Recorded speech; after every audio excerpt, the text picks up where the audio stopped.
Hello, everyone, and welcome to yet another day of Triton Super High Roller Series action from the Landing Casino in Jeju, South Korea. Ali Najad alongside Kevin Rabichow to get things underway here today. But before we turn our attention to what is on the docket, let us reflect a touch, Kevin, on all that took place yesterday, which was Coronation Day. Our third day in Jeju came with not one winner, but two, as the 15K had stretched into a third day of coverage. It was a delightful setup for those waving the Chinese flag, Kevin, as perhaps we would have predicted. Yeah, absolutely. I mean, coming into the final six, 4 of the remaining 6 players were from China.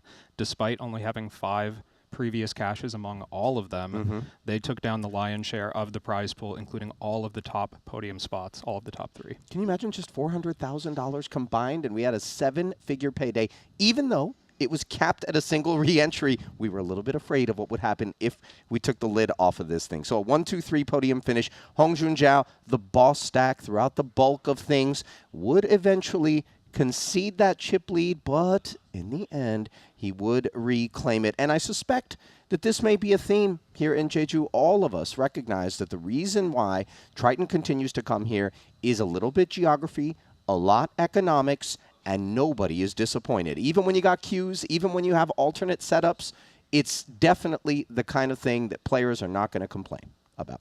Yeah, and when you look at the numbers that we're getting for the upcoming event, I'm sure everyone's going to be happy, including those top prizes that are just growing at an enormous pace. All right, so before we tease any further the upcoming stuff, let's turn our attention back and see how it all played out at yesterday's 15K event number 1. 20K, forgive me.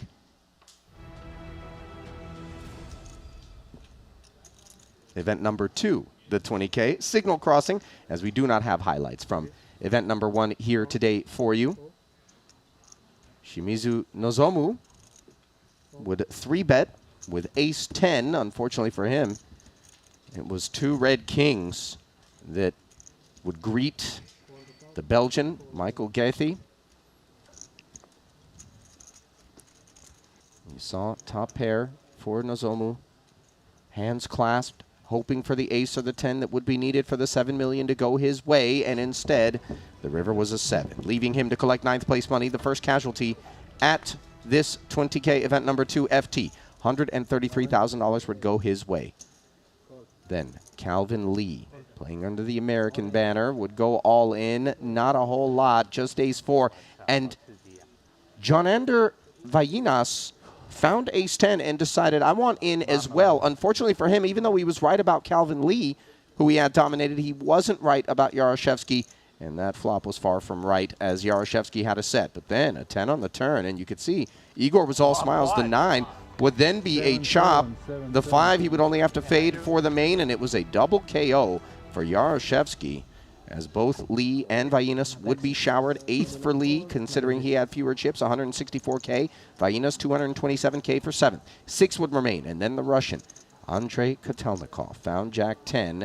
Yaroshevsky, newly minted, decided let's spin. His 8-6 performed well on the flop, pairing up, and then turning into trips on the river, as the needed Jack or 10 would not appear, but an unsolicited hug would, from Ren Lin, who was feeling amorous at that particular table. 305,000 going to Andre.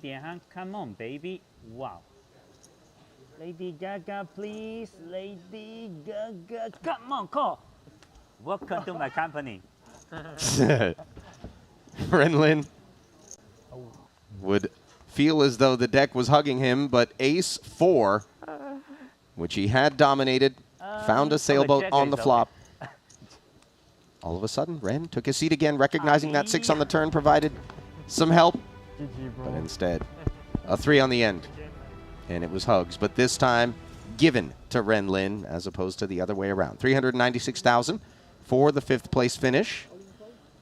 Michael Gaethe, who had been hanging around in that party shirt, decided to get festive with Jack 9. Ace 7 suited, though, greeted Mario Mosbach, who had whittled away down to 400,000 in chips. His ace 7 was doing just fine pre, post, and on the turn. Even though Gaethe picked up some outs, he could do no better than a 4th place finish. 501,000 going his way as Mosbach began to ascend. Yaroshevsky, with Jack 10, decided to commit himself, raising to 12 million. Mosbach woke up with 2 kings. Despite the ace on the flop, he had no issues to worry about. It was a very dry texture, and on the turn, Yaroshevsky was drawing dead. Tuck Waifu had a hand he could have played on the button in that one, but ducked out. So 619,000, third place for Yaroshevsky, and Mosbach, with all the experience, all the momentum, one would have thought would have this one in the bag, including when he was down to just 3.8 million. King 5 versus 9-5, he was dominating an ace 10-10 board. Left him really no cause for concern. 9.6 million in the middle. A clean turn, but I don't need to tell you what's coming next. Nina.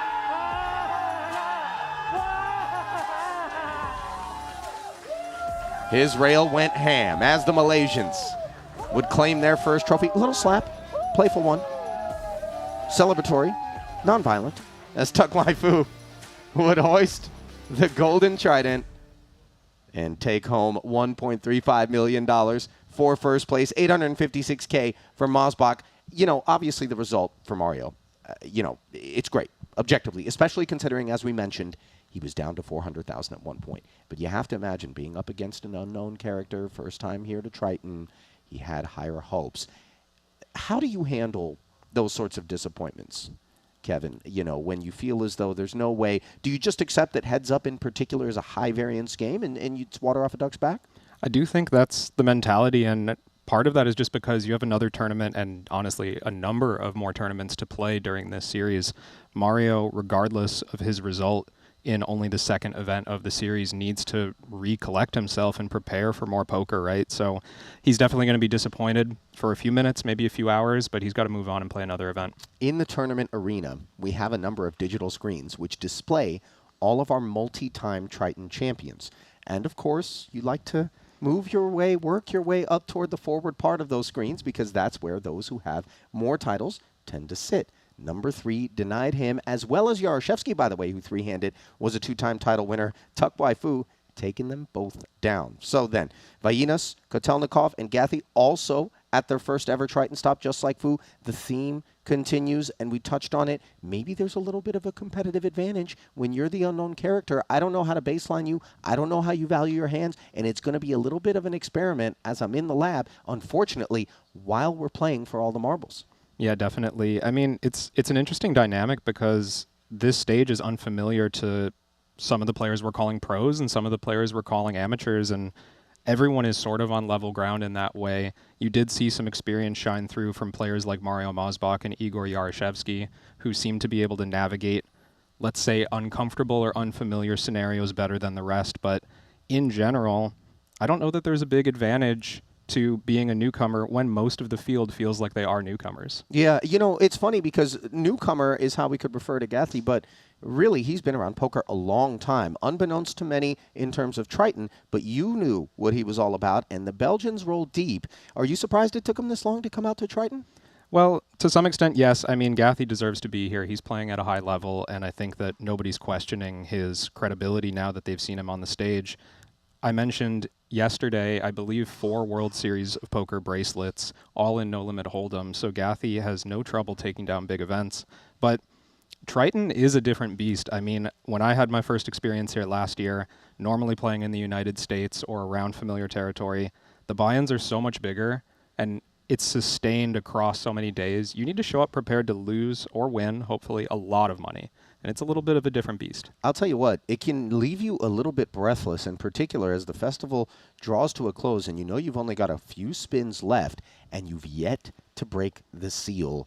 That big red figure in the ledger can be daunting. You can see the pressure mounting on some people, and they would not be blamed for feeling it. Ren Lin, before we finish up on this particular event, his 9th final table, but no win for Ren just yet. Just his 4th Triton series. Obviously, we're going to see him at some more. This is not counting WSOP Bahamas, so it's only a matter of time and mathematics, I would imagine. So with that said, let us move on to that which we are going to be bringing you here today. And yet again, the records get broken. That's just what Jeju does, Kevin. Yeah, this 25K that we're about to get into shortly, 391 entries, 228 unique. They did lift that re-entry cap on this event with a couple of other final tables going on. They had space in the room for players to keep joining. But 391 is huge, and we're talking about a couple of gigantic paydays up at the top of this leaderboard. Yeah, not one, but two seven-figure payouts. Up top, $1.892 million. Second, also worth seven figures. I can give you the particulars. It's 1.193 to be exact. Sorry, I just pulled it out there, Martins. There it is for those who want to take a quick peek.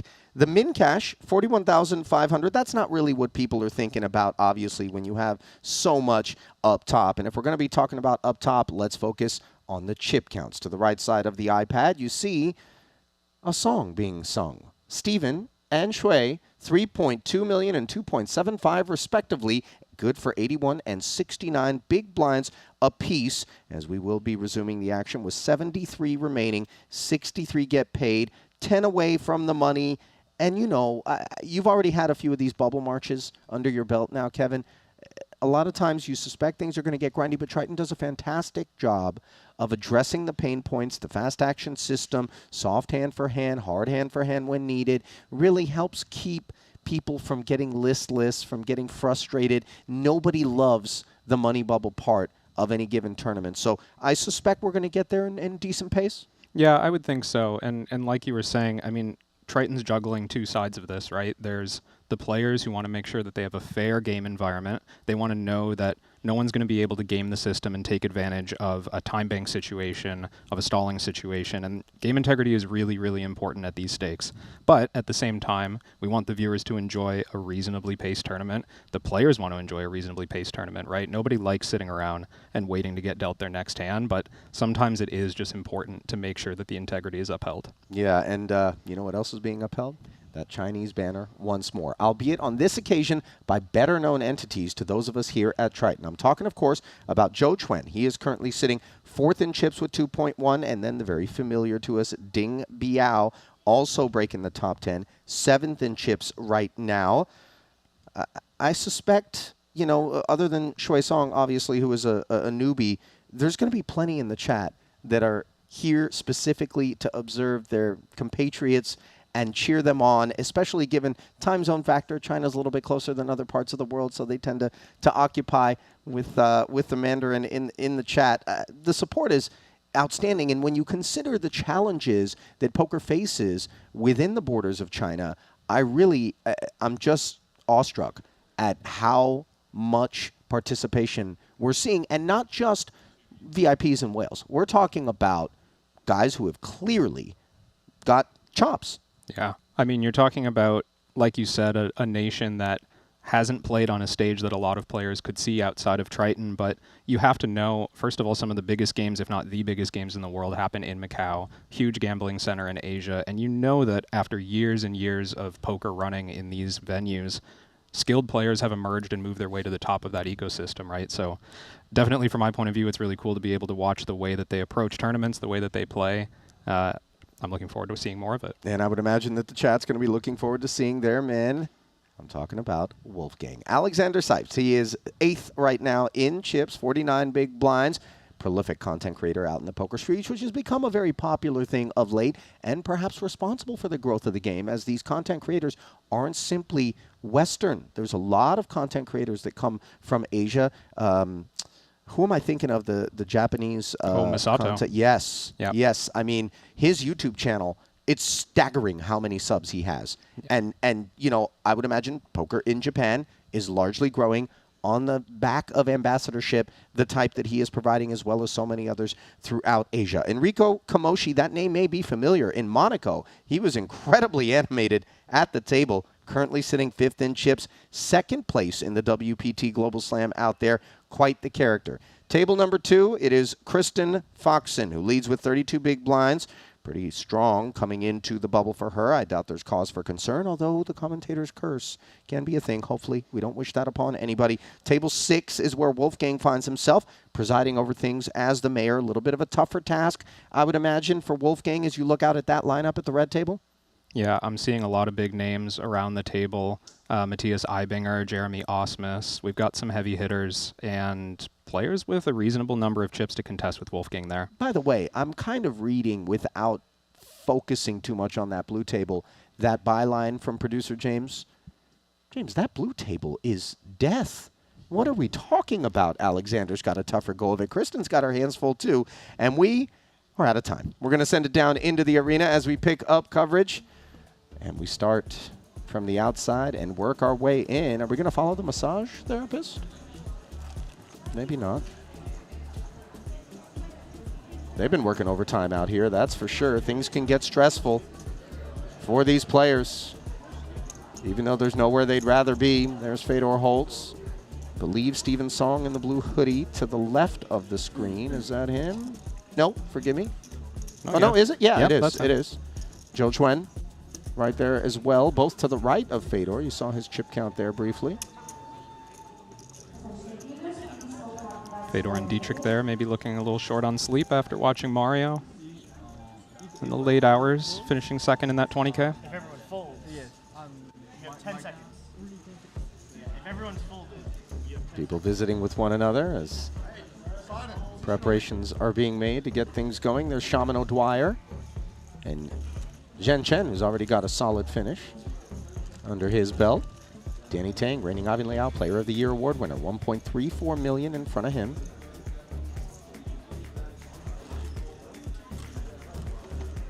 Let's get the particulars on Shaman, 420K. Just 11 big blinds, nothing he can't manage. And as you look down toward the bottom of the chip counts, if you do have the Triton Poker Plus app, 11 bigs is a good bit clear of a number of shorter stacks, as O'Dwyer is 67th of 73. Adri, El Conquistador, Mr. Mateos, 750K for him. Juan Pardo, his fellow Spaniard, also here. You see he's grinding the Triton Poker Plus app. Thomas Boivin in between them. And you get a count there on Mr. Pardo, the man that folded King's Prix famously at our last London festival with an assist. 1.87 million in front of him.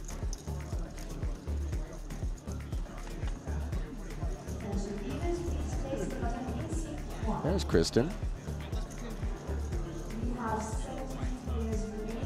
A little kiss on the cheek for husband Alex as she wishes him well. 25 big blinds.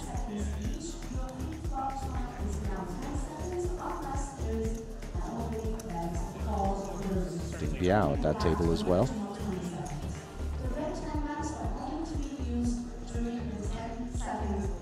That's by Brock Wilson. That's by former Triton main event winner as well. The mediocre Dane, as he forces us to call him, because he says the great Dane is reserved for Gus Hansen. 660K in front of Henrik Hecklin. And then the silhouette of the mighty Stephen Chidwick beside Daniel DeVoris. Side by side here. What's DeVoris working with? 425K. He's in that 11 big blind territory, along with Shaman.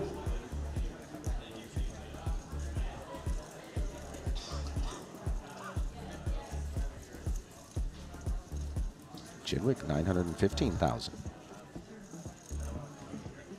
If you're looking through the app, as you're able to look at all of the different tables that are out there, Kevin, clearly we choose the features for a reason. Do you feel as though the two features are the toughest tables in the room? Are they just all tough? Yeah, Ivy, 1.4 million. It's going to be hard to find a soft table. You know, nobody's sitting on the rail looking to snipe a seat at one of these tables because there aren't going to be any soft spots. And there will be no sniping, given that registration ended yesterday. This one will play down to a champion here today. We're going to bring you that. And before we head to the two featured tables, let's get a look at the State of the Union, brought to you by WPT Global, with the blinds at 20 and 40K and a 40K big blind ante, 100K per orbit. The price of poker. Love that we're just going with Wolfgang. All the most famous people in their respective industries go one name. You have Neymar, You have Ronaldo, Cher, Pele. Producer James pops into my headset to say Ali. I don't go by one name, James. Okay. Although maybe I should consider it. No. Alex Kulev. 5 seconds. Steady as they get. Price 80,000. Ace 10 offsuit. Hops in there. Shilko to his left, hops out, as does Bernhauser. Brandon Wilson looking contemplative with the ace-deuce offsuit. Unclear whether or not it's genuine. Brendan Wilson, a lot of success in the USA high rollers in the last couple of years. I believe was recently one spot away from winning the same high roller at the Seminole Hard Rock in Florida 3 times in a row. Won it twice and got second, if I remember correctly. That is reminiscent of the Adam Friedman 3 times in a row Dealer's Choice World Series of Poker bracelet. Yeah. It was funny, you know, a couple of times Mr. Friedman popped in to play my mix game in Vegas, and I was like, you know, let's not do that anymore, Adam. You know, I think the cat's out of the bag, 3-time bracelet winner and Dealer's Choice. We're going to have you seek pastures elsewhere, and it's a compliment, not an insult. Yeah, the unfortunate side effect of being famously good at a whole bunch of games. Yeah. And obviously famously good at choosing the right game at the right time, which is a part of the skill set. By the way, you were talking about success in reference to Mr. Wilson. Can't really talk about success at a Triton without bringing up Nikita Badziakowski. $24.5 million in career Triton earnings, 5-time title winner. That's second most overall, 37 cashes. 0 for 2 here in Jeju so far.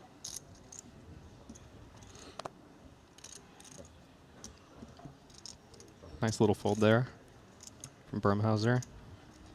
Passing on 9-8 suited with the short stack as we approach the money. 5 seconds.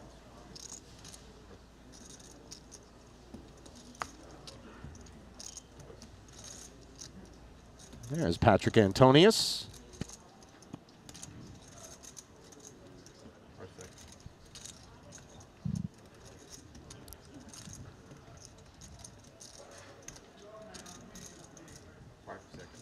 Chrissy, small blind suited ace. She's just going to rip it. Covering Kulev Thank you. and taking it down.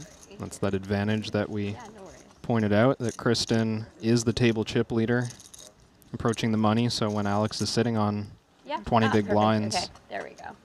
Good. he knows how easy it'll be for him to survive to that min cash just by passing for a couple of orbits here.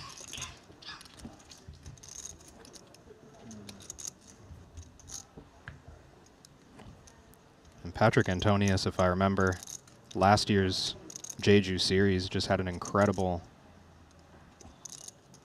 run in the main event.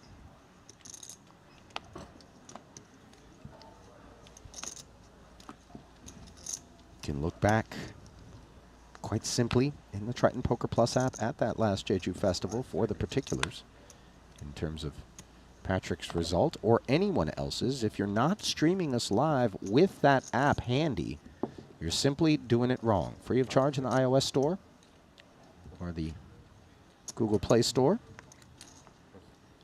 Don't hesitate. Download it today. And by the way, it doesn't, you know, you're not forced to create an account or give us personal information. It's just here for you, you know? I always get a little bit tilted when they're like, oh, but you must, you know, give us your social, your birthday, blah, blah. Relax.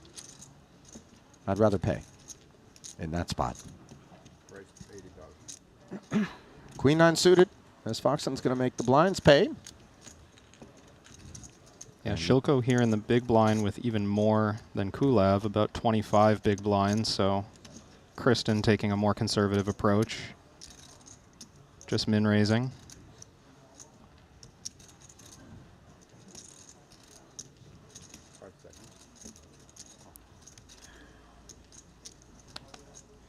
And Shilko, no stranger to success himself. Yeah. 2023 PSPC champ.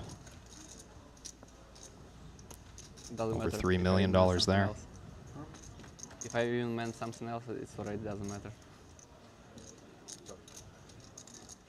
Ace 8-3. Foxen with the right to rep this board if she seeks. Very dry texture. Yeah, usually going to see a high frequency of aggression here.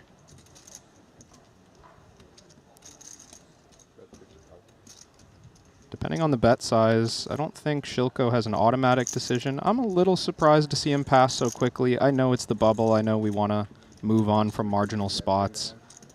But he's got a good chunk of chips. Sorry. Before the hand is okay. Okay. Kristen does fire and take it. Looking at her career Triton resume, she was a bit of a late comer along with husband Alex. Well, I suppose that's not fair considering that London and Rosbadov in 2019 she did pop in and play, but then we hadn't seen them for 5 years until we were in Monte Carlo late last year where they showed up again. And Kristen been around the poker scene forever, a long-time cash game grinder. Multiple-time Supernova Elite back in the day. That was a big deal. Until it wasn't. We got a mystery hand here with Brandon Wilson, who, by the way, producer James was updating me on the fact that I didn't give him enough credit for his success in Florida. Not only did he come first, second in those 25K high rollers, he won 2 different 50K high rollers at the same venue. As Tell you what, if you want to raise eyebrows in the poker community and do it in a hurry, put together that body of work. Meanwhile, Shilko is going to go to work presumably with this ace-queen in the small blind. He does cover Brandon. Tricky spot. Normally, we lean on pre-flop aggression as we get towards the bubble. But ace-queen just right in that marginal category where an under-the-gun open is probably never going to put in the stacks behind with a worse hand than ace-queen. And Shilko covers by a little bit, so he's not going to be under massive post-flop pressure here. King 8-4. Shilko continuing to be passive. And it is a king-high board, which usually favors the pre-flop raiser, but this small blind flat, Wilson will recognize is rarely a marginal hand, certainly not a weak hand.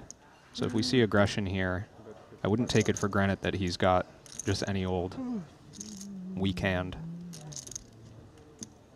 55K the follow-through from Wilson. Unclear what he's got as things continue to take shape and you have more data points. Weigh in, chat. Let us know what you think he's got. I think it would be a little premature for the time being.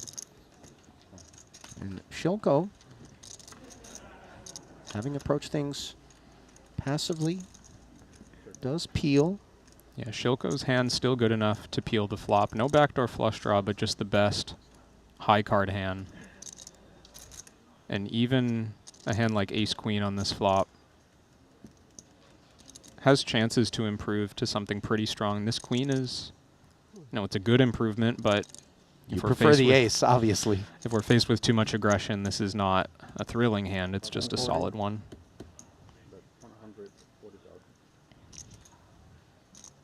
Now a second barrel from Wilson of 140,000. Plenty of King X associated with those under-the-gun opens. Yeah, with the threat of the bubble looming, we're not going to see Wilson go for value here any thinner than, I would guess, King Jack suited. Even though he's sized down, certainly maybe he could sneak in a King 9, King 10 with the intention of checking behind the river, but I think he sizes down. Ooh, this is an interesting. Oh, and he checks pretty quickly. I would have liked to see Shilko take a little time there to think about what this card means, because this is no straightforward check, in my opinion. In terms of Shilko or in terms of Wilson's perceptions? Well, from both sides, I mean, I think Wilson has to be able to pick up a little bit of information from the fact that Shilko wasn't interested in leading this river. It should be a good card for the small blind. Oh, my goodness. Wilson rips it. I don't know that we've come this far for Shilko to step aside, but obviously he unblocks the diamonds which have arrived. Are we just too up in range here? That's how it feels from my point of view. So a couple of things going on. I mean, Wilson not deterred by the queen. Shilko shouldn't have a queen very often at all here. He check called the flop. How does he have a queen in his hand when he can't have the queen of diamonds? He has to have ace queen. So Wilson not expecting Shilko to have a hand this strong often at all. The only hand Wilson would be worried about, I think, is an ace high flush on average. So if I'm Wilson and I'm holding the ace of diamonds, I'm thrilled to be all in as a bluff here. Can I have a count? Certainly not. Now, notably, Shilko does cover. I believe at the onset I had mentioned Wilson being the covering stack, but as you can see, by 65,000, 75 rather, Shilko has a nose in front, so he can be wrong and survive, but obviously a couple of bigs is not where you'd want to find yourself, and he does not look entirely convinced that trip queens is good here. What's the bottom end of value for Brandon Wilson? Is it anything that falls to trip queens, you think? I think there's a chance Wilson has the same hand. I think that might be the weakest hand he goes for value with in this situation. Oh, my goodness. It was not the same hand. It was far from, as Wilson went ham with an ace-10 as Shilko dug in, and that means that Brandon Wilson will not be repeating the feats of South Florida. Yeah, I can't blame him for bluffing, especially with that combo. It's very tempting. If Shilko just has a king, he's in a really difficult spot, probably finds a lot of folds. Open table 2. Well, the good news for Wilson is there's plenty more events still available to him. The bad news is this 25K will not be among those where his name is on the ledger. Yeah, I forgot. Yeah.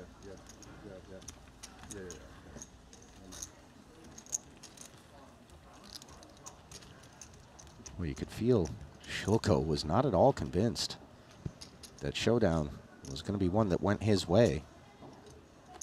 But there were enough bluff combos, he decided. Is the ace-10 offsuit liberal up front out of Brandon? I think it's honestly kind of, I hate saying standard because we always have options. We can always play the hand in a way that we think is best in the moment, but I can't really complain about any of those individual decisions. The first in raise is fine. The bluff all the way through is fine. Just got pretty good cards to bluff with there.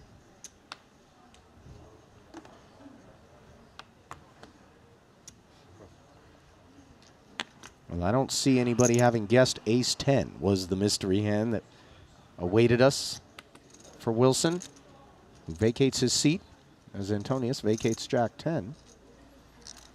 Of course, given that we're working our way toward the money bubble, you're going to see most recognize that a little bit of restraint, a little bit of skew toward the snug side is not a terrible idea. But then there are those who look to exploit. Fabian Bernhauser sailing in, 325,000. Jack-8 offsuit. You see Makita suited 9-4. He doesn't expect it to be good, but he's seeing if the maths. He's only got 245K back. I think just Yeah. reluctantly using his allotted time as he sits here, kind of disinterested in the fact that his chips are bleeding away at the wrong moment. Kristen, by the way, folding an opportunity to open in the hijack there with King 5 suited. Maybe points to her recognizing that Shilko behind on the button now has a good chunk of chips and maybe doesn't get to play table captain anymore. Yeah, that development where Alexander absorbed Wilson's stack is a bad one for Kristen's cause, as she now sits second to him by about a $500,000.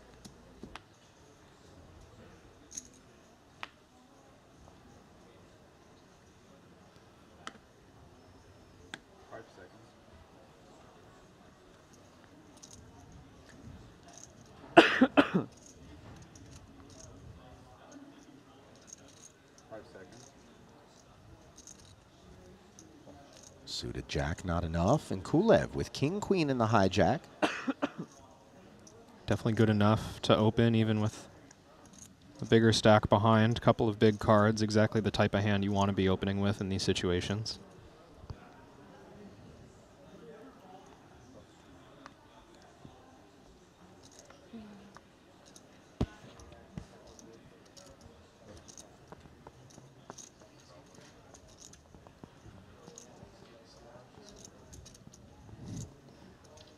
Nikita Kuznetsov. Obliging from the big, 10-9 offsuit.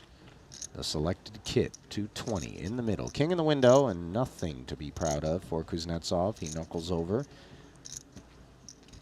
And for Kulev, he could go either way here. You do see a decent amount of balancing in spots like this where the players will check back to protect their ranges. Yeah, and I think King Queen might just be a little too strong to fall into that category, but we might see him size big.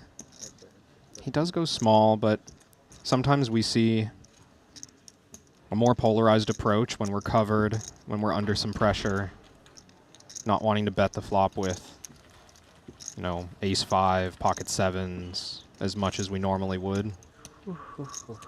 But King-Queen's certainly good enough to put all the money in, even under the circumstances, so Kulev can go either way. $55K and take it was the path chosen for Kulev. Alex, by the way, proudly flying that Bulgarian banner alongside so many other talented participants here at Triton. $6.5 million in career Triton earnings, one-time title winner, 16 cashes, 0 for 2 thus far here in Jeju, and 0 for 2 in the 2 events we held in the Bahamas, which were pricey ones. I'm good. Thank you. Okay, good. No worries. Thanks, though. I fold.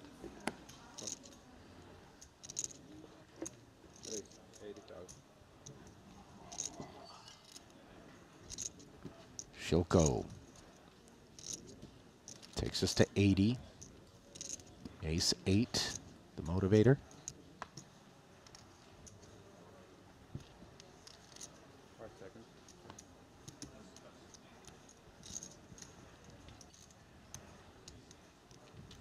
That's with King Salmon and some urgency. He looks pretty irritated with the way things have shaped up.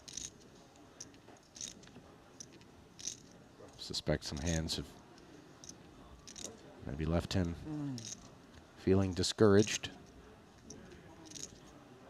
Antonius has a defendable hand here. We don't necessarily want to find ourselves in marginal spots short on the bubble, but given the price, this would be a pretty strong one to fold.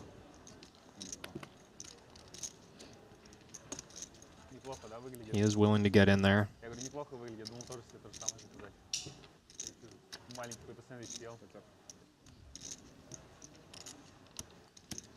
And this is exactly the kind of flop that you're hoping for in the big blind. Now, in a lot of situations, we do see leads out of the blinds, and we might still see it here. I don't like it as much when you're putting yourself at risk to bust 8 off the money.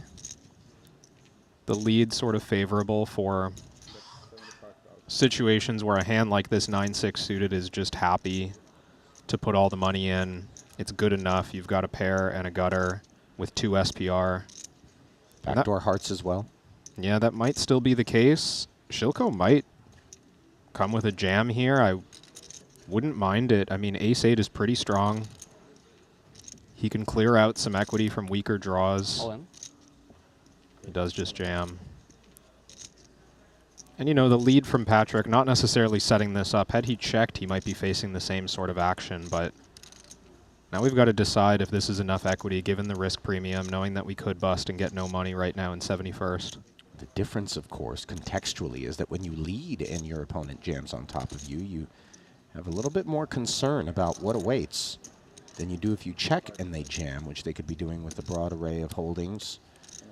Yeah. In any case, Patrick is going to go with it, and he does have the lead against the open-ender. I do like this call.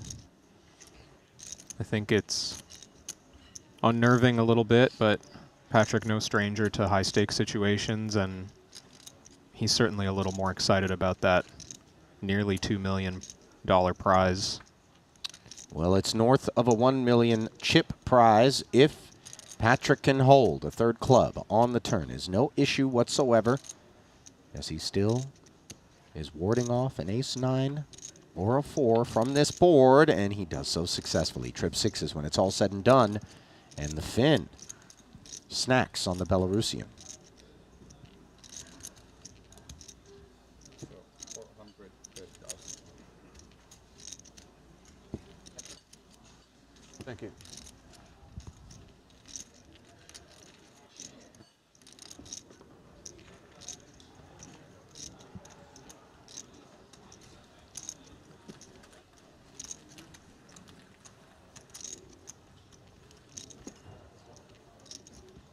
Patrick's been around for what seems like forever. I can remember rumbling with him in the online streets way back in the day.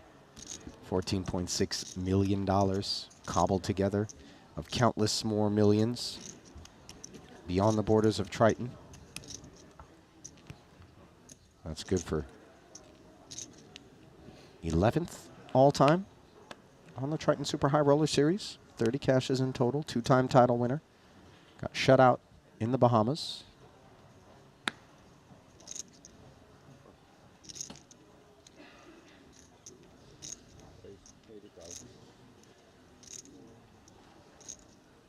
Ace-queen suited for Shilko as Kulev forages. Yeah, I gotta admit, I'm missing the action for a moment with the anticipation of seeing how Kulev is going to handle that gigantic piece of I was just going to say, that really is an absurd proposition. A deeply herbivorous endeavor there.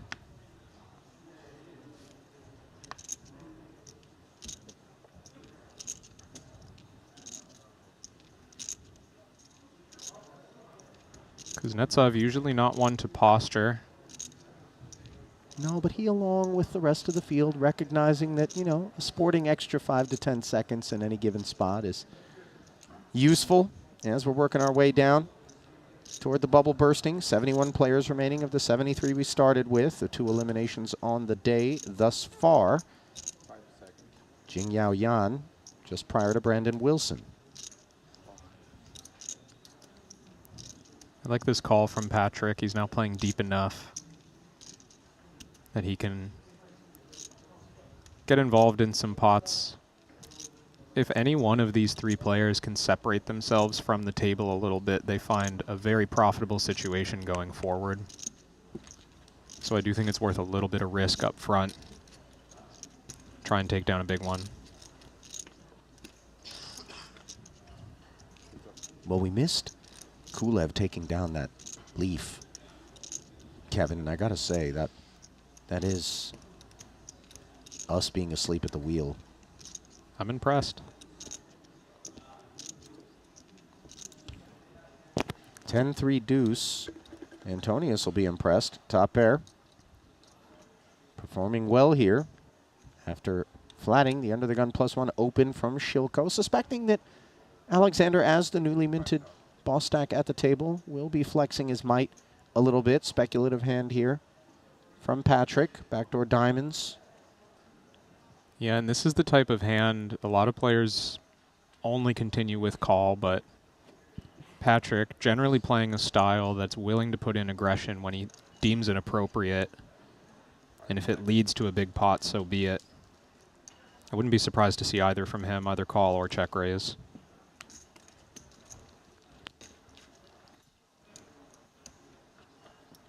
Opts for the more standard procedure. And now dampness comes in the form of a fourth club on the turn, which gives Shilko the nut flush draw. Wheel draw as well, not to be overlooked. Yeah, I thought Patrick might have been considering lead there. It is honestly a board texture that serves the small blind a little bit better. The pocket pair is the 10x, more likely to be in a small blind flat than a +1 open. And Shilko might just decide to check this one behind because we're not thrilled to put stacks in, and he knows there's a very real risk of that against a player like Antonius if he were to open the action there on the turn. Well, of all the ways to get there for Shilko, this is the one that is the most straightforward. Yeah, Ace of but Hearts, River. honestly, giving him the better pair. the card that Patrick's the least likely to put in a large amount on, I mean, Shilko will, I suspect, and should go for value here. Patrick could have a weaker ace. And he could call with a 10 as well. I mean, if Shilko arrives here with king high, queen high, it's extremely tempting to try and represent the ace.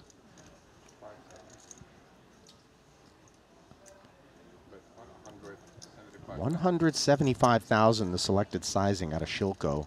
How do we feel about it? Yeah, for this sizing, it's interesting. I like the choice from Shilko not to go too huge because there is an outside chance that Patrick's made a straight or set, some kind of aces up hand. Those hands are definitely in his range to get to this spot. But he normally just has a 10, maybe a hand like pocket 7s, pocket 8s. So there's definitely value to get. Now Patrick, it's not likely he's only thinking about check call or check fold here. He's considering all three options. Check raising is a definite possibility. But a check raise here, and we're telling the story that we flatted pre out of the small with 4x? Yeah, pocket 4s mostly, or ace 4 suited. I think both hands quite believable, quite reasonable. And even if he had pocket 5s or pocket 3s, I think he knows that hand is strong enough to go for a check raise as well. It doesn't have to just be a straight. And none of that sort of kit is removed by virtue of the line that he took. He does end up paying it off, keeping an eye on Shilko there. Yeah, and I do actually like call as the best option there. We unblock a couple of likely bluffs for Shilko, maybe a queen jack, a king jack. I think it's too good a price to fold 10-9.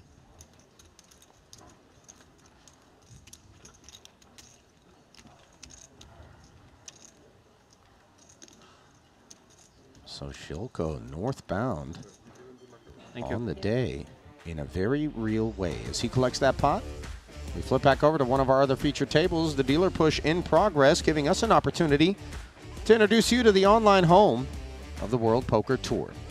And it happens to be where you can qualify for the next WPT Global Slam. Win passport dollars and use them to buy into future Triton events. It all happens on WPT Global. Download now using the code Jeju for a 100% deposit match up to $1,500. What are you waiting for? Head over to WPT Global today.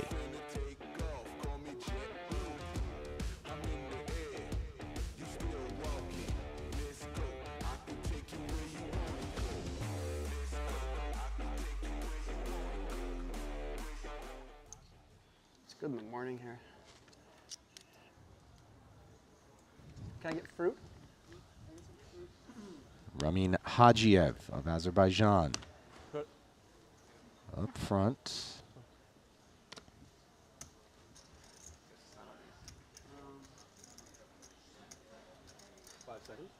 Did we just jump down to 68 there? I swear we were at 71 just a second ago. Yeah, we sure were. I'm noticing it myself. And the fact that Enrico Kamoshi emerged up toward the top of the leaderboard briefly in first ahead of Steven Song, now currently in second. I suspect he was involved in whatever the procedure was. Zhu Haobo, Nariman Yakmai, and Yu Zhangyu all met their maker. As you get a peek at Ebony Kenny, who rejoins us here. Believe the last time I remember seeing her at Triton was in North Cyprus, efforting through the app. Actually, she was, yeah, it was North Cyprus, 2022. She did have a 5th place finish in a 200K buy-in for $1.7 million. That was a career highlight for her. Nice to see her back in the streets. Nice to see a couple of 9s if you're Kita-san. Makes it 80,000. And Jeremy Osmus says, not so fast. Ace, jack, small blind, ripcord. Yeah, this is good use of a big stack on the bubble. I don't know how Kita's going to respond when it gets back to him. Eibinger probably wishing that Osmus had chosen flat, the other pretty reasonable option with ace-jack. Yeah. Oh, and Kita's pretty quickly going to put it in with 9s, 20 big blinds. And look. He's like, oh, he's a criminal? He's going to call me. I have king, queen suited, I wake up and you take my spot. It's criminal. Jack. I had your Jack. color. That's not a criminal hand, ace jack. Matthias Let's see if I would have doubled or busted. lamenting that he's not the man spinning against the 2 9s, although neither of these guys are ahead of Yuya until the flop. Jack, 5, deuce. Osmus smashes it. Your hand. Oh, the clubs. Yeah. That hand hasn't been working out very good. Top 2 for good measure as No, don't do Yuya it. Let me Kita be happy that I got out of the cooler. needs a 9. And God sake. unlike Sorry, yesterday's final table where it was a 9 that undid Mosbach yeah, I'm And- dead. Wow. catapulted Mr. Fu I'm dead. Yep. to glory, Kita-san cannot find a coveted set. Yeah, so I played soccer growing up, football. And we did a Yeah, and you know, we did an fighting for a exchange pretty where I went to significant Spain, pot and I there. played soccer with like Deportivo Avilas, 40 big blinds in the middle, like, a as the few of, like, upside would have been the Spanish table soccer chip teams leader. with their academies, so it was fun. But like 41 is... That is very popular. Yeah, But instead, Jeremy gets a commanding lead at this table.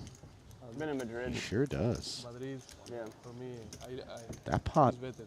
propels him to 3rd in chips overall now.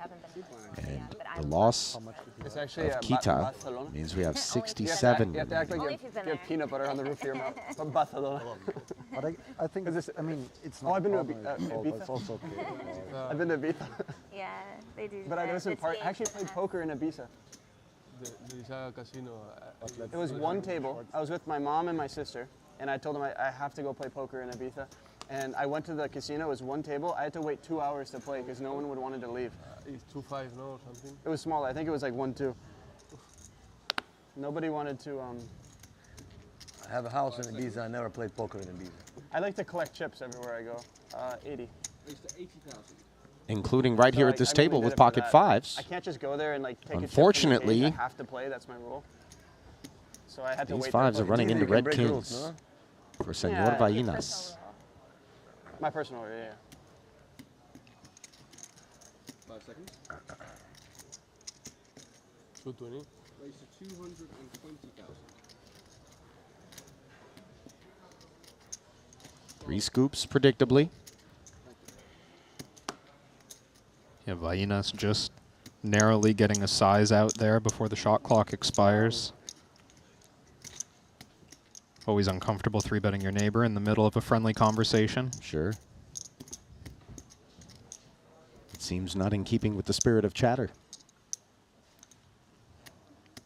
Although a classic trick to be light. Wolfgang does concede a couple of things from my time in the cash game streets. If a man puts aside his meal that he's eating to all of a sudden focus on a pot, tends to be a big hand.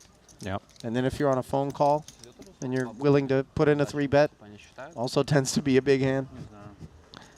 I've definitely used the meal one. Again, like reverse the meal one. Food arrives immediately, VPIP. Massage arrives immediately, VPIP. Just start playing twice as loose. Not just the muscles, but the pre-flop hand selection being softened.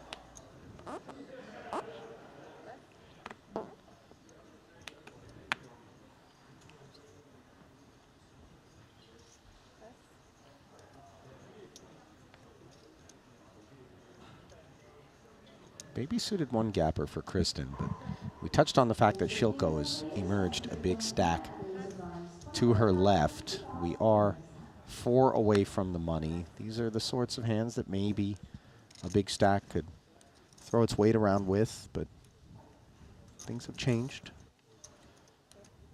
Shilko, King Jack 80. suited, plus button equals 80.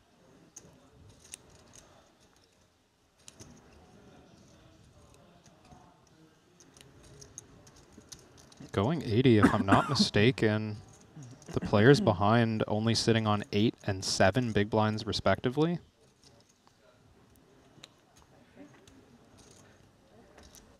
So normally, as the blinds here, you anticipate just facing one of 2 spots. They either go all in and you have to decide, or they fold. But when Shilko takes a min raise here, he's creating a range that allows himself to bluff with some real trashy hands at the bottom. King Jack suited, he's putting in a, well, let's call it an inducing range where he's prepared to call it off. I don't know whether or not Bads is a victim of induction here. This is just an ace-4 in the big blind that decides the range is broad enough for us to be performing well, as he puts all but 5K out there. Doesn't love Shilko saying all in, but obviously it could have been worse. Bads with the lead ever so slightly by 8% in a 630K pot. I think Makita's going to be thrilled to have 54% equity right now. Normally you would expect that when someone induces, creating that polar range, they're not as thin as King Jack suited. I don't know if Bads would have called it off here facing a jam. It probably would have been close.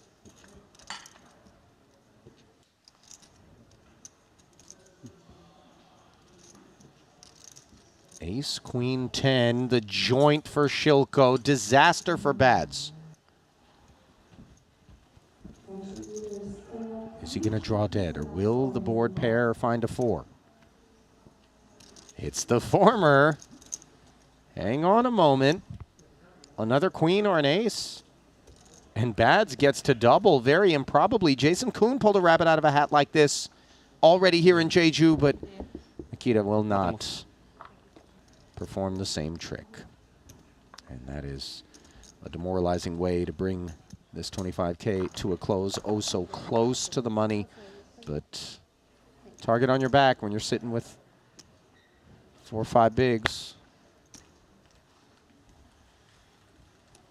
And the Shilko show is in full effect.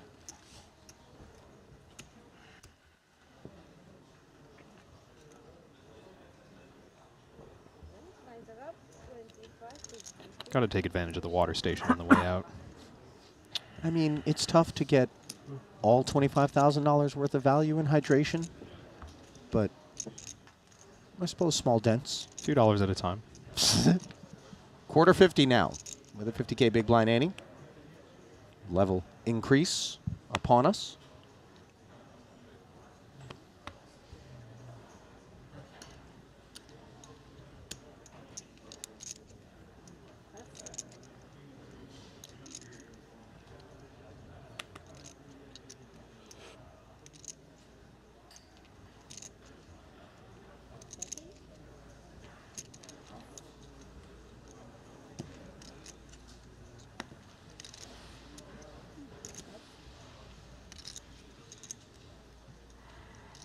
And we didn't see it on screen, but at the outer table, Dan Devoris falling in 66th with pocket 10s to Stephen Chidwick's pocket 9s, all in pre-flop and 9 on the flop. That's how we got down to 65 here, including the elimination of Makita.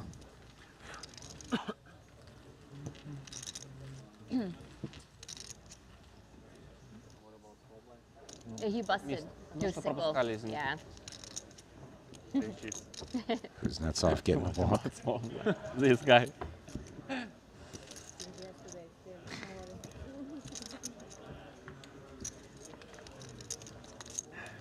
Do we get new players? Do we get new players? Yeah. Is it soft again for hand or? Should be soft bubble, I guess.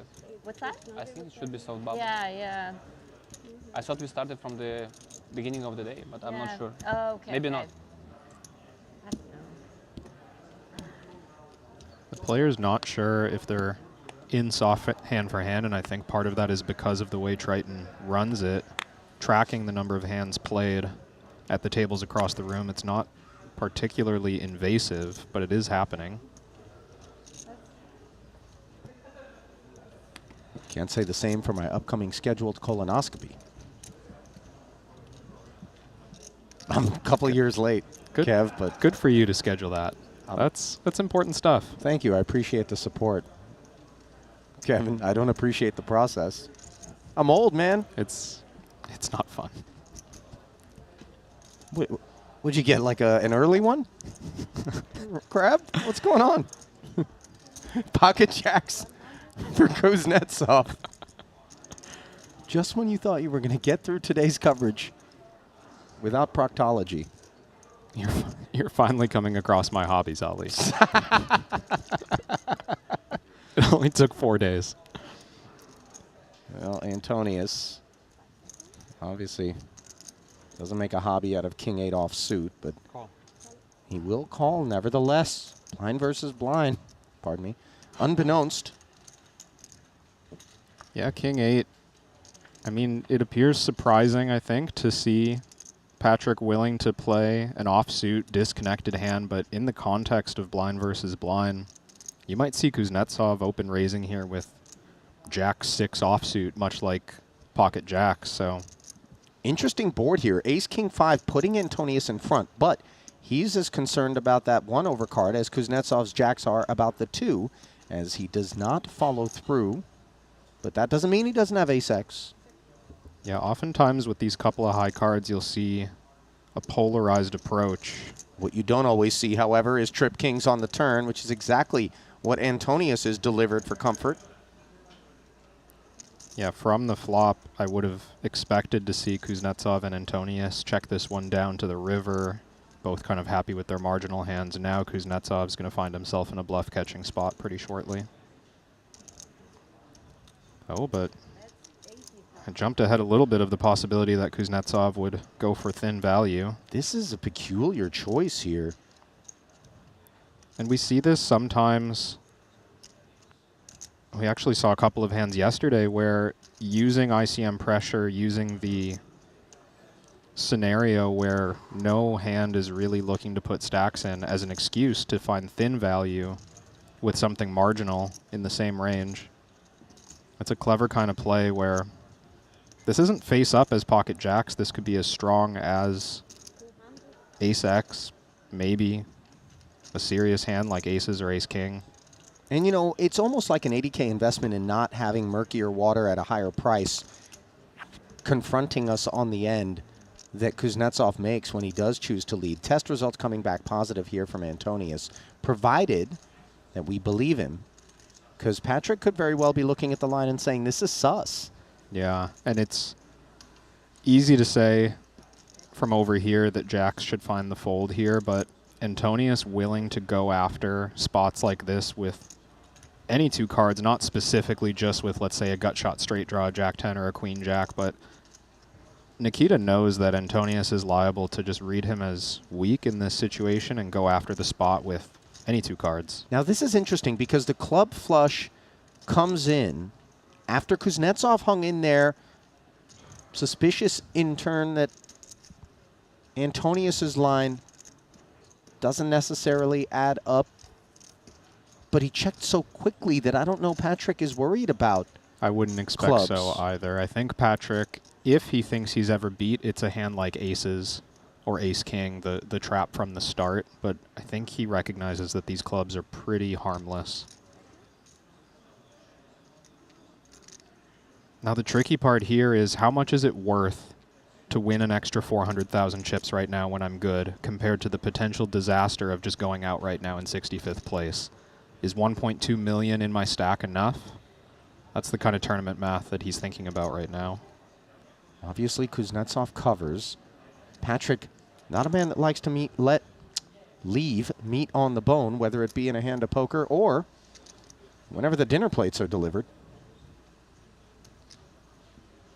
Put a one-man dent in the lamb population in Cyprus. And meanwhile, he does end up checking back, Crab. I like this check. I'm kind of surprised that Patrick found it, but we've seen some pretty savvy tournament play from Patrick since last year in Jeju. When I played with him, I recognized a few of the same things, some of these more modern lines that you don't often see from players of this generation. Do you feel like he had a tough time identifying holdings that would have taken that line that would call him and be beaten by the Trip Kings? Because obviously if that's the story, yeah, then check back is perfectly fine. Yeah, he's trying to identify how often does Nikita have an ace, because an ace is the hand that he probably feels pretty confident, okay, this will call sometimes, it'll fold sometimes, I can get an ace to bluff catch me, but I don't think Patrick's expecting pocket jacks or anything of that sort to really ever call on the river. Maybe he just didn't believe Nikita had an ace all that often. Could it have been bigger King X ever, or would Nikita have just been heard from on the turn? I think it could have been. Yeah, a little bit of maybe King Jack type hands, not going for the 3-bet all in on the turn, just flatting. Definitely could have been. Maybe even some Ace King that has us in a way. Yeah. Looking to induce. Not impossible. King 10 of spades. Second floor, says Shilko.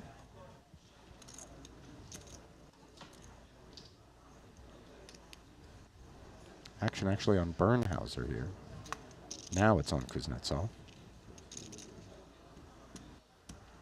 And again, Nikita with a sporting 5 to 10 seconds on the march to the bubble. Yeah, I may have been mistaken. I think he was playing swiftly earlier because his chip position was a little more favorable at the table, and right now he's been slipping towards the bottom of this leaderboard, so using that time is becoming more valuable.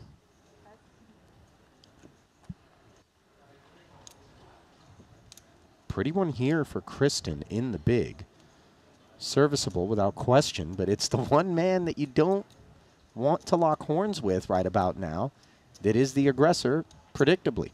Yeah, this hand, kind of interesting to be honest. It's a standard call normally, but going all in, definitely an option to avoid the pressure that Shilko can apply post-flop and just clear out a whole bunch of weak opens. It wouldn't have been a mistake in my opinion, but certainly calling is a winning play. And certainly when you look up at Jack 6 deuce with a club dangler, you're not regretting your decision. Top pair for Kristen and potentially one street of Shilko books could be captured if he were to follow through. No spade on board. She does give him the opportunity. Yeah, Foxen's taking her time even as we get into these post-flop decisions. These are opportunities to extend, play a little longer at the same time as you're trying to win the pot. And I don't know if Shilko's going to attack. It's normally a big blind favorable texture, 2 low cards, no ace, no king. But in the context of the bubble, you don't expect to get check raised as much. You don't expect to get floated as much. You can kind of just lean.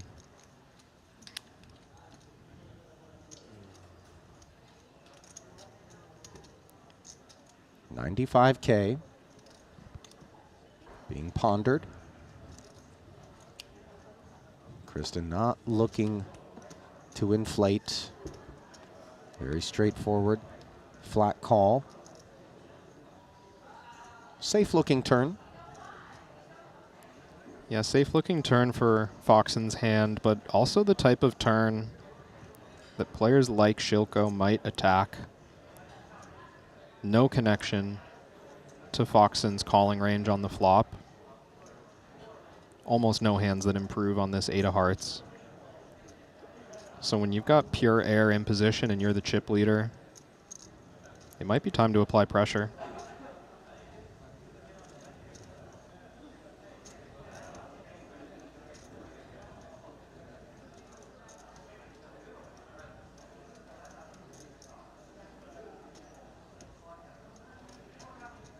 How much peeling without a pair do we anticipate Kristen would be doing? Of course, diamond draws would be a thing as well. On the flop, maybe like hands that contain the ace or king of diamonds, ace high clubs, those types of hands for sure. Maybe king queen as well. Like the quality unpaired hands, given a good price, I think they stick around for 1 street. So those would be the types of hands I'd be targeting if I bet the turn as Shilko. He did not bet the turn, however. Check back, and a very tidy-looking tray for Jack 10's purposes. Now Jack 10 feeling like it's worthy of going for value. I like that Kristen's not just checking here and overdoing the idea of keeping the pot small. You know, like putting in 300,000 there. There's no risk to her remaining 800. And your hand is so good at this point. We got to try and get some value. So Voxen reclaiming. Now 5 bigs separate her and Shilko.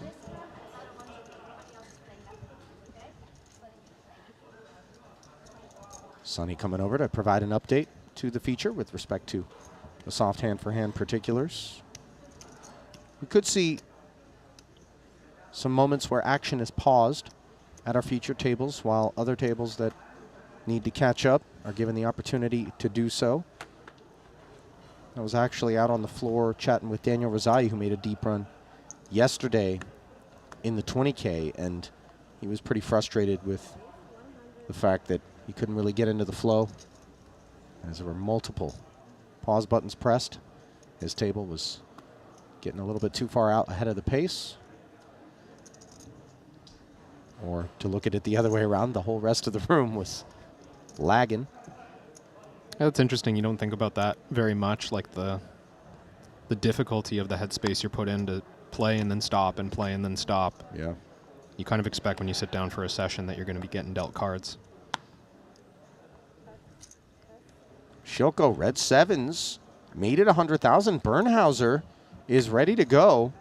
As he puts 300 of 305 out there, Shilko's going to be prepared as well, I would imagine. As the call does come in, the hands are flipped up, and we are off to the races. The fate of Fabian.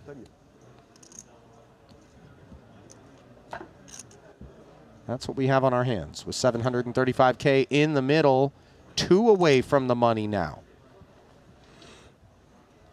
Most recent departures in the room, those of Daniel DeVoris just prior to bats. Jack 4 deuce, the ace king, doesn't find the help it seeks.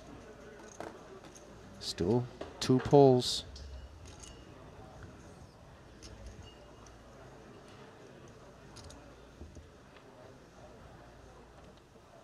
Swing and a miss for Bernhauser on the turn. And will the Belarusian wrecking ball bring yet another house tumbling down? The answer is yes, as the Queen of Clubs makes it official. And boy, the weight of disappointment being worn on the face of Bernhauser, who delivered a dispirited good luck guys there. Can't be blamed for it. Showing the sportsmanship, even though it's so tough in moments like that to do so. And obviously it doesn't help when our cameraman is hot on your heels. Oh, especially if you hit the brakes and turn around. Then it gets extra awkward. Even though we are on the actual bubble, because Still the play. sequence behind, we still have 1 hand to play, and then we're going to bring the table and start the hand playing. Okay? So the stone money bubble is upon us. The difference between no payout and 41,500.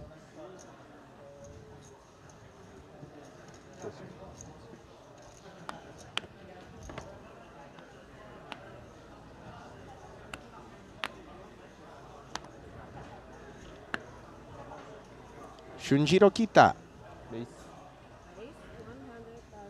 takes us up.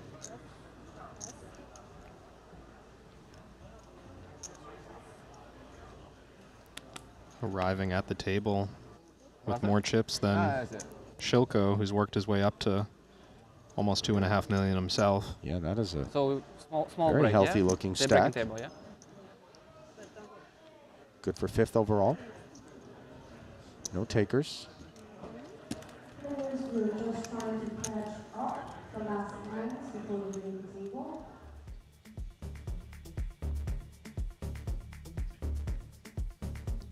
Well, here's a look at the chip counts as a new face or two have joined the festivities. We're going to step aside for about 3.5 minutes, let's call it, and handle some admin duties here in the 25K. Don't go anywhere. Continuing coverage comes your way in just a few minutes.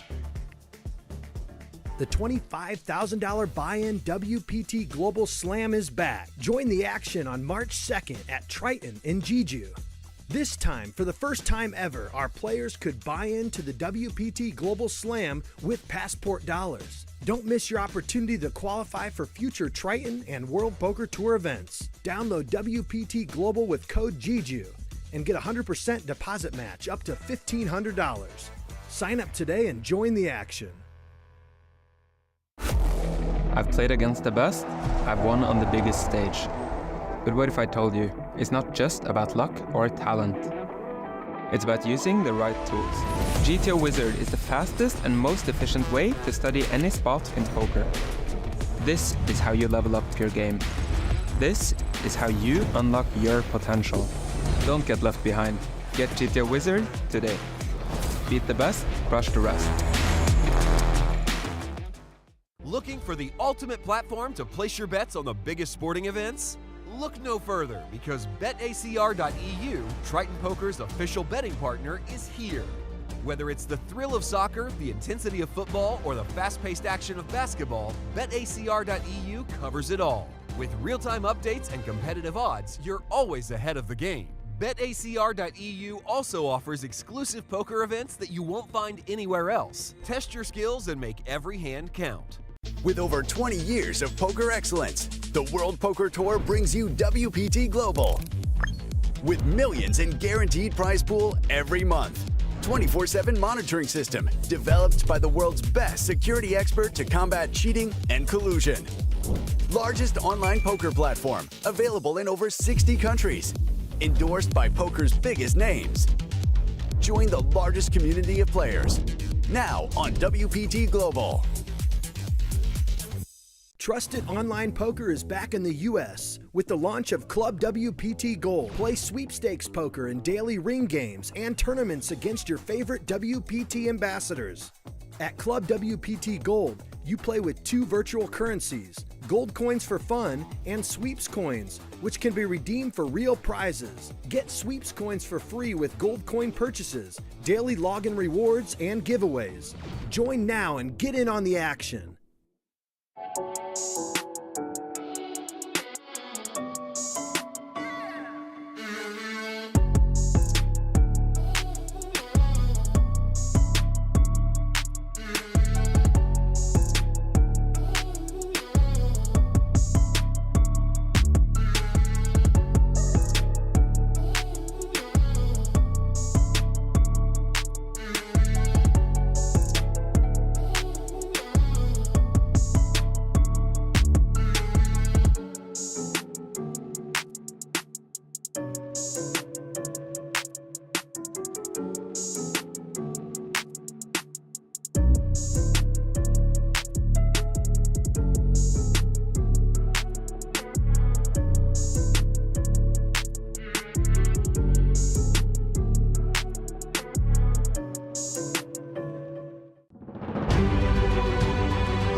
And we're back right where we left you. Ali Najad and Kevin Rabichow resuming coverage of what is now the Stone Money Bubble in the 25K and 8 Max event. Third one on the docket here in this 4th day of our Triton Super High Roller Series Jeju Festival, one of 2 coming your way in 2025. The next one will be after the World Series. First, Montenegro. Very popular stop, especially for the Europeans. Easier to get to. Fedor Holtz, going to be part of that blue table. He brings 60 bigs forward. Ebony Kenny, chip leading over at the red table with 44 bigs. That glimpse brought to you by GTO Wizard. Peterson, a new arrival, as is Mr. Kita, who is second in chips. Poseidon Ho, also a fresh face. David Coleman and Ramin Hajiev, the 2 shortest stacks, both of them hanging on at that red table.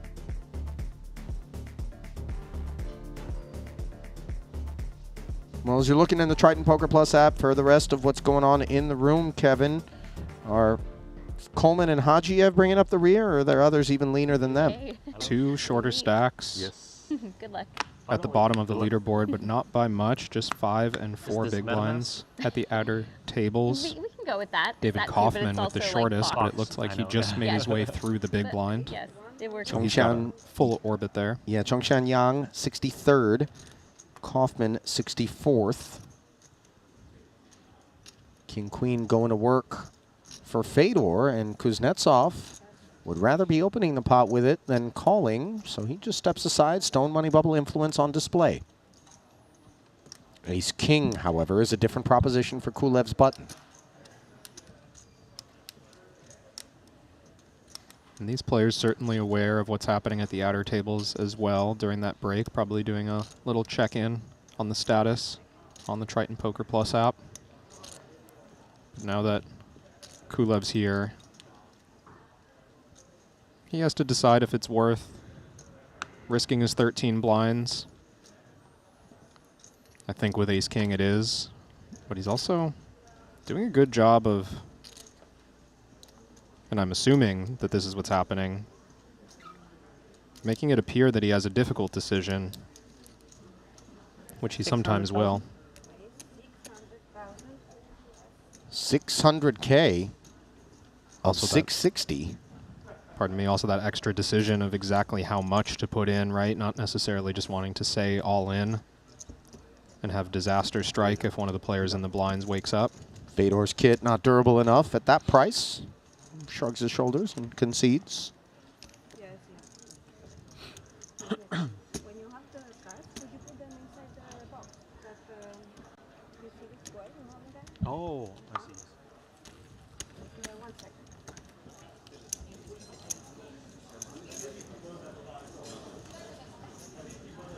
Is that a mole in a Sherlock Holmes hat? We've seen some creative table buddies over the last few events. Is there like a Hello Kitty store here that I don't know about where these things are being procured? There is I mean, I know that- there's a mall. There is that something teddy bear, right? Joanne Teddy Bear. That's the one, yeah. I wonder if that's where they're coming from. Who knew poker players like a good Snuggie? Cuddle buddy. Apparently none more than our co-commentator, Griffin Benger. What's this? Claims to have more plushies at home than a sane person should, although he wasn't specific with the number. Is he like a collector, thought those Beanie Babies were going to be a good investment down the line, or is he just like, yeah, I like my bed covered in... Certainly you still have some of those stashed away at your house, no? And I have a Tamagotchi, new inbox, recently eBayed that, worth dust. And I have like one Beanie Baby that just was embroidered with my alma mater. And that's it. I was never collecting that stuff, though recently I did delve into The King of Collectibles, 2 seasons worth of it on Netflix, largely focusing on sports memorabilia. Okay. What an industry that is. I'm going to have to check that one out. It's wild. 20-some-odd million baseball cards that are being bought and sold out there. That's a big number. You know, Jared Blesnick, the Blez, famously into these sports cards. I had no idea This is true. just how big a deal some of this stuff can be. There was like a LeBron James triple logo card, 1 of 1, that somebody recently unboxed. It's a massive subculture, and it's a huge industry. Not so huge or 2 5s, but big enough, says Kulev. Yeah, and by the way, not a comfortable open, I would say, under these circumstances. I wouldn't have faulted an open fold as well. It's going to get a lot less comfortable in a moment as Shilko's ace-queen suited, I thought, would play back, and yet it flats. Yeah, Kevin. I'm surprised as well. I would have liked to see Shilko go for a small 3-bet here, allow Kulev the chance to 4-bet all in with a weaker hand. Could this be something that is on account of the fact that Kita is to the direct left of Shilko and covers him, unlike moments ago before Shunjiro's arrival? Well, perhaps, but in my opinion, that would push you in the other direction. You might want to isolate against the stack you're comfortable getting in the chips against. Fair. Force Kita out of the pot. Now you've allowed the covering stack to play post-flop with both of you. Wow, but you're going to be quite all right with that allowance, considering that Kita has flopped an ace versus top two. Kulev fans, but obviously being called by the two covering stacks. I don't think he's eager to commit any more chips with 2 5s. I mean, it's an interesting one. This is so low in Kulev's range, perceived and actual. He might be thinking about a bluff on this texture. Most of his opens connect with an ace-queen high board. But what about the flatting range of Shilko in particular on the button, if not Shunjiro in the big? I mean, I would expect them to come along with much weaker hands. Obviously, ace-deuce suited, not incredibly strong, but if I'm in Kulev's seat, I'm thinking Shilko has hands like ace-10 offsuit, ace-jack offsuit, some weaker suited kings, maybe king-9 suited, king-10 suited. There's a number of hands I would expect to be able to fold out, even pocket 6s, pocket 7s, hands like that.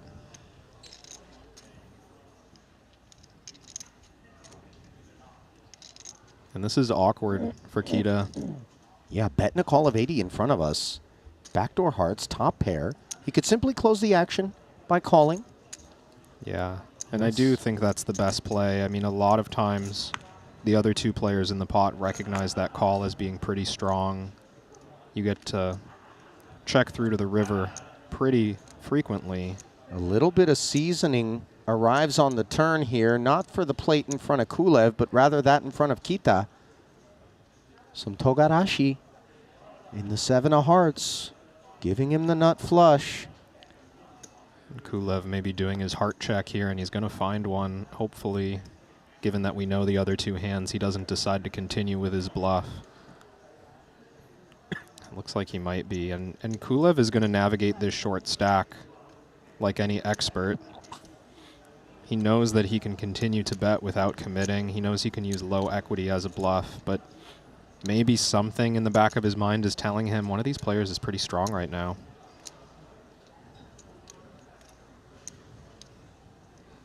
Wow. Doesn't dissuade him. You know, he feels as though maybe Queen X has to concede in the face of this additional barrel into 2 other players, which could be more in the range of things he expects to have hopped in there with him as he continues to attempt to tell the tale that he holds an ace, and yet both of his opponents have the genuine article. And for Shilko, how do you feel about top 2 at this point? Do you want to announce yourself? Against Kulev specifically, we don't, because Shilko's going to recognize that Kulev is very polarized.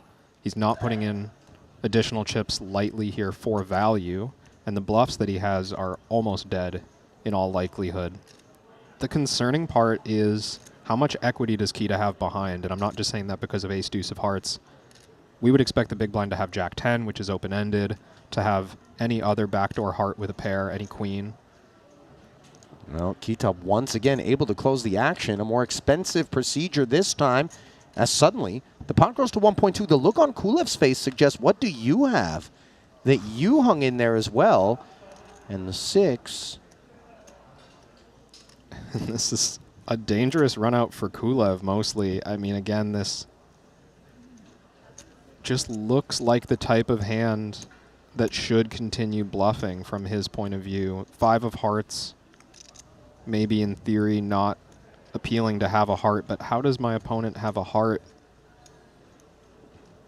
that contains the 5 of hearts that's also a weak hand? It's not obvious that he shouldn't just continue to fire here. Maybe we put Shilko on ace-10, ace-9, king-queen of hearts, queen-jack of hearts, these marginal hands that we can get to fold.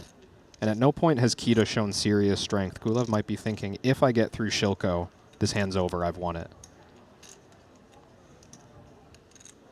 As we can see, getting through Shilko isn't something in Kulev's future.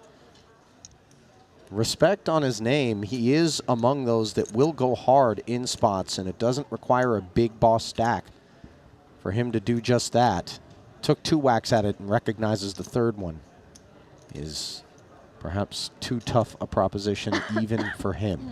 So a shutdown, and now Shilko can go for value.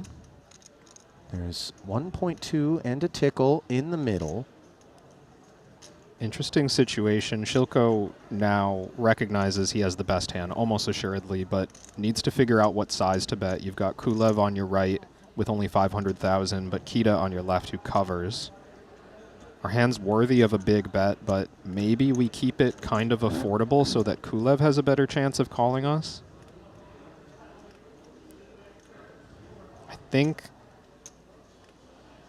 he should focus on getting value from Kita, because calling twice really does make it likely that he's got one of the other aces. We don't want to put too much emphasis on how we're going to find a way to get called by Kulev, although he does happen to bet exactly 5K less than Kulev's stack.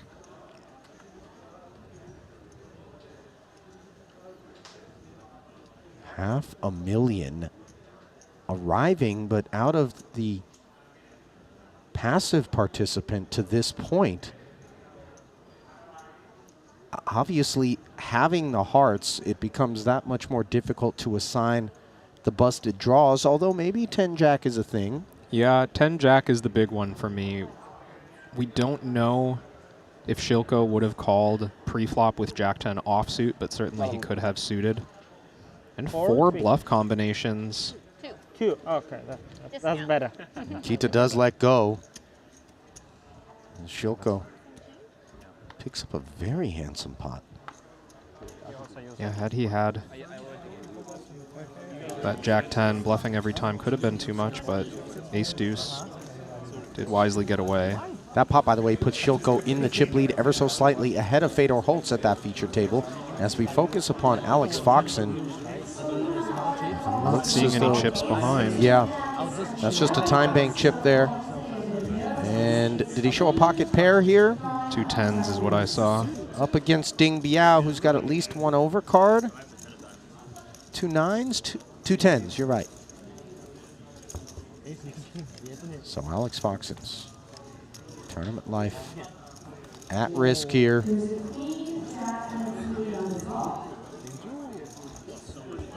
Flop came Queen Jack 3. I believe Ding Biao has Queen 9. Yep, looking at table 8 here. Queen 9 of diamonds for Biao. Can Foxen hit the 10 and hang in, keep the bubble intact? Nope. Tepid applause being delivered by someone there. I'm not so sure.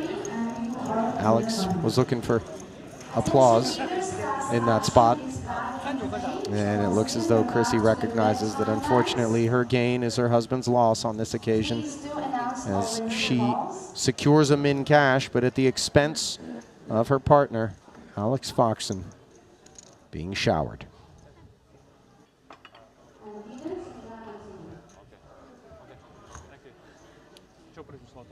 Can I get a chamomile tea and a fruit plate? Yeah. Now Ding Biao, happy to be of service. All smiles. Looking very healthy indeed. Flipping back over to our other feature table now for a check-in. 100% in the money? 100%. Reibinger with the ace-8 takes a pass. Hajiev won't be doing the same.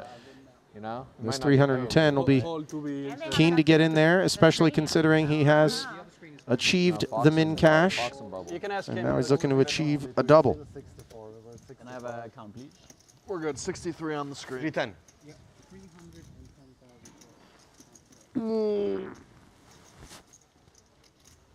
Ace 9, a close one here. They do make mistakes here. I will say I For got Peterson. pretty hard when I was a short stack in event number 2. I was the next person to be the big blind, and they're like, "Oh, you're breaking the table. We're breaking the table for the redraw." And then I got all excited. I talked to my camera. I'm like, "Oh, I just saved like a lot of money." I got really lucky. Peterson. And then they come back like, "1 more hand." I was like, "What?" Like 1 more hand? I was already so short. I had like 8 bigs. I was like, "No." Jams the inferior ace. He'll pull back 160K, and Hajiev gets a spin in a great spot. You know, only 6 big blinds in that open jam. Certainly a wider range of hands than ace-king expected, but Hajiev in a good position here.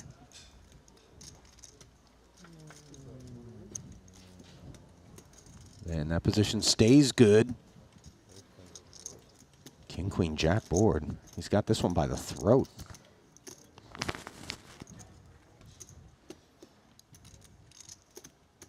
Peterson can no longer win.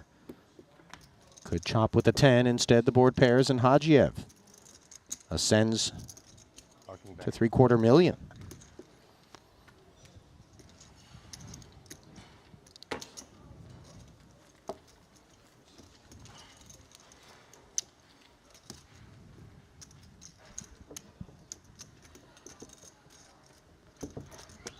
Played with Peterson a bit in the World Series last year. Very experienced online player, frequents the United States tournaments, and runs more sims than anyone I've ever met. Mostly because he's employed to do so. Go on.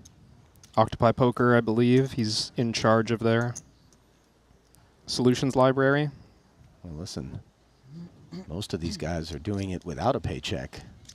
So always nice to soak up the knowledge and be compensated for doing so, although you could make the argument that the results are compensation of the best type for those that put in the work. Yeah, it's win-win. You get to study and get paid to do it. Yeah. Do these get replenished on breaks? Is that what they do? No, no, but do they get replenished on breaks? Yeah.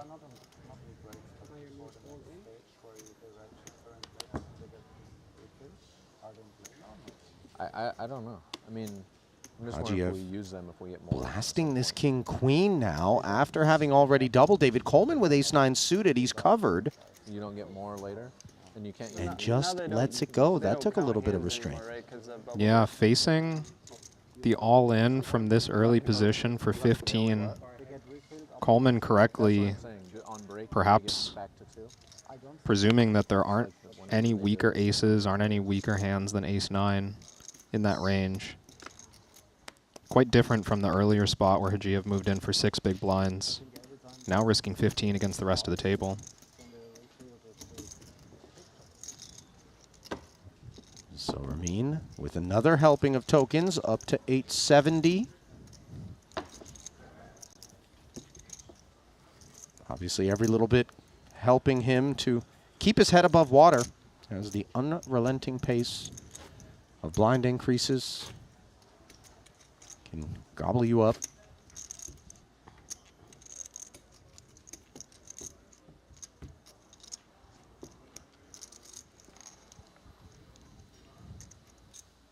That is a spectacular hat.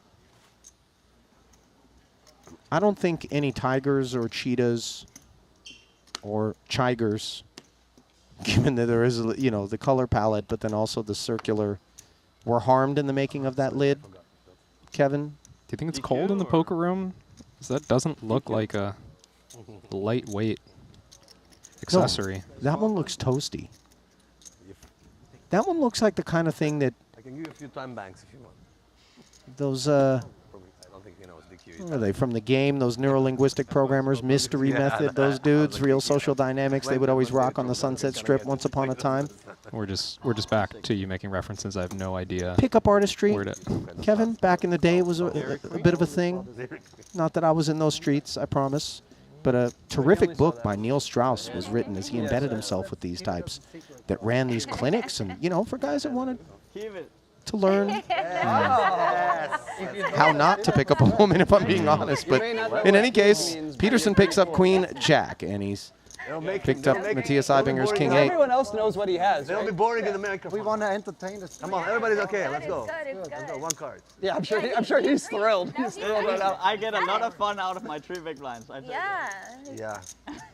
Well, he plays one card just for the record, right? No? If he flops a pair, we have to get to show the other one. Oh! You could still win. Yeah. I feel like we're doing a Maybe you should another card. King or jack, you know. Imagine someone just turning on the screen I'm and being pretty like, sure what I is have. happening? How you're One ahead. card. You're such I have This is the kind of fun we have on the inside of the bubble Now I have straight draw. versus outside it. Yeah, a lot of possibilities. Although you block king queen, right? For now, king Unclear if Ibinger really doesn't know what his second card is. I'm not gonna lose. Seems I'm pretty he's sure. being honest. Yeah, I don't think he does. That's gonna be tough. Without look. Jack would have been the only way. And the card should be more ahead.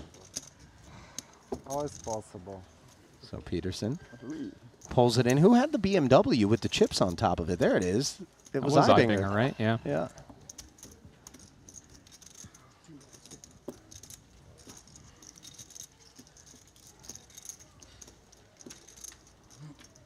I was so confident I win anyway.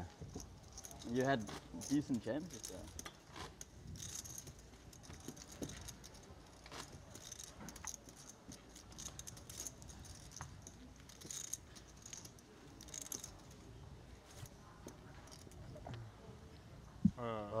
What happened? I think this was mine, but I'm not sure.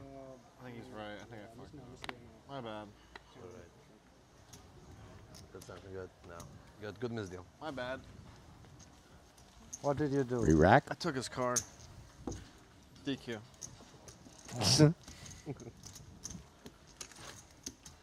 Coleman was asking earlier if they were guaranteed in the money. There is one way for him to not get paid.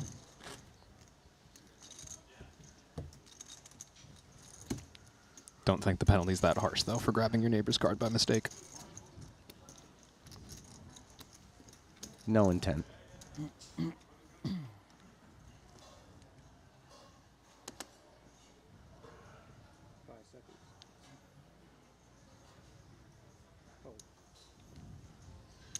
Unclear what Coleman just binned.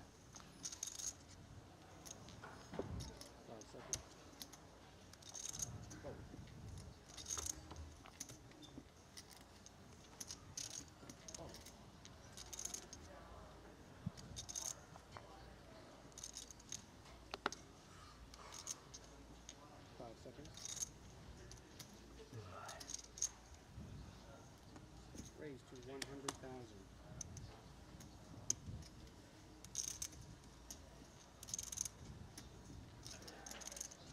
Wolfgang is activated here. Not getting RFID intel here. A couple of short stacks ahead in the blinds. But between these two, about 30 big blinds effective.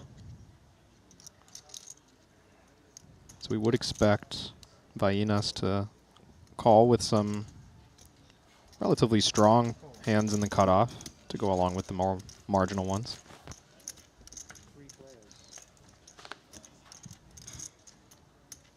Jack 9-7, 2 hearts, coordinated, wet texture.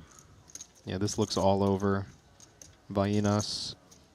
I would expect to see Wolfgang check over to him quite often, but if he does bet, it's a sign of pretty significant strength.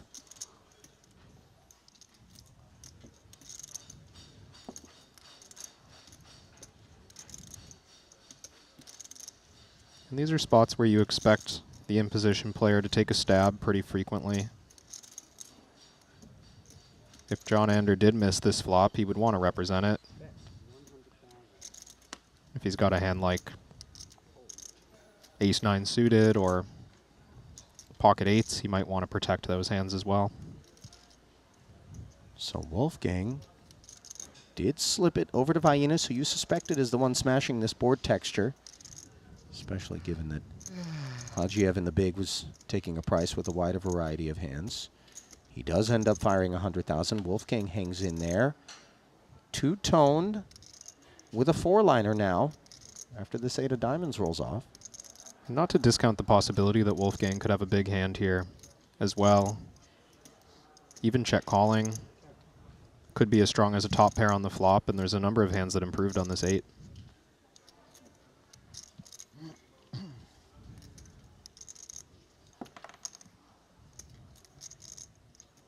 Second check from Wolfgang.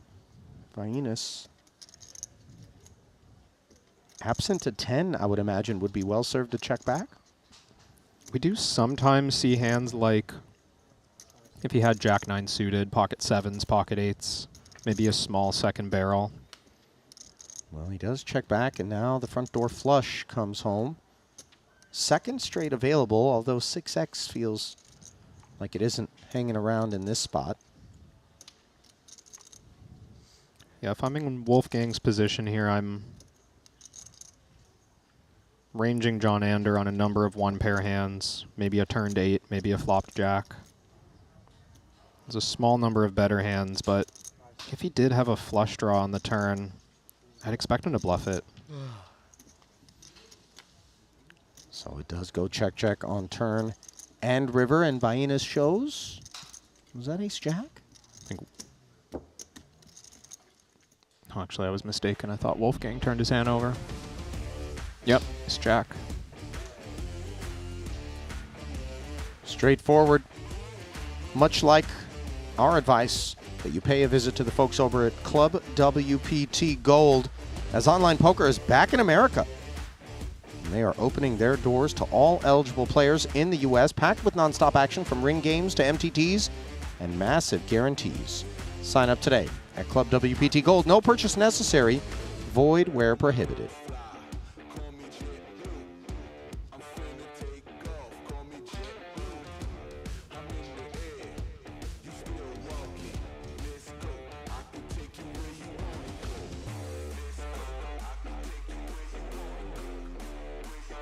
There you see Ethan Yao, Phil Ivey, and Wolfgang himself, part of the ambassador team for Club WPT.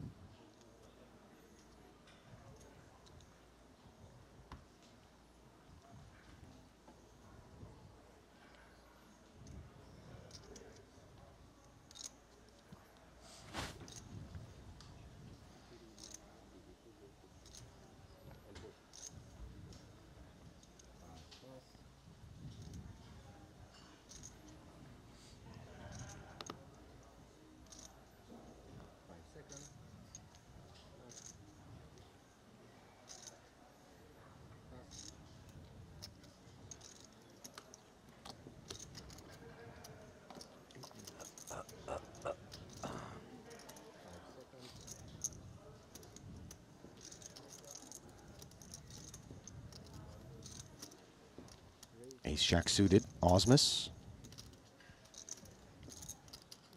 125. A little bit extra on his open here with David Coleman ahead in the big blind. Sitting on only 225,000.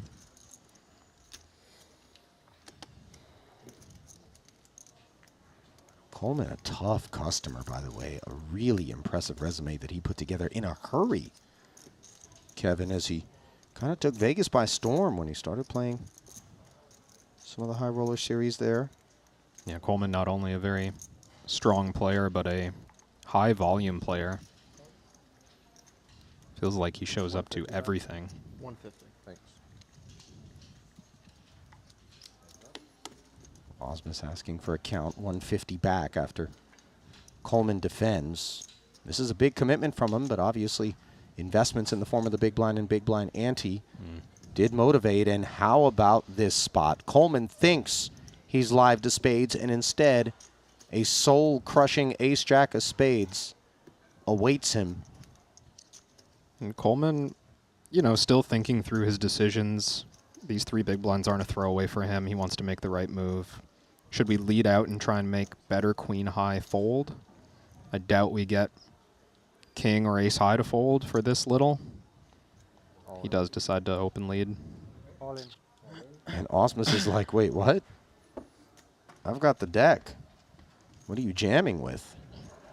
Coleman perhaps just taking a glance to make sure he doesn't short himself a pay jump, but yeah, I think he'll quickly notice that they're not that close. 3 players. By the way, this is a super sharp move. It's not on this occasion being utilized in this way.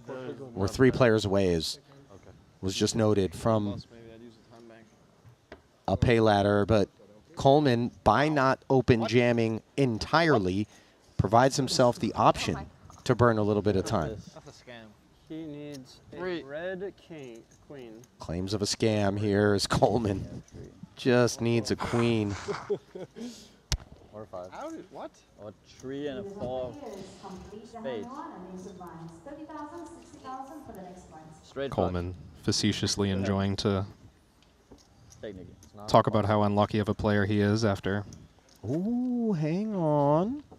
Not to interrupt, Kevin, but blame the 4 of clubs, which now adds 3 outs for a total of 6 to Coleman's arsenal as he tries to keep his seat here. Queen or a tray, and the 6 1/4 goes his way. Instead, both players make the flush. An advantage, Jeremy. Cold world, but it'd be a whole lot colder if it didn't come with a min cash, That's all, folks. which is what Coleman has locked up, along with David Kaufman, Jingtao Jia, Roman Hrabets, Matt Belcher, and Ben Tollerine, who have finished 63rd through 59th in that order, with the 58th place slot going to that man right there. Pay ladder happens at 54, and it isn't all that big, $3,500. Blinds up, 30 and 60,000 now, brought to you by GTO Wizard. Shortest stacks in the room, and there are many of them, are hovering at sub 10 bigs, many 10 and 11 big blind stacks.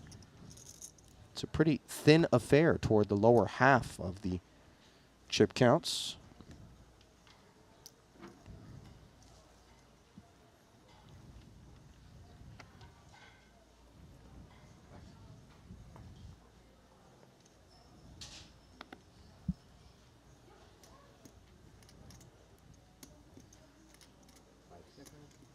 He's king suited. Sexy time.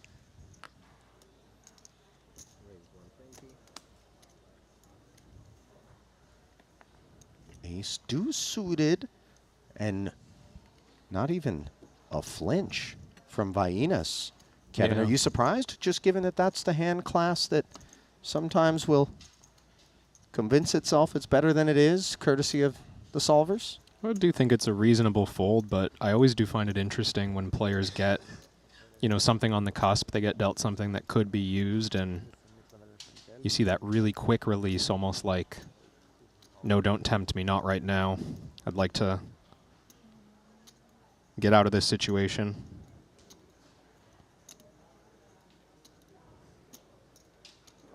And the timing is good here, of course, but playing this short in the big blind, Peterson has to come along with almost any 2.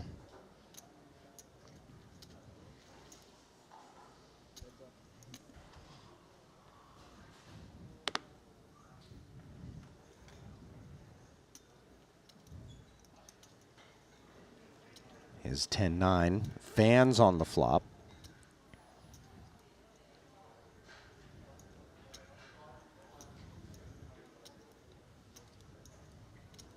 Don't think we'll see any leads on a board like this, although Peterson, another tactician, thinking through his short stacked options. Gets pretty tricky playing with only 4 big blinds, 3 big blinds. What team? But if I had to bet on it, Peterson already knows that he's check folding here, and he's just trying to use a little bit of time so that that pay jump that Coleman was after a few hands ago is a little more likely to go his way. I see at least one race a year. 400K, the C-bet, covering Peterson. At least. Sometimes more. And Wolfgang just playing this one straightforward, no funny business. Certainly could have gone with a min bet to try to keep some weaker hands in there, but he's happy to protect his hand. I wanted to bang you, though. I wanted to beat you and put a sticker on you, because you're actually a cool guy. Aside from what you do as a hobby. Well, you know, you can put a bang stick on me, nothing will happen. Nothing. I am known as a pacifist. A masochist? What did you say? Right. Sorry, I can't understand. Yeah, my accent maybe This is my weapon. It is the serpent. That's true. That is The Triton. The Triton. Yeah. Wow. The god of water. Such an honor to play with the god on one table. Yeah. Insane. So we dip away from one feature table to check back in on the other. 6-4 of clubs after folded around to Shunjiro.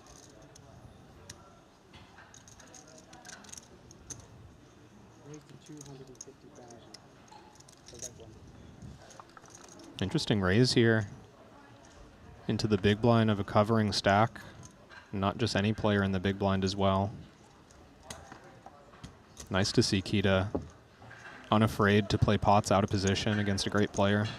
Raising to 250 and shedding Fedor, who is a sticky customer, by the way, just so confident whether in position or out of position against just about anybody in the field is Fedor. You're basically locked to win a trophy then, huh? I hope so. I hope so. One day, one day. Maybe not this year. Could be next year. Maybe this year. 2 Jeju stops. I come back September. Exactly. Will you go to play on Europe stops also or not? Not really. Not really. There, the chances are better because the fields are smaller. Yeah. You mean like EPT? No, Triton, Montenegro. Oh, okay. Oh, you mean Montenegro? It's really nice, but there's less people. Oh. I've never been to Montenegro. How much do you play? It's a beautiful place. But I heard that once you go to Montenegro, 525 plus this. You basically got locked into that casino. Is there other place around? Not There really. is, there is, yeah. Not really, Oh, yeah. then? I mean, it's like small city before the big cities. Удачи. Pretty easy one for these two hands. Put in 10 big blinds, blind versus blind. 2-4-8. Fives and King 10 as Kuznetsov decides to dig in against the aggression from Fedor. Understandably with the baby pair looking for a spin. Sitting just north of 10 bigs coming into this one. 1.25 million.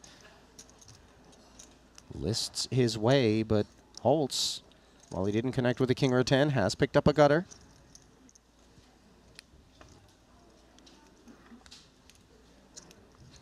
Add 8s to the mix as Kuznetsov flashes a nervy smile, given the German So if it's GG, we should win. threatens. Nah. Oh, and then does it the hard way with a 10 on the river. Just like Not that, today. Nikita Not vanquished. today.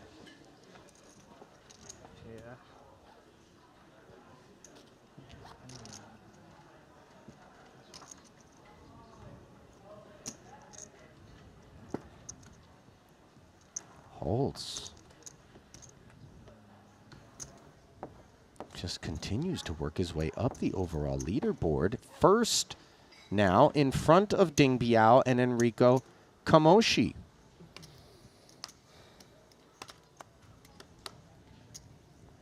Chip leader coming into the day, Steven Song, has slipped all the way to 17th with 33 bigs, by the way, as Osmus with the Ducks. Laid it down, Matthias. Positively reinforcing the decision. Suited one gapper for Hajiev. He's been lurking. Type of hand you normally don't play this short unless you're just going to go all in. I think it's wise to pass on that one, maybe from the button. Gitis Lazaninkes. Not interested in the Queen 3 of hearts. Queen 4 off, even worse for Schultz-Peterson. And it's so frustrating when you're on 3 big blinds and you get that chance to open the button, but it's just not good enough. Dog shit better than my dog shit. Yeah.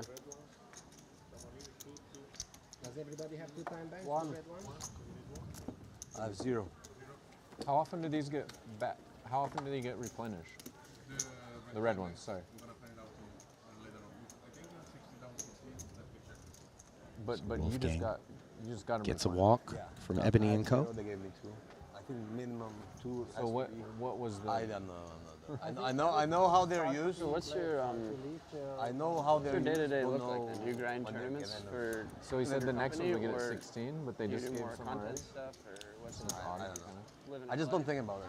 Yeah, me. I don't think it's that. No, it's not. I just kind of want to know, but just for 'cause sense of knowing, right? yeah, yeah, and the 10 seconds is like quick, you know. When 2 more tables? Okay. Thank you. Just trying to.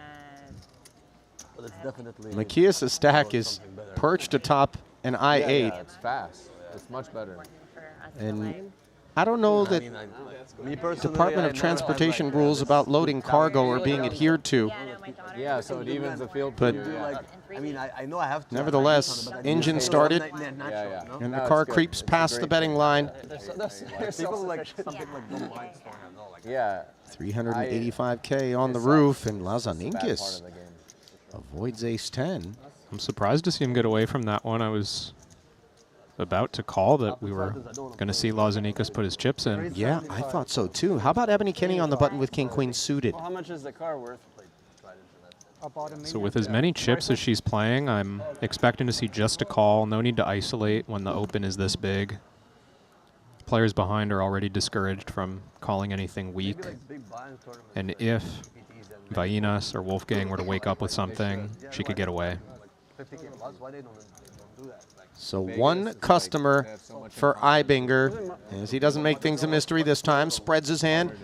Ace-Jack in front of King-Queen, but the advantage, not the biggest around. 15% edge for the Austrian. First time we've seen Ebony Kenny giving a spin. And so far, she rates to be giving a 920K pot away as well, unless the deck has a king or queen in store. Maybe some backdoor diamonds. This seems bad.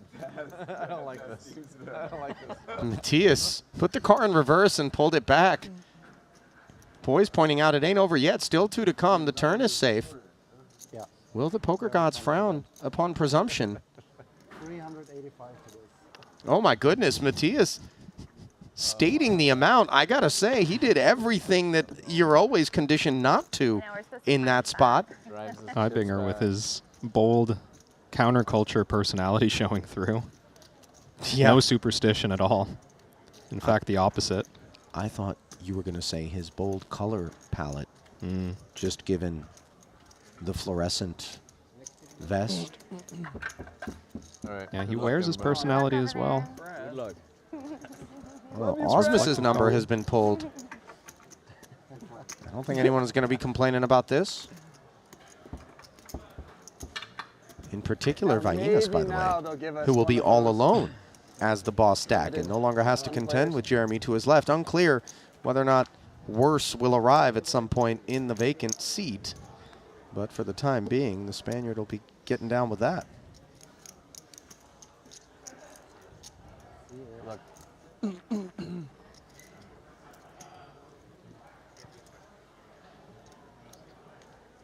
Well, shout out to those of you that are streaming us live Like how you look? on the Triton Poker Plus app, our Twitch channel, or, of course, Nothing our special. favorite here in the booth, the YouTube streets. If you like what you see so far, not just here in day 4 of this Triton Jeju Festival, Out of 8 bags, so but also in general, and somehow, some way you have failed to do so, mash the like button and the subscribe button. Let's get those numbers up. It takes but a couple of seconds, if that. Help us dethrone Mr. Beast as one of the most subscribed to channels on Earth. Maybe that's ambitious, Kev. 200. Although we are in South Korea. This is the home of Squid Game. Maybe we can get Triton games. I guess that's what we have, actually, is Triton games. Yeah, that's what we're watching. I'm afraid to ask what would be different. Trapdoors, alligators, murder, you know, shapeless face masks, you know, the guards and whatnot. Don't let me run amok with this. If I get authorization. I don't know if the fields are going to keep growing. The thing is, it's tough to if get they put you somebody- in charge. Yeah. No, I will be the antidote to growth, for sure. Wow. Oh, and maybe the antidote to a couple of sixes is going to be an ace-queen as Ibinger starts his engine once more. This time, the threshold of this BMW roof being tested a bit more as 860K is perched atop. Lazaninkis surveying before putting in the remainder. Ibinger does cover. Also, they put the cards more far. The cards were closer. 690. I think that's not gonna go higher. Prepayment. Wow, Matthias, he goes, pardon me, both ways. Not as confident, huh? Nope. Yeah, you don't look This time he confident. cuts out the 690. Convinced he's going to lose this one. Ooh. Wow, successfully runs the reverse. They pick up the chips again. Trip aces. It's playing with fire, man. Oh, man. Look, he's bringing him back. I don't mess with Turning poker radius guys. being They're explored. real. Oh, shit. Stand up, stand up. It's another sign. Pay the man his money.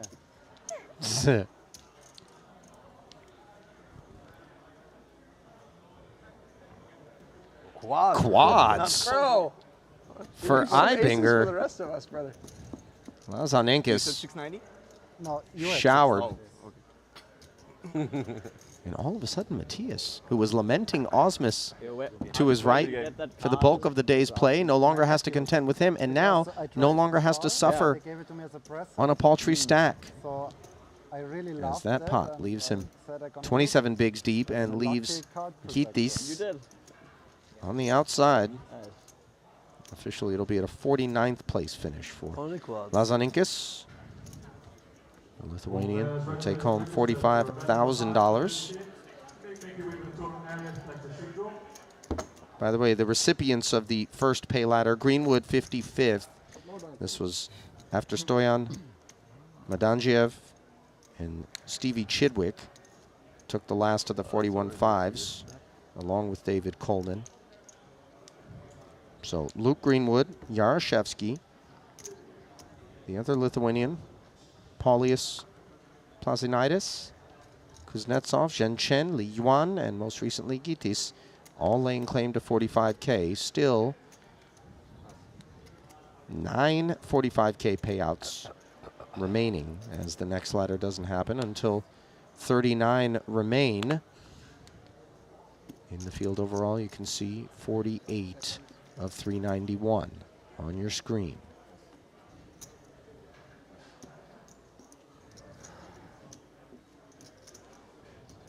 Careful.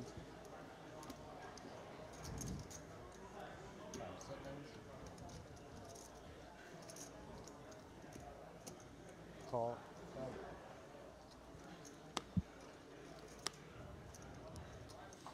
Matthias limping against Hajiev, and he piles with the Jack-9 suited, properly recognizing this was not a trap or a hand good enough to take the heat. I could have folded right away. Yeah, 10-4 off, a little bit out of line there, trying to sneak through the limp. He ends up running into a pretty marginal hand, willing to go all in. It's probably not the wisest limp. It's fine. I deserve It's rooting for totally you. fine. I take the big one It's okay, unless you and give you some rake back. Okay, no problem. Unless I stay here around. I like the plan. May or may not be all in. I hope so.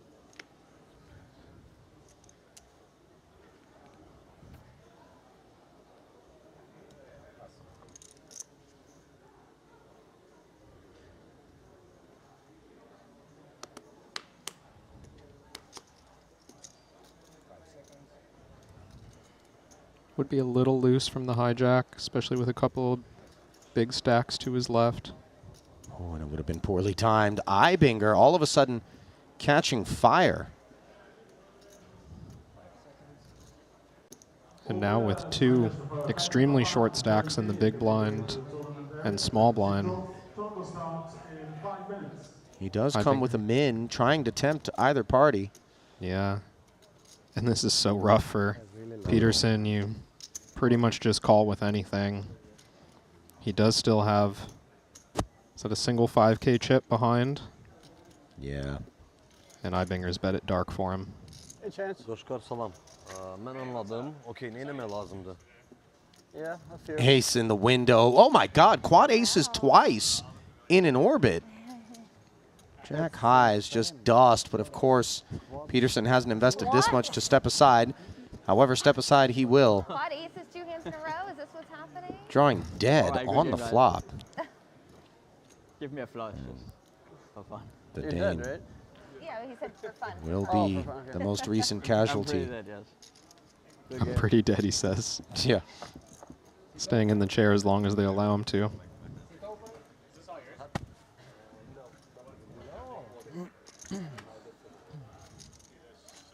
Good to see you. King Tut's corpse had more life in it than Peterson post-flop there.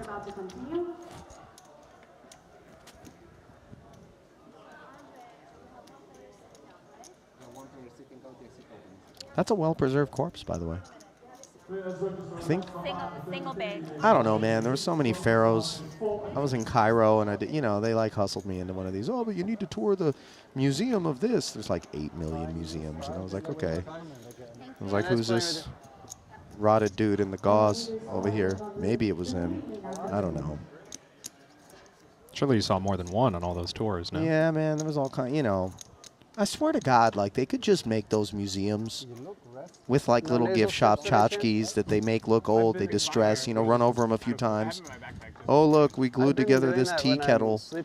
You know, I'm like, dude, come on, man. That's team. I haven't been, but you're really making it sound less magical than you might expect. I didn't love Cairo. I will say this. Supposedly it's... But you look so sick with that. Lane dividers in Cairo It's like your thing. is more just for a suggested path on any given roadway. And while Arabic is the national language, the car horn is a close second. I'm not kidding. Not a place where you want to rent a car then. Listen to me. I saw a bus pull over on an elevated freeway and let people out on the shoulder, and they had jerry-rigged a bridge between their condo complex and the side of the freeway, and they literally climbed off the freeway into a stairwell in their car. I'm not making this up. It was phenomenal. I mean, if you know it's there, it's probably fine. You know, stop requested. I guess I got to pull over here. It was incredible.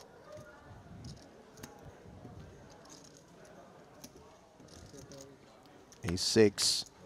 The least incredible thing we've seen out of Ibinger. But it is performing decently against Hajiev, who piles on top, 7 1/4. Yeah, but that's a nice rejam from Hajiev. Only 12 blinds, but he is going to get some fold equity. Clear out a better hand. Chance and I were having a spirited debate at our previous table.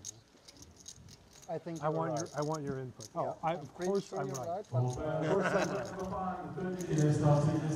Oh, shame that we're stepping away from the Shaman O'Dwyer story. They tend to be good. As you caught a quick glimpse of Tom Vogel saying, was it?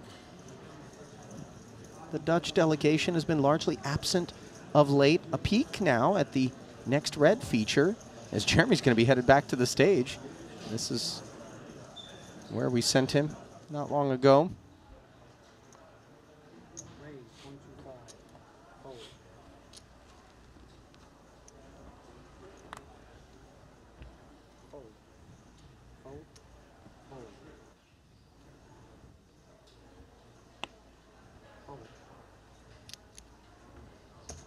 Button is good.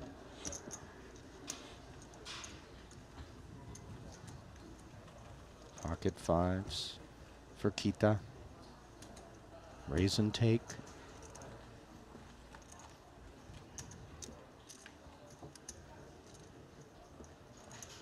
Currently sitting 14th overall in chips. First ever Triton Festival, 0 for 2 in the 15 and 20K. Can I get a fourth? But part of what is an ever-growing market Thank you. in Japan for poker. Steve O'Dwyer told me he just recently spent some time in Japan, loves that country, and many of our Triton regs are going to be headed there after this Jeju festival, just given the proximity to spend some time in Tokyo and maybe the countryside. Some folks are going to go skiing in Niseko, which is apparently one of the better places in this part of the world to do just that. Stopping through myself for a day, I get a chance to watch my home team, The baseball Dodgers? team, the Cubs. Oh, the Cubs. In Tokyo, yeah. The Dodgers are going as well. Yeah, that's why I said that. A couple of showcase games, yeah. Yeah, poker and baseball burgeoning in those parts. As King Jack burgeons from under the gun. A7 suited, being chewed on by Shilko. 2.4 million and a big stack to contend with. He decides flat. Yeah, could see either play there. A 3-bet to 8, 9 big blinds would have been reasonable as well, I would say. Queen Jack 3 board with no diamond. This should be a very straightforward departure for Shilko in the face of follow-through from Kita, which with second pair, I would imagine wouldn't be considered wild. Yeah, sometimes we see check behinds on the queen high board. Small blind connects fairly well with this texture, but so does the under the gun opening range, so there's nothing wrong with playing this one aggressively. 90K getting the job done there. You know, we touched on, it was Masato, I believe, the YouTube content creator in Japan. There's another name that I've been calling quite a bit, Masashi Oya of Japan. He's really made a name for himself of late also. Is he on YouTube as well, or just From playing? Japan? I don't know. He's definitely playing well. That much I do know. As presumably have John Ander Vainas and Fedor Holst just given where they find themselves as chip leaders at their respective tables, albeit it takes a few more blinds to have that honor at the blue table than it does at the red one, where Vainas is quite lucky to be the mayor.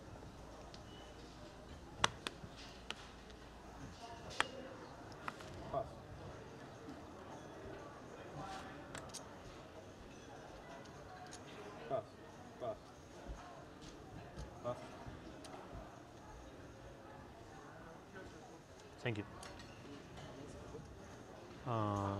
That one is over. Thank you.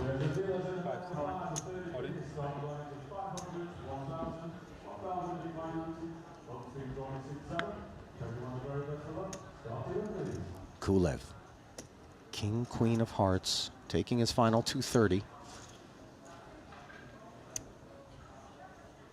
Shilko knows ace-3, often the best hand, but you're not thrilled to put in 4 big blinds cold with a couple of players behind.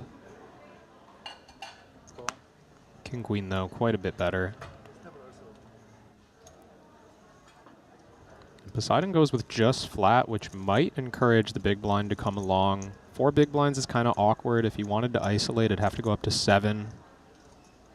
He's only got about 20 in total. Poseidon's King, Queen, the offsuit version. Shunjito has plenty of chips with which to hop in here. And the trouble is there's still going to be 1.1 million remaining to play for, and unbeknownst to him, he has dominated in both spots. So even the suited king does concede, and he's going to feel pretty good about that decision once the 2 king queens are revealed. I like my bet better. You're suited, man.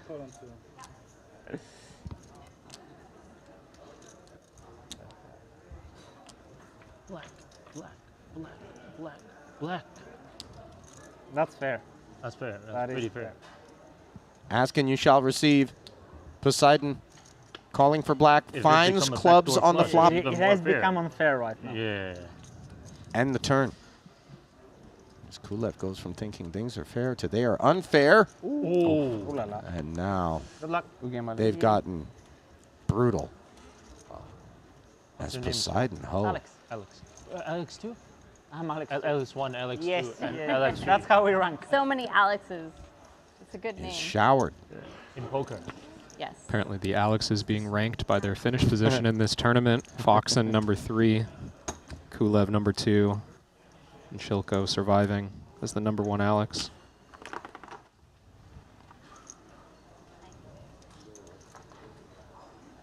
Boy, that's a really tough way to meet your end in any given poker tournament.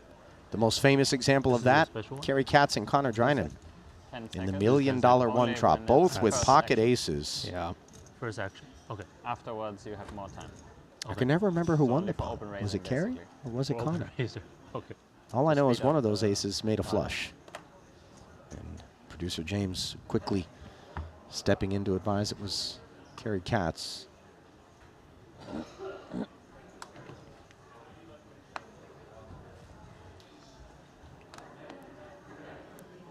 I glanced over at the overall leaderboard to see a brand new face, Martin Zamani, leapfrogging over the field after a huge pre-flop all-in with ace-jack against the pocket tens of Ju Song. Antonius. Ace-5 of diamonds takes us to $1.25.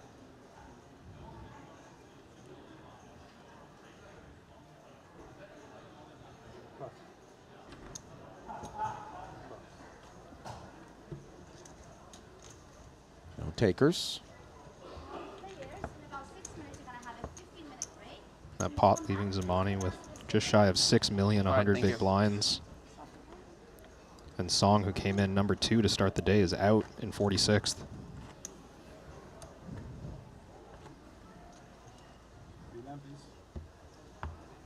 That's tough. I mean, obviously he's in the money, but just a single pay ladder as the man who came in chip leading. It takes a cooler or two.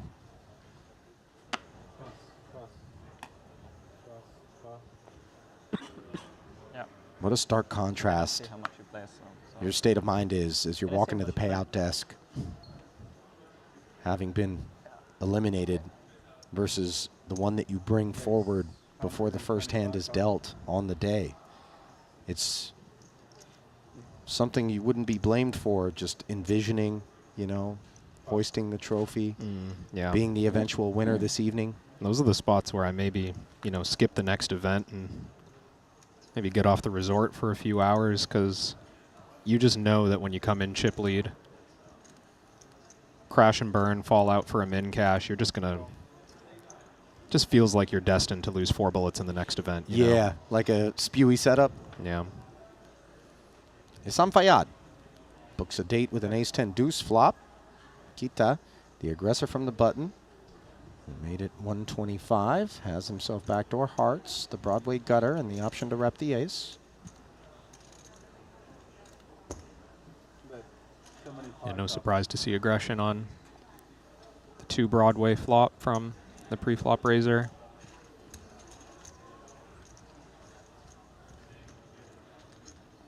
$75K.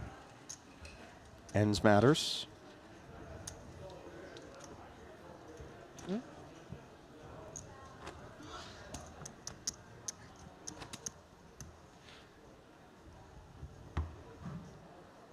There is other action going on elsewhere in the room at this point.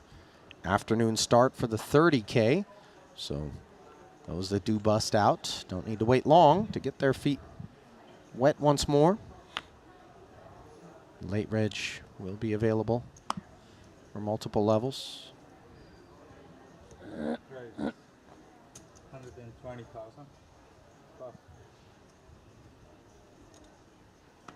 Ace king for Shilko, ace queen for Kita. These are second and third place stacks. Yeah, playing behind Fedor. Almost 40 big blinds effective. I wouldn't mind a call, but if he does 3-bet, it's not necessarily to put the rest in. Does just go with a call. Wow, and the man who has them both covered wakes up with ace king suited on the button. I mean, fortunately for Kita, the way this is set up, he probably sees a lot of action before it comes back around to him.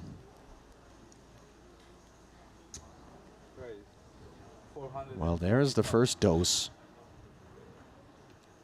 Oh, Fayad. King, queen suited. You know, you're so patient. You're hanging around. You're sitting there. This would be playable. It's rough because, yeah, I was going to say I wouldn't blame him. Against a button squeeze with only 17 blinds, your hand is so good at blocking the top of the deck. Right. Kings, queens, ace, king, and ace, queen. Unfortunately, as we can see, the blockers aren't always interfering. 1,035,000. Thank you. 'Cause everybody has a better king or queen.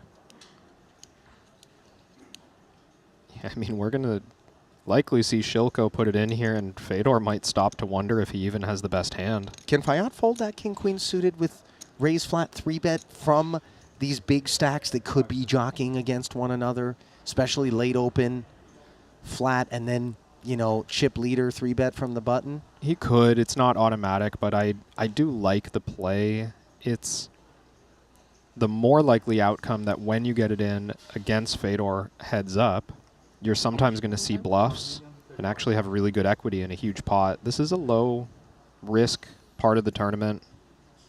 You don't mind taking a chance here. How awkward are things for Shilko, if at all? All in. I think Shilko has a hand that just needs to go in, and it's, you know, maybe he's playing the story through his mind of, oh, this is going to be rough, I'm going to run into kings for sure, but your hand is just way too good. Yeah, he agrees as Kita given reprieve. 2.2, 2.3. Holtz asks for the count. Main pot will be participated in by Fayad, but potentially a larger side. And what's tricky here, you know, it appears Fedor has an automatic call, and I do think he will end up calling, but Shilko doesn't really have the choice to just flat, so Shilko can have aces, kings, queens, and ace-king. I mean, that's maybe about it. Yeah, he's way up in range given the action. I don't think Shilko even puts in jacks here, so... No, it doesn't feel like that kind of spot. Fedor knows he doesn't have great equity against both of these ranges combined. If he could see that Fayad was willing to put in king-queen suited, a pretty bottom-of-range type hand, you know, maybe without experience playing against him, he thinks Fayad in the first place is like jacks plus ace-king. You know, I've often wondered, are there specific scenarios in which an ace-king can find the muck pre? It seems like we never really see it. Yeah, Kevin, for this would number this of be big one of blinds, I don't think he gets away from this one for this number of blinds. We're looking at less than 40 total from one player and less than 20 from the other. If this was a 60 big blind confrontation, yes, I think Fedor can get away from his hand. You can see he doesn't love it.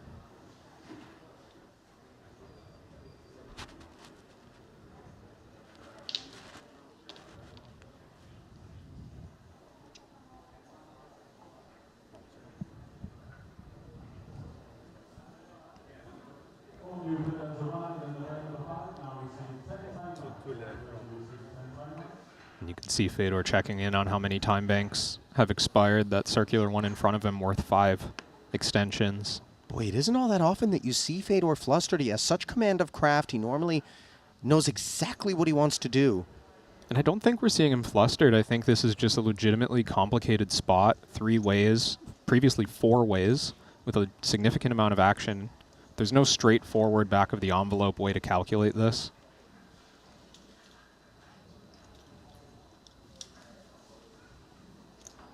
I would imagine he doesn't have a lot of data points on Fayad, and that is part of the struggle, is it not? What Yeah. did this man jam the million with? Yeah, and Shilko being so unbothered by that as well. I mean, we saw him take some time, but you don't get the sense that Shilko had an excessively complicated spot. Oh, my. Queens? The ace-king of hearts goes into the muck. So Fedor will gift $450,000 to this pot. Yeah, and he's going to be frustrated with that one, and there's always the chance that he just didn't have the information on Fayad to know that he could be this thin. I think he definitely surmised that one of the two of these guys was paired. Yeah. 9-6-4 board. One time in working. Fayyad hunts a queen with 2.76 in the pot, and he finds a jack of diamonds and heaps of equity. Hang on a minute. Not out yet. But now, it's official. As Fayyad got a sweat, but in the end, would get nothing more than 42nd place. $45,000 going his way, and a big pot going to Shilko, which he was going to have to share. Jacks or queens? What did you have? Oh, you see. No, it's okay. I'm just asking. I will still see. Yeah, you it. could hear him assuming that jacks or queens was the hand that folded Yeah, there. yeah. I don't think there are worlds in which he imagines ace-king was the hand, if for no other reason than the interference. And you see Fedor up on his feet quickly to head to this break. I don't think he was particularly pleased with the revelations at Showdown, and he couldn't be blamed for it, as he now slips to second place at the blue table. The two features are going to be giving way to a couple of new feature tables in just a moment.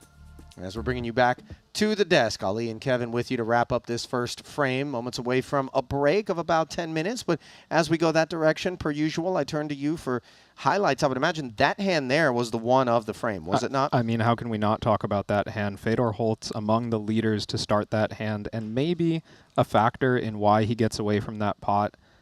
Knows if he loses that hand, he slips down to the bottom of the pack and perhaps wants to hold on to one of these top 5 positions. I can't blame him for making the fold, but you got to be so disappointed when you see King, Queen of Diamonds turned over. No question. Just a really rare sight, especially the suited version. But the situation, obviously, I don't think we're going to be overly critical of Fedor. You can sympathize with why it is that he went the direction that he did. My direction is going to be stage left, exiting. Griffin is going to be coming in here to join our man Kevin, and then they will bring you continuing coverage of this 25K when we come back in about 10 minutes' time. Stay close. The $25,000 buy-in WPT Global Slam is back. Join the action on March 2nd at Triton in Jeju.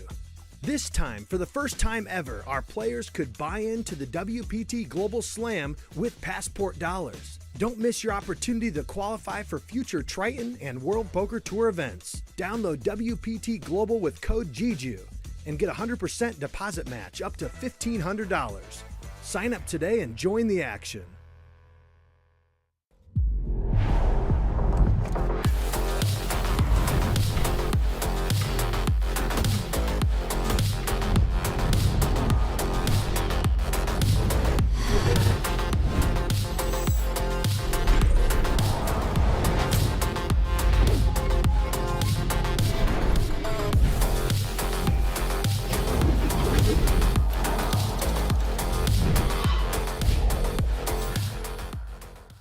Looking for the ultimate platform to place your bets on the biggest sporting events? Look no further, because BetACR.eu, Triton Poker's official betting partner, is here.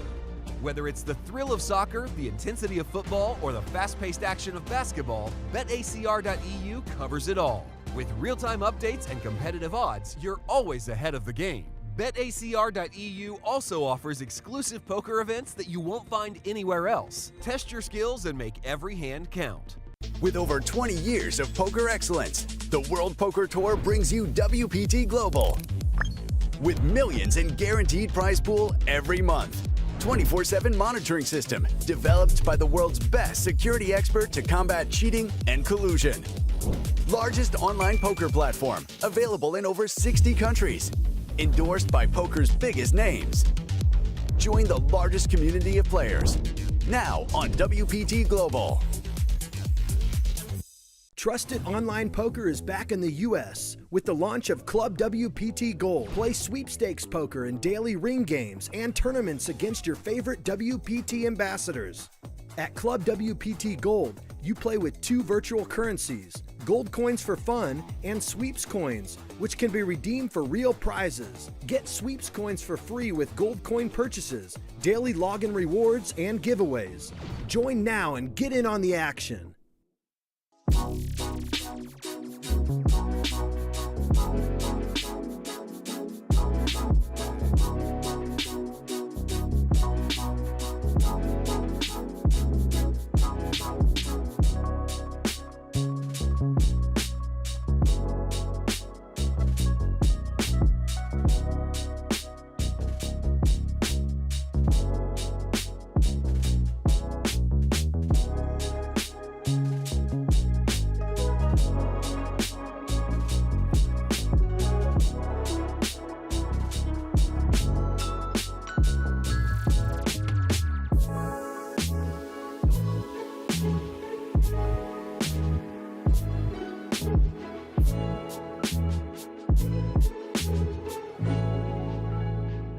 Mystery hand here with Brandon Wilson, who, by the way, producer James was updating me on the fact that I didn't give him enough credit for his success in Florida. Not only did he come first, second in those 25K high rollers, he won 2 different 50K high rollers at the same venue.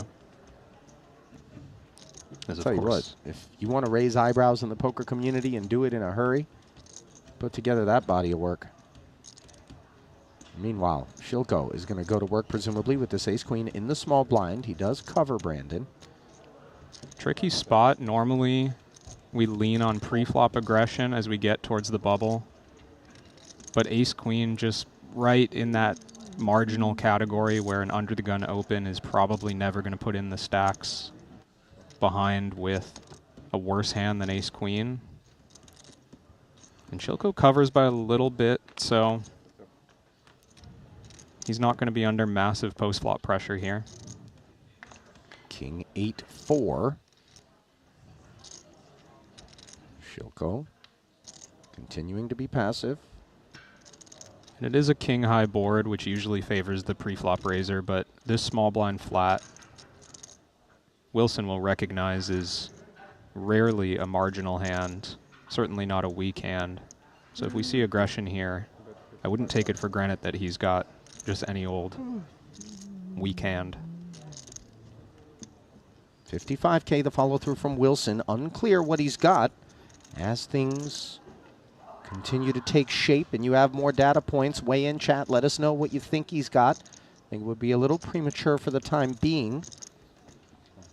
And Shilko, having approached things passively, does peel. Yeah, Shilko's hand's still good enough to peel the flop. No backdoor flush draw, but just the best high card hand. And even a hand like ace-queen on this flop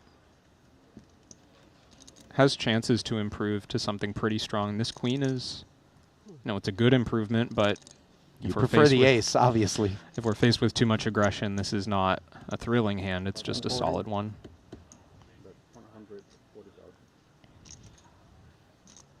Now a second barrel from Wilson of 140,000. Plenty of King X associated with those under-the-gun opens. Yeah, with the threat of the bubble looming, we're not going to see Wilson go for value here any thinner than, I would guess, King-Jack suited.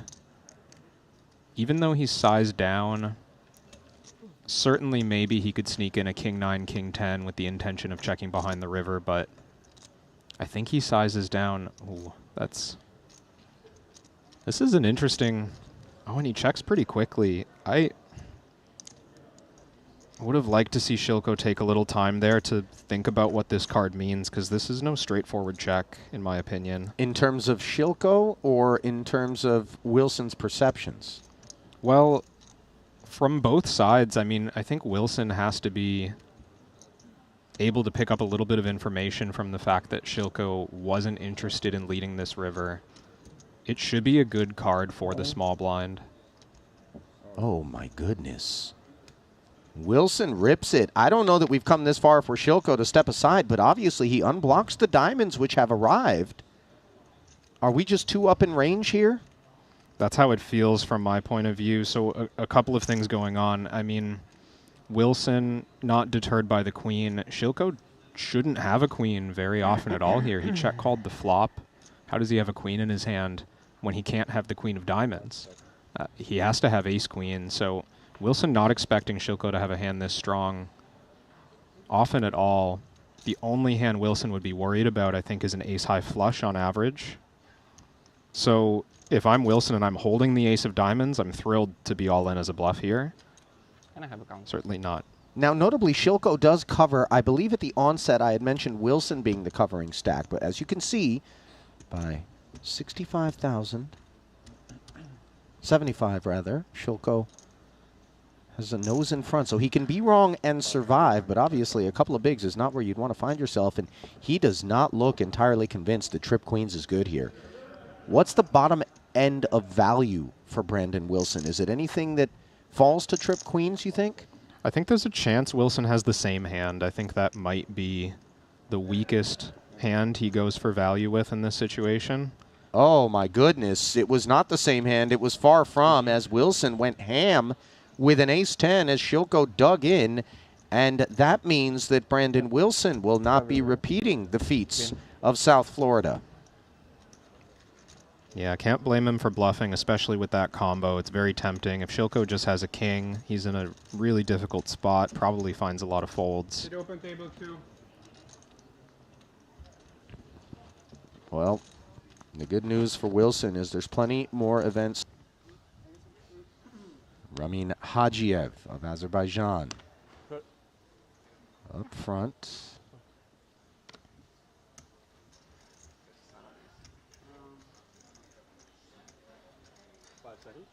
Did we just jump down to 68 there? I swear we were at 71 just a second ago. Yeah, we sure were. I'm noticing it myself. And the fact that Enrico Kamoshi emerged up toward the top of the leaderboard briefly in first ahead of Steven Song, now currently in second.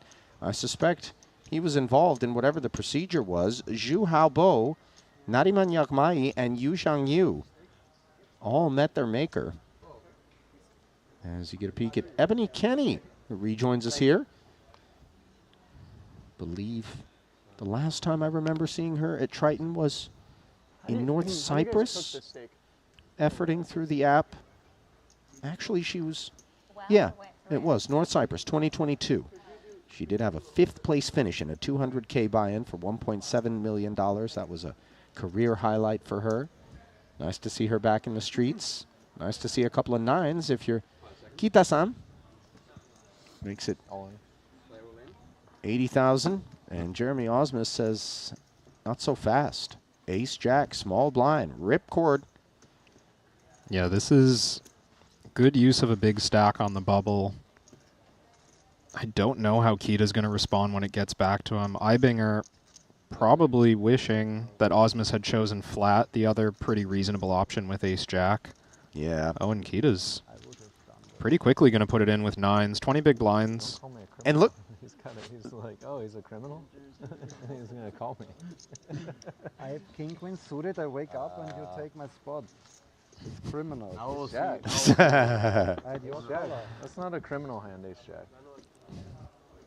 Matthias. Let's see if I would have doubled or busted. Lamenting that he's not the man spinning against the 2 9s, although neither of these guys are ahead of Yuya until the flop. Jack, 5, deuce. Osmus smashes it.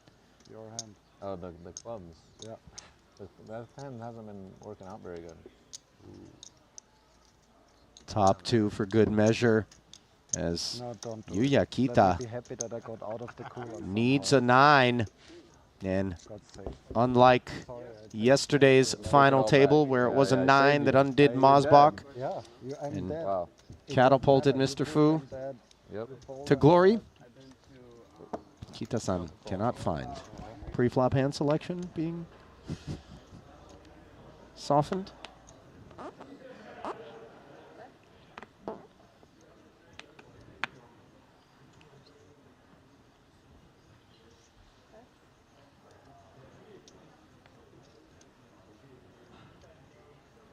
Baby suited 1 gapper for Kristen, but we touched on the fact that Shilko has emerged a big stack to her left. We are 4 away from the money. These are the sorts of hands that maybe a big stack could throw its weight around with, but things have changed. Shilko, king jack 80. suited, plus button equals 80.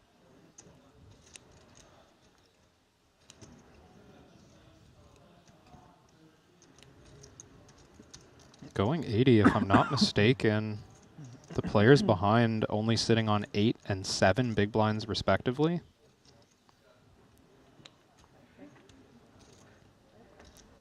So normally as...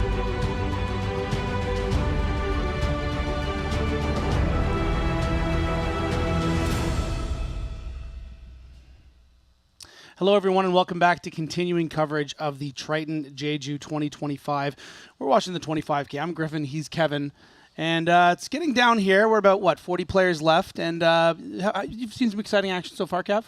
Yeah, absolutely. I mean, we just came off that big ace-king versus ace-king hand where Fedor made the incorrect fold. But I also want to talk about Alexander Shilko, who we just saw at the end of the highlights there. He's been playing excellent poker. He made a difficult bluff catch against Brandon Wilson earlier in the frame where that was before the bubble, where Brandon Wilson fell without a cash.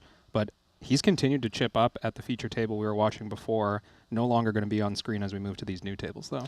Yeah, someone I've been familiar with watching him play. Actually, a lot of success, but not much success here on Triton. As you can see, only $24,000 in earnings and 1 cash. First time out in these Triton events. So this is obviously a big, sort of leap for a player that maybe you would find more often in sort of regular high rollers or main events to come out here, to be in these 25K events. He's got his first cash in that 15K, and it'll do wonders for his bankroll and success here if you can run it up. So it's a big moment for him.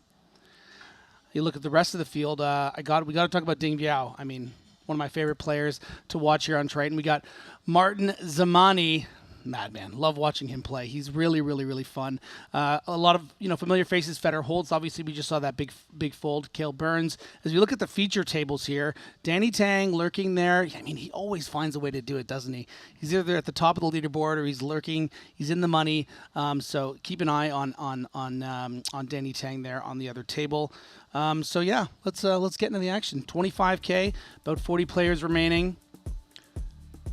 Live here, of course, from the Landing Casino in Jeju, Korea.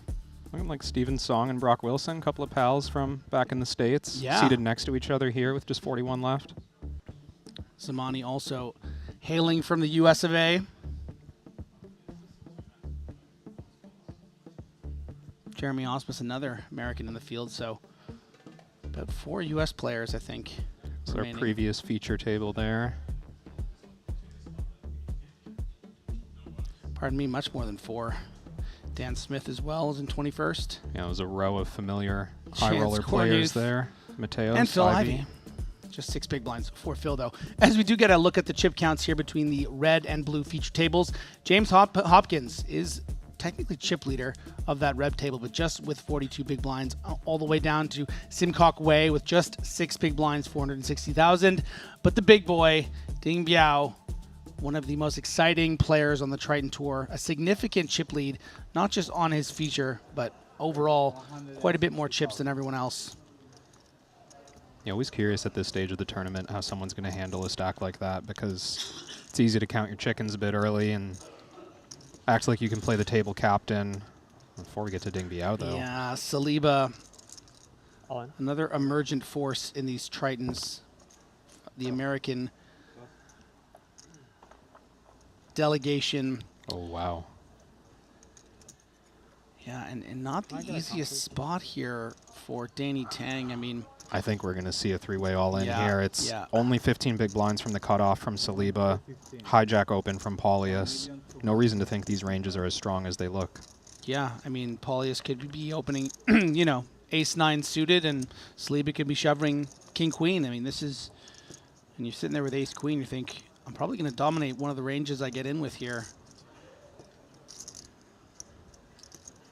But Danny is taking his time, recognizing that, this, either way, this will be, for his tournament life, just 1 million chips compared to Justin's 1.2. And I'm glancing at the payouts. There is a pay jump at 39. Okay, very relevant. Danny may be recognizing, even if he knows he's calling all in here, that he's the player at risk.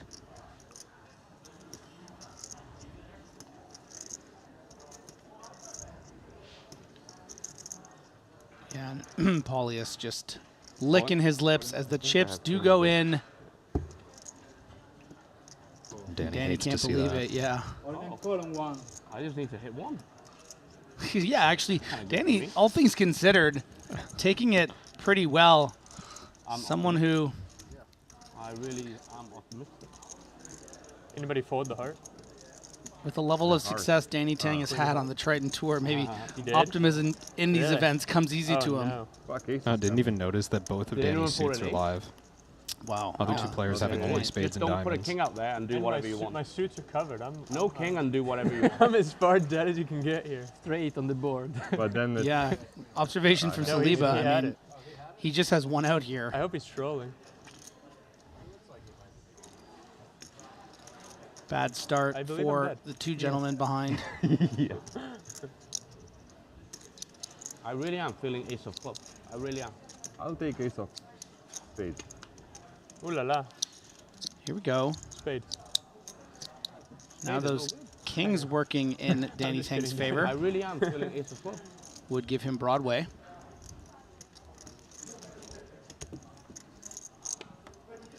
But no, not to be. Two quick eliminations. Cover, right? Yeah.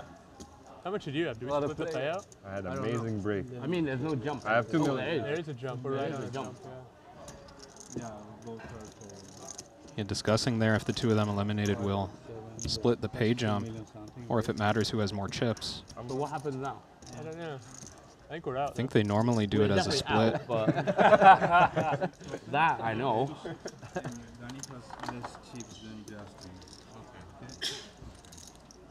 Do I have less chips? Yeah, you're getting the short end of it, buddy. You had a million. Does that mean I'm 40th? I think I just made 7K, Danny.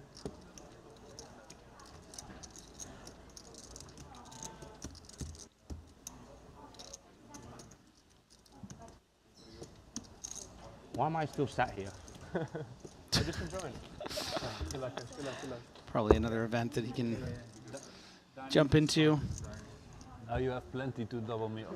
Yes. Maybe have an early dinner before jumping in I later. tried to double 2 players. I mean, one was kind of dead, but you really folded? Yeah. Why do you say? He asked. It's his problem. Yeah. I wouldn't say otherwise. Did a nice little feature for GTO Wizard in Montenegro with Justin Sliba.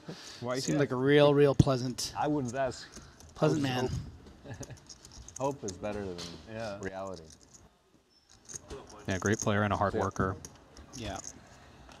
Shows up to everything. You guys having fun? Coaches, makes content. Yeah. Danny, on the other hand, just lazy. Having a great time. Doesn't work hard. I mean, I can read that. Never wins. Nice.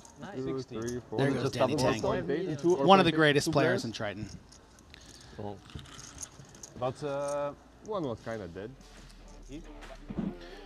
Speaking of GTO Wizard, what a segue. See what I did there? I planted a little Saliba seed. GTO Wizard is the #1 learning app for poker players. Elite players use GTO Wizard. Start crushing now. If you want to play like a Triton champion, GTO Wizard has all the tools to help you elevate your game, and now you can win a 1-year GTO Wizard Elite subscription to sharpen your skills and crush the competition. Follow GTO Wizard on X and Instagram for your chance to win. Wow, we're really just calling it X now, eh? That stood out. Because usually, like when I read something like that, it'll say X or Twitter, X formerly Twitter. But I guess eventually, What a life. if you change the name to something, it eventually just becomes that thing. I don't like it. Twitter. I say Twitter. Who's with me? I like yours too. Maybe I should put patch on as Gotta well. wait for that generation change, you know? Yeah. Like, I'm from Chicago. It's still the Sears Tower, and I think it's changed names twice by now. Hey, I'm from Toronto. Skydome. I Yeah. still call it the Skydome. That's Most of the forever. time. Most of the time. It's sometimes they'll call it the Rod. Oh, God, they get you, don't they? Those brands, they take them. 600,000. Dietrich finding a thin one here. Yeah, very nice. About 8 big blinds, and his instincts are correct in that Ting Biao is raising quite light, but it only representing 10% of the talented player's stack. He's saying, you know what, yeah, I'm probably live. Let's go. And he is very live. Yeah, for only 8 blinds, less than 8 blinds. Yeah, look at Ting Biao. He's No like, pressure. really? He's happy to see these 2 cards for sure. Yeah. And I have to say, a record on for Triton history. Method to the madness for feature table. Dietrich Fast. He's one who's definitely spends a lot of time in the lab. 45 seconds. I mean, these two guys played one hand as well. Yeah. And really felt like this was Yeah, good yeah. enough to shove against the opening range of Ding Biao. So maybe not. He was Ding saying Biao that did to not the like it. dealer about, oh, my redemption He's like, show me dealer ace and jack or everything, something, and dude. the Ace dealer eight? said, No, "Redemption respect." Song, that's my favorite song. And I was like, wow, this is fucking gonna happen. Queen or to this 9. guy for Danny Tang, and then he just gets out of here the first hand.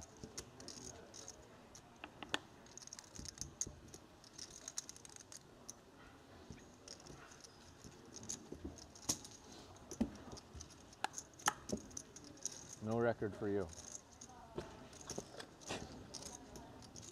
110. You were free rolling this hand. Either record or double. Exactly. Live in history or double, yeah. You see it.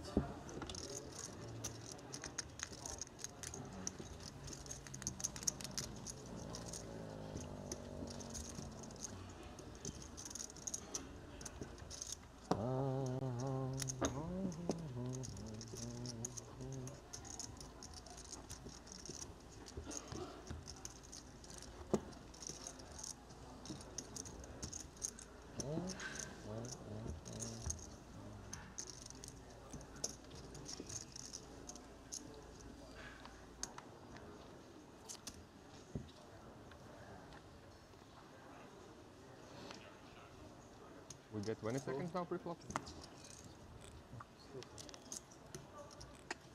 Hey. It's me? 5 seconds. Tom.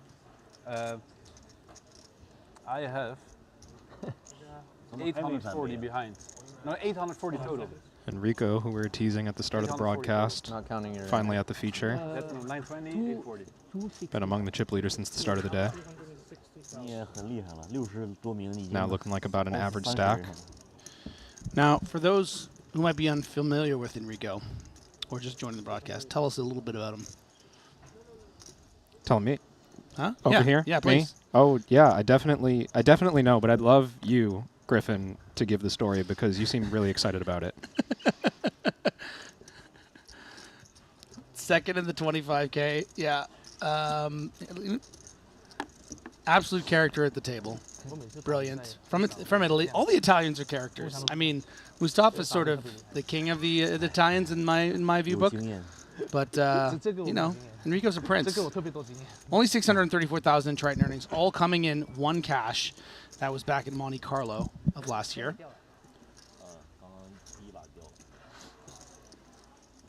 Did make this big open raise on the button. Tom Vogel saying in the big blind with a pretty short stack.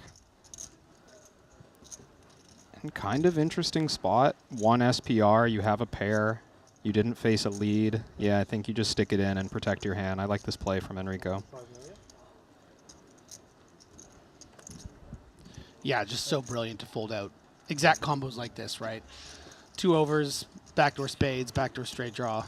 Yeah, and you expect some players, like if they flop a 4 or if they flop a 6, they might just lead into you, so you can discount a lot of that stuff. Interesting, yeah. You know The old the way along. stop and go. 80.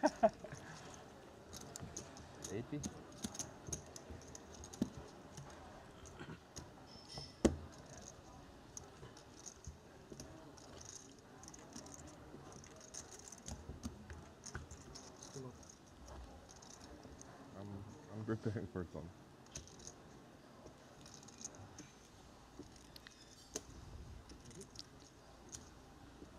We got a new sheriff in town. Martin Zamani, new chip leader with just under 6 million, jumping over Ding Biao after losing that all-in against Dietrich Fast. So really a 2-horse race at the top. No one else has 5 million or more.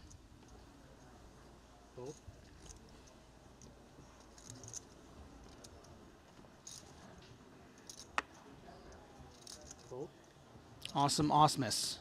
Let's it go. Double. That's double. Double.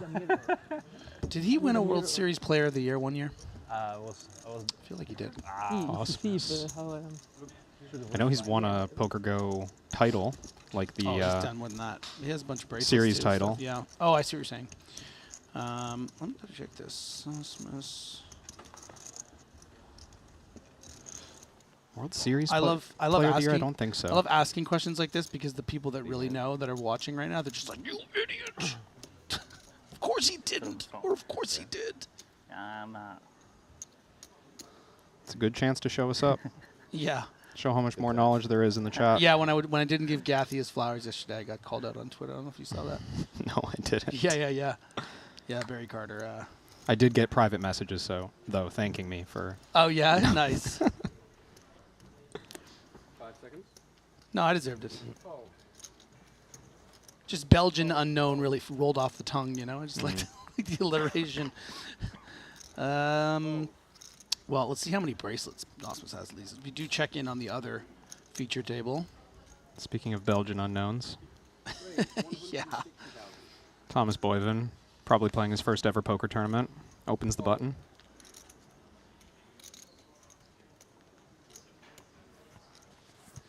Okay, so he came close last year. 7 final tables, but that Scott Seaver, all motivated and badass, got 3 bracelets and didn't make it much of a fight.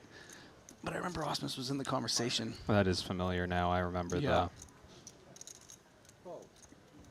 ridiculous number of final tables. Yeah, 7 final tables. That's apparently tied the record with Hummy for one series. Which will never happen again because he's boycotting the World Series now, I heard. Helmuth, did you hear Well, about that? only the main event. Just the main? Okay. Well, it's the least important one, right? Just doesn't have time for that. No. It's a long tournament.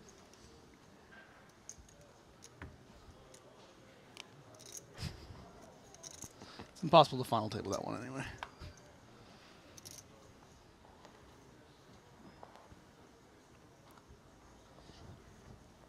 I just have to say, there's something. Can I make a little comment about the Helmuth thing with the World Series? I'm not in charge. The thing that I would say, about it is, it's just to make that kind of stand when you're the guy that's doesn't even show up on time to the tournament. It's like you're an unreliable narrator, you know. It's like you can't even handle it. If you can't even show up on time. That's what makes it feel like. And there is an exciting hand about to happen here, but let's focus, yeah. And by the way, no shade. I got a soft lock for Helmuth, really. But Ryuta here, leaving chips behind, using a small 3-bet size with this big suited ace. Yeah, tough spot for Boyven. Yeah, Boyven has a choice. He knows he wants to continue this hand. He was planning to raise call against an all-in. Now he's got to ask, am I ahead of value ever? Probably not. So all-in seems like a weird choice unless we're clearing out a lot of equity. Yeah, I would ask, Kevin, what do you think? What would you do here with ace-jack off?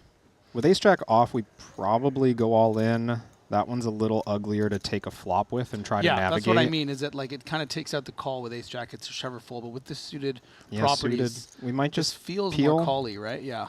We could peel because potentially Ryuta has a bluff here that we're way ahead of. He might have queen jack offsuit. He might have ace 5 offsuit, something like that we'd like to keep in the pot. He does just go for the all-in, and have to imagine Ryuta's plan was to call. Give him a second. He's allowed to think. Yeah, I mean, want to make sure you have the count right. Yeah, I mean, I've been in that spot where like when you get, it feels like you've been quote unquote nit rolled or whatever. But this is just the nature of, you know, these are big spots for people. Oh, I think a lot of tournament players at this stage understand the, the housekeeping nature of some of these spots. You don't always know everyone's exact stack size. Right. They just moved to this feature table a few minutes ago. And maybe he didn't make a clear decision when he 3-bet this. Just started. I don't think he did. Yeah. I'm starting to get the sense that. Oh, there he is. Good man. Wasn't happy about it, but neither was Thomas Boyven in the first place. Yeah, eventually showing some conviction with this big premium, but a lot, one of those worst premiums kind of situation at the top end. But yeah, too good. And let's see. 3, a 4th, and a 5th. The amount of cards, I mean. There's 3. What else could it have been? Like a 3. Oh, like the card. Yeah. The 3 that's. It could have been like a 3. A 4. I just want to make it clear. Listen, these are the dog days, right? Day 4. 5, 3. Good turn card for our Belgian hero. Needs a deuce 3 or a jack to stay alive. Oh, daddy-o. There it is. Oh, my God. Unflinching. Wow. Feel something. Oh, there's something. Yeah, there it was. look around to the rest of the table like, is anyone rooting for me? Anyone happy about this? No? From a Belgian unknown to 3 million chips in the 25K, Thomas Boyven. And taking it really, really well is a Japanese native, Brutal River. Uh-oh. Tom getting himself in trouble again with the offsuit Jack 10, Jack of spades. I folded Jack 10. No. Familiar hand. Please fold Jack 10. At least back. Yeah, 540,000 all in at this 80K big blind. Can't really fault him. One of the worst hands you would shove, which kind of sucks when you shove the bottom of your range and run into someone's top of range. This is amazing. Yeah. It's a great flop. Despite being top set, Kevin, the spades, all 4 clean 9s working, you'd take it, wouldn't you? Yeah. The king of spades. Excited to have a chance. Running 9s? And now a 6-card straight possibility. Still just a 9. 下4遍，小色，吓死我！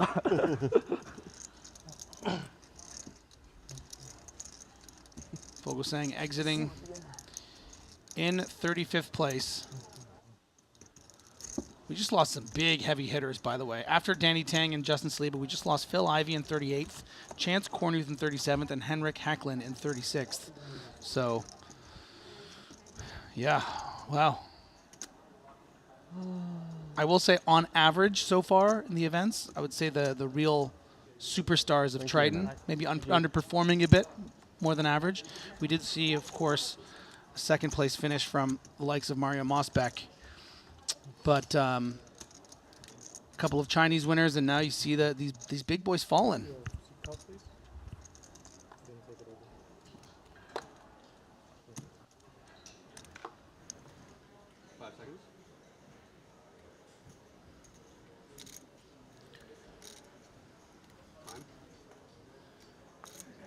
Pengdu trying to decide whether he wants to open things up 7-handed here under the gun with the 5s. Does find it.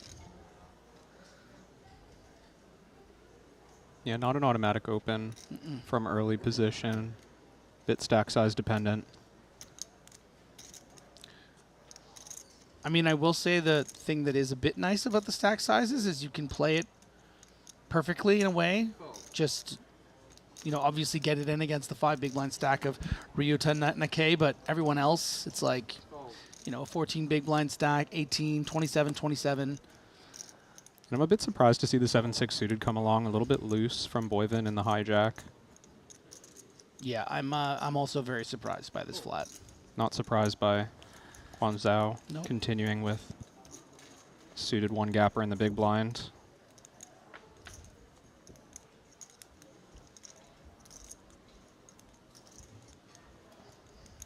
And getting very, very lucky, Thomas, here.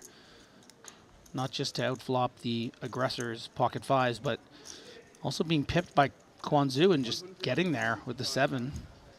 Pretty standard continue here from Du with that range advantage. And, you know, pretty good flop for pocket 5s, all things considered.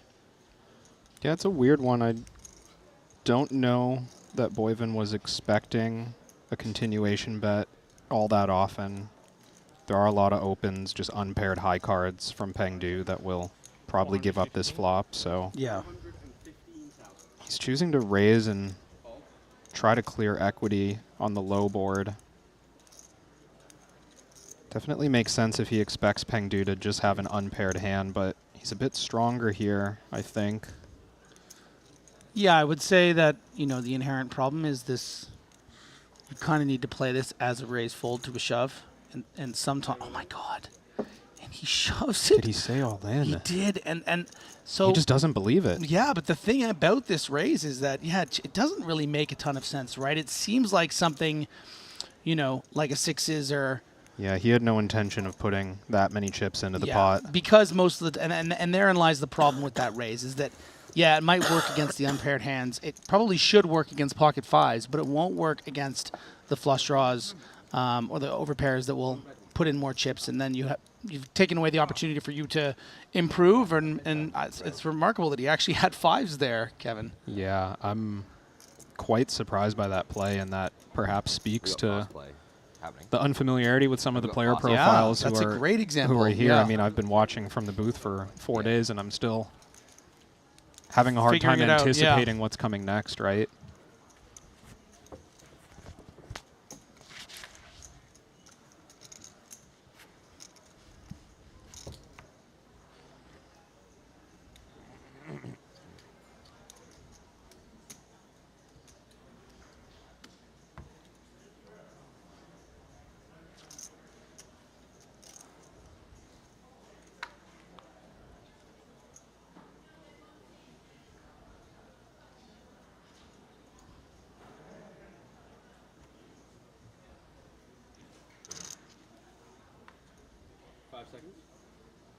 Raise. Apple juice for Diogo.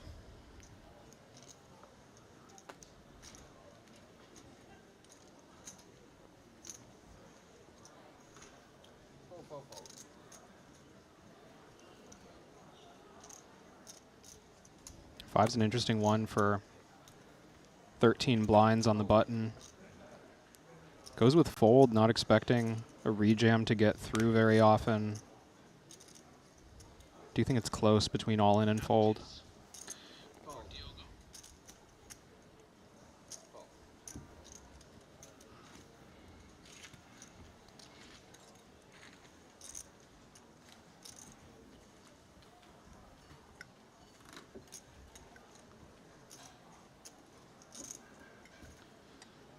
Just saw a comment from Nylon in the chat on YouTube. Bit unfair to call Boyven an unknown. He's a Triton Reagan final table with the 150K in Monte Carlo. Okay, that's my bad. I was maybe no, Boyven. I think I said it as well. So I was.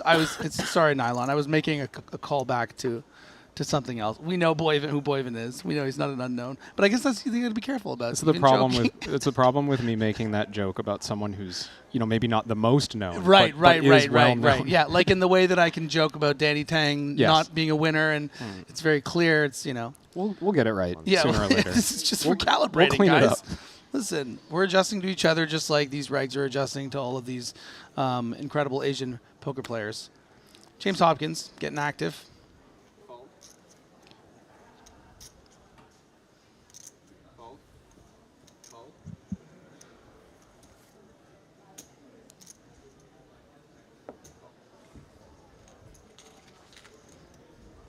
Tell you what, now that we're here, why don't we click on Boyven's profile? This great Triton app. If you don't have the Triton app, guys, you got to get this thing. It's absolutely amazing. So just shy of $1 million in earnings. You know what? Let's check out the chip counts first. There's James Hopkins leading, but barely over Peng Du, who played that brilliant hand with pocket. I guess it was brilliant. I mean, it was amazing to get that better hand to fold with the 7-6. Ding Biao is still going to be the chip leader on the blue table. Paulius Ventikunis, 54 big blinds, having a good level. Enrico, 35 blinds. Osmus, 22 blinds. Dietrich Fast, nice double up with that ace-8, finding a very, very light shove against Ding that Ding did not like.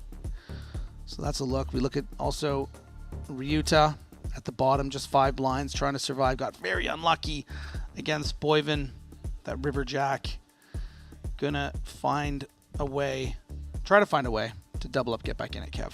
James Hopkins, by the way, 3 for 3 in Jeju this year. Cashed the 15K for 24,000, cashed the 20K for 62,000, and now he's here in the money in the 25K. You love to see it. Look at the leaderboard. Zamani, still chip leader with 5.7 million. Fedor, obviously had a bit of a frustrating hand following that fold with ace-king suited right before the break. Doing quite well, third place with 5 million. Shilko, 4.3 million. Ibinger's in there with 3.4. Adrian Mateos, you son of... I didn't even see you before. Lurking in there, 7th in chips. El Conquistador, the legend. Who else we got? Yep. Patrick Antonius, 2 million chips. He's in there. Juan Pardo,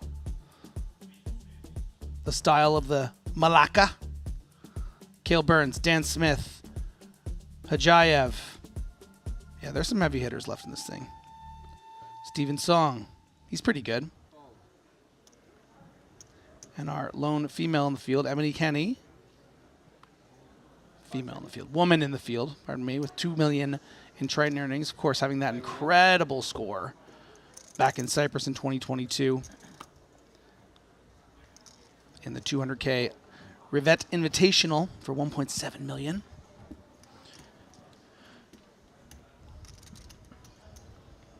And Steve O'Dwyer's in, too. Hanging around with 9 big blinds. I guess I should stop acting surprised that all these, players, amazing players are in this event. It's just they're the only ones here. There's I know, only but amazing players. No, but Kev, you have to understand, like that first event threw me for a loop. I was just like, where are my dogs at? Where are the regs? All these Chinese players are crushing them. So it's nice to little status quo for me. Ooh, this is yeah. a dangerous spot for Diogo. Yeah, this is trouble. Only 5 big blinds all in from the pocket sevens. Guan Zhao calls in the cutoff, and he would certainly do that with hands weaker than jacks. I'd be tempted in Diogo's shoes to go all in, try to clear out maybe a hand like ace-10. Yeah. Mm-hmm. He does go all in. I think it's the right move, but Guan Zhao is going to be happy to call the rest of this once he gets a count.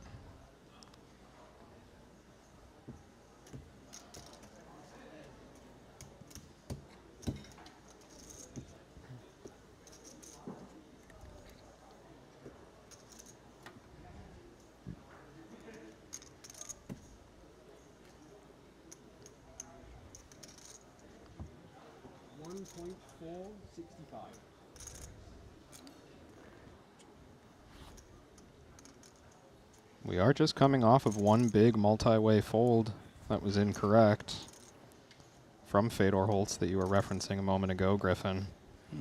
It doesn't look like Guan Zhao's that excited about this one, but he does find the correct call.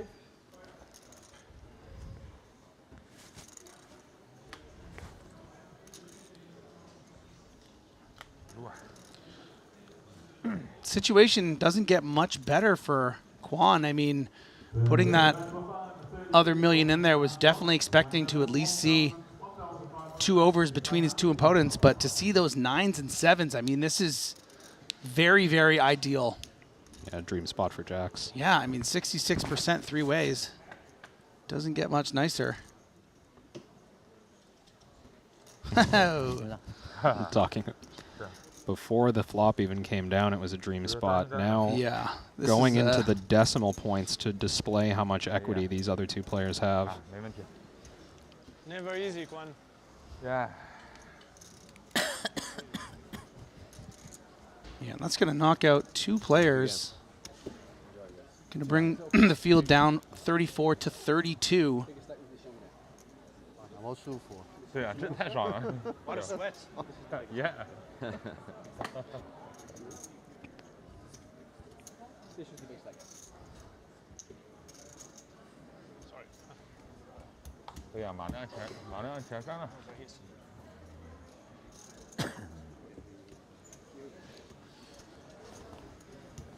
It's coming, it's coming. Don't worry.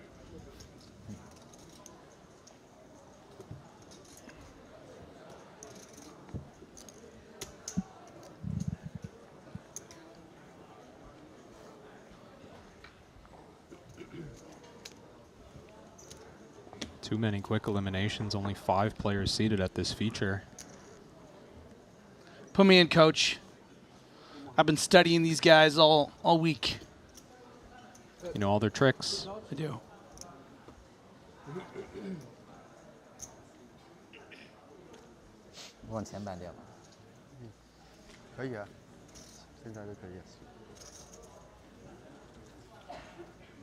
Did seem like they were waiting for a new player, but I think they're just going to get right back to the action.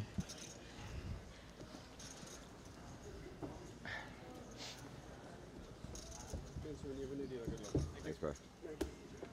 Thank you. There's a little update for us of what these feature tables look like right now. Hopkins has been leapfrogged by Quan Zhu. after that nice double elimination. Dead on the flop. 3.9 million now. You can see Thomas Boyven down to 2 million. Park Yu Chang with 14 big blinds. Other table, you know, status quo. We checked in on these stacks about 10 minutes ago. Not much has changed. But with a double elimination, we like to keep you guys appraised.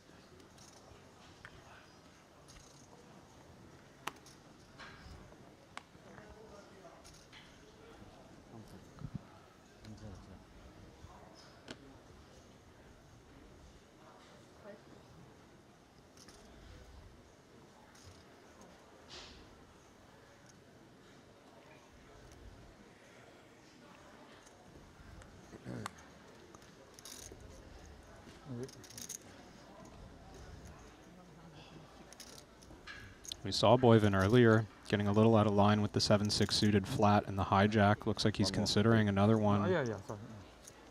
One gapper in the small blind against a min raise. Decides to have a little more discipline now.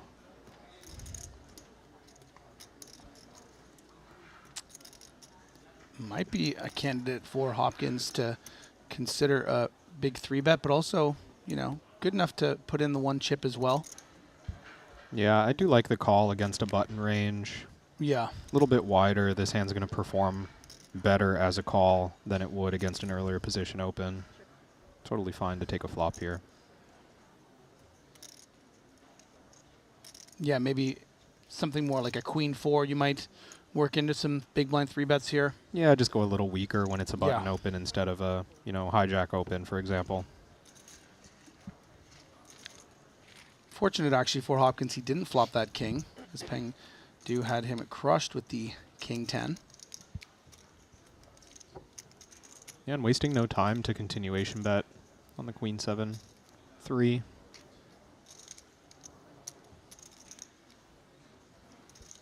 Certainly seeing that upfront aggressive style from Peng Du since he joined the table. Also, they are breaking table. I gotta say, you know, this field has some real potential to be a very, very exciting down the stretch. You know, he's not on either of the features right now, but Martin Zamani is an incredibly enigmatic character to watch play. Unpredictable, but also very, very talented, very entertaining to watch. Bit of a wild card, and he currently has the chip lead. And then to pair him with Eibinger, Ding Biao, Federholtz, Shilko, who's sort of really showing people what he's capable of over the course of the day. It's in, you know, that's just in the top 5, let alone as we go further down. And now we're going to flesh these feature tables out a bit and bringing in some really exciting figures in poker. Wolfgang joining with 22 big blinds, 1.765 million. Ebony Kenny, like we mentioned, the last remaining woman in the field. Incredible success here on the Triton Tour back in 2022 in Cyprus. Steve O'Dwyer. Rare to see him so short stacked, Kevin, but you know, if he can run up a stack, he is one of the most dangerous players in the game. And now on the blue table, the two other chip leaders beyond Martin Zamani previously mentioned, Ding Biao and Matthias Eibinger, both have 67 big blinds. Jeremy Auspis is in there, Hajayev, Dietrich Fast. This is a very, very exciting double lineup here, Kevin. It looks like as we got down to 32 players, able to fill in the empty chairs, go to 4 equal tables of 8, which is also my favorite part of the tournament for using the tablet on this Triton Poker Plus app. Feels like I'm playing online again. Get to fill in my screen. I've got 4 tables, watching the players populate, and just watch the whole tournament at once.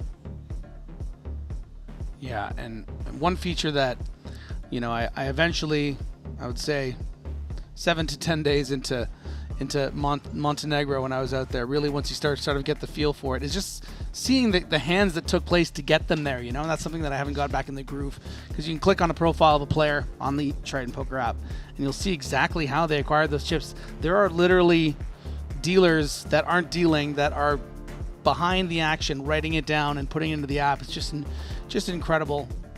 all the moving pieces here to give you the best possible, not just the best possible product at home for free on YouTube, but also just the best player experience for all of these incredible talents. We are at the 40K, 80K blind level.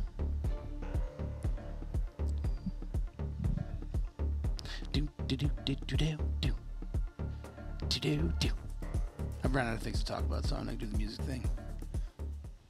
There we go. I knew you'd be fine. Sometimes you just got to take the beat.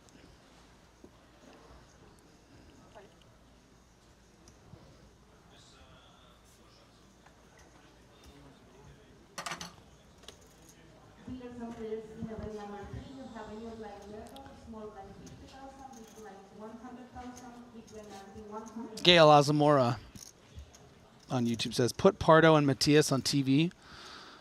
Well, they'll be here eventually, trust me. We love those guys. But a lot of people love this guy right now, and I will even say that there are some people watching the stream right now that just audibly went, yes, when they saw that their favorite YouTuber was dealt King of Spades, King of Diamonds, Kev. Yeah, and Steve O'Dwyer in the big blind after posting the ante with just 5 big blinds behind. Unlucky to run into the overpair, but he's going to want to take a flop with virtually anything. Yeah, trying to flop some equity. Not always going to be up against 2 kings. You know, when your opponent has something like ace-jack, well, not on this flop, but, you know, you do want to realize your equity. Yeah. That would be worse. And Wolfgang, you know, he has options here. He could put in the 1 big blind. He could check behind. If he could see Steve's hand, he would definitely check behind because all he's trying to do here is allow for a pair of 8s or a pair of queens to be made. Yeah. And maybe he gets a little bit of value. Yeah, all things considered, it's kind of a good flop for O'Dwyer because it doesn't give him a piece that he feels inclined to go all in with, whether that would have been in the form of a pair of 8s or a pair of queens or maybe a 9-10 X board.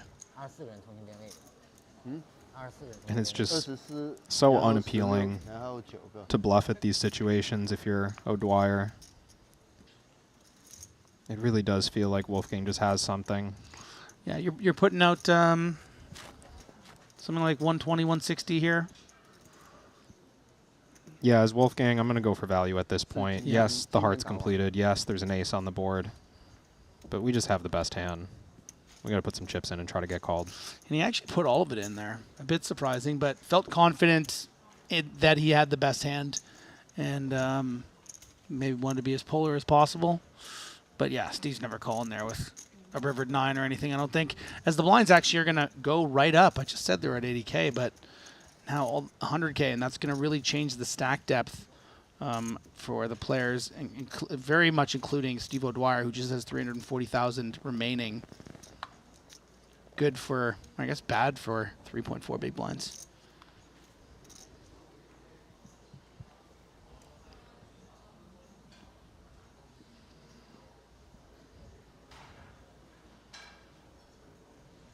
My phone next to your phone.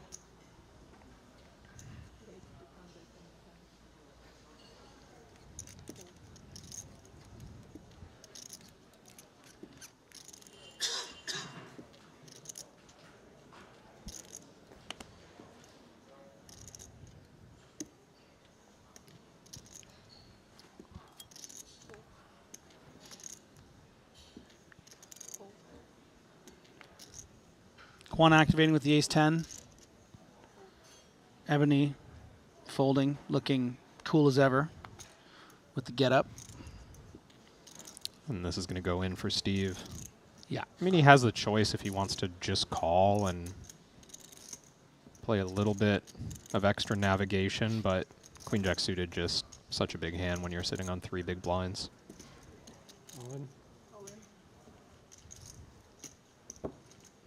And the good part as well of going all in is that you force the big blind out of the pot. Just get to run it heads up. Yeah.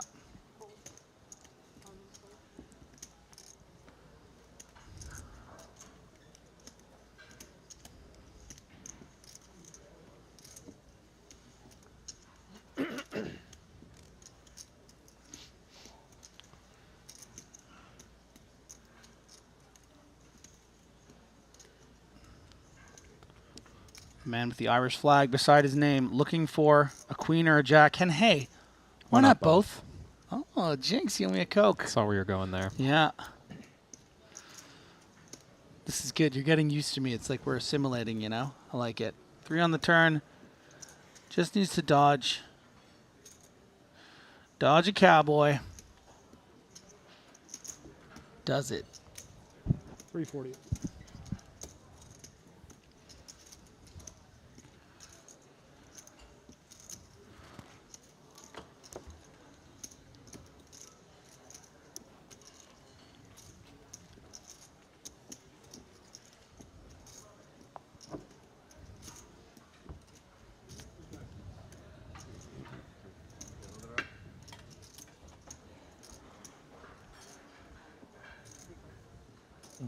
OK，好，加油吧，兄弟。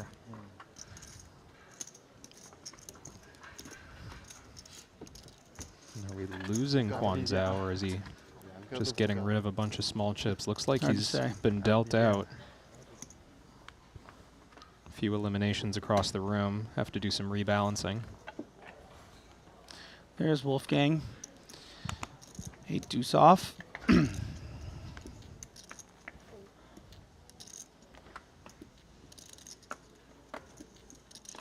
Close one for Ebony in the hijack. 8.5 blinds, maybe with a little bit less. She would have been willing to commit, but Yeah, or perhaps at the cutoff would have felt more comfortable. Doesn't want to go home having with the story of trying to get through 4 people with the lowly ace-5, but looks like it probably would have worked. But instead, Park is going to get the opportunity to put all his chips in. yeah, Queen-9 suited, huge hand situation. And this is why you fold the ace-5. This is why Ebony Kenny is in this, and we are in the booth. Has Pengdu looked at his cards yet? No. Or okay. No. Not like this. Or the two of them Are they close friends? Are they I hope. buddies, but they're not from the same They won't be after this country. hand. I mean, it's kind of funny if they're buddies and they like play high stakes together and stuff. This has to be a friend's. Oh yeah, it's a friend slow roll for sure.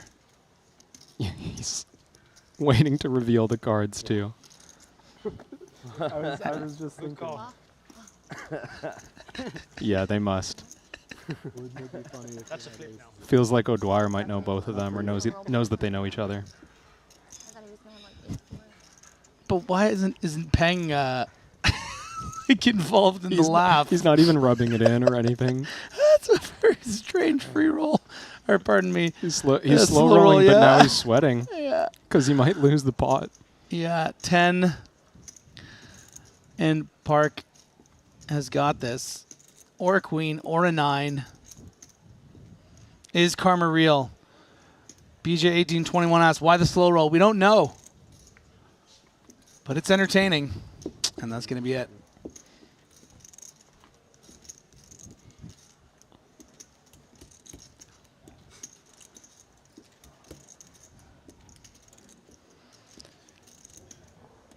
Just the natural way in which he did it, it almost feels like this, like, I don't know, like he did it for himself. Like it was like a prank for himself, you know? It's just like, okay, like, you know? I don't know. Very strange. Because it feels completely without any malice, right? It didn't feel like it was anything against him. But then it didn't feel like it was a joke against the player he did it to either. Oh, we're reading into Chung's reaction a little bit too, right? He's like, oh, it's that. Oh, it's the slow roll. Yeah. And your big blind. I'm big? Yeah, he was just the big blind. Maybe he deserved it. Who knows?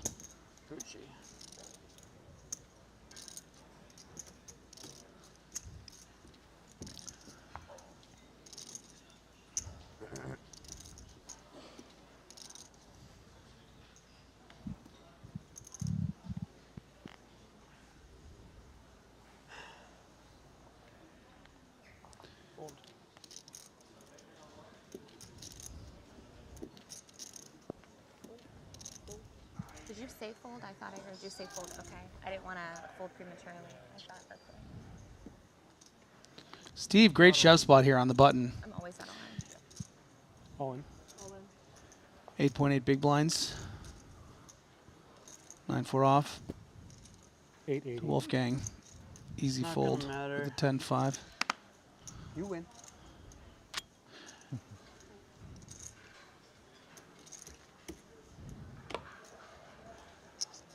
And the rich get healthier. Announcing your stack. Over 10 big blinds now.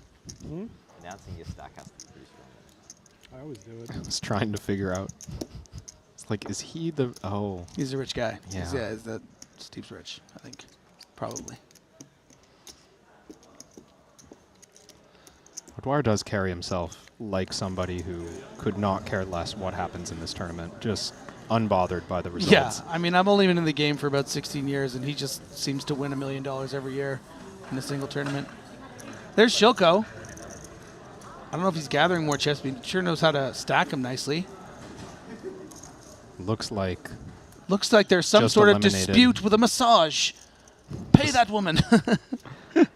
Always awkward. Oh, that was my last 25,000. I'm yeah, sorry. Yeah. All in. Steve, 11 blinds, 9s. 1,130,000. Oh, and he's going to have a classic race. Yeah, hard to imagine Peng Du getting away from this one, but also not strong enough to slow roll with. He's not closing the action either, so no real opportunity here. Steve could have min-raised. 9's definitely strong enough to think about inducing, but when you open jam in late position, you do sometimes just get called by weaker hands. So not necessarily important to induce with this one. I like the jam.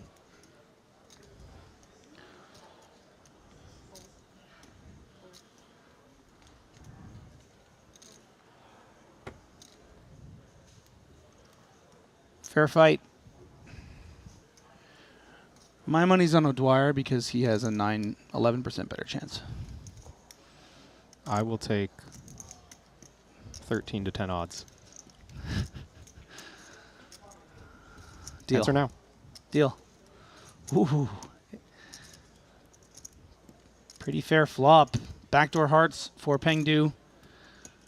A lot of cards where Steve is drawing to 2 outs. Sometimes no outs. Now an additional king for the man from China.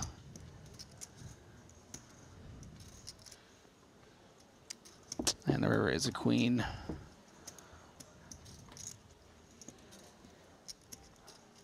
Was it 13,000?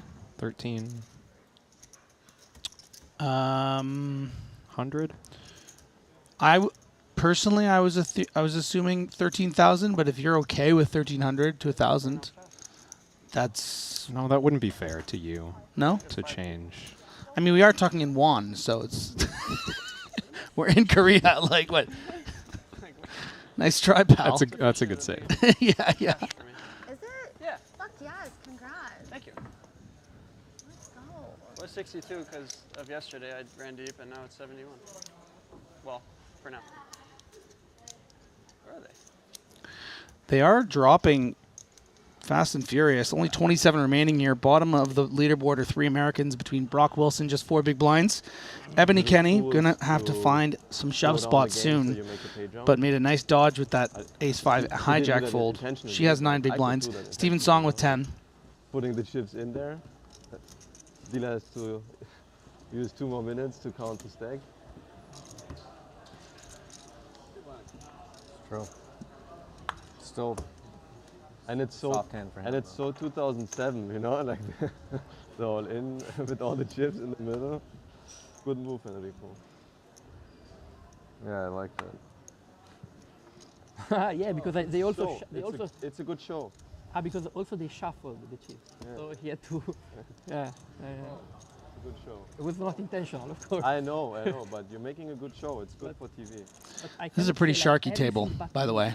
I mean, of course, every table at Triton is going to be filled with great whites and hammerheads and tigers, but this one's got some real big guys. Enrico, Hajayev, Osmus, Ding Biao, Leibinger. Wait. Everything but this? Oh, really? Time?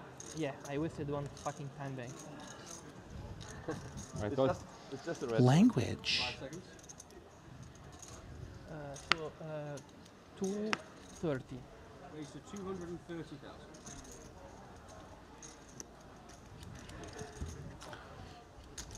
Yeah, I like this little 2.3x. Maybe not quite good enough to just shove for 15 big blinds, but take that blocker, raise it up, just try to take it down. Yeah, not a bad allow them option. To, to find some small raise, Good luck, Brett. fold if faced with a 3-bet. And king 8, pretty fine with getting flatted. Like, yeah. In practice there, do you think you would have made a similar raise or lean more limp or shove? I think it's, for me, it's between raise, fold, and all in. So like raise small, maybe I go 3x instead of 2.3 or whatnot. Yeah. But I haven't heard it a lot. I'm sure. I don't think anything wrong in it though. I've seen a guy do it in the States a few times. Just do your thing, Enrico. It seems like it works out. I would say something that the way you do it.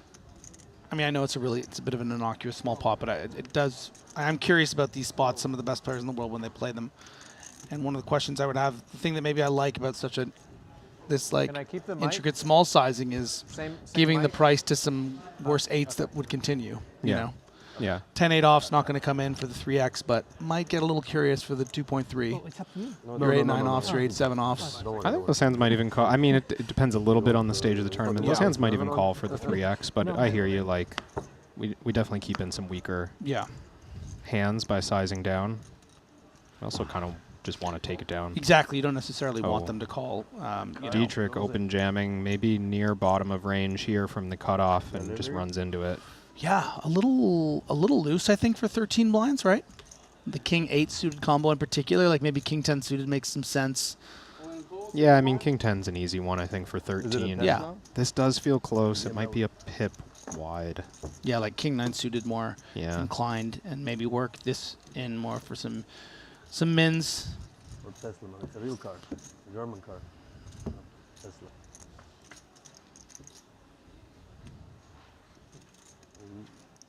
Sometimes you just hit the king, though.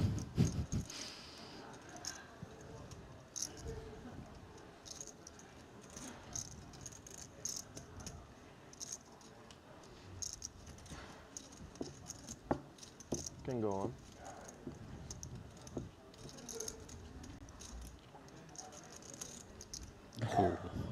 That was a 1 out. 1 out. I swear 1 out.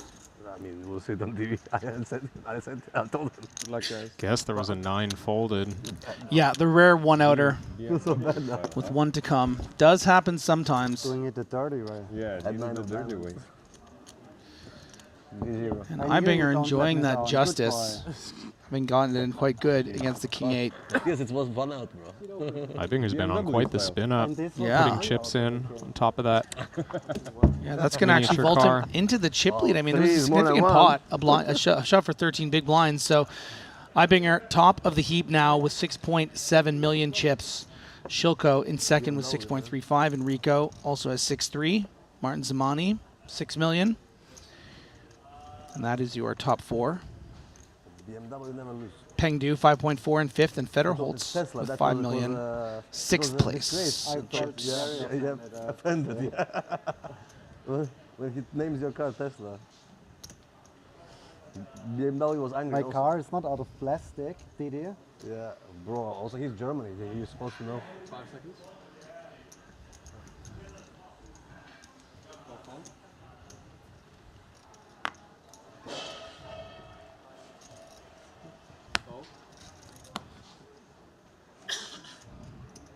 4.3. 4.2. Fold.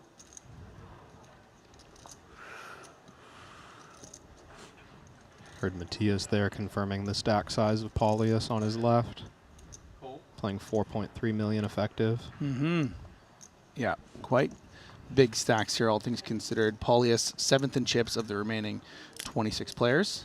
Sometimes we see these trash hands in position, decide to raise. You want a polarized strategy when you're in position versus the limp. 350. He does go for 350. And yeah, this is a great example as to why we do that. Yeah, a lot of weak Sometimes, limps yeah. in Matthias's range, like that 8-6 offsuit.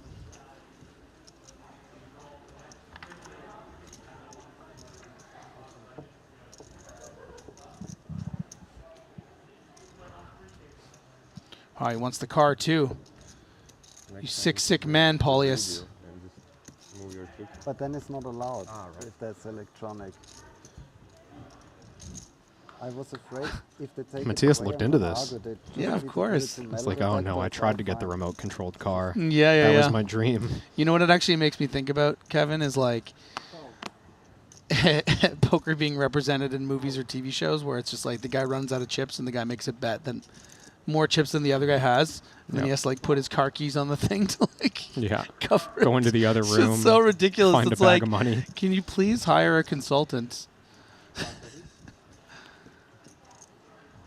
It does, you know what actually makes me think of, because, I mean, we can say, I guess, we're quote unquote experts at poker, against, at least compared to a lot of people. It makes me think about how frustrating it can be to be experts in other fields, like watching a doctor show and being a real doctor, and like, the way that we see these things butchered in poker. Can you imagine the way they butcher some of the things in these these shows? I had that come up recently. A friend is a clinical psychologist, and I was asking if he watched the show Shrinking on Apple TV. Yeah. He was just like, oh yeah, it drives me mad. Like, I bet. Everything they do is wrong. It's all not allowed. None of it's allowed. Yeah, none of it's allowed. I when I'm watching that show, I even think that I'm like, this doesn't seem like the way you should be behaving as a psychiatrist. Great show, though. Shrinking.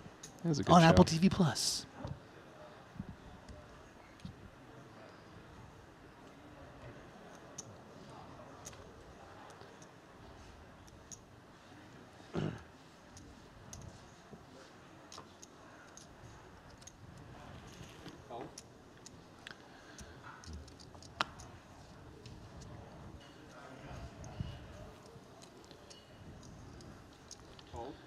Folded to the ski instructor. Hi, Binger. Love this jacket. Paulius with the threes on the button. 21 big blinds affected between Simcock Wei and Ding Biao. You have to imagine that he would at least consider just going for a pure shove. Instead, he's playing it as a min, and I'm a bit surprised. Yeah, me as well. I would have thought all in is the first option. It's got to be a clean shove, right? Yeah. Honestly, fold might even be my second option. Yeah. This is an okay play if we expect our opponents not to 3-bet us often enough. And it is a tall task to 3-bet aggressively enough if you're talking about theoretical play. A lot of players do miss the mark.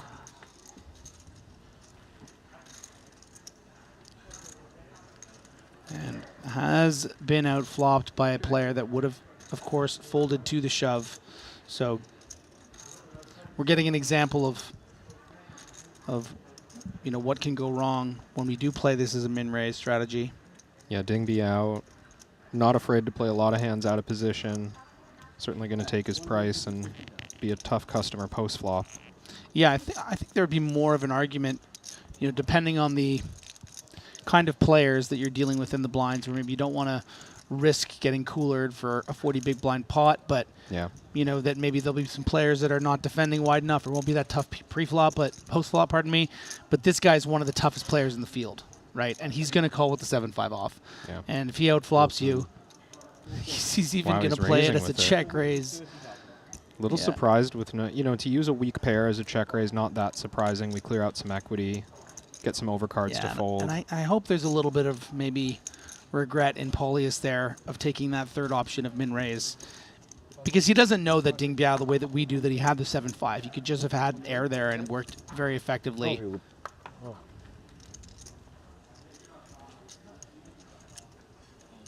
My colleague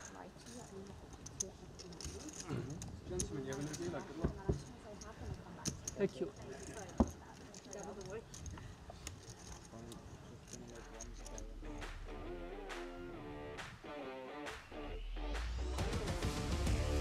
Well, if you do want to follow along the action with a bit of gamble, you can follow the latest Triton Poker Series action with exclusive insights on BetACR Sportsbook. Keep you informed on the best odds and expert analysis. Not from us, though, I don't believe. Are they using our expert analysis? They should.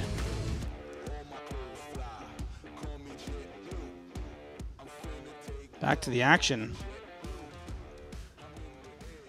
If you're just joining us, this is the 25K 8-handed event.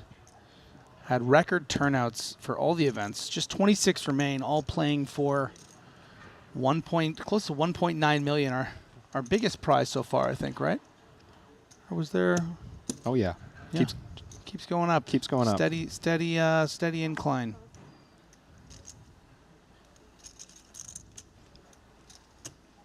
Simcock Way with the ace queen of diamonds.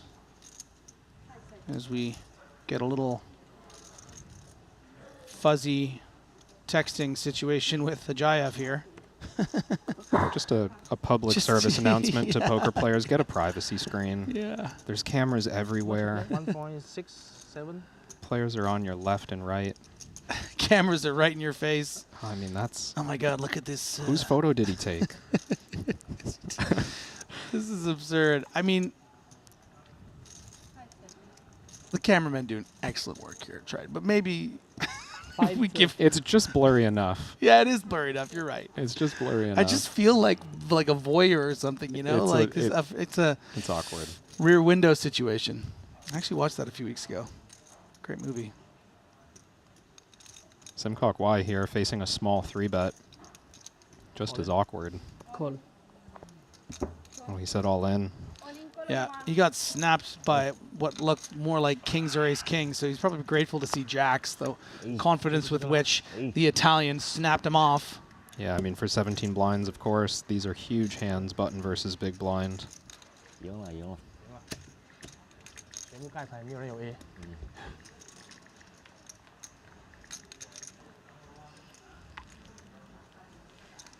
别发黑的。发了一张 A。 7。 Welcome sight for Simcock Y. Yeah, but now spades are live. Nico just thinking, oh, B spade. Nope.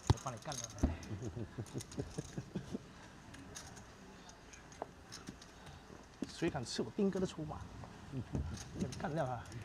好，快400万了。哦，你过来是30万啊。40万出，翻了10倍。对。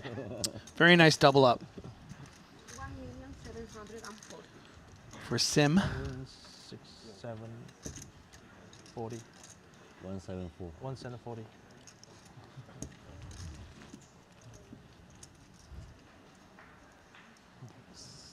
315万有，现在。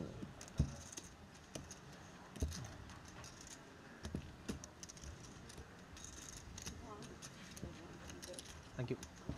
Thank you. Simcock Way coming from Malaysia. Nice double up there as we go out to an outer table. We can see Zamani there in the corner, the one-time chip leader, having a look at this conflict between, I believe, Shilko and Brock Wilson. Yeah, I have that right? Yep. To start that hand, Brock had only 3 big blinds in the big blind. Found himself in a multi-way, all-in kind of situation where Shilko pushed out Patrick Antonius. Back to the other feature table.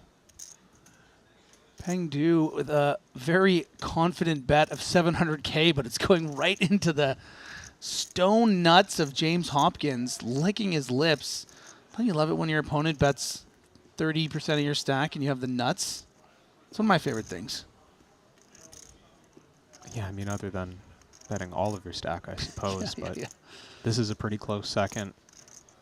Pretty good bluff opportunity, honestly, that Yeah, Peng Du is going after here. He's attacking the button. He check raised the flop. Totally reasonable choice, I think. A big blind favored. Flop slows down on the 10 of diamonds turn, but once a bunch of draws complete, he tries to represent them.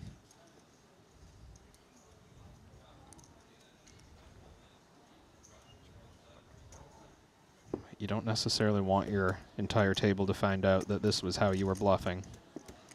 So he will take a second.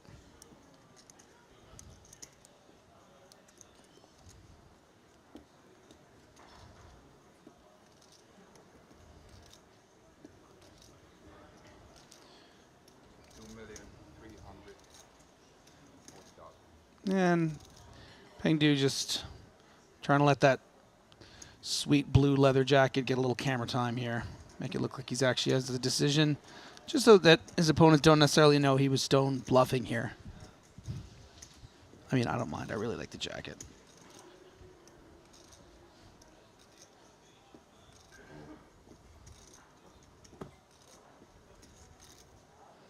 Nice pot for James Hopkins, all the way up now to 4.4 million in chips.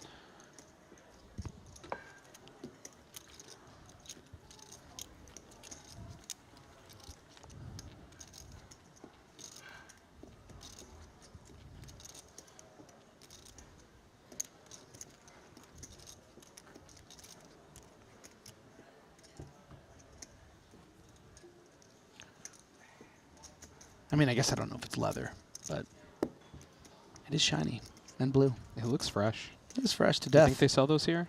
On God. I don't know. Good question.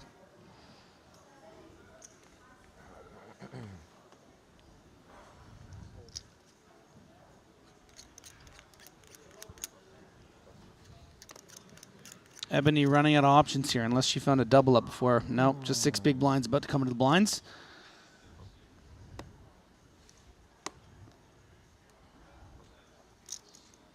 Everything is awesomeness. Oh, nice little walk for Wolfgang with the 4s. Yeah, Pengdu not interested in fighting for that one. Out of position. Can you call for service? Okay. Thank you. Can I make an observation about Wolfgang? Now, I will admit, I'll be the first to admit, I'm not a fan of his YouTube. I've never really watched it before. But there's a lot of fans at home that love watching Wolfgang. And I will say there's something kind of avatar-y about him. Like audience surrogate, you know? Like a sim character or something. Like you could imagine. I can imagine his head being a sticker. No, just like I could imagine being at home being like, I'm like this guy. Oh, I see. You know? Representative. Yeah. Of the he's people. A representative of the people. The everyman. Mm.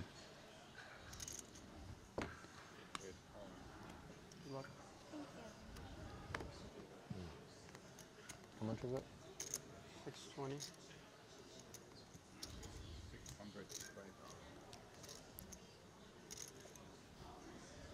Ebony did find that one chance before hitting the blinds. With the A7 here. This is trouble for Ebony. He doesn't know. Yeah, seeing Osmus just call 20 big blinds in total. Not necessarily wanting to commit all of those. Yeah, and Jeremy's going to really hope that he's up against this exact kind of range, not something that's more live like a king-jack or a pocket pair. So he gets his wish. I think you used your one time already. I'm not positive about that, but I think you did. I also didn't let you know that I have multiple Oh, you have other one. times. I have 2 times, I mean, 3 there's times. always the stand-up move is goated.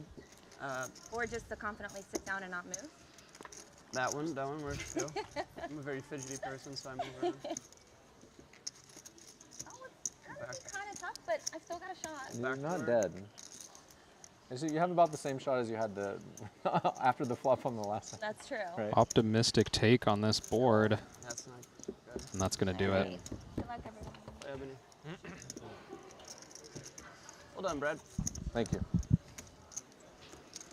Seat open, table 5.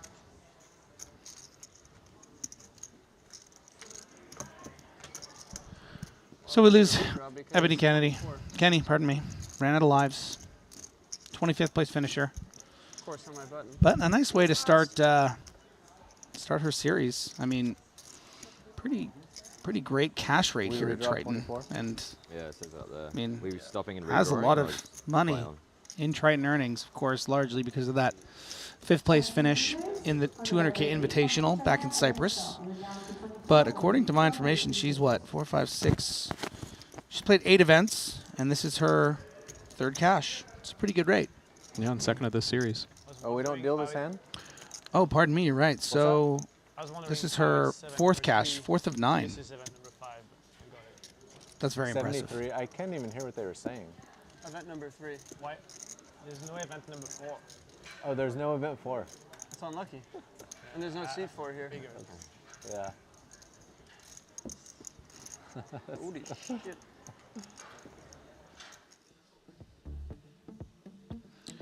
As we get a look at the chip counts on the two feature tables, James Hopkins winning that beautiful hand with the nut flush up to 44 big blinds. Ibinger, big chip leader on the blue table.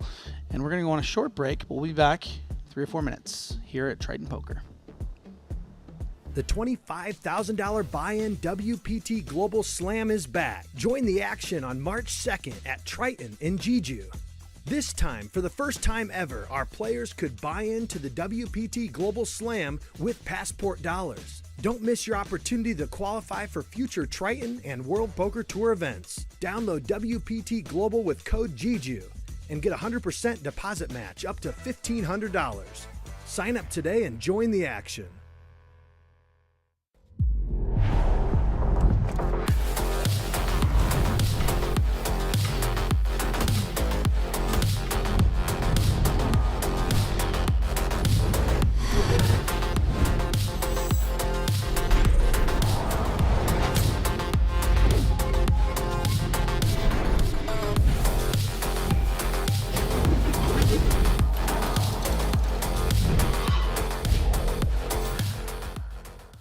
Looking for the ultimate platform to place your bets on the biggest sporting events? Look no further, because BetACR.eu, Triton Poker's official betting partner, is here. Whether it's the thrill of soccer, the intensity of football, or the fast-paced action of basketball, BetACR.eu covers it all. With real-time updates and competitive odds, you're always ahead of the game. BetACR.eu also offers exclusive poker events that you won't find anywhere else. Test your skills and make every hand count. With over 20 years of poker excellence, the World Poker Tour brings you WPT Global. With millions in guaranteed prize pool every month. 24/7 monitoring system developed by the world's best security expert to combat cheating and collusion. Largest online poker platform available in over 60 countries. Endorsed by poker's biggest names. Join the largest community of players. Now on WPT Global. Trusted online poker is back in the U.S. with the launch of Club WPT Gold. Play sweepstakes poker in daily ring games and tournaments against your favorite WPT ambassadors.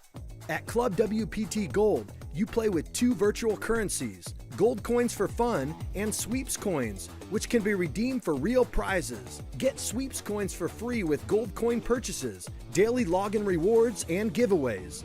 Join now and get in on the action.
Hello, everyone. Welcome back to the Triton Jeju 2025 Super High Roller Series. I'm Griffin Bender. He's Kevin Rabichow. We are covering the 25K No Limit Hold'em 8-handed event. We are down to our final 24, all playing for close to $1.9 million. The prizes keep on going up here at Triton, and we got a lot of really big players left in this event. Yeah, I'm watching the final 3 tables fill into the Triton Poker Plus app right now, but Alexander Shilko, who I mentioned on the last break, is sitting on top right now with 70 big blinds and 7 million chips. Yeah, no big sort of stacks emerging. If we can see all the way up to the top, Shilko, like you said, at 70 big blinds. Eibinger also at 69 big blinds. No one else really sort of pulling away. Sometimes at this stage we'll see someone that, has a significant edge, but it's really anyone's game. We see Fedor Holtz with just shy of 5 million in fourth in chips. Of course, we talked about Martin Zamani. So it's a lot of really interesting characters. And then, of course, some short stacks down towards the bottom. If you look at, Hajayev is at the bottom with 1.1 million, which is good for 11 big blinds. Steven Song hanging in there with 12 big blinds. Patrick Antonius with just 17. So a lot of different ways this can sort of develop. Of course, we have to mention Wolfgang. Alexander Sept in there in 20th place. Everybody at home who watches his YouTube stream, very excited to see what he can get going in this event. Yeah, and you were talking earlier about wanting to see Martin Zamani on the stage. Yeah. I'm surprised we haven't gotten a chance to watch him play yet, but I know that he catapulted to the chip lead earlier in the event, rejamming with ace-jack offsuit, getting called by start-of-day chip leader Song with pocket tens and hitting a jack on the flop. He's been sitting at 5 million plus for a while, and I'm excited to watch him play some pots because we both know that he can be an entertaining and skilled player. Yeah, absolutely. As we take a look at the 3 remaining tables, you can see the features that we have here on table. It looks like we are going to be getting a look at Zamani and Holtz. Juan Pardo, somehow I have failed to mention him. A huge fan favorite, Malacca style there in that right corner. So many incredible talents in this event. I guess, I spoke a little bit about earlier how I was used to seeing all these unknown entities in these tons of players coming down from China. And it's nice to feel sort of a bit at home seeing these big players that we're used to seeing playing for, quite a bit of money for a 25K buy-in. Every single event we've had at least 7 figures so far, which has been pretty great at Triton. Yeah, I was just going to call out the arrangement there at table 2. We're looking at Juan Pardo, Fedor Holtz, and Martin Zamani on each other's direct left. I think we're going to see some exciting pots, and not only the skilled names that you were talking about that we're used to seeing, but a setup where they're incentivized to fight after that top spot. We're not really in a high-pressure situation right now. There's still a number of chips in play. Average stack 33 big blinds, more than we've been seeing in the last couple of events. Yeah, and I really am most excited about that Shilko table.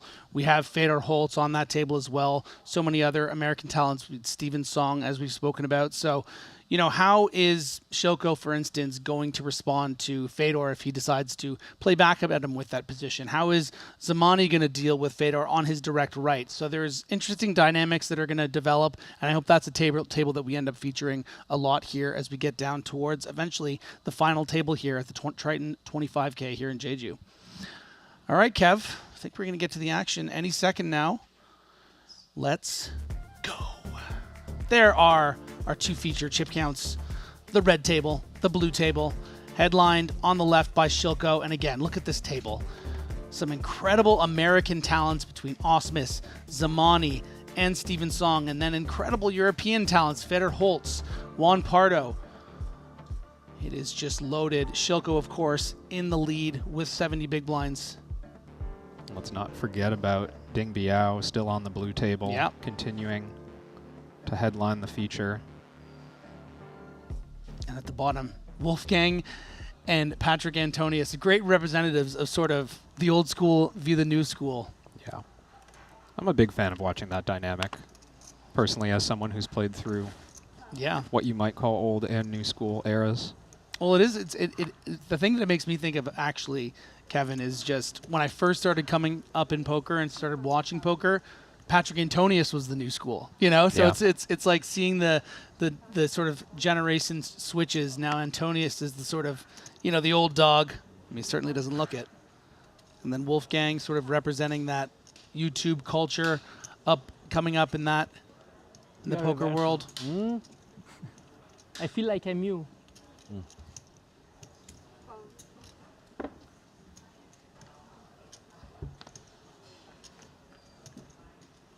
Seems like these two might have tangled in a few pots already. Check. Standard defend from Enrico here. Queen 9 offsuit, covering. Yeah, it doesn't get much better than Jack 3-4. Ding Biao's got to be feeling pretty invincible with a flop like this. Just hoping Enrique will play back at him. Yeah, it comes with a fairly big bet size there as well, which I like on that texture. You're not going to be betting it with everything. Size up a little bit when you have a good hand.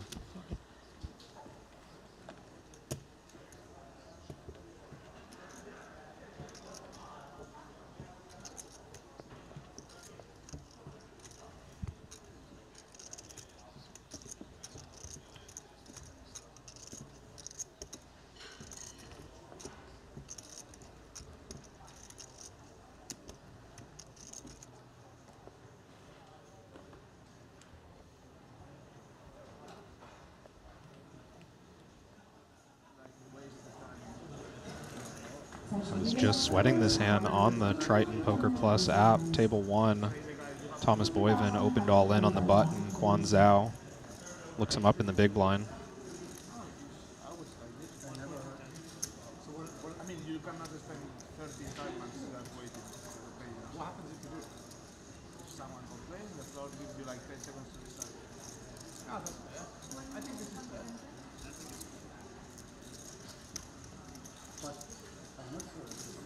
Looks like Thomas Boyven had ace-queen offsuit there. Best hand at showdown on the 8-deuce-4, 6-4 board.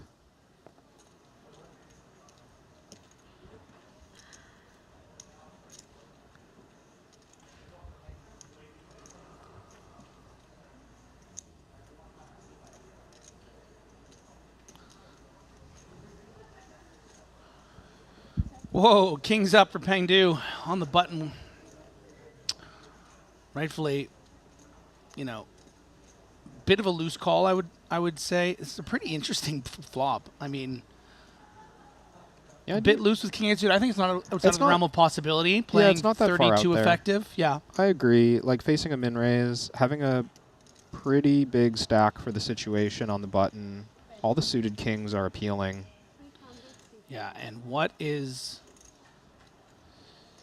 Wolfgang going to do here? I mean, if Wolfgang's been paying attention to the stream or some of the results, he's seen Peng Du get after it pretty aggressively. He's only got 1.5 million. It's not so much that going all in is unreasonable. I do like calling, though. You've got Ding Biao behind, who's uncapped. Fold. Yeah, it's a good work. fold. And there is the diamond Wolfgang. Now do you lead? I mean, it's a visibly good card for your range. I think it's not that hard for Peng Du to recognize. Even with 2 pair, immediately checks behind. He hates this card. And I really hope we aren't leaving here, but there seems to be a big all-in that includes the Spanish sensation, Adrian Mateos. And that appears to be against Zhou Xuan. Counting some chips.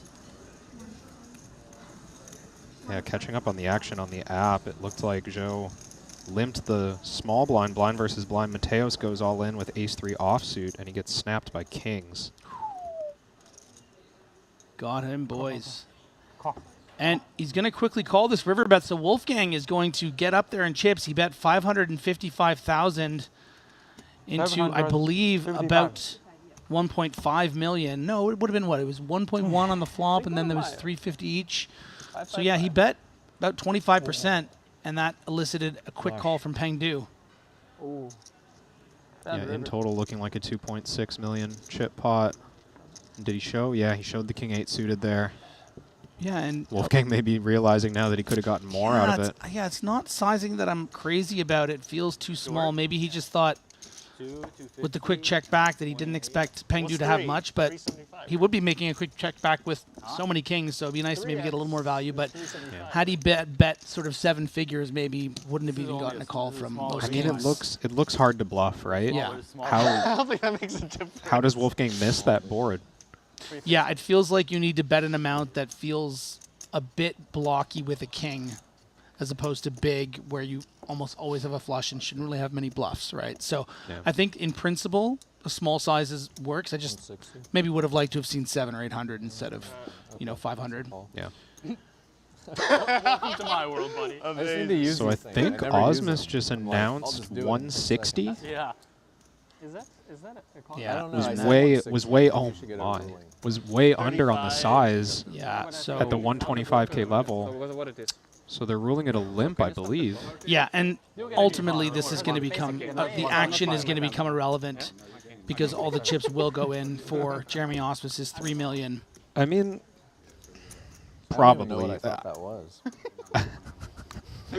I don't want to get ahead. Brain fart here from Jeremy Osmus. Yeah, I mean, it's to the best of us. It's gonna get awkward. 25 big blinds effective. We'll have to see what size Shilko goes with. He's certainly gonna raise. Yeah, somewhere around, I would imagine, 400. If you announce a number, it's automatically a call? Wait, if you announce a number, like, I mean, no, it's if he said like 190, yeah, it would be over for sure. You have to be over to 50%. 35. But if I think they're taking the number literally. Yeah, but that means announcing the number would mean that it's a call automatically. That feels. No, that's not what I said. Is it because it's not. Yeah, I think Fedor's this misinterpreting I the understand. rule The here. right If he said 180, it would be right. I know, but that means. So it's not automatic. Okay. It's the same as if I would have put out what So I it's on said. me, right? I guess. Yeah, It's it's a call, right? It's a call. Thank you. Yeah, but that's Yeah, what so what I'm gathering not there sure is if that they're The way you're saying thinking of it's like Verbal is understood different that than- I say raise before. It's like understood kind of, right? So then it would be. I think it's just, I think the issue that Fedor's having, and I don't want to Actually, speak for him, of that's course, also a difference. it's just always clear that Jeremy Osmus is entering the pot with a raise there. People aren't limping under the gun. Like, it's just not happening, and he But would even never. even if he said raise 160, they would rule it a call because it's less than 1.5, right? I don't know. I guess. Well, if he said the word raise, it would be a min raise. If Yeah. he said 160, that's where it gets tricky, right? Using the word raise, it's an automatic min raise. I don't want to fight, Kevin.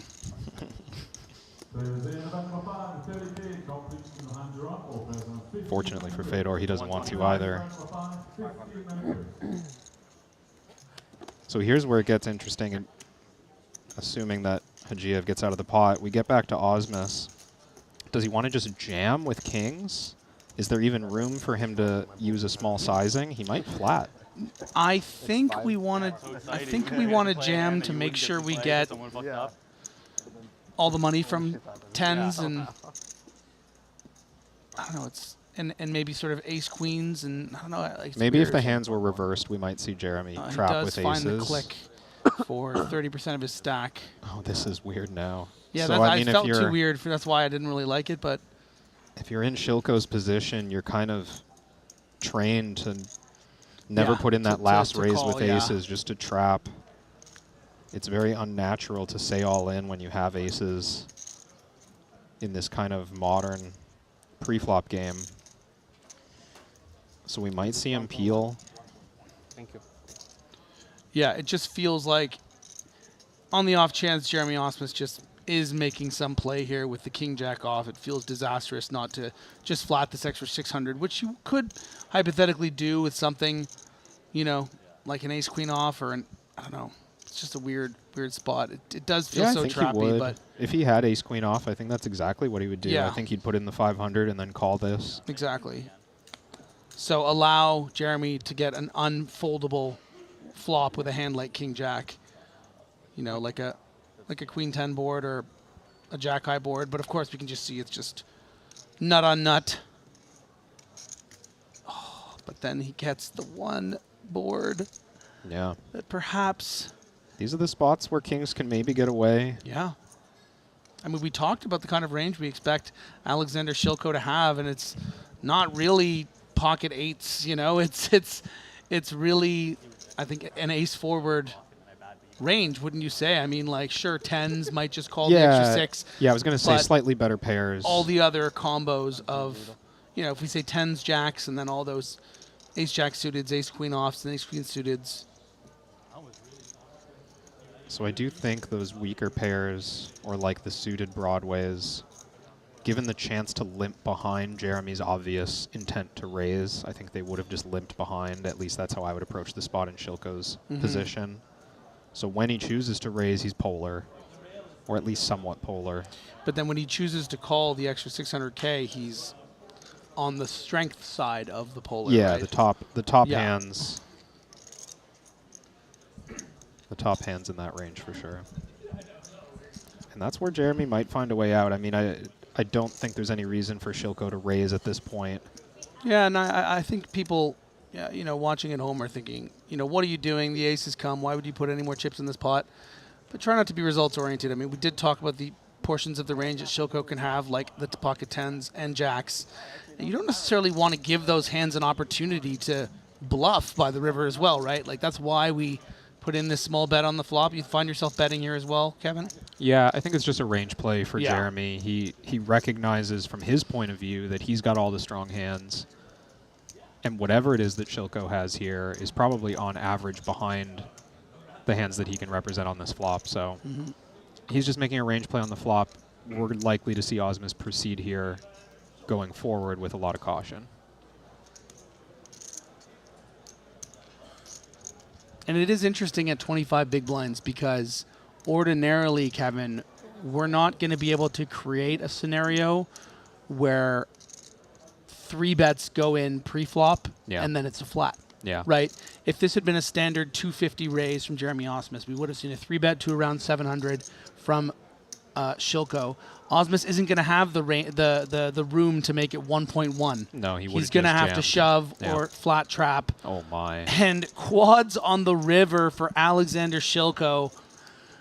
And the check back on the turn. I mean, we might do this with almost everything, but the check back doesn't necessarily ease any of Osmus's concerns about this pot, because he knows that if Shilko had ace-queen, he might check behind on the turn. If he had pocket aces, he would check behind on the turn. The challenge is just the 4th ace coming makes all of these hands so combinatorically unlikely. Osmus just knows that his hand is worth a lot more now than it used to be. But yeah, I was thinking at the beginning of that hand with the limp that it wouldn't change anything, but it really has, because it kind of made it a 50 big blinds each effective situation by making the 125 limp the original open, right? And that's given Jeremy Osmus an opportunity to fold here and not only still be in this tournament, but still have 12, 13 big blinds with 1.5 million. So if we're Shilko here, I mean, how do we bluff? Yeah. Is there ever a size? If we think that Jeremy Osmus has air that he's folding, or his value range is something like kings, do we try to find an amount that kings might think a queen is value betting? No, that's ridiculous, right? We would just always check back a queen. I think it's too transparent. It's just we just shove and that's it. If we're betting, if we're betting here at Shilko, we have the nuts. We know we have the nuts, so there's no reason to size differently. The challenge is it's just finding it's so hard to get more money finding here. bluffs in your range. And this is a good, you know, you think there's not much to do here, just kind of sitting and hemming and hawing while you know that you're going to go all in. These are good opportunities for the pros to ask themselves that same question. If you're in Shilko's spot, he could be thinking here, not for this hand, of course, but for his future development as a player. How would I bluff this spot? Like, how the heck am I going to play a range? And he bets 1 million, so he doesn't go for the jugular. He just goes for a vein.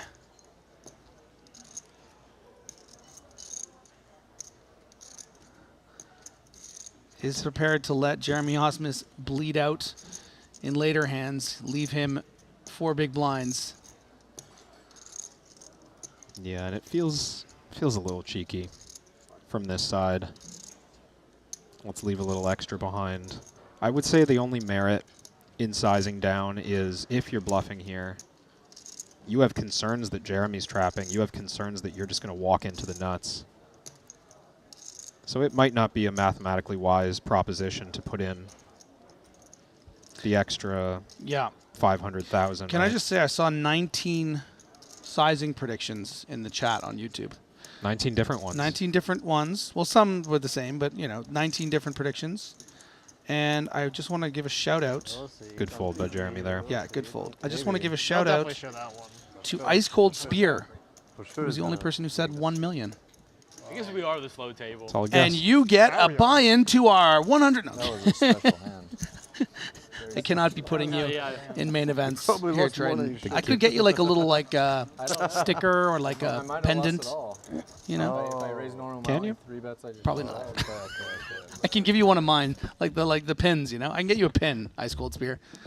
As we take a quick pause from that very exciting hand, Jeremy Haas, look at the big smile on his face. He gets cooler, but he knows he's supposed to be out of the tournament. Yeah, that's how you know that you're a lucky person. Yeah, when you get dealt yeah. a cooler kings versus aces and you manage to make an error that saves yourself from busting. Yeah, and let's update the chip counts. And, you know, Shilko started these proceedings with 70 big blinds, but because they've gone up to 125, you can see he's actually lost to big blinds, technically down to 68, but significant chip lead over everyone else in these feature tables with 8.5 million. Over on the blue table, Paulius in the lead with 38 blinds. Wolfgang, after making that flush against 2-pair, great way to start the session, is up to 29 big blinds. When we started, he was down at the bottom with Antonius.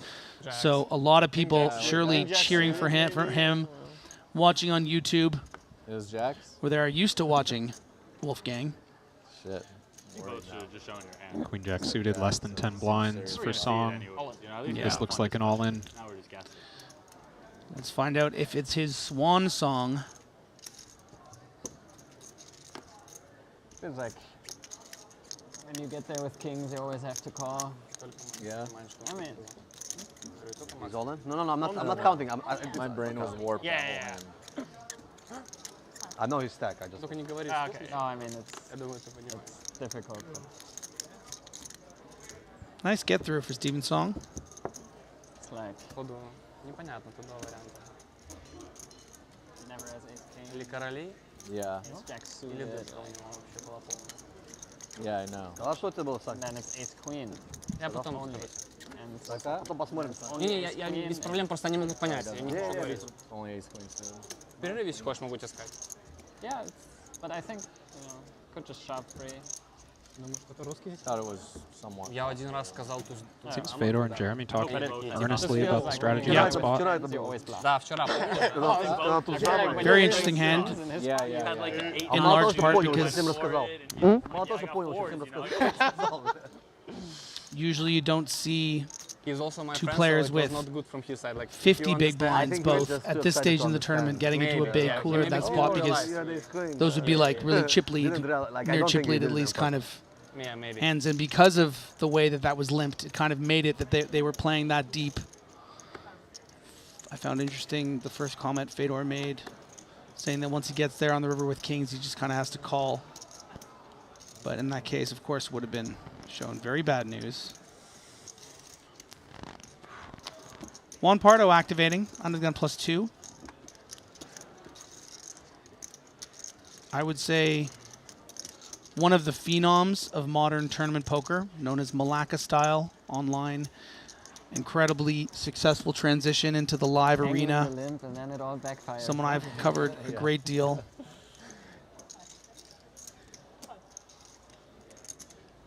$160? I don't know. I gotta just use these. Maxim Yeah, man, they give it. Krasinski defending in the big blind with the ace-8 off. Not that used to him, I guess. Yeah, seemed like he had some thoughts of Yeah, I know, exactly. 3-bet. It's like not that hard. It's just a pre-flop raise, but. Juan Pardo, The though, guy over there was struggling too. I guess I'm not the only one. intimidating player to run those kind of bluffs Yeah, against, calling just the thinking safer route. That's what I should have done.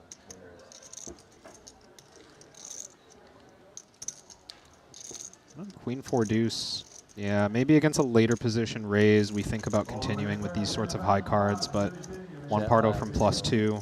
Yeah. Not sleeping well. Yeah, Just too strong of a range. I mean, I know this feeling not wanting to use, but Thank you. it's senseless because it's okay to use it. Excuse me? Can you get me something to put the... I always Can you get me like almost a all my bag to timing, put the so bag? like I guess I should have thought about that one. Ah, okay. Yeah. Works like this? It looks awkward, but... Does it work? Yeah. Thanks. It does work. I never have time back. You never have them? Okay. Yeah.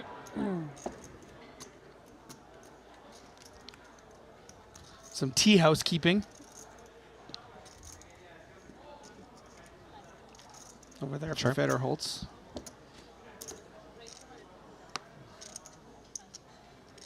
Looking for someone to hold his bag. Typical crypto investor Fedor.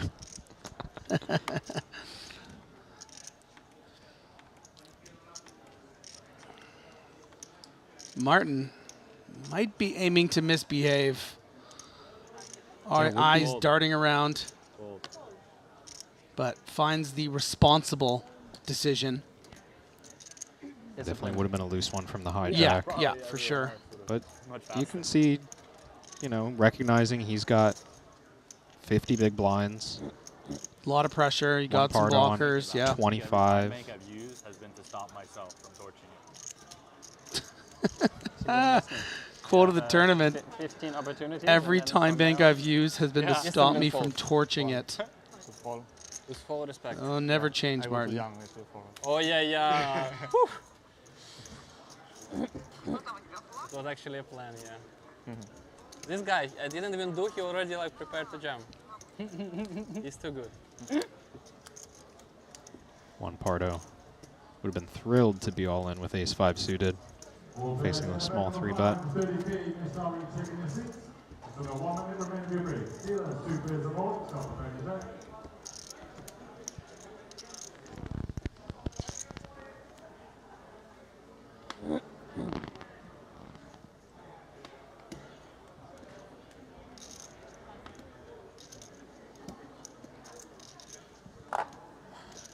And the same two cards head Fedor Holtz's way.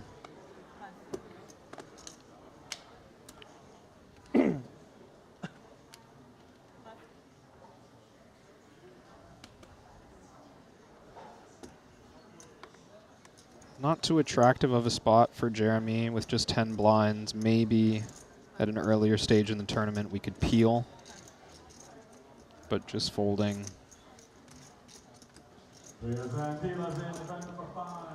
Every trip worth a lot more with just 3 tables left.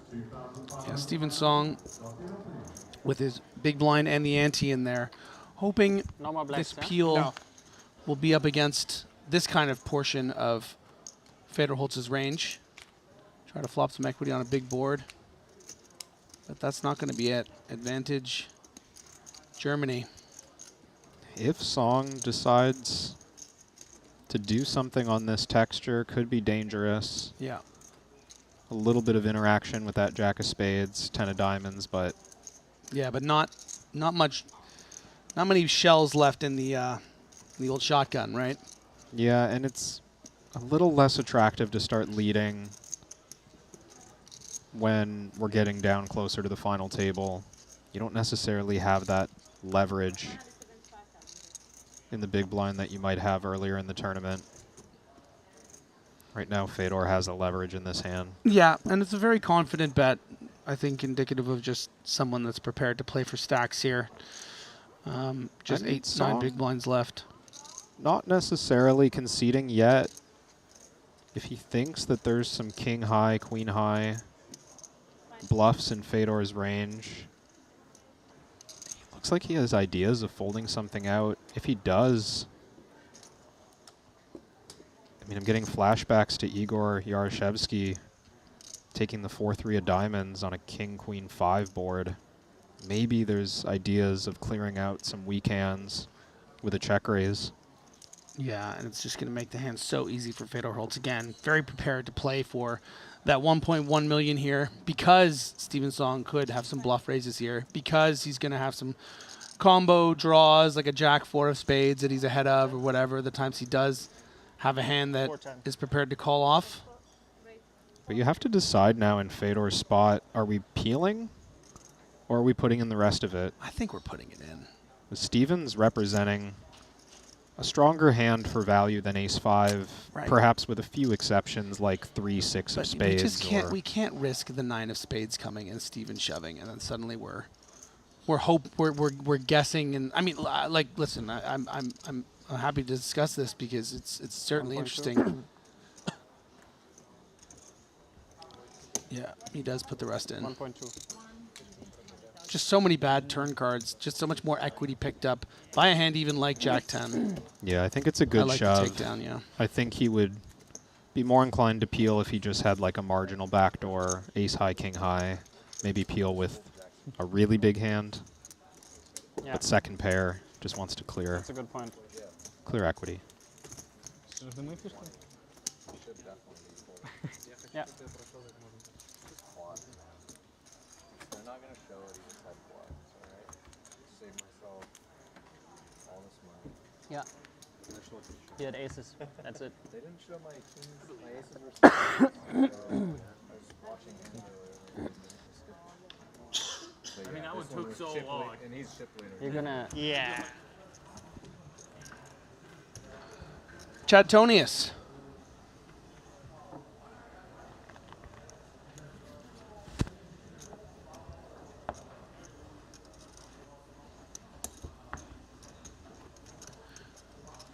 The Finnish phenom.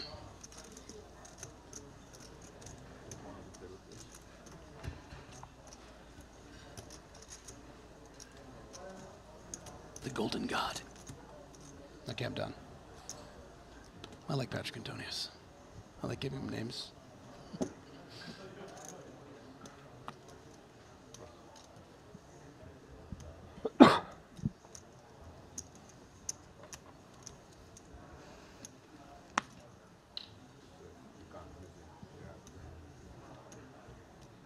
Yeah, you see, I'm not looking to anything. Huh? I'm not looking to anything. It's just the table.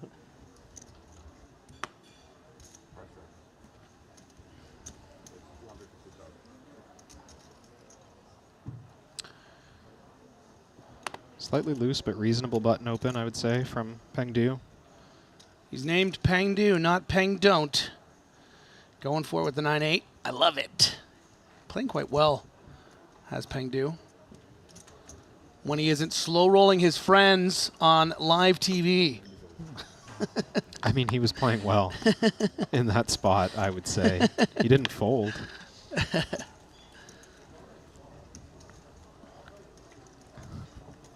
That was so brutal.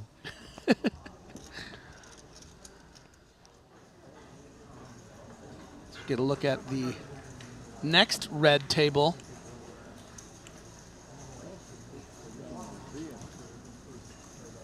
Show Schwan there. Seat 8. We got Ibinger, Thomas Boyvin. It's like Cale Burns had no idea he was still in. I feel like we haven't seen him at all.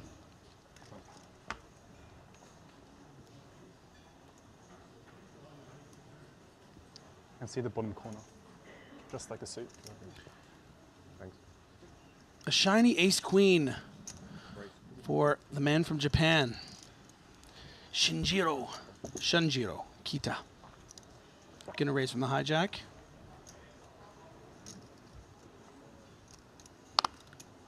Wolfgang with the tennis shoes. Kicks. King 6.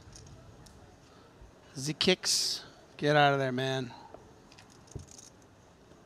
Take Biao hasn't had a great last couple of levels, I would say. Down to 1.1 million now, but a hand that he's going to be happy to, I think, flick in the other chip, Kev. C3. Yeah, I'm only expecting call from these hands. We're so short that we can't really 3-bet bluff. Oh, wow, he paid it off with blues. That's good luck.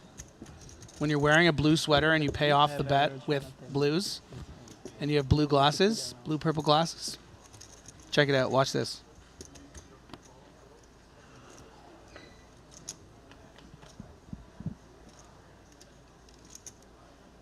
You were right. I mean, that's a straight drop, baby. What do you want? That's 35%. It's a pretty good flop for the big blind. Only thing that might clear this hand strength is a large bet.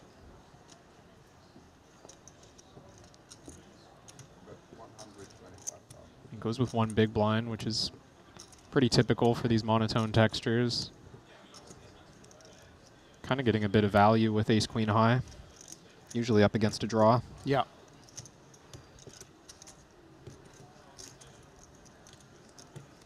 And it's an interesting spot. Yeah, it's not easy here for Ding Biao, right? I mean, you are open-ended.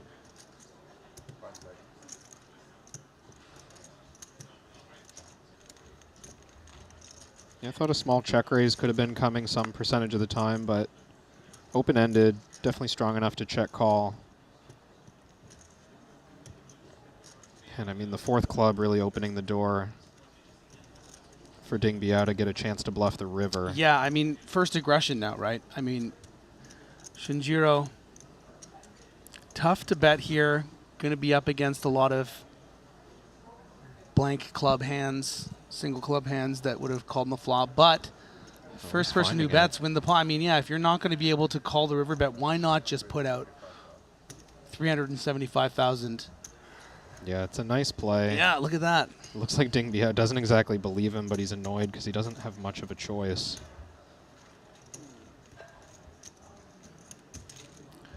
I think it's a good bluff. I mean, there's a lot of one-pair hands. Nice to see that he could clear out. Some of these Japanese talents that we're not used to seeing on the tour. Great spot awareness.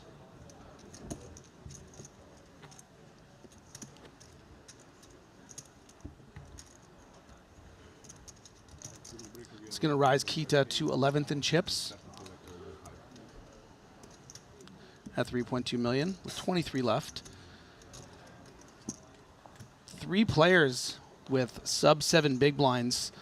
Very familiar faces. Ding Biao now with just 7 blinds.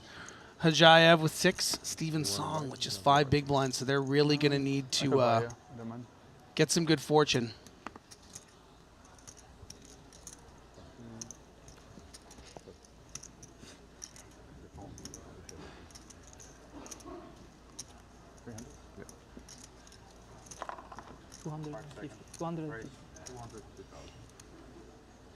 Certainly looks good enough to raise from the cutoff to me.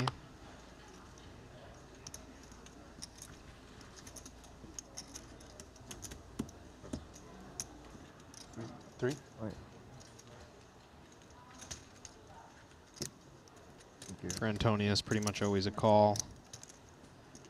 No value in 3-betting this one. You play like 2 million? Yeah, 2.3, I think. Thank you. Check.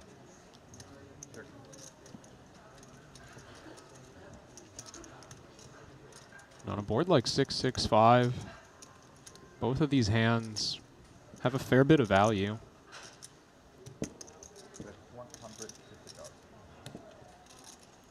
Don't expect to see Patrick concede this quickly with the Queen of Clubs and 2 pretty high cards.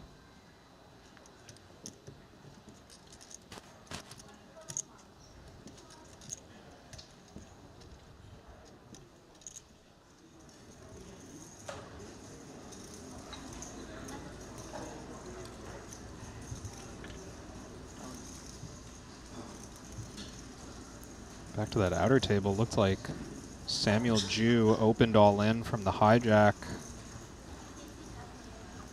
And was it Thomas Boyven who called in the big blind? Yep.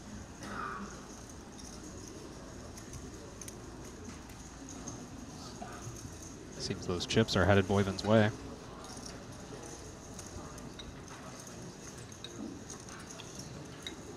Yeah, it appears as though Jeju is going to be our 23rd place finisher.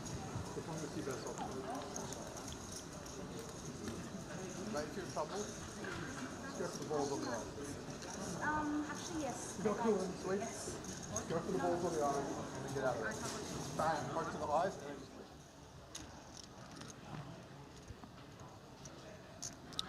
We are winding down this level. We'll be giving you a short break coming up.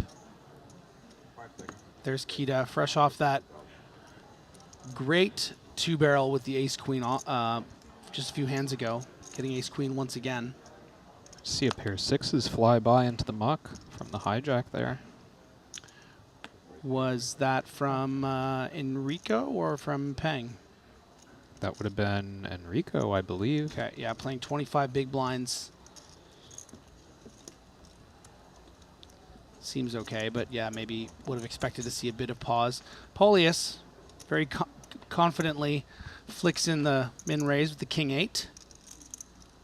Pretty fair fight, but not on this texture.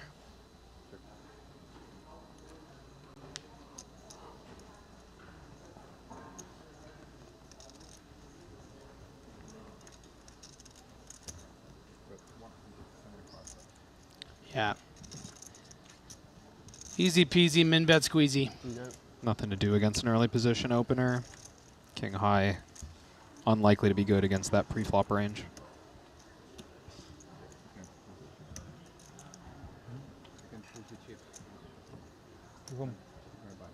Okay. Yeah, it's pretty good. Not a bad result. Ooh, nice cut. I like that. Whenever that happens, I'm usually pretty happy. Wow, many blue Shilko. chips. Like, ooh, Yeah. You know, you're still. It's Unfortunately, like they're worth 5,000 each.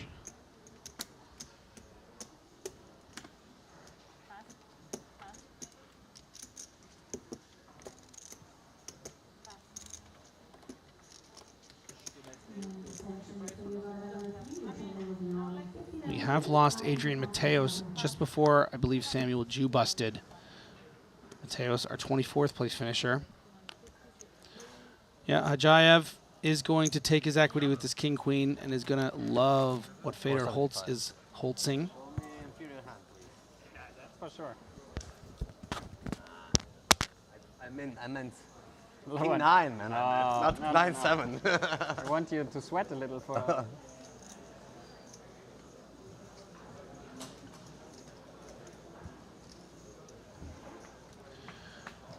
Yeah, and this was kind of worst case scenario for Fedor. Was just hoping to get it through and not have to call off Hajayev's $500,000, but that's a great start for Fedor.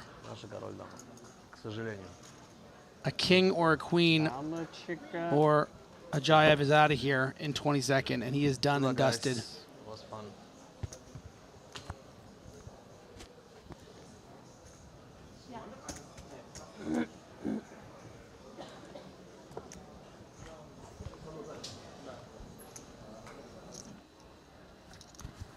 Wow, big all-in, maybe not for chips, but definitely for hand strength. Ding Biao, 825K all-in with the ace-king. Wolfgang, you know, it's not the biggest pot, but it's one that will vault him all the way to 4.5 million if he can just dodge ace-king or one of the two remaining queens.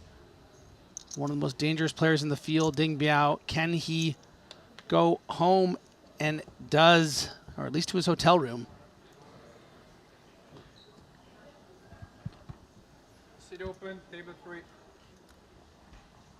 Good for poker. So good for poker. So good. This is a big stage. That's great man. news, I actually, normally I'm for like yelling. You know, it's a lot. This is. Steven I don't know how Song you do this. is going to bro. get that You're pay jump, actually. This is really big.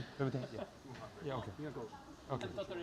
$10,000 pay I'm jump relaxed. from I just can't 21st do my to normal 20th. stuff because I'm like, I don't know. I would normally put a sticker on them, but I don't want to get punched.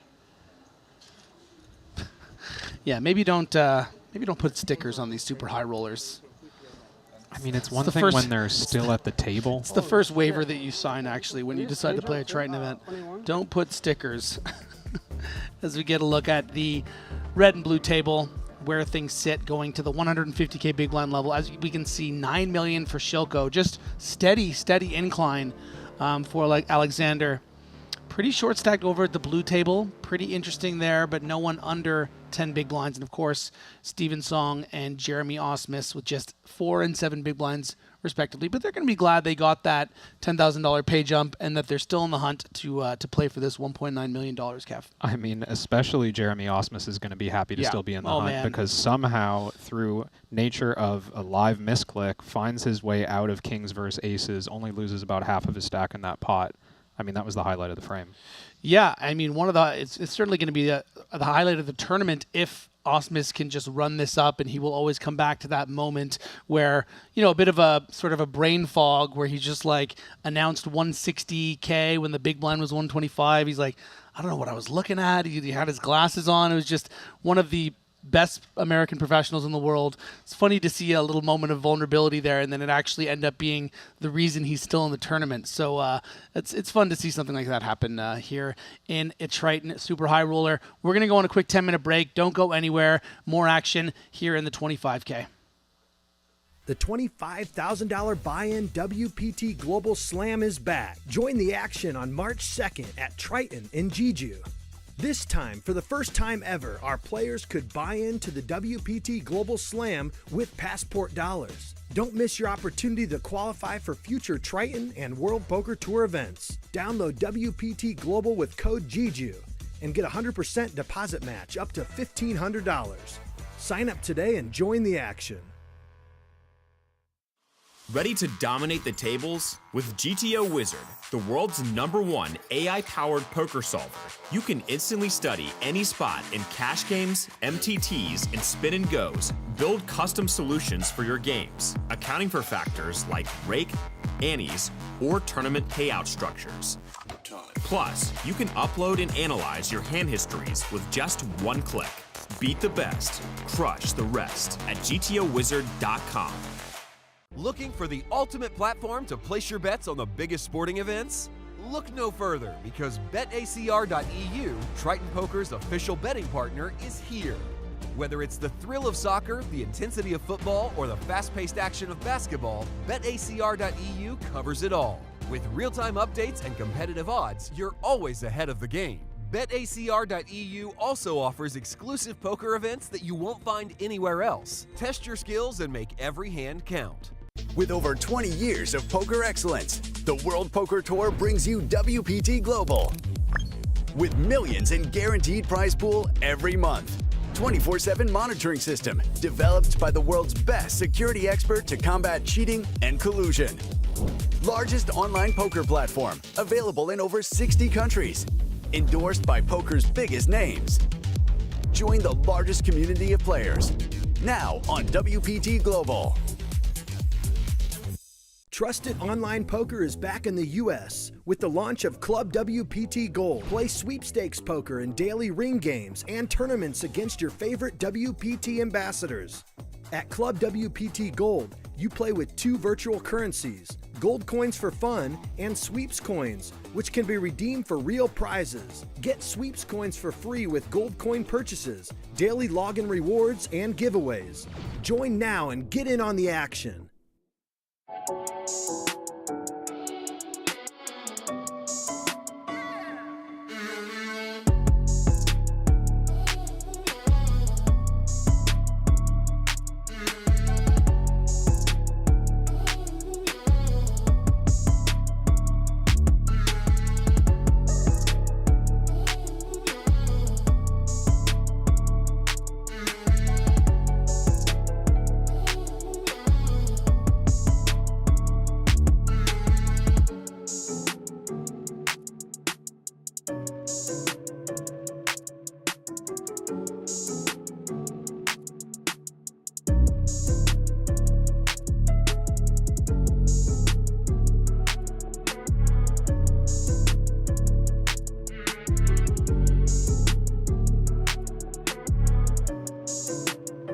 Is making some play here with the king jack off. It feels disastrous not to just flat this extra 600, which you could hypothetically do with something, you know, like an ace queen off or an, I don't know.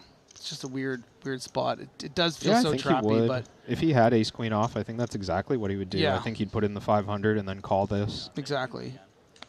So allow Jeremy to get an unfoldable flop with a hand like king jack. You know, like a queen 10 board or a jack high board, but of course we can just see it's just nut on nut. Oh, but then he gets the one board. Yeah. That perhaps. These are the spots where kings can maybe get away. Yeah. I mean, we talked about the kind of range we expect Alexander Shilko to have, and it's not really pocket eights. You know, it's really, I think, an ace forward range, wouldn't you say? I mean, like, sure, tens might just call the extra 6. Yeah, I was going to say slightly better pairs. All the other combos of, you know, if we say tens, jacks, and then all those ace jack suiteds, ace queen offs, and ace queen suiteds. So I do think those weaker pairs, or like the suited broadways, given the chance to limp behind Jeremy's obvious intent to raise, I think they would have just limped behind. At least that's how I would approach the spot in Shilko's position. So when he chooses to raise, he's polar, or at least somewhat polar. But then when he chooses to call the extra 600K, he's on the strength side of the polar. Yeah, right? the top hands. The top hands in that range for sure. And that's where Jeremy might find a way out. I mean, I don't think there's any reason for Shilko to raise at this point. Yeah, and I think people, you know, watching at home are thinking, you know, what are you doing? The aces come. Why would you put any more chips in this pot? But try not to be results oriented. I mean, we did talk about the portions of the range that Shilko can have, like the pocket tens and jacks. And you don't necessarily want to give those hands an opportunity to bluff by the river as well, right? Like that's why we put in this small bet on the flop. You find yourself betting here as well, Kevin? Yeah, I think it's just a range play for Jeremy. He recognizes from his point of view that he's got all the strong hands. And whatever it is that Shilko has here is probably on average behind the hands that he can represent on this flop. So he's just making a range play on the flop. We're likely to see Osmus proceed here going forward with a lot of caution. And it is interesting at 25 big blinds because ordinarily, Kevin, we're not going to be able to create a scenario where 3 bets go in pre-flop and then it's a flat. Yeah. Right? If this had been a standard 250 raise from Jeremy Osmus, we would have seen a 3-bet to around 700 from Shilko. Osmus isn't going to have the room to make it 1.1. No, he would. He's going to have to shove or flat trap. Oh my! And quads on the river for Alexander Shilko. And the check back on the turn. I mean, we might do this with almost everything, but the check back doesn't necessarily ease any of Osmus's concerns about this pot, because he knows that if Shilko had ace-queen, he might check behind on the turn. If he had pocket aces, he would check behind on the turn. The challenge is just the 4th ace coming makes all of these hands so combinatorically unlikely. Osmus just knows that his hand is worth a lot more now than it used to be. But yeah, I was thinking at the beginning of that hand with the limp that it wouldn't change anything, but it really has, because it kind of made it a 50 big blinds each effective situation by making the 125 limp the original open, right? And that's given Jeremy Osmus an opportunity to fold here and not only still be in this tournament, but still have 12, 13 big blinds with 1.5 million. So if we're Shilko here, I mean, how do we bluff? Yeah. Is there ever a size? If we think that Jeremy Osmus has air that he's folding, or his value range is something like kings, do we try to find an amount that kings might think a queen is value betting? No, that's ridiculous, right? We would just always check back a queen. I think it's too transparent. It's just, we just shove and that's it. If we're betting, if we're betting here as Shilko, we have the nuts. We know we have the nuts, so there's no reason to size differently. The challenge is it's just finding it's so hard to get more money here. bluffs in your range.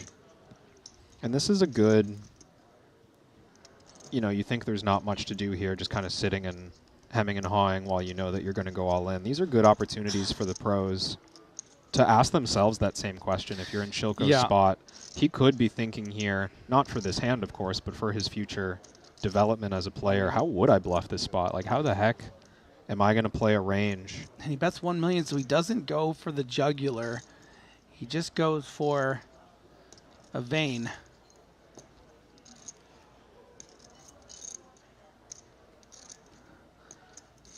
Is prepared to let Jeremy Osmus bleed out in later hands, leave him 4 big blinds. Yeah, and it feels a little cheeky from this side. Let's leave a little extra behind. I would say the only merit in sizing down is if you're bluffing here, you have concerns that Jeremy's trapping. You have concerns that you're just going to walk into the nuts. So it might not be a mathematically wise proposition to put in the extra 500,000. Can I just say I saw 19 sizing predictions in the chat on YouTube.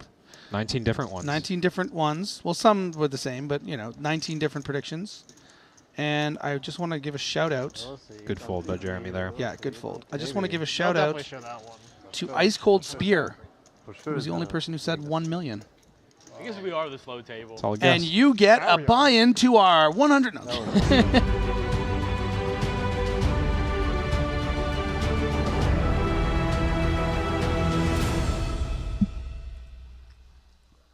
Welcome back to the Super High Roller Series here at Triton Jeju. And welcome back, Randy Liu, who's That's back me. in the booth with me.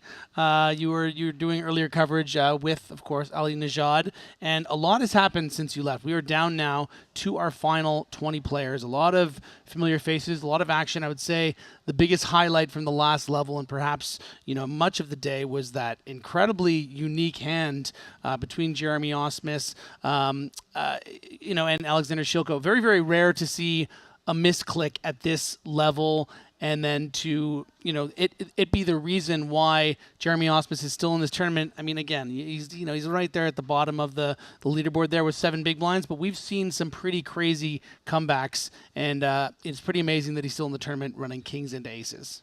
Yeah, it's kind of one of those rare things where a misclick actually helps you out. Yeah. But things happen, and Jeremy Osmus, he's got 7 big blinds. Of course, he can spin that up. We'll see if that'll happen. But of course, it's all about the top of the chip counts. Shilko was the one who did the damage to Osmus, is the current chip leader. He is followed by Matthias Eibinger of the Poker Code, and also of the Poker Code, Fedor Holtz. Yeah, I mean, if you've been following tournament poker in the last 5-10 years, Fedor Holtz has been the main character, and it's no surprise to see him third in chips. But we have a lot of really talented players going down the line. We talked a lot about Martin Zamani, that wild card energy that he has, Malacca style, Juan Pardo there, 7th in chips. Thomas Boyven's really been blasting around. So a lot of really great figures. Patrick Antonius, I mean, we just love seeing him making Triton final tables. So we are going to have these 2 feature tables. The main feature table is going to have the Finnish sensation in Patrick Antonius. We're also going to have a little Japanese representation in Kita, who played a great hand against Ding Biao before Biao eventually busted against Wolfgang. Wolfgang, of course, also still in this event. So a lot of really interesting characters here, all vying for that near $2 million prize here in the 25K. I mean, near $2 million in a tournament. I don't know how the prizes keep getting bigger, but, record-breaking every single event. They keep getting bigger because our buy-ins keep slightly getting bigger. And no one's going anywhere. If you came here for the 15K, you're here for the 25K, you're probably going to be here for the 30K. So, yeah, a lot of players from all over the world, especially China, as we learned in those first 2 events, but less representation. They couldn't win every event. But there are still a few players from China in the field, including Zhou Xuan, but he is not on either of these features. No, there is actually on the red table as we take a look at the chip counts. Cale Burns, another big talent from Triton. He's down there at 11 big blinds on the red table. Wolfgang, you got fans out there watching, wanting to see him compete against the best. I mean, it's pretty amazing. It's pretty remarkable to see these YouTubers that, frankly, are in a lot of ways outgunned, and that's no, slight against their abilities as a poker player.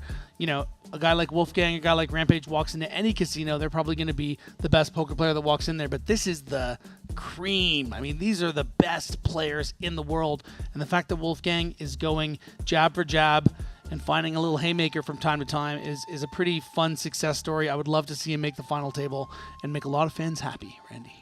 I mean, the real question is Wolfgang his first name or his last name? It's actually, his first name is actually Wolf, and his last name is Gang. That's what it is. But just a graphical error on our end, not separating it. You'd know better than me, Patrick. All right. Here's Wolfgang, and apparently the hat makes it very clear who he is.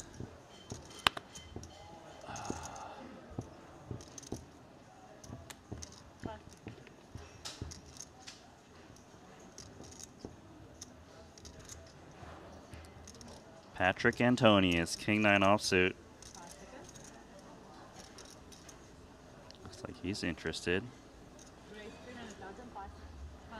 Little min raise. Off of 13 bigs.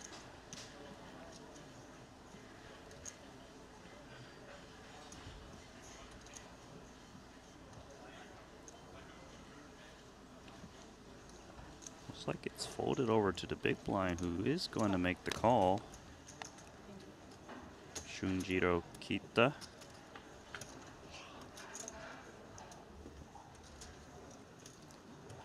Yeah, and a pretty, I would say a slightly ambitious steal from the cutoff here, playing about 12 big blinds, 13 big blinds is Patrick Antonius. King 9, I think, probably the worst hand he opens here, but he goes for it. Deduces that this isn't the worst spot to go for it. His type of board. Yeah, has outflopped Shunjiro. It's also his type of board because the stack he's playing off of 13 bigs, he often gets reshoved on by the solid aces, so Yeah. we can kind of discount that ace at a high frequency, hence the C-bet of King 9. Yeah, but Kita does have a bit of interest, and that's because he is drawing to the nuts. He's facing, you know, just a 1.5 big blind bet. He has the backdoor hearts in the form of the Jack of Hearts. Yeah, Ethan. You know, you Ten kind ball of would be need sweet. to Look, it's our video on continue Poker here. Go. The times you're up against, you know, a 9-10 suited or even a Queen X, certainly a pocket sixes, Oh. and there is the Jin sorry, card, I kinda the nipped 10 of hearts. Patrick drawing dead. He thinks the 9 of hearts is good sometimes if he can find a 4th heart, I would imagine. Kind of tricky because he has slightly north 1 SPR.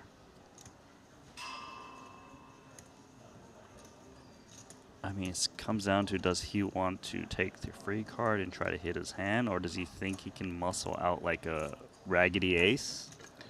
I mean, can certainly wrestle. Oh, he no. jams and drawing dead. Trying to fold out a Queen X. And yeah, drawing stone dead. Very unfortunate. Very rare for Patrick Antonius to find himself all in and dead, but every now and then, even the mighty fall. Of course, a chopportunity 7% of the time in the form of a river jack. I'm sure a lot of people at home would love to see that, but that is not the ticket. Listen. Yeah, he basically went with his read that he had a lot of fold equity. Hopefully he can fold out like an ace-x that doesn't have a heart, that defended the big. Yeah, a black queen jack, even open-ended there, is going to fold for to the shove there, right? Yeah. And you're behind it with the king 9. Even a turn to 10, I'm sure we would get a fold.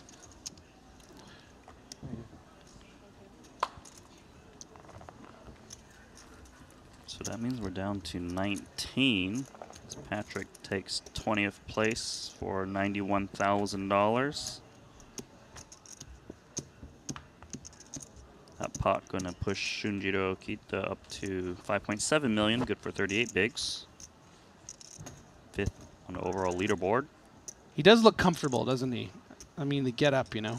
You think he's pretty comfortable right now that he just blasted off with No, I just 7% topping I mean, look, equity? the poker days are long here at Triton. It's just I like to take stock of the fit, you know.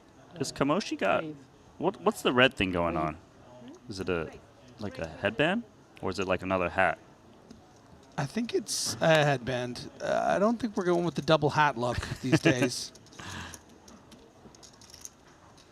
Well, Enrico Kamoshi is going to open up ace-10 off. He actually ran very deep from my memory. He gets second in Monte Carlo in 2024 in the 25K WPT Global Ultimate Slam for 634,000. So good to see him out here in Jeju. Was very entertaining to watch. Very creative player.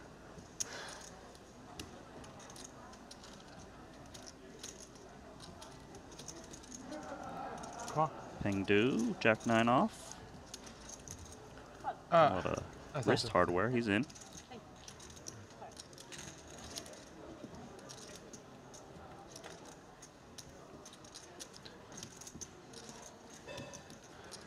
Yeah, if there's a little Italian player at your table, just assume he's been growing up watching Mustafa Canet, inspired by that absolute madman. And they're probably real good, real creative, and if they're playing Triton events, Something gonna be happening out scary. here? Oh, yeah.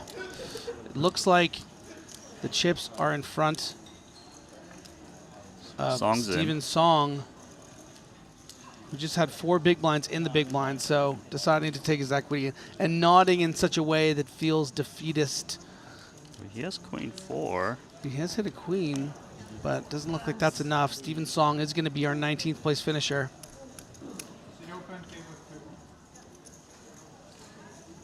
Yeah, Song was practically forced in the big blind with the big blind and big blind ante deposited.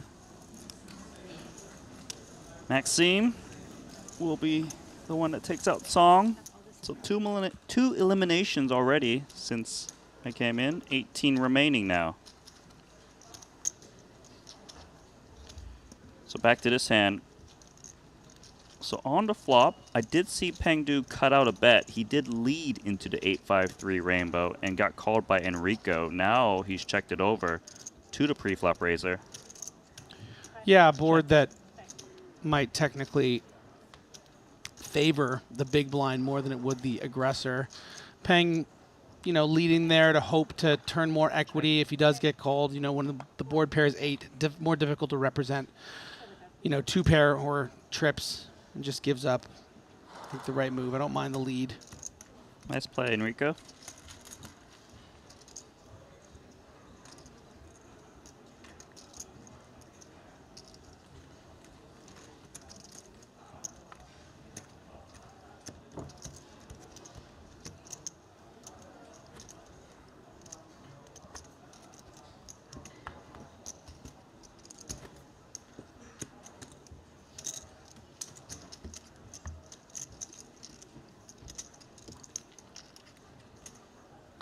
How much? 75. Oh, oh, 75. Okay.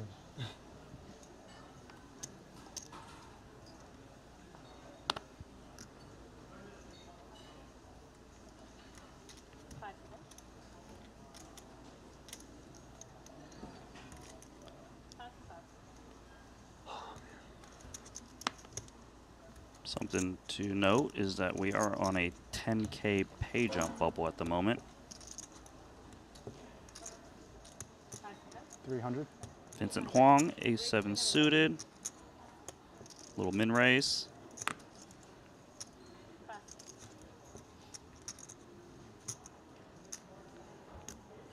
Call.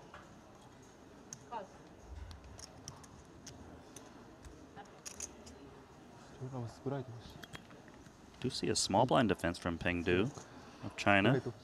Queen jack off. Yeah, just one of those difficult spots to navigate off of a sub 20 big blind stack because it feels too good to fold and not good enough to shove. Call. So Pang going with door number 3 with the call. That is going to allow Enrico to come in with actually a dominating king jack. So pretty bad situation for Pang. Yeah, but excellent for Huang. That's a nut flush draw with the wheel draw. And he even has the best hand with ace high.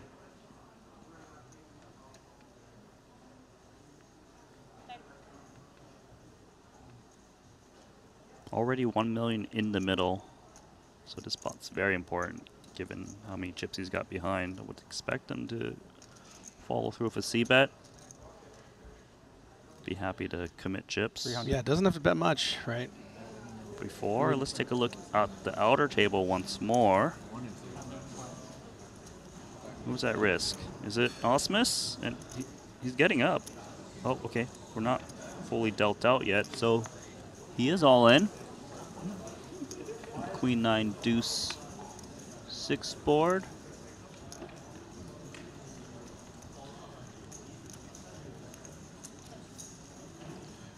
Looks like Osmus. Yes. King Queen is good against the ace 10 of Maxime. For narrative's sake, I love it. The man who had his foot, his head, his shoulders out the door, kings to aces, somehow survived. It's now up to almost 1 million chips. 300.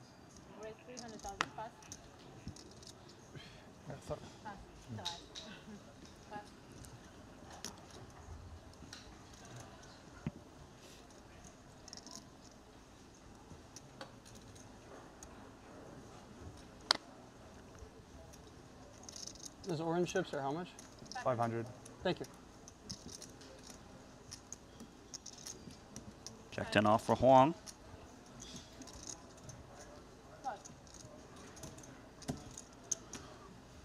Wolfgang wisely completes for the min raise. Doesn't get a board that he's going to feel comfortable continuing on. And Vincent, the kind of hand that can indiscriminately continuation bet here, especially with the 10 of clubs in hand. Yeah, he can easily come in small. Yeah, very micro pot, but a great example, I think, Randy, of the power of being the aggressor, being in position, folding out better hands. Has gone with close to min bet. And you know what? Wolfgang says, if you're going to make it that cheap, it's a big call. My ace is live. I have backdoor wheel.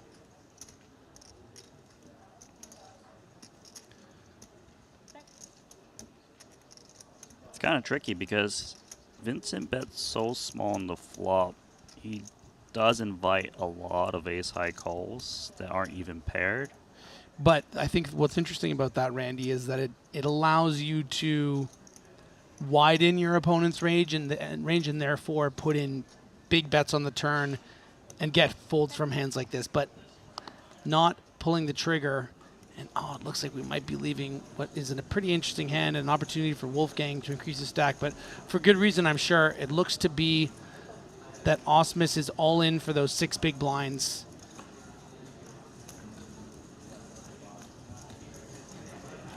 Yeah, he is all in. Well, he's got a couple chips left. He's doing the for the pay jump. All right, let's see queens. It looks like.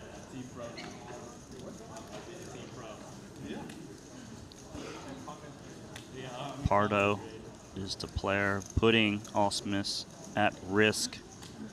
Huge pot. Yeah, 2 queens for Jeremy. Seems like he's okay with that board. 8, 8, 10 on the flop. Turn 2. The river. The jack of spades. And Jeremy Osmus doubling up. Yeah, queens versus ace king. The classic. And Osmus is very comfy now. Narrative, baby. Yeah, that's our storyline. He's the one that saved himself with kings versus aces because he misclicked under the gun. And his opponent slow played against him.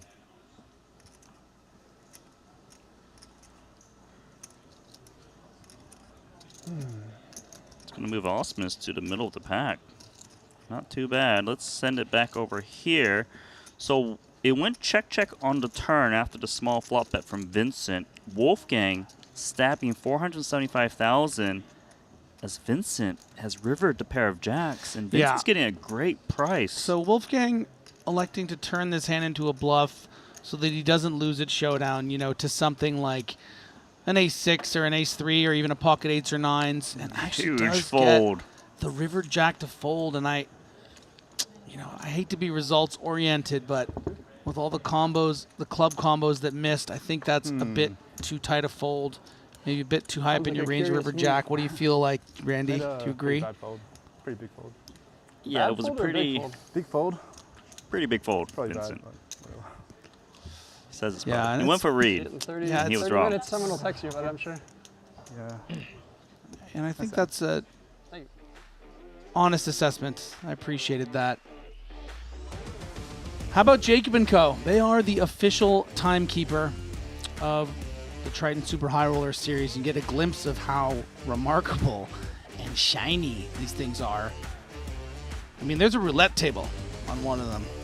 It's pretty amazing, and we give one of these away to the eventual winner of the main event. They're big, they're beautiful, they're pricey. Jacob & Co.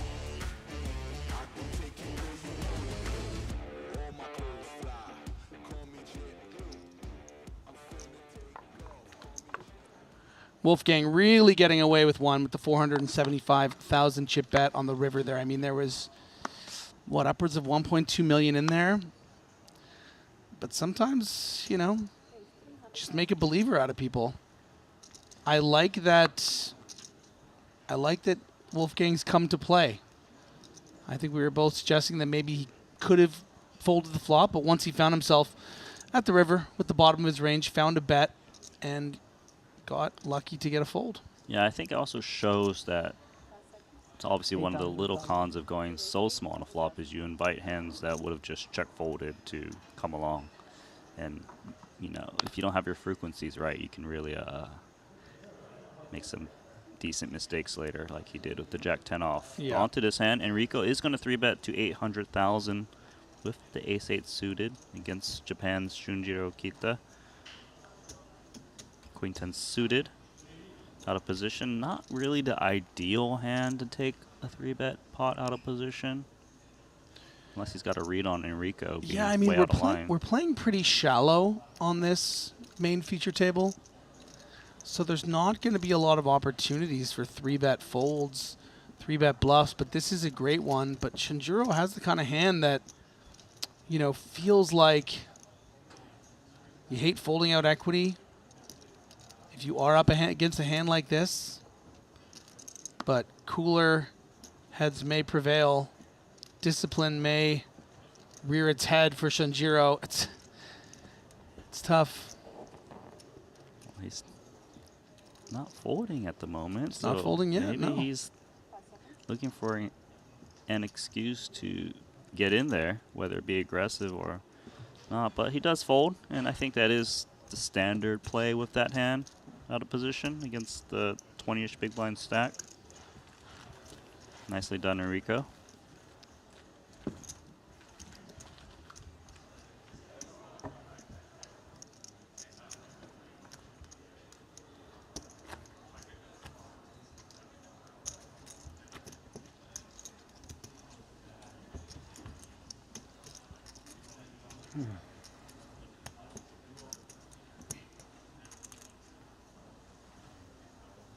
Are you able to find out if the break is a dinner break or if it's a regular one? 'Cause if not, I'm probably going to order some food. Can confirm it is a dinner break, Yeah. but we are in the future or And that's the what, past. 45? I'm always confused. No, we're in the future. They're in the past. We're in the future. We're watching the past. Yeah, you're right.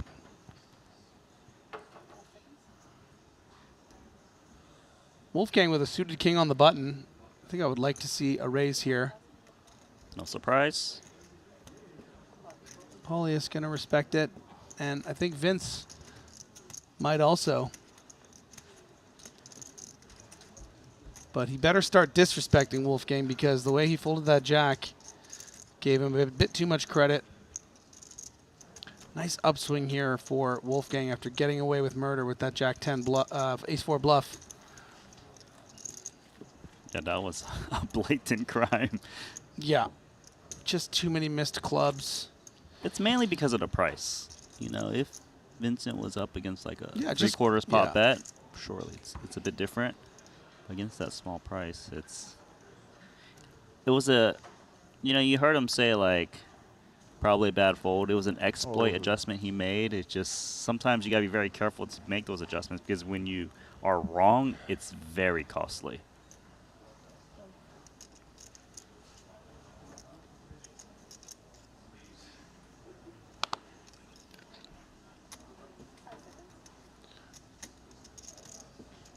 Decent hand, the ace-10 of clubs.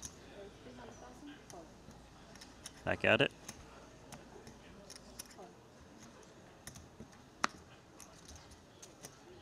Okay. Surely we're going to see a flop, but before we do, we Wrong. do see outer table action once more. I see Juan Pardo. He's in. And we are running out full board as Martin Zamani is also in. They got in 2.4 million apiece, and Juan Pardo with the full double up.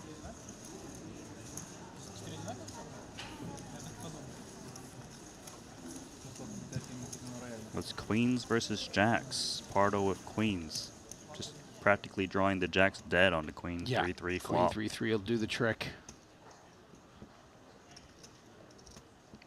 It's back to this hand. Shunjiro defended the big blinds as expected. It went check-check on the flop.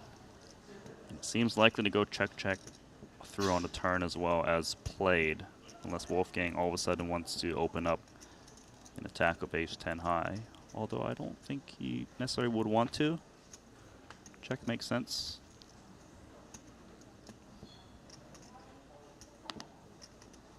Just a check through, right? Yeah, not a lot of reason, I think, for Shinjiro to try to elicit any kind of value here. And ace-10's ace-10 high. Could easily show this one down. Yeah.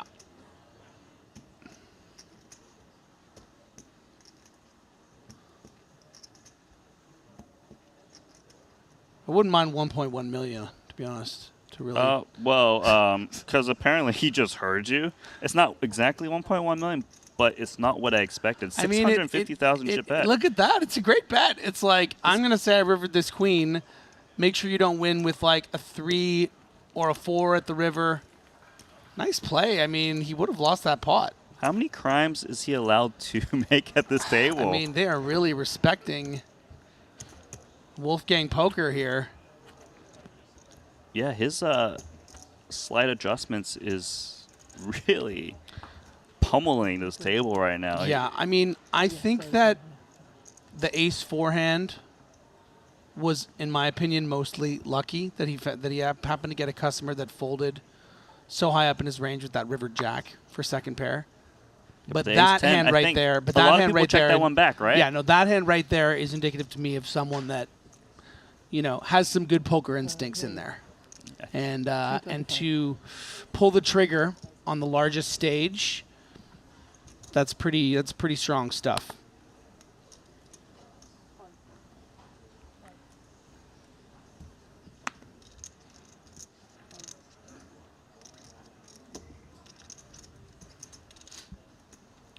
Enrico going to pop things up with the ace-queen suited, but get no action.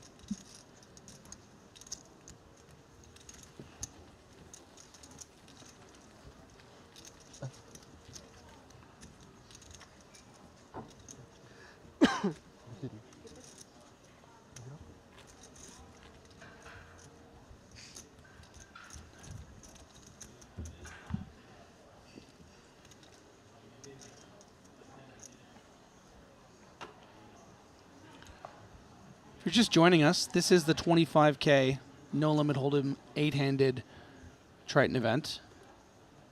It's our fourth event? Third event? Fourth event. Serious? Yeah, I'm asking you. Third. Third, yeah, it is our third. Sorry, I was tripped out because we ended early last night. We were going to cover this. Yeah, of course this is our third. 2 Chinese winners, first 2. Almost $2 million to the winner of this event. Incredible turnouts here. I do need to stop you there and correct you. We did have 1 Chinese winner and 1 Malaysian winner. Oh my gosh.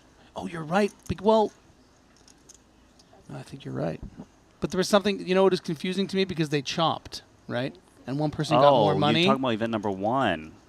No, event number 1 was a Chinese winner. Because there were 3.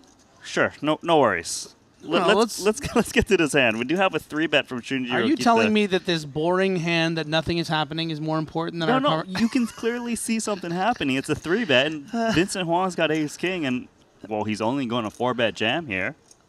Yeah, absolutely massive hand happening here. And I don't think Shinjiro's looking we to got to get back fold. to our jobs.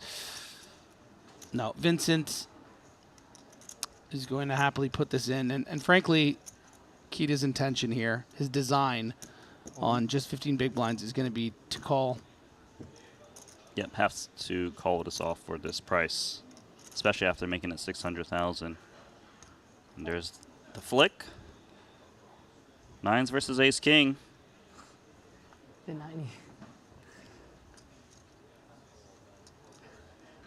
Slight advantage to Kita.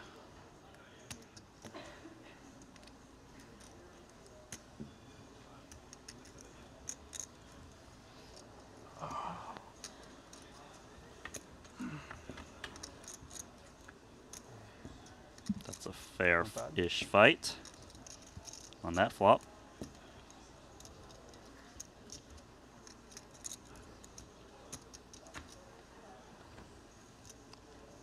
One more chance for Vincent to spike to stay in this tournament.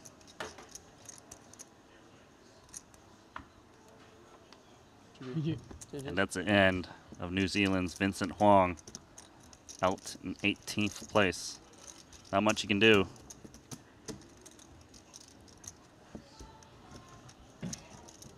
Definitely going to be reflecting on that hand he played against Wolfgang earlier. Kita is surging the leaderboard.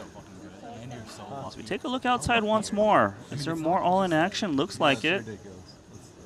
See chips in front of Fedor with a decision. Bet out in front of Pardo. So Maxime actually jammed 2.5 million. Pardo in the small blind, cold called the 2.5 million shove. And now the action's on Fedor Holtz. There's Maxime. Oh my god. I was like, wow, you can't lose when I was watching the hand live. Obviously, Pardo has 2.6 million chips back if Fedor was to commit. You have. I did not win very many. Fedor sitting on 4.8 million. He is going to lay it down, so cards, underbacks. I know, usually you just, whoever's the luckiest. I understand, yeah. See a King 10. And I believe an Ace Jack. And 10-9-4. Great news for Maxime. 10-9-4-8. River card is the king. So Pardo gonna have to pay Maxime half of his stack. 2.5 million chips gone. When the hand was happening, I was talking to Saliba and Bonus, and he said that you had quad aces. And then, you know, we thought you had aces full. And then it went check, and we're like, okay, he has aces. And then, like, the ace game, we're like, wow, he's quads. Yeah, yeah.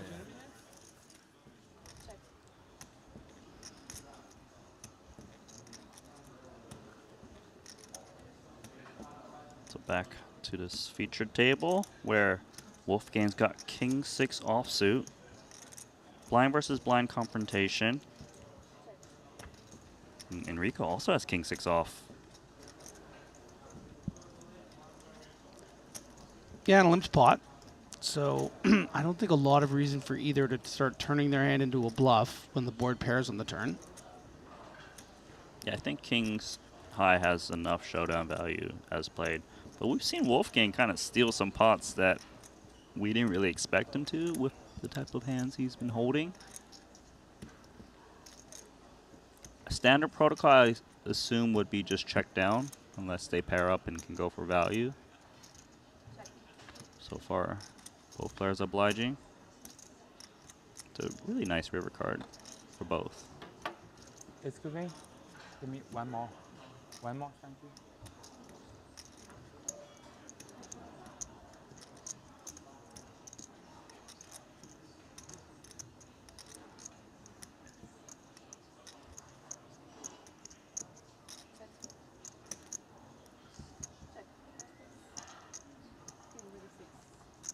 So lucky, bro. How do you have that? Got him. Fuck. Ah, should have bet on the turn.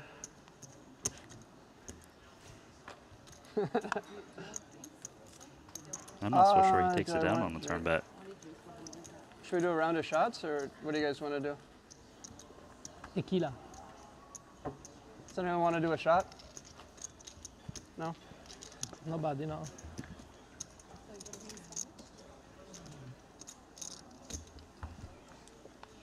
Well played, well played.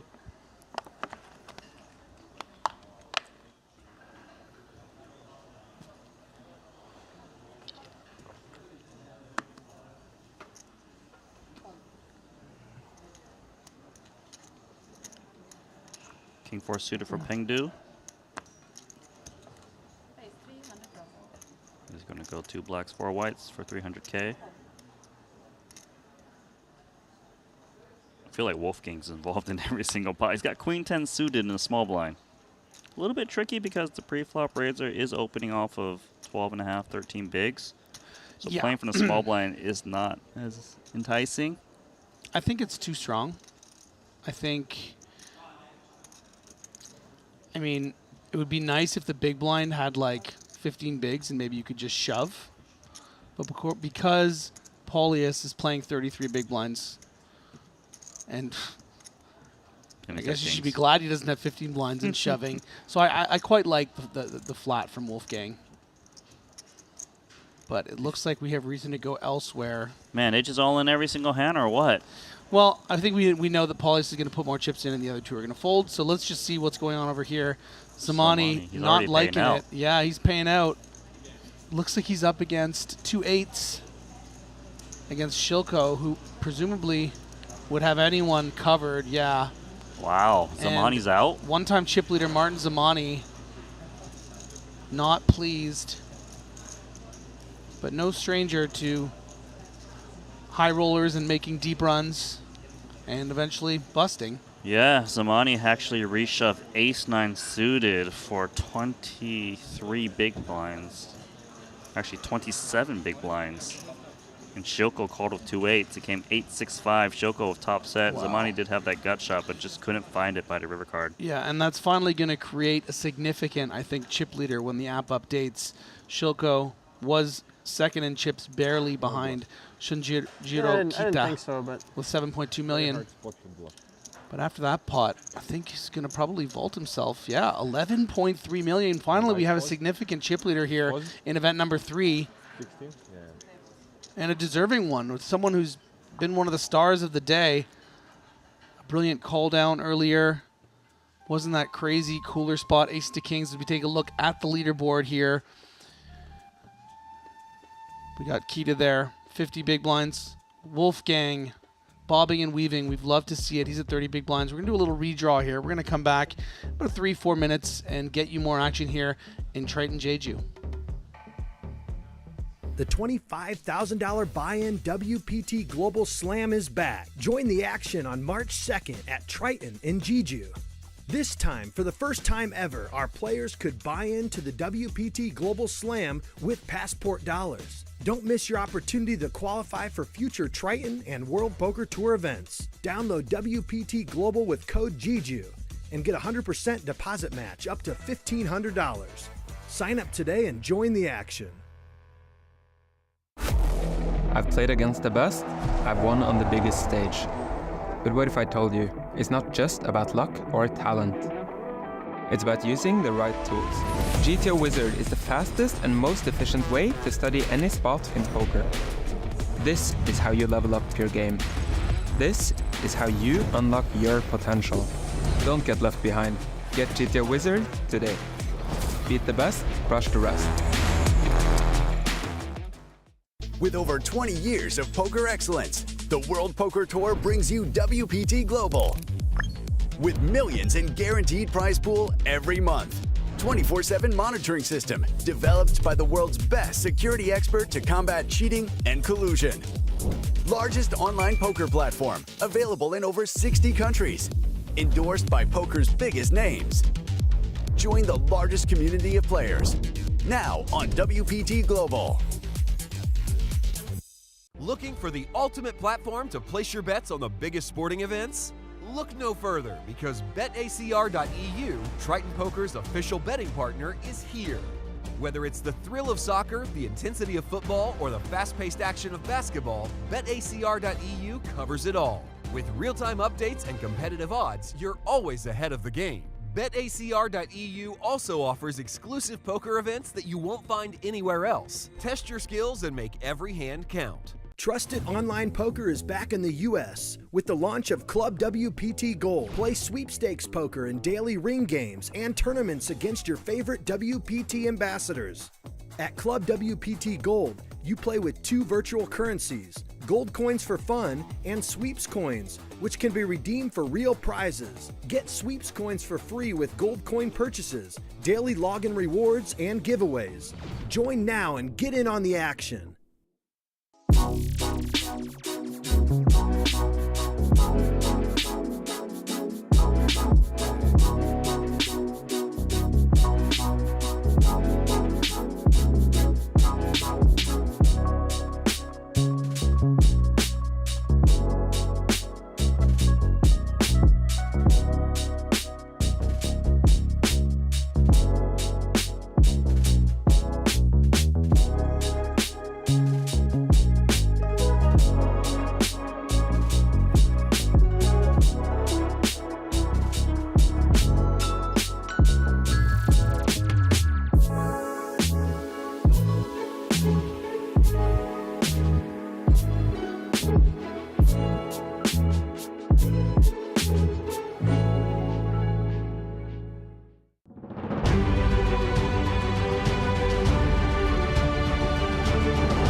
Welcome back to Triton Super High Roller Series Jeju. I'm Griffin Benger. He's Randy Liu. We're covering event number 3, the 25K No Limit Hold'em 8-handed event. We're down to our final 2 tables. We have just redrawn and are sort of populating the 2 tables here.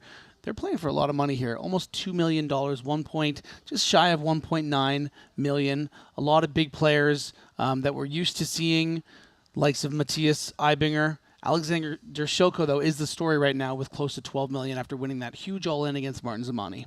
Yeah, he just eliminated Zamani, as you just saw. He's sitting on 11.3 million in chips, a massive lead on second, who is Shunjiro Kita, who's sitting on 7.5 million. And I kind of think like Shilko might even, despite not stacking Osmus in that hand, he still has a massive lead. And speaking of Osmus is still in the tournament. He should have been out kings versus aces. And Osmus sits right at average stack, good for 33 big blinds of 4.875 million. Yeah, easily my favorite storyline is we do have a look at the 2 feature tables, the 2 remaining tables, as well as, of course, the leaderboard. But yeah, I mean, the Jeremy Osmus thing is amazing. We can go over that hand as much as we possibly can. It'll be in the highlight packs for you if you missed it. But essentially, Jeremy Osmus got kings into Shilko's aces, and because of an accidental misclick pre-flop, not all the money went in. It came ace high. He was able to escape with about 12 big blinds, and now, having gone down to 6 big blinds, finds himself with 33, 8 out of 16, still in the hunt for that near $2 million. Wolfgang also still in there. We see he's been splashing around, got 2 bluffs through. He's been playing pretty good, all things considered. And then it's sort of in the bottom half of things, we see guys like Juan Pardo sort of in the cut, waiting around. Cale Burns, regulars that we're used to seeing on the tour. So a lot of different storylines emerging here. Don't forget about Fedor Holtz as well. He's pretty good. He's still good, right? He's still good. I think he's still good. Just shy of average stack at the moment. Yeah. We only have 1 short stack good for 10 big blinds, which is Pengdu. Yeah, and keep your eye on Enrico Komosky as well. He's an Italian talent that you have a little experience watching. He's good. So there's a lot of good players left in this event here. 16 left. Let's get to the action.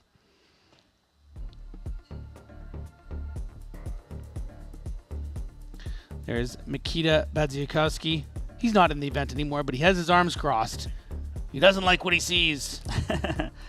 What event is that? That's the side our next one. Yeah. As we take a look at our final 16, Eibinger is going to be our chip leader on the blue table, but not by much. Even a double up by the 6th in chips on that table. Sim Kok Wei will vault him into first. The real story, of course, being Shilko's 76 big blinds, the only man in the 8-figure club. Shunjiro Kita of Japan has been playing great. Joe Schwan, see him around. Wolfgang, James Hopkins. Yeah, so the top 3 stacks of the tournament are all on the red table at the moment. So that kind of changes the dynamic a little bit where, you know, you don't want to be with the guy with the big stacks, right? So you're pretty happy to be on the blue table, I would think. Especially at this phase of the tournament where players are going to be hyper aggressive if they're the big stacks, realizing that ICM is a big part of the game at this point with the big payouts right around the corner. Bro, how you're playing at 25K? They're dead. Bro, how you're playing, you're like, whatever, min raise.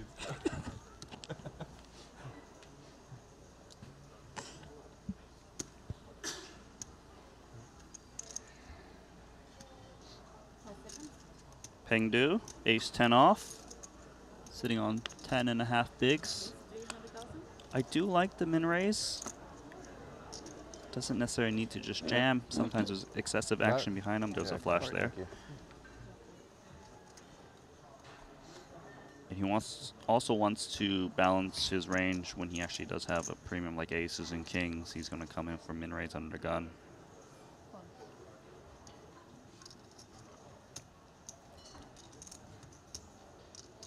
Juan Pardo, natural 9 going out.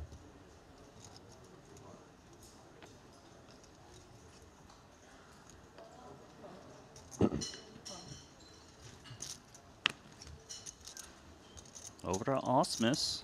I need club. Need those clubs. Not going to defend because he respects Pengdu's undergun range off of that stack. A hand that definitely could have considered it. But perhaps he just felt that Pengdu was just very nutted with big pairs. As we flip it on over to our red table, Shunjiro Kita's got 10-8 of diamonds against Kale Burns' ace-deuce off. Monotone texture, nothing for either player.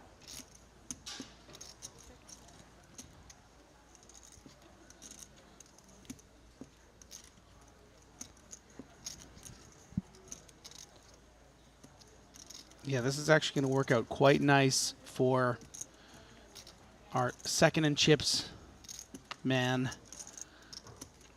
Kale Burns getting, yeah, the kind of board. He can't really continue with ace high no club. He knows it. We know it. We know it's the best hand, but we know it's got to go. Just a mini bet. Okay. That's a great price on a story. C bet. I was traveling with my family in Georgia, in Europe, and it's a Georgian page. Oh, no story for us. No story, but we do have a story about WPT Global, the online home of the World Poker Tour.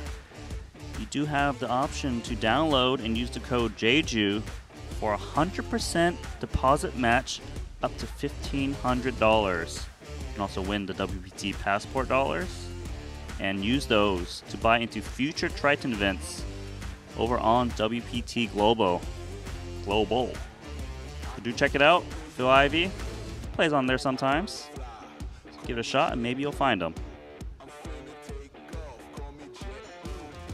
Globo. Made me think of dodgeball. Globo Gym. Oh, yes. Ben Stiller. Ben Stiller. Couple of jacks.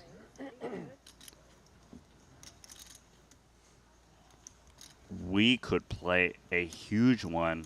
Actually, we will. There's just no chance the chips don't fly in, right? Yeah. This is just one of those big flip scenarios for 20 big blinds effective. Wolfgang not going to be, you know. I mean, he's going to be okay with it. I wouldn't say thrilled. I'm saying, you know, it's I just, would be. I mean, it's ace queen minimum, 10's worst hand here.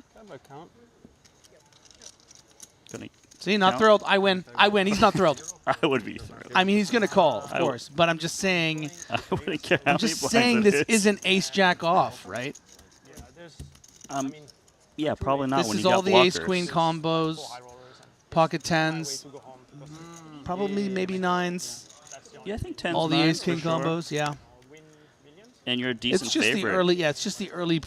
I would just say it's the early position nature of the hand that complicates it. Right, we're playing full eight-handed. This would be an insane fold. Oh no, he should never fold. I just understand why he's not fist pumping. It's a borderline knit roll. Oh no! Oh, don't no do that. way, no, don't do that. Wolfgang. He's been playing Don't do amazing. that. That's crazy. Woof. Because even if your opponent is very ace king ace queen heavy, you have what, a 7. You saw he's 57-43. You have the edge, Yeah. and you slam dunk crush all of the pairs, 10s and 9s. I Plus, your opponent probably at some frequency 3-bets smaller to induce with aces and kings. That fold. Yeah, I just want to say though, like, Is there a vlog out I can watch about that? I'm just saying that I was kind of right about him not being thrilled, right? I mean, I said he's not thrilled. He literally folded it. I can't believe it. I As honestly we do can't go get- up I can't get behind to that fold. 100K. No, I mean, neither can I. You get more of these But these at final table and ace. I understand why your You don't need those paranoia could take over in that moment. How much the ranges tighten in early position with, you know, full ring of 8. What happened during that redraw break? Was he like, wow, I'm just so close to the final table, and now I'm going to pass up such an amazing spot? I don't know. I just don't see how you could ever fold that hand. I will say there might be some biased people in the YouTube chat. I love you all. But there are some people that are saying that they don't hate it. It might be okay. because they're Wolfgang fans, but he was flipping. Yeah, but it's not a coin flip where it's 50-50. It was Right. 57-43. That's what you need to realize with the flips. I think some people overlook that. Yeah, That's a when you have the decent parrot, edge. it changes. Yeah. It's significant, and you're not going to find many edges, positive edges against this caliber of players. You know, when you get dealt the big pairs and the big hands, you gotta play for stacks, baby. I mean, it's like betting on Banker and Baccarat without having to pay the commission. It's a huge edge he just passed up. Onto this hand, Wolfgang opening ace-jack suited from under the gun. Kale's got 10 bigs, ace-7 suited, contemplating getting involved, and he is going to get involved. Just thinks Wolfgang's frequencies has been way too high. The ironic thing is that It's like 2 mil. he should call 2 million, but if he's folding 3 million with jacks, can he just fold 2 million for ace-jack suited? No, he's not going to fold. No. Does make a stand. Thanks.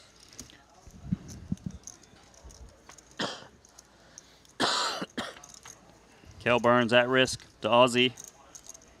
And Bang, he bang, is boom. drawing dead because Wolfgang just flopped the joint.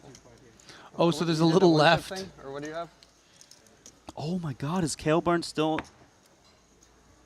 Oh, the cards aren't shown I'm not folding, though. obviously. I just want to try and make 11,500 just in case. Hey, take your time, man. If I was you, am I able to talk to him? No. Thankfully, Wolfgang He didn't was, expose his you know hand. what? You know what he was? I think you know what I think he was thinking about saying there. One chip If I was you, I would fold. No, seriously. I thought about saying that. Yeah, which would be, you know, a show me form enough of, flush, of, that's about of it. collusion, obviously, that we wouldn't approve of. But Apparently I can't do anything. I mean, any flush. But of course, it's in the spirit and in the nature of, I'm not going to you waste know, anymore. wanting to give the guy a break. But yeah, Take your can't be time, doing take it that. through. What do you got?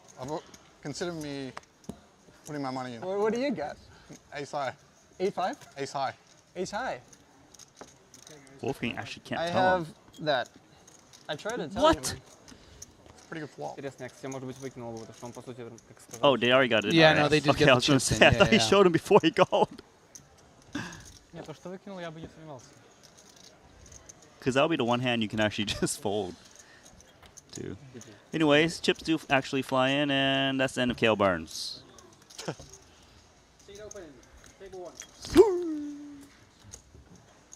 So good for poker. Let's go.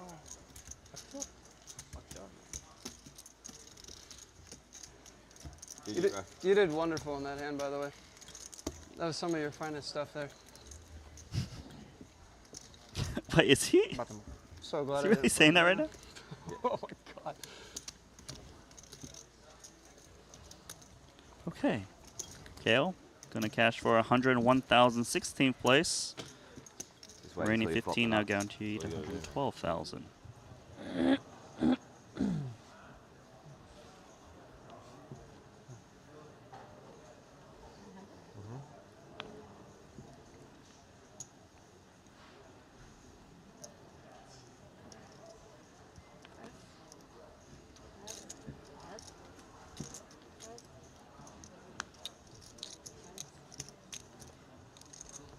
Eight, 6 of hearts in the bin on the button for Kamoshi.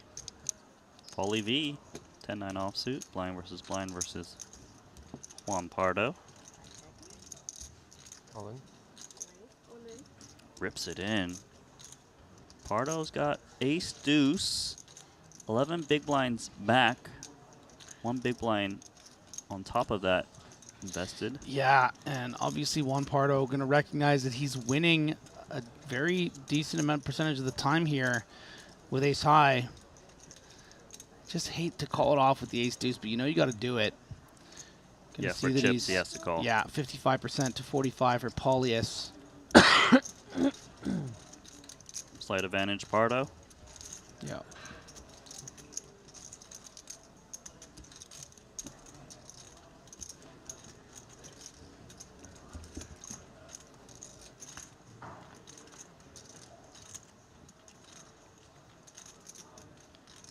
Paulie's got some decent equity.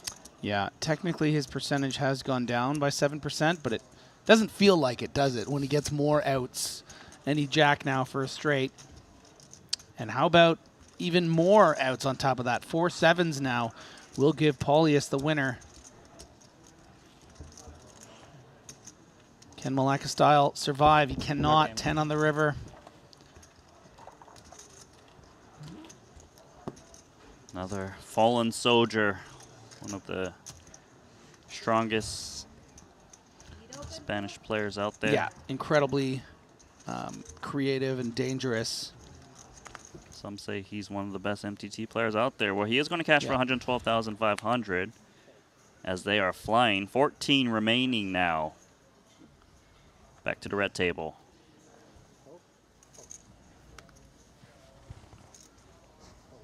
All right, Wolfgang in the small blind. Option with the 9 to 5.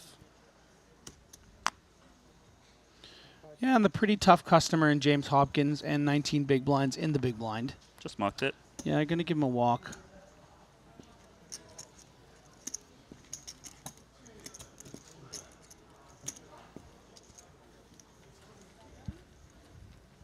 Decent series for you so far. Yeah, no complaints. I even ran super deep in my first event too. Yeah. I played event 1, 2, and 3, and event 1 I busted 20 off the money. Yeah. Last one I got 22nd. This one first. Yeah. Right? This one first. Like nice. It's way better for like poker. that. Yeah, for sure. Manifesting. Hey, He's let's just get manifesting. I love it. You can. We'll figure out a thing where it's a good deal for you, but I get the trophy. Sure. Right? So, I don't give a fuck. All right. Sounds like maybe you should consider making a deal if you get heads up with the Wolfgang. You'll get some I kind of extra get it. I'm a advantage. bit of a trophy hound myself. I have a nice trophy case. Queen 9 off. Decent hand to raise on the button. Shilko rocking the One Piece character over there, eh? Gonna fold it. What's that character name again? I didn't Luffy see or it. something? Luffy. Luffy? Did I get it right? Was it One Piece, you said? Yeah, it was a One Piece. I'm pretty sure it was Luffy. Main character? Where are my nerds at? I know all you Wolfgang viewers are nerds like me. It's Luffy, right? Joe Tren, Queen Jack off. Against the limp of Hopkins. I think this hand tends to just check it back, fearing the limp jam and wasting the hand, but he just says, let's not open that door as we just outright rip it. Yeah, and Hopkins sitting on 20 big blinds. I mean, probably the top of his fold range. He wasn't playing this as a trap. He didn't want to see a shove. Oh, this is... But you have to consider it because of those raggy aces that might be shoving, right, Randy? Yeah. The hands like Queen Jack, the small pocket pairs. Chip King EV, Queens this and is King a call. Jacks. Yeah. But some ICM to consider. What's the red for then at this point? He should expect Joe What's Tren first action? to Oh, first action. jam all of the baby aces, which he's a solid Yeah. favorite against. Plus, pocket pairs lower than 7. I just think like really strong hands like 8s plus, they don't just outright rip. They tend to raise to induce. There is a little bit of fear of ace 8, ace 9 off. I think that could be in Joe Tren's range, but if you look at the whole range, yeah, you just have to Wow. call here. Good Hopkins for not fearing. James. 8 million pot, 8 million chip pot. Yeah, Jimmy just going for it.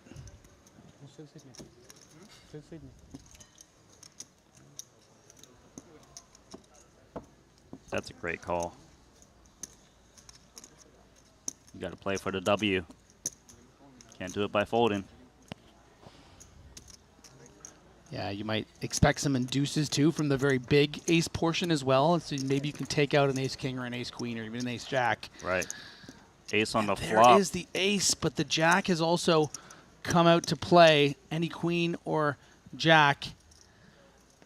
And Zhou Xuan will leap into the lead. Oh, the jack it's for a China's sick- Joe Tren. It's a sick game. It's not over yet. Why do we do this? 2 outs. Nope. Live and die by the sword. You go for the W, sometimes you're the next one out.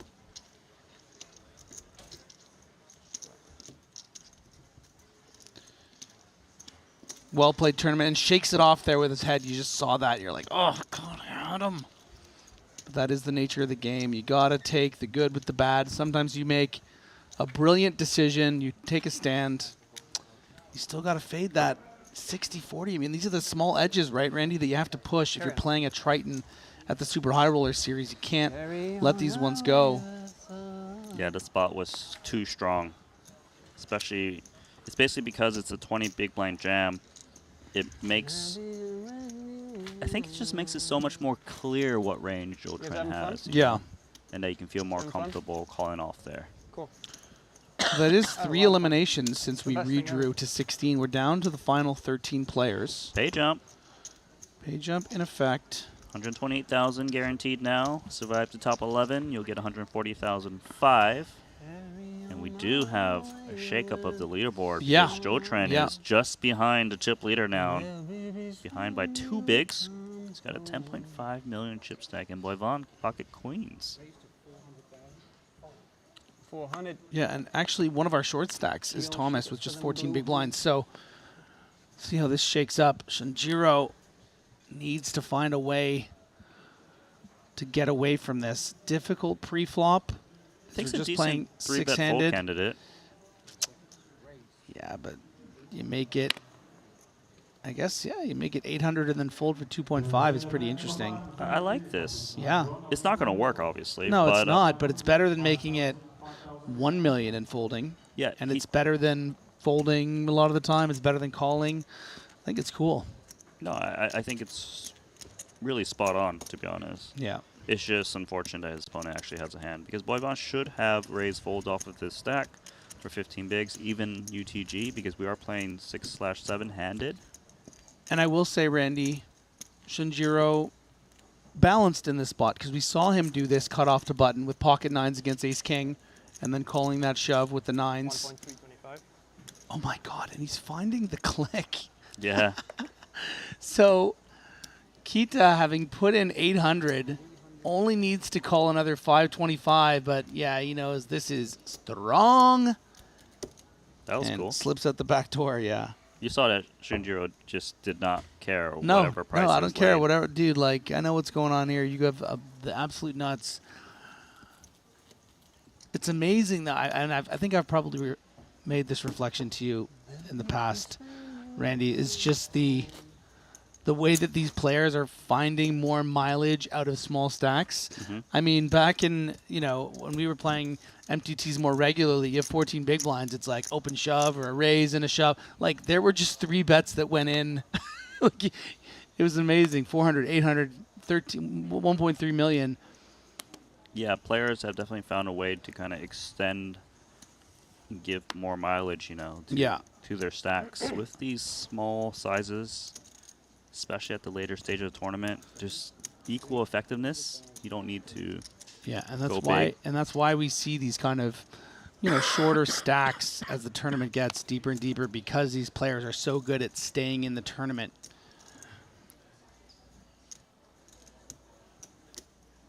Pocket tens for Shinjiro.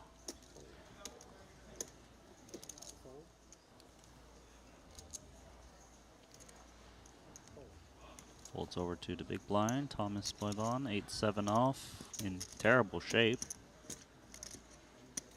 And he could defend.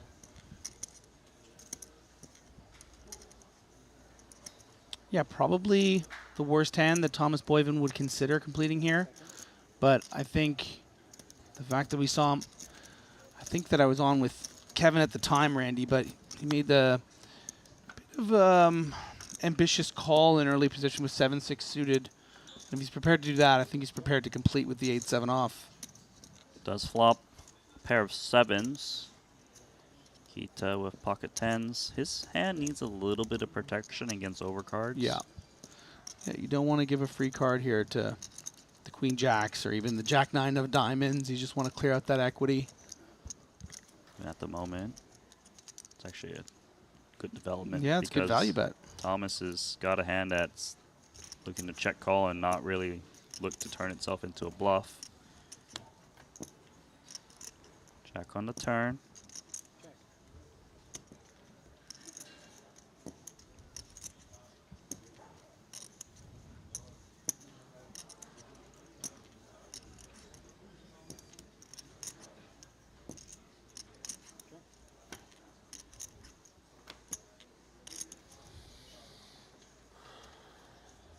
Seems like both players have reasonable showdown value. Shouldn't need to turn themselves into bluffs. You know what? I agree with you, but I also think that when the river comes a club, I mean, I think Boyven would prefer to have maybe a club in his hand to turn this hand into a bluff, but it's kind of nice to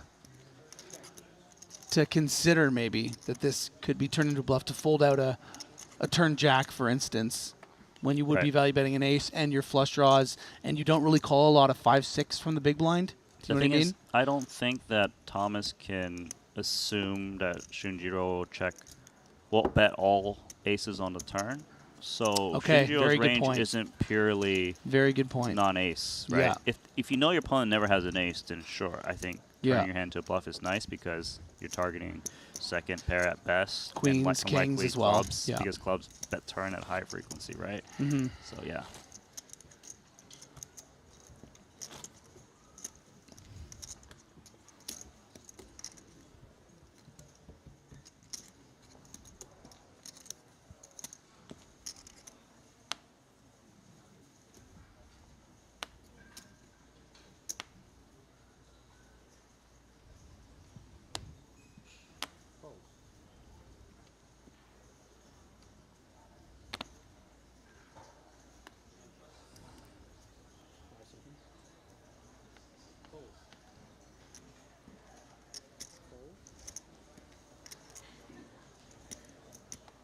Solver special on the button. Maxime of Belarus. Yeah, 24 big blinds here. Boyven with 16. Our chip leader, Alexander Shilko, is going to be in the big blind with 55. Very, very fair, very clean, very pretty fight here between these two hands. You can see him eyeballing the stack to see is there any merit to reshoving on the button. Yeah, I mean, a decent candidate, right? We've seen shoves like this before.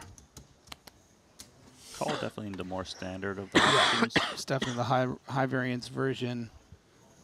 See a 9 and 2 spades and an ace high for Maxime. That's a fun one. Practically a coin flip on the flop.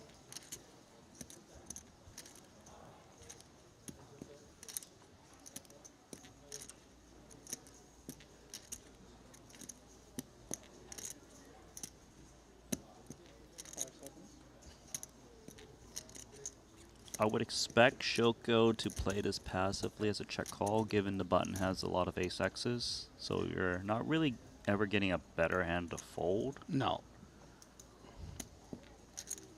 Of course, Maxime is reasonably deep. Plus, if you check raise, it's not like inferior flush draws just all of a sudden get all the chips in on the flop. So I definitely feel like check call is the better play, which is the call.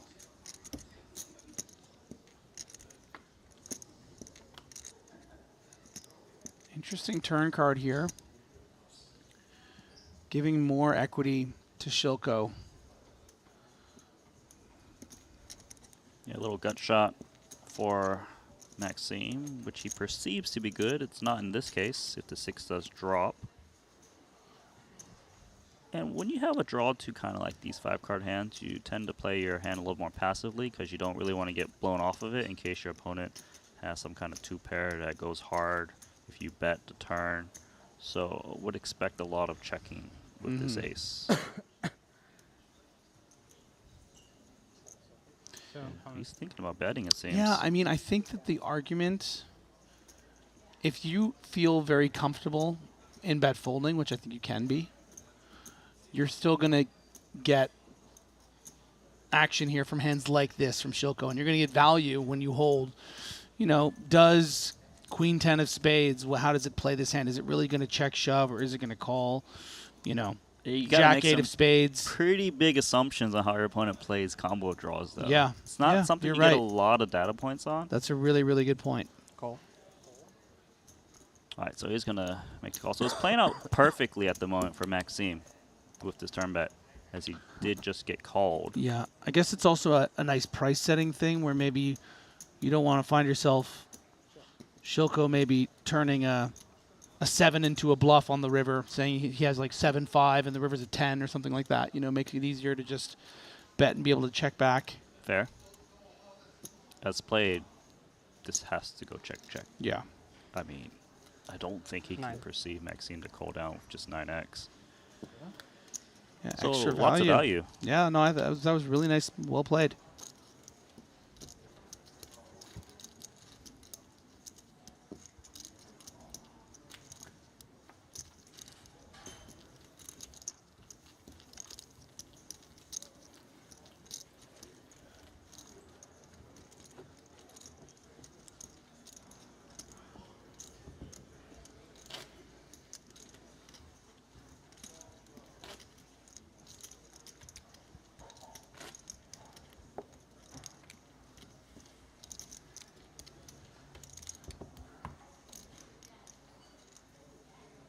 Final table will be 9 players for those of you who don't know that.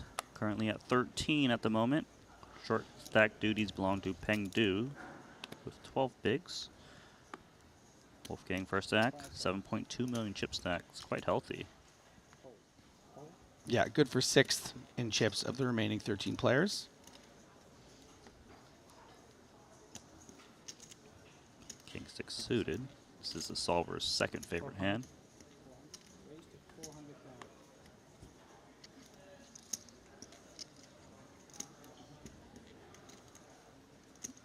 Boyvin with a tricky weak ace, simply because the temptation is there to maybe find some cheeky 3-bet, but don't really have the stack size to make it work.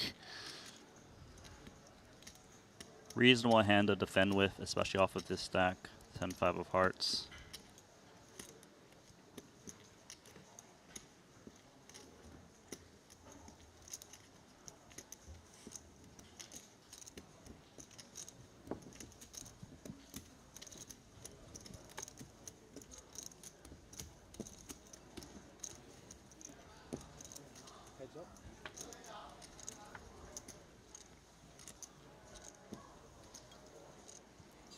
Well, another pair and a flush draw for the big blind.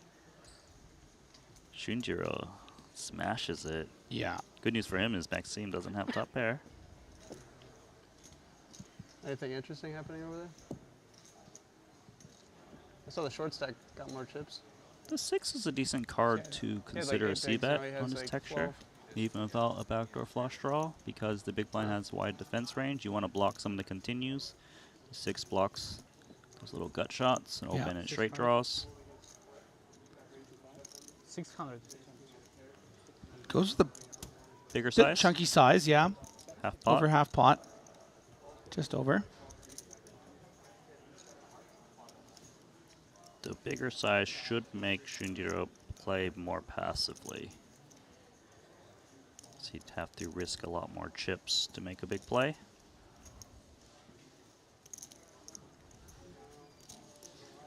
Unless he thinks he can down a big ace at some point in the hand, and maybe he finds a way to check raise and blast it off on turn and river. Did toss in a time bank chip, contemplating his options.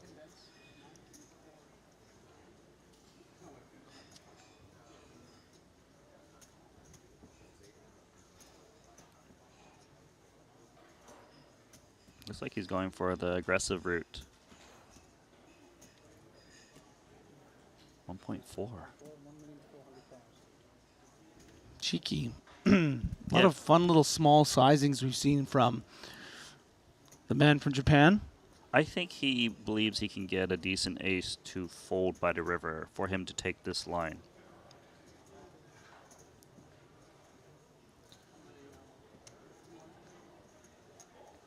But as played, not much for King 6 to do. Yeah, Maxim just doesn't really have an avenue to win this hand.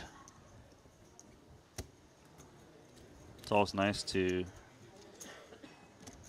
have check raises in your range. Just makes you a little bit, scary to play against, knowing that you're willing to play big pots and players may see bet against you a little bit less. I'm digging Shinjiro's vibe with the dangling earring. looks pretty cool. Yeah, he's looks very comfy as he plays. Yeah. You know, knows what he's doing. Good table presence.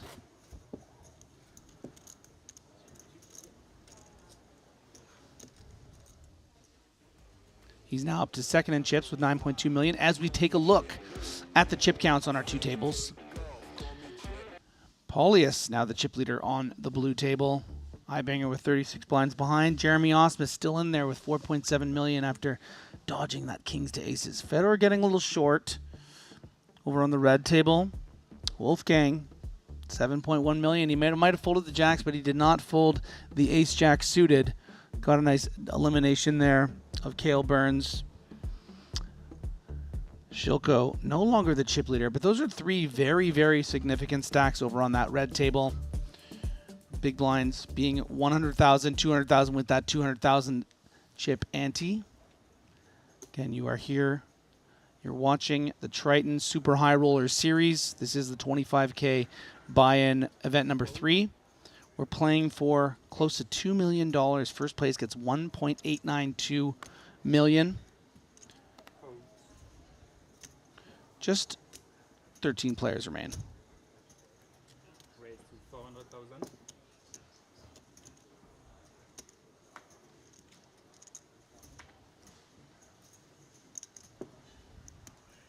Shoko. Gonna open up. Suited one gapper on the button.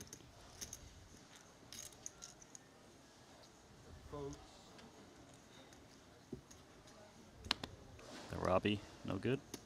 Overthink. You familiar with Robbie Liu? Yeah.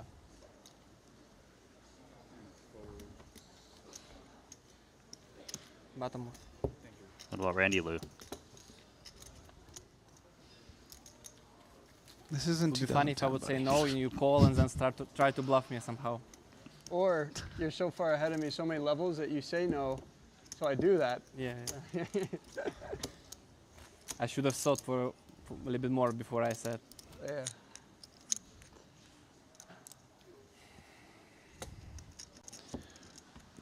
If you're unfamiliar of the little inside joke between the two of them there, Robbie J. Liu with very famous hand with Jack 4 offsuit on a cash game stream. Created a lot of controversy within the poker world. When did that? That was probably like 2 years ago? Maybe it was longer. Such a time warp, this stuff. It was some time ago. Yeah, it was a while ago. Maybe more like 3-4 years ago. Yeah, the Jack 4 off, made quite famous by an all-in call on the turn.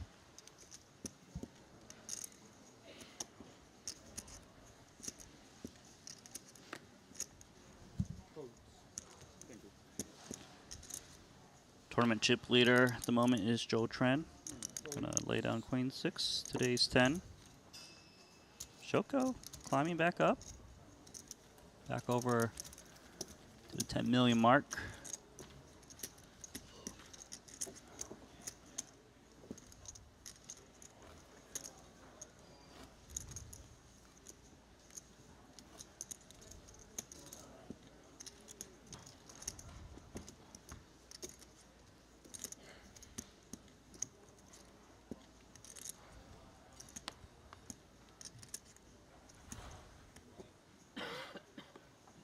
Fold.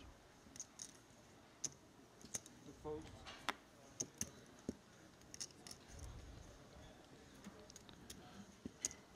Offsuit ace in the hijack for Shoko.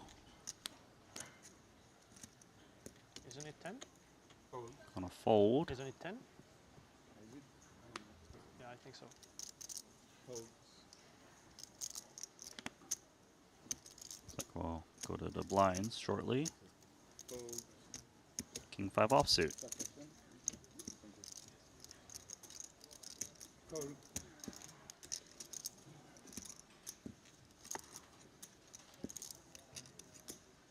Battle of the 5X.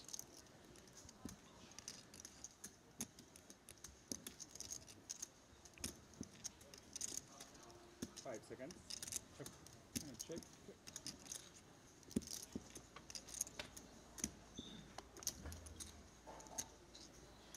Heads up.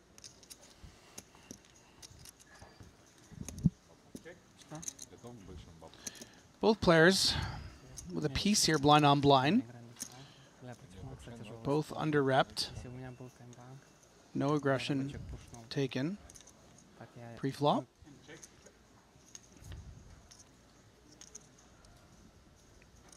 Great news for Joe Trend that the card doesn't connect with that King Queen Jack texture. Now he can safely go for turn plus river value bets, assuming no 10-9 ace drops. Yeah, and Maxim is mostly thrilled by this bet because it's going to be air decent percentage of the time. It's also not getting too big in the times that you do happen to be losing to something like a king.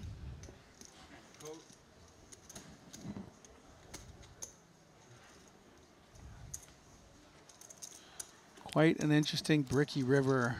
Alexander, where are you from? Brother, you live there? Joe has every reason to bet Unfortunately, pretty much as he wants here. No. I live in a suitcase. Oh, wow. Actually, not Of course, 9-10 The whole year? is a straight, but that's a hand that would have been heard from, I think, even on the flop, unblocking all the pairs. So I think Joe recognizes he's going to be up against some Queen X, Jack X type hands that he can get some value from. So he goes big because he's so polarized. Is that fair to say, Randy? Yeah, I would say that if Joe Trent was bluffing, he needs to go sizable here. You know, to target these Queen and Jack X's, and Maxime's going to pay it off. So chip lead. Nice hand. Increasing the stack. Maxime's going to go down to 20 big blinds, just shy. Yeah, and that's going to catapult Joe Schwan to second in chips. Just one big blind behind Alexander Shilko. There's actually the chip leader now with that pot. What the hell? Perfect. Wow. Perfect.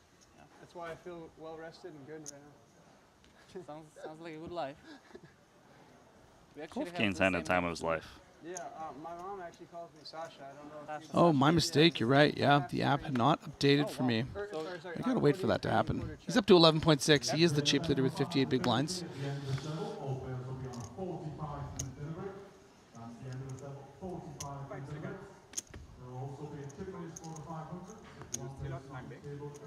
No, I don't. Only for the first action. Can you borrow one from me, please?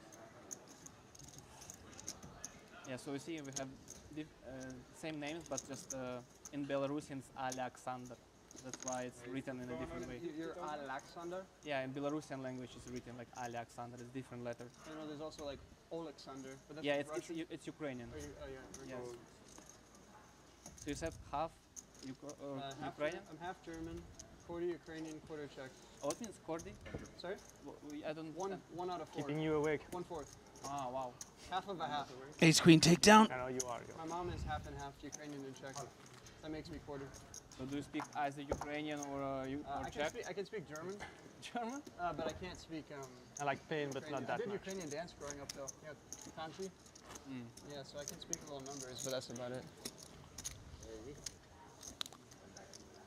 That's probably the guy who busted. Yeah.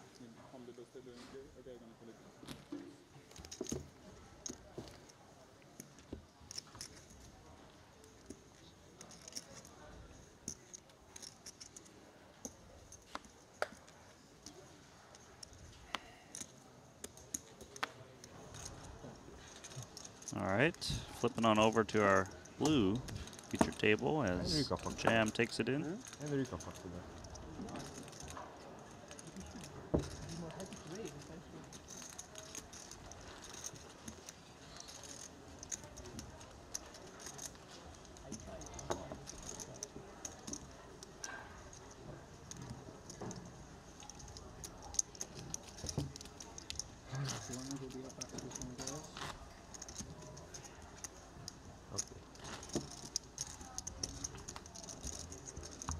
I thought about that before raising. Both you and Matthias missed it.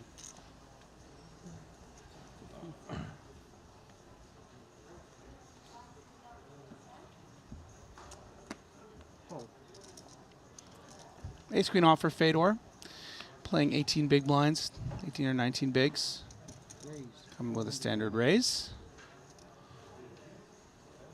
Obviously quite a loaded hand to have, but one that can be made complicated by a lot of interest in a full ring kind of scenario.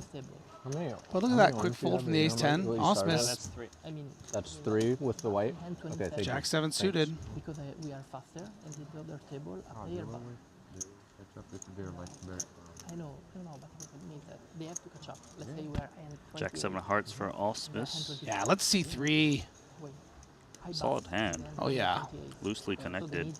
They have to catch up. So, how it works, like, back in 27, how we get the pay jump because or the moment where you bust. And action flop. Second nut flush draw for the American. Fedor getting the exact kind of flop he likes to see.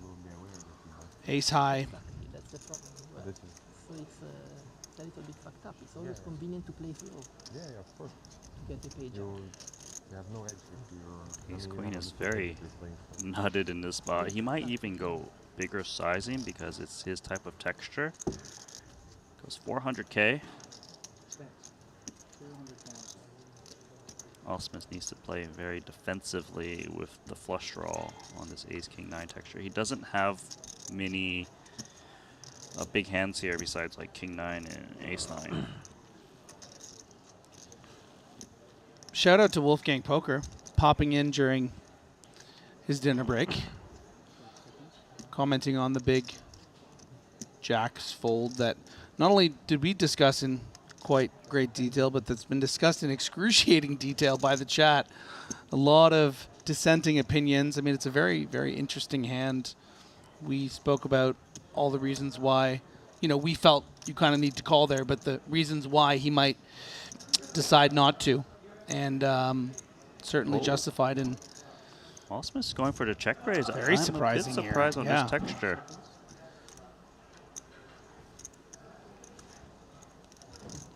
This is great news for Fedor Holtz because he knows Osmus's value range is very narrow.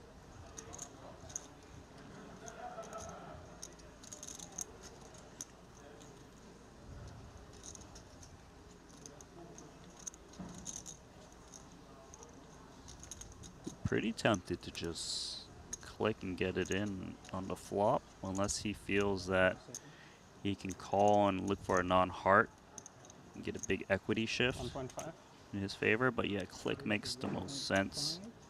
His hand is really nutted here.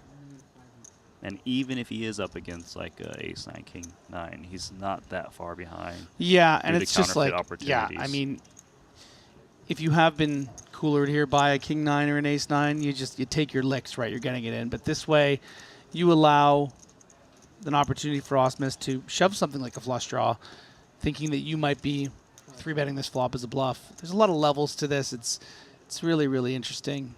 But instead, wow, he's just going to reshove it all in to jack high. Flush draw.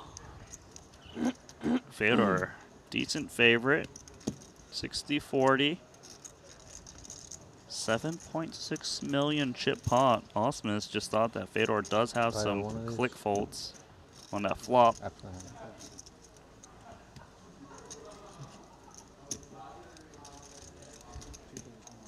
Fedor is the one at risk. Dodges the turn.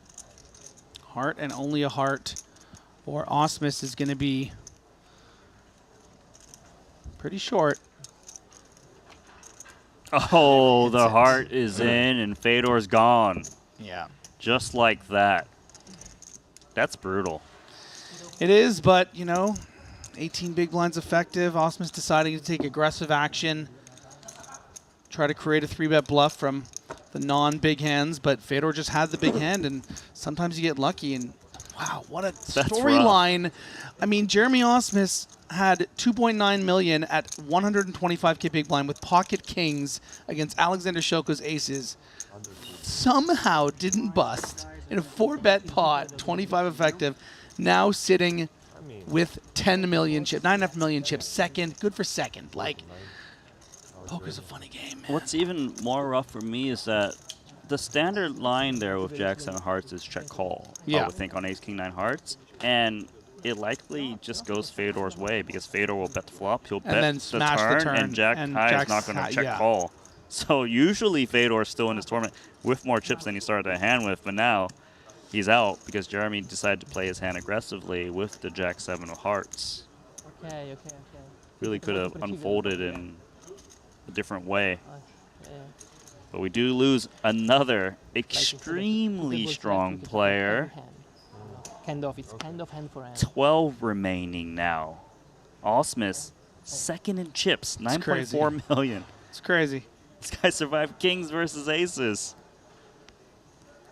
And not only live to tell about it, but might turn it into a 7-figure score. Of course, we don't want to jump the gun, but the payouts get quite significant. Your clock is working or no? Wait, but I have 4 million. This is 2. 4 million. What Sim Kakwai, ace 4 off. it's not I'm going to working. jam the button. Seems pretty standard off of his stack. And the ace is usually good. And he will take the spot.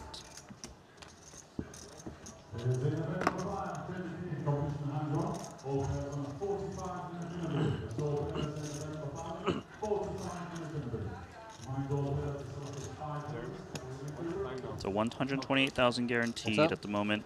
Survive another, you'll get 140,005 if you can get into the top 11. Okay. What you have? You have a lot, right? Huh? You have a lot. Yeah, 7.7.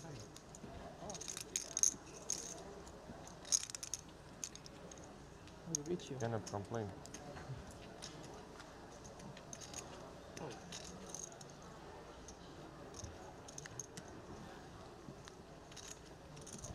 Ace check offsuit for Matthias Ibinger. That's a hijack. Looking to defend the poker code with Fedor being gone. Vengeance being sought.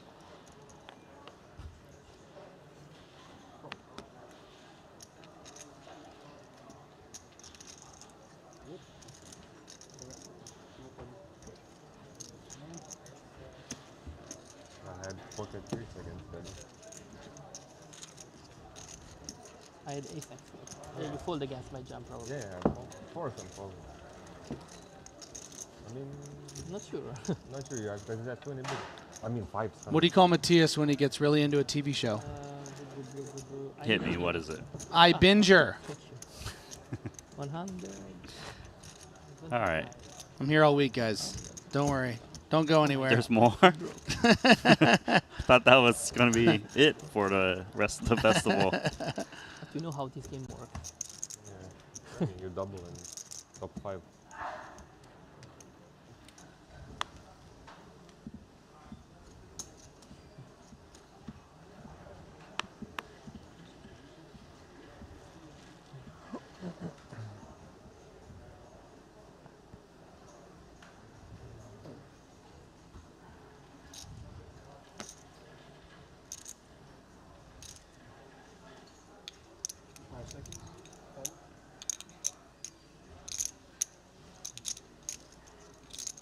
Big blind's 250. Raise. Doesn't hurt to ask after what happened earlier, hey, Randy? Osmus making sure he's got the blinds right as he puts on his table captain hat with those 9.2 million chips. I mean, I guess Joe's on the table with the chip lead, but you get my point. He's got chips to play around with now. He can take some cutoff opens with the Jack 10. Paulius with a pretty good mess around candidate. We talk about these Queen 4 kind of hands that maybe you can put in a goofy big blind 3-bet, but respects the American.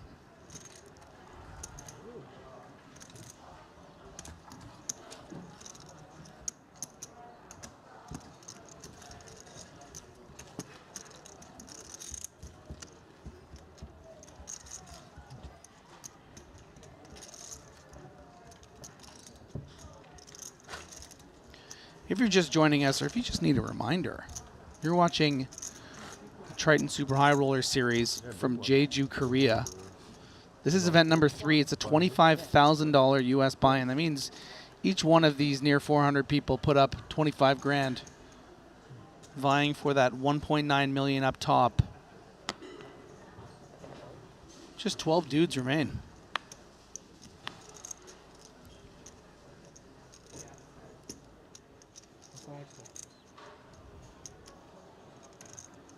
Countries from all over the world represented at this incredibly prestigious, super high stakes series. We're playing at 25K, but this is actually one of the smallest buy-in events that we run here on Triton. Yeah, they only escalate from They here. only go up all the way up to 6-figure amounts. Short stack gonna get a couple blinds there with the shove.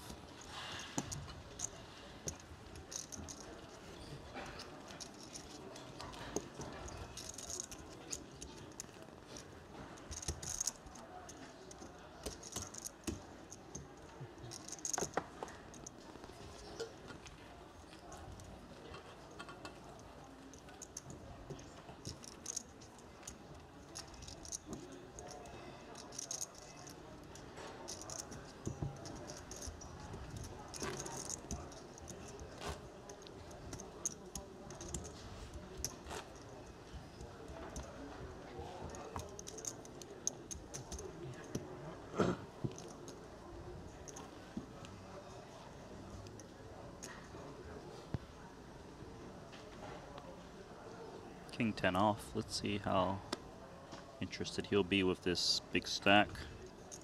5. Yeah. Decides to go for it. I like it. You can play this pretty easily in a way. You know, with the 15 big blind stack, even the 10 big blind stack, 14, you know you're just raising. If the short stack shove, you just fold. If Ibinger and his 28 blinds or Paulius want to mess with him with a 3-bet, good for you. Down Just to play Queen it. 10 in the big. Yeah, play it as just a blocker open. I think I like the stacks on the table to go for this. And for the first time, Jeremy Osmus is in that 8-figure club. Yeah, I mean, it's an even better raise from undergun if the big blind's folding Queen 10 off. Yeah. I mean, yes and no, because you technically want that one in there. But Queen, Right. if you're he's folding Queen but 10 if off, just then he's folding Jack a big 9. part of it is yeah, pre-flop range. Queen Jack, maybe. Maybe not Queen Jack.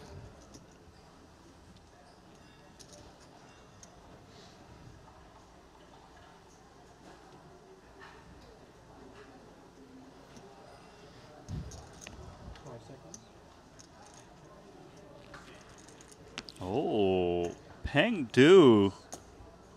Man. Min raids under the gun with King 9 offsuit off of 10 bigs. You're a bad, bad man. Won't lie, that looks strong, but Bang. he's really stepped out of the line here.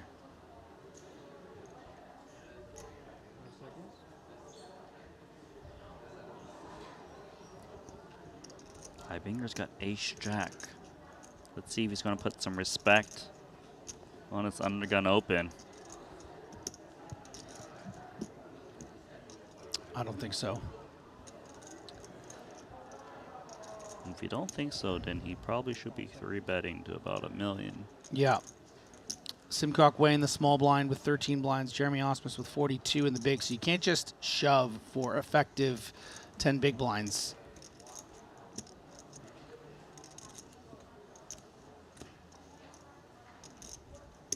I think you just got a 3-bet to 1-2 here and pray that Peng is just messing about.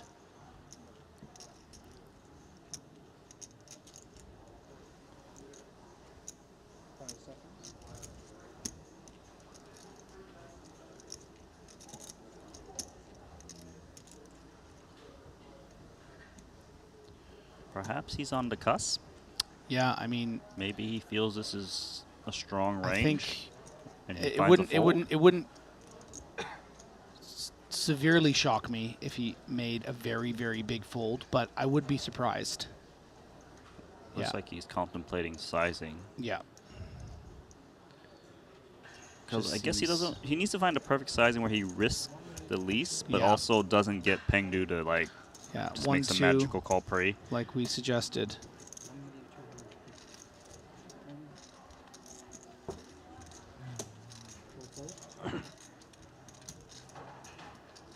I mean, he took his shot pre-flop. Has to get away now. Still has 8 bigs.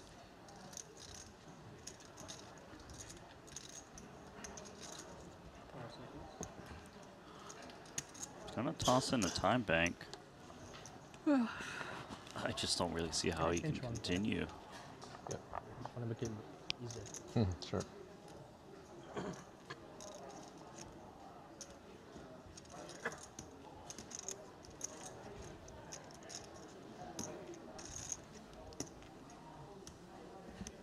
Because I mean, 8 big blinds still 8 big. It still has fold equity pre-flop.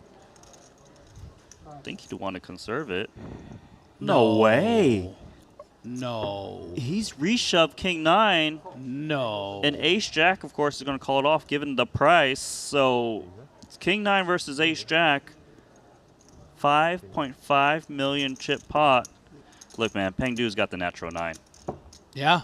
I mean, look, with the $500,000 out there, knowing that your opponent has Ace Jack, you know you might take it, but very surprising.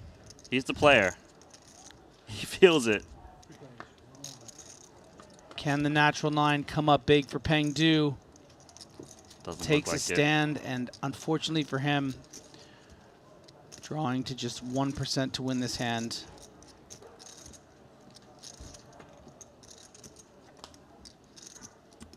That's going to do it. Banker wins. So Peng eliminated in 12th place for $128,000. Yeah, just maybe feeling like he was running out of options there. Perhaps didn't read Eibinger's raise as very, very strong and was correct in that assessment. But definitely threw us for a bit of a loop. And now Wolfgang getting the dream spot. Everyone in the chat, throw up some wolf emojis. Because this dog is hungry. He's hungry. This wolf's gonna eat. He's playing a 4.2 million chip stack, which is 17 bigs. He's trying to decide, is there a chance he can consider slow playing? Probably doesn't have that many 3-bet calls off of this stack depth, though he's more likely going to go for 4-bet rip. So he does jam. And I think Joe Trent's just priced in with 2 9s. Oh yeah, this is an Snapped it off. induce. You know, this is only 17 big blinds. And this is a massive spot for the fan favorite. The YouTuber. The man who often wears his heart on his sleeve and Can you put this on the kings? Thank you. I can't believe it. Is that a stitch? Dealer obliges. Yeah. Come on, Joe Trent, get your King. trinkets out there while you can. King. You don't have any. Get this man a trinket. Wolfgang Nine, dodged a only a 9. nine. Oh, 9 on the flop, but Wolfgang can still hit a straight. Yeah, he does still have 6 outs, but 999 going or from 999? you know 49. 82% favorite to, I mean, flipping them right over. He loses this hand 79% of the time here, 76%. Oh, Queen my on God, the turn. the queen. Wolfgang calling for the deuce. Deuce. Joe Trent wants a 9. Carl, you're looking great today, Carl. Is there a celebration You know, or look even better, though, there's a demise deuce on that board. in Alexander's I'm not future? greedy, though. Put a 3. And the look at the chop. Nice dealer. Everybody wins I and don't know how to everybody feel. I feel like- loses. Wow, what a roller coaster. Hey, Is it Casino Royale film or what it is? hey, I'm still in. Okay, that's all that matters. iPhone number 5555. That's a Casino Royale run out. I'll call you one day, okay? Oh, What a roller coaster ride of If emotions you see some for random number Wolfgang. from Estonia, know it's me, okay? Just answer. Say, hey, Alex. Okay? And all of his fans back home. I will call. Okay.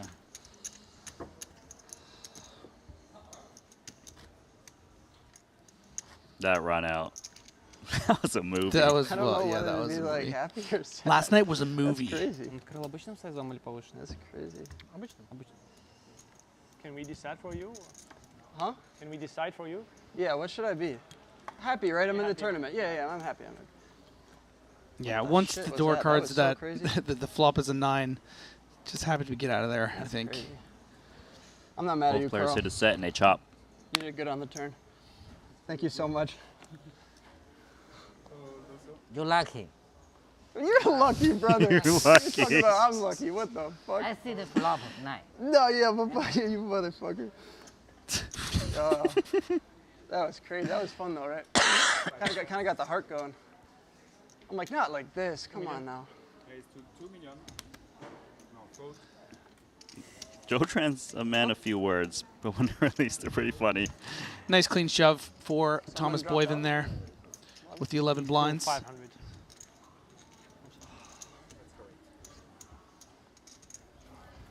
Oh shit, that was crazy.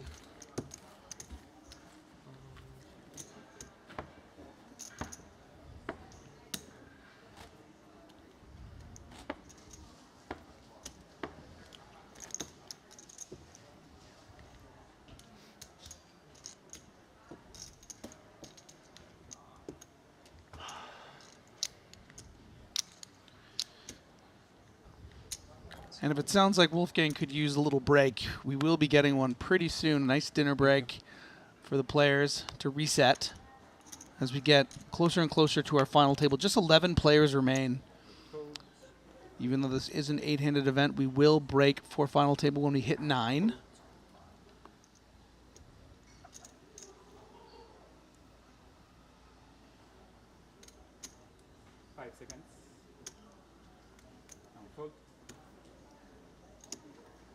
Ace Jack for Shilko. Yeah, great hand. Raise to 500,000.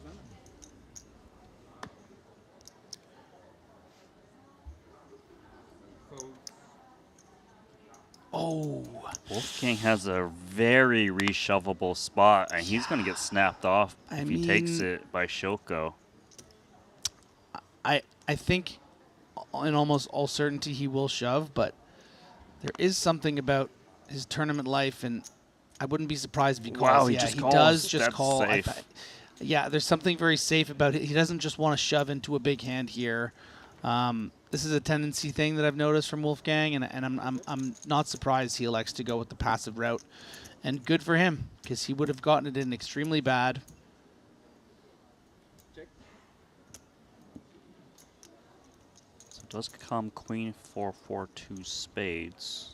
Expecting a small bet from Shilko, and I would assume the ace-9 would come along with the decent ace with the backdoor spades working and Yeah. the paired board. 300,000. So this 300 should also go in for Wolfgang. Yeah, we saw a similar situation where Wolfgang continued with ace-4, no backdoor spades, unpaired.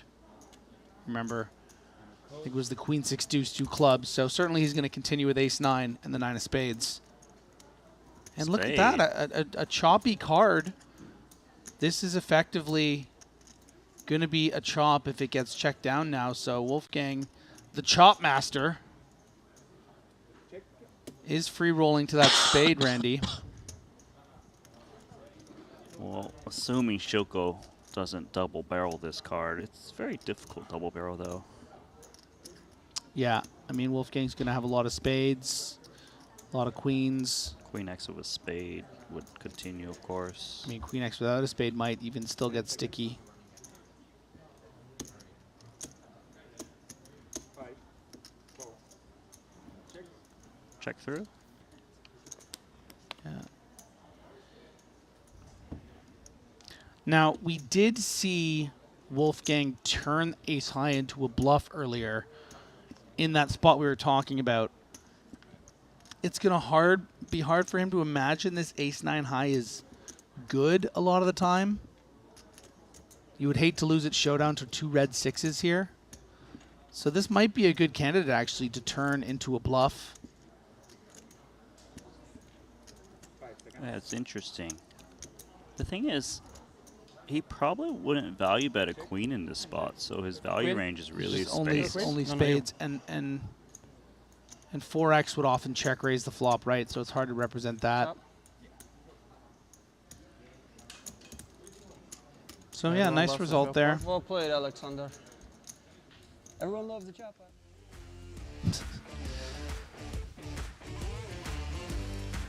Well, guys, if you guys are itching to play some online poker in the USA, then check out Club WPT Gold. They have plenty of ring games, MTTs, massive guarantees, and no purchase necessary, of course. Go ahead and check it out. Scan that QR code on the bottom for a little bonus, and free to join.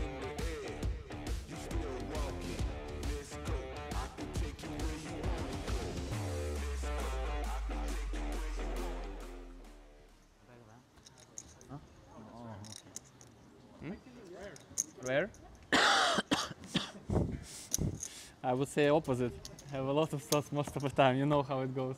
Remember how I was counting every fucking chip on the final table in Cambodia? And then just to bust from the fucking 7.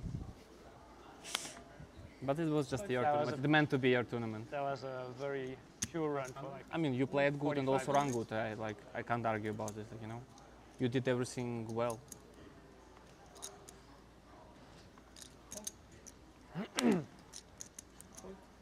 Couple sixes He for came Maxime. He came back. First Like, position. We started 14 millions to 2 something. And at one Ace point seven I had hearts 6 for million and Shunjiro he had 10. Kita. This type of hand that he likes to 3-bet with is these suited aces, even the medium ones, and he is reaching for. Can we see one of his multiple oranges. classic min raises? No, he ups the sizing a little bit here. He's upping it because he's up against like a 23 big blind open. If he was up against like the 15 bigs, then he probably goes for the 2x. No, I like it. I think this has the potential to be very effective. You know, when you do open hands like sixes, 6-handed on 20 big blinds, you need to sometimes 4-bet shove to protect the fact that you're opening them. In this particular situation, it's going to work wonders, and Nice, he does fine. it. So this is just really, really great work from Maxime. Having the no fear to 4-bet shove the sixes, that's nice. I mean, some people are out here, you know, folding jacks to 1 all in. He's putting in sixes as the 4th bet. That's good stuff. And the thing is, he has data points on Shunjiro at Yeah. this point. Like, he's seen him re-raise instant fold when Boyvon had 2 queens, right? Yeah. So he definitely picked the right target, even though he raised under gun. Just kind of, I think, figured out that Shunjiro likes to 3-bet with the ace-x's and instantly fold. Yeah. You know, when you see someone instant fold to re-raises, you just know, like, their mind is made up on how they're playing a specific hand. Yeah. And then you got a good idea of how their strategy goes. Shoko 9-8 of hearts at the hijack. Gets through everyone but the blinds. I'm speaking futuristically, of course, because I expect Wolfgang to let go of the 7 deuce. Folded to Maxime. Has what I imagine would be near the top of his fold range, but some consideration. If we assume we're going to call 10-9 and maybe 10-8 sometimes, took some pause, but lets it go. Yeah, we're just at that stage of the tournament where you kind of pass these marginal spots now. ICM is, in effect, trying to get to that final table, trying to get to those big payouts. Paulius in the small blind, about 17 blinds. King Jack. Might even just rip this one in. Yeah, Eyebringer in the big blind off 40. Feels weird because it's not strong enough to raise call, and limp call all in feels too high variance. So let's just shove it in effectively and just take it down a lot of the time.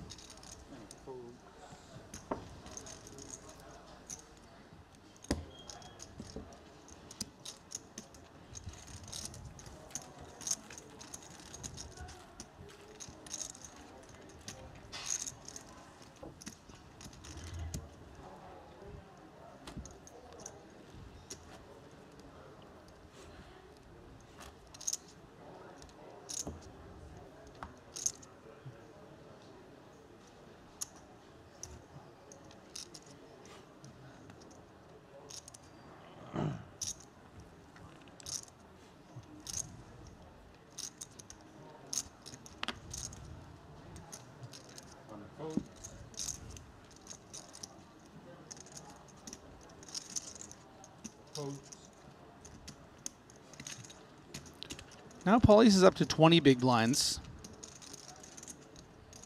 5 seconds. So he's just going to play this as a min raise, really hoping to get through Ibinger. He would hate to see a shove, effective shove from Matthias. And Matthias kind of has a candidate that might want to do something. Certainly fold is going to be too tight. And you could just shove for 19 effective here. Yep. Yeah, and he's going to do it, and that's exactly what Paulius didn't really want. Would have probably been... Oh, nines in the but big. never mind. He's going to get away. Should be calling. Ibinger Yeah, of course. off these stacks. Yeah, they're going to reshove worse pairs. Yeah, I think that right there, grateful is Paulius that he didn't, open shove or something with that ace-7 suited. Fair fight between Matthias and Simcock Way. Against Matthias. Yeah, he was saying he might call against Matthias because of the hands like this that would be shoving.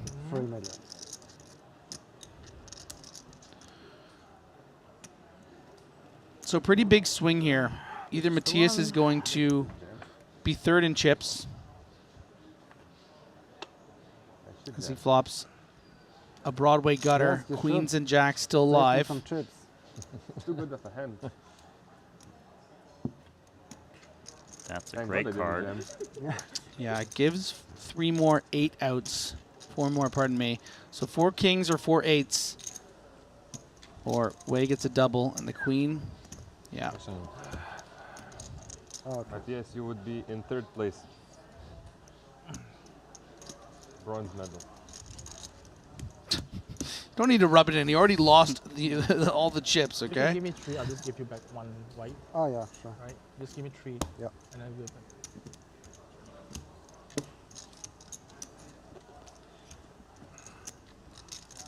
Balance sheet is squared.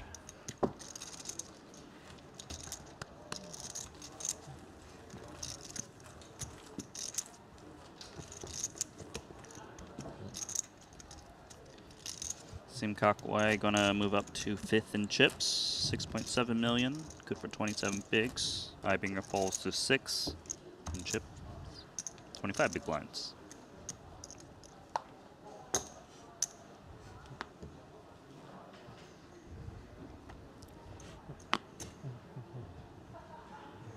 Haven't heard a lot from Enrico. Appears as though he's been pretty card dead the last level or two. Nature of the game.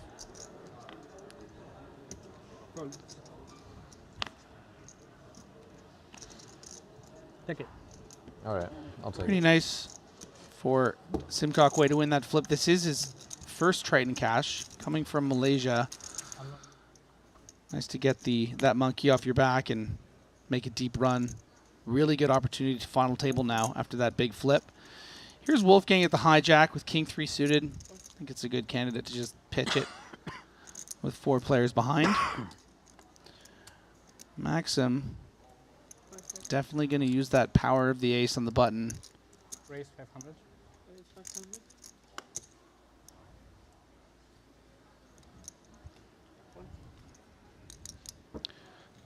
Tough customer, though, in the big. Alexander Shilko. It's a type of hand that he can decide whether to 3-bet rip it or 3-bet induce and call it off. Yeah, the lower variance route would just be to shove.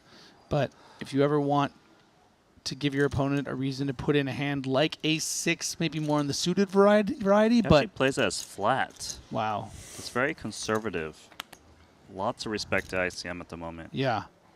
And he's let the ace-6 hit my 2 pair. That's the goodness. problem with playing it passively. Yeah, I mean, well, the argument for flatting for ICM reasons as well, but also like the concept of keeping those worse aces, worse queens in there to try to get a post-flop cooler because so often that 6 won't come. But look at this. I mean, Shilko so disguised the strength of his hand. I mean, he has what he perceives to be the effective nuts, right? Yeah, I mean, given his pre-flop play, I imagine he's just going to go Not for gonna be check play- call. yeah, not gonna be but playing it aggressively. definitely is a candidate to check raise. But I'm mainly expecting him to check call because most 1.3. of the time. Well, he does come for check raise, so it's interesting because it doesn't line up that well with his pre-flop decision. I guess maybe he was on the line with you where he wants to leave in some of these ace-X's and he can kind of create a post-flop cooler and then get more chips that way.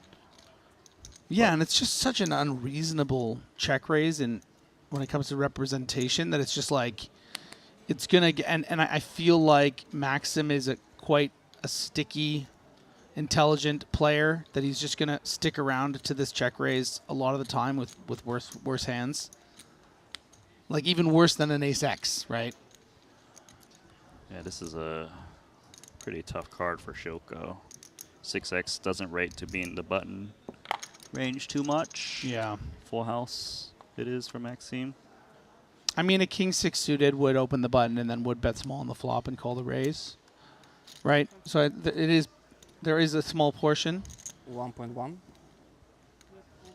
How great is this? You're sitting there with a full house and your opponent check raises you and This still is the bets. dream. This is like one of the best feelings in poker. I think he wants to jump out of Yeah, his chair. I just yeah. He needs to contain himself. Mandatory call, no reason to raise and blow your opponent off of a bluff in case they had that. A lot of the bluffs that are in Shoko's range probably contain some backdoor hearts that turn, maybe the 4-5, especially if it has hearts, so you don't want those hands to go away.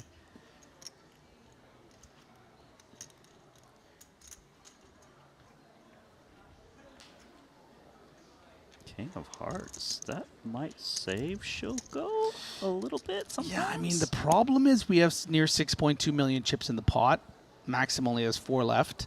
With the board pairing and the king on the river, Alex is now chopping with any ace.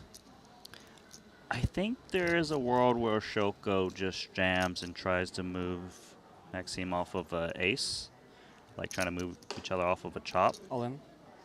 Yeah, and he is going to jam, trying to do precisely that, and the ace-6 is shown.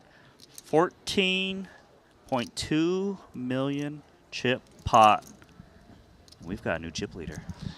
Yeah, I mean, an incredible cooler given the situation. And that's the second time today that Shoko has been in these weird big pots where there's surprising action pre-flop. Like, it's so much more conventional for Shoko to shove pre-flop or to 3-bet. Of course, we thought about the reasons why he might not decide to do that with ICM. And then to get that ridiculous cooler flop of ace-6 deuce, to play it as a check raise, very, very unlucky for Shoko. Well, there's a hand happening on the blue featured table. Board round out ace-5-3-7 king. Eibinger was the pre-flop raiser. Osmus defended the button with pocket eights and a check through on the flop and turn. Now Eibinger goes for value, 550,000, approximately 33% of the pot. Osmus with a pair of eights.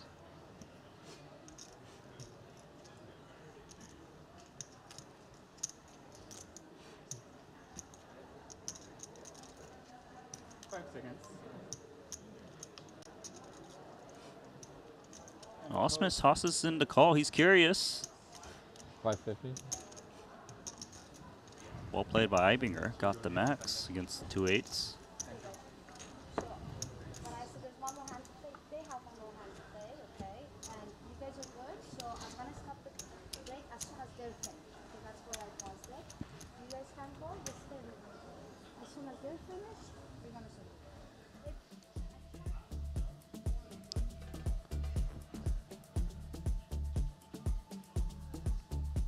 Yeah, you heard the TD kind of say that they're counting hands on each table. So this table has played fast enough.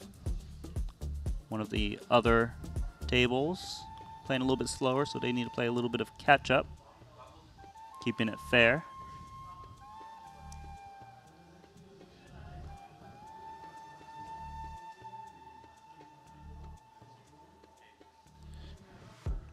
So these are going to be the two featured tables at the moment, but take a look at the chip counts real fast. Maxime, 14.175 million. That's the chip lead, and Osmus, after losing with those 2 8s, will be second in chips with 13.3 million. Joe Tren sitting on 11.8 million. Yeah, a pretty eventful level there. It was kind of going Shilko's way for all day. Some really great poker, and then sort of a passive line, really considering the ICM implications with 11 people left with that ace-queen, and then just getting the flop that he thought, you know what, I need to start playing this hand aggressively, start getting some value against this tough opponent, and just gets completely coolered from Maxim. That was really one of the biggest hands. Again, you know, Randy, my favorite storyline, I think, from this tournament is, of course, Jeremy Osmus. I mean, if you're just joining us, Jeremy made a mistake, made a misclick, ended up playing kings in a very unconventional way and got away from it with just 25 big blinds against pocket aces. And suddenly you look at the leaderboard, he's second in chips as we go to the 11 left. I mean, it's pretty remarkable stuff. And yeah, this is a great event number 3. A lot of big heavy hitters here. Yeah, 11 remaining, 2 more eliminations. We get to a final table, and, you know, obviously, what is it, 1.892 million for first, 1.12 for second. It's a lot of coin on the line. Yeah, and one person that we have to mention, because so many people on YouTube right now watching because of him, is Wolfgang. A couple of unconventional pots. You know, certainly the talk of the YouTube chat has been his fold with pocket jacks. A lot of different opinions about whether people would have called or folded in that spot. And then getting in kings to nines and being, you know, pretty much halfway out the door on that 9-10 jack flop. 80% of the time he's supposed to be knocked out. Instead, backdoors the straight for the chop, and he's still in there with 17 big blinds. But we are going to go on a sort of a dinner break here, where we give, you know, about 20 seconds. We're going to change the time a little bit to make sure that you guys get back in the action really soon. So we're going to go on that dinner break. This is Triton Super High Roller Series. We'll see you in about 20 minutes. The $25,000 buy-in WPT Global Slam is back. Join the action on March 2nd at Triton in Jeju. This time, for the first time ever, our players could buy into the WPT Global Slam with Passport dollars. Don't miss your opportunity to qualify for future Triton and World Poker Tour events. Download WPT Global with code Jeju and get a 100% deposit match up to $1,500. Sign up today and join the action. I've played against the best, I've won on the biggest stage. But what if I told you, it's not just about luck or talent. It's about using the right tools. GTO Wizard is the fastest and most efficient way to study any spot in poker. This is how you level up your game. This is how you unlock your potential. Don't get left behind. Get GTO Wizard today. Beat the best, crush the rest. Looking for the ultimate platform to place your bets on the biggest sporting events? Look no further, because BetACR.eu, Triton Poker's official betting partner, is here. Whether it's the thrill of soccer, the intensity of football, or the fast-paced action of basketball, BetACR.eu covers it all. With real-time updates and competitive odds, you're always ahead of the game. BetACR.eu also offers exclusive poker events that you won't find anywhere else. Test your skills and make every hand count. With over 20 years of poker excellence, the World Poker Tour brings you WPT Global. With millions in guaranteed prize pool every month. 24/7 monitoring system developed by the world's best security expert to combat cheating and collusion. Largest online poker platform available in over 60 countries. Endorsed by poker's biggest names. Join the largest community of players. Now on WPT Global. Trusted online poker is back in the U.S. with the launch of Club WPT Gold. Play sweepstakes poker in daily ring games and tournaments against your favorite WPT ambassadors. At Club WPT Gold, you play with 2 virtual currencies, gold coins for fun, and sweeps coins, which can be redeemed for real prizes. Get sweeps coins for free with gold coin purchases, daily login rewards, and giveaways. Join now and get in on the action.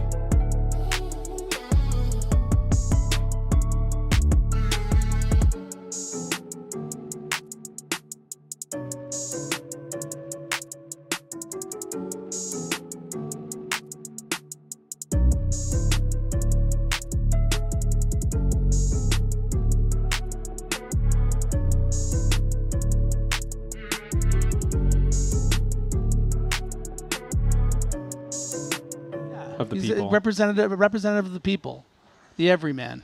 How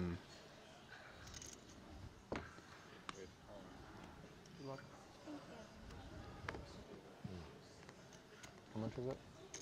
620.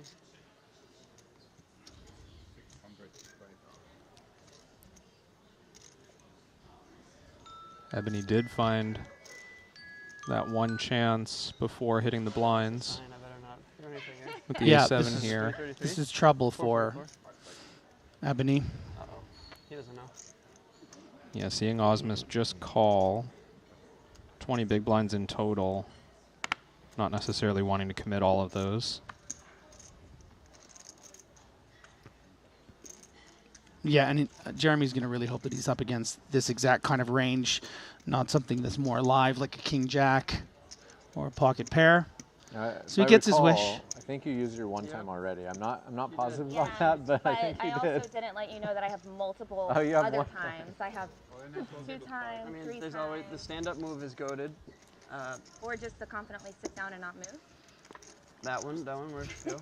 I'm a very fidgety person, so I move around. Kind of tough, but I still got a shot. You're not dead. You have about the same shot as you had the after the flop on the last time. That's true. Right. Optimistic take on this board. That's not good. And that's going to do it. Good luck, everyone. Ebony. Well done, Brad. Thank you. Did you open table 5?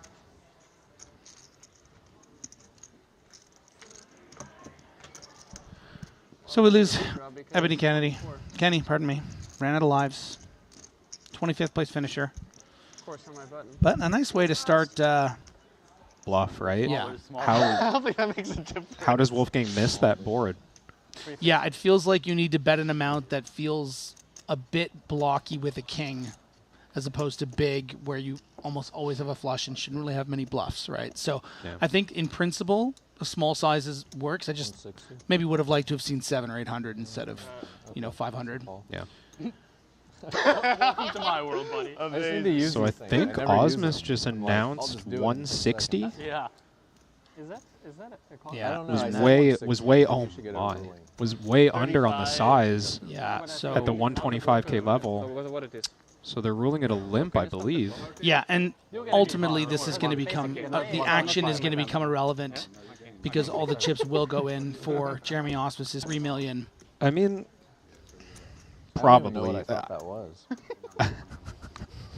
I don't want to get ahead. Brain fart here from Jeremy Osmus. Yeah, I mean, Happens to the best of us. It's going to get awkward. 25 big blinds effective. We'll have to see what size Shilko goes with. He's certainly going to raise. Yeah, somewhere around, I would imagine, 400. If you announce a number, it's automatically a call? You would have to say Wait, if you announce a number, like, I mean, no, it's if he said like 190, it would be over for sure. You have to be over 50%. 35. But if I I think they're taking the number literally. Yeah, but that means announcing the number would mean that it's a call automatically. That feels. No, that's not what I said. Yeah, I think Fedor's this I misinterpreting the rule understand. here. If he said 180, it would be I right. know, but that means. So it's not automatic. Okay. It's the same as if I would have put out what So I it's on said. me, right? I guess. Yeah, it's a call, right? It's a call. Thank you. Yeah, but that's Yeah, so what I'm gathering there is they're The way you're saying thinking of it's like Verbal is understood different that I than- say raise before. It's like understood kind of, right? So then it would be. I think it's just. I think the issue that Fedor's having, and I don't want to Actually, speak for him, of that's course. also different. It's just always clear that Jeremy Osmus is entering the pot with a raise there. People aren't limping under the gun. Like, it's just not happening, and he But would even never. if he said raise 160, they would rule it a call because it's less than 1.5, right? I don't know. I guess. Well, if he said the word raise, it would be a min raise. If Yeah. he said 160, that's where it gets tricky, right? Using the word raise, it's an automatic min raise. I don't want to fight, Kevin.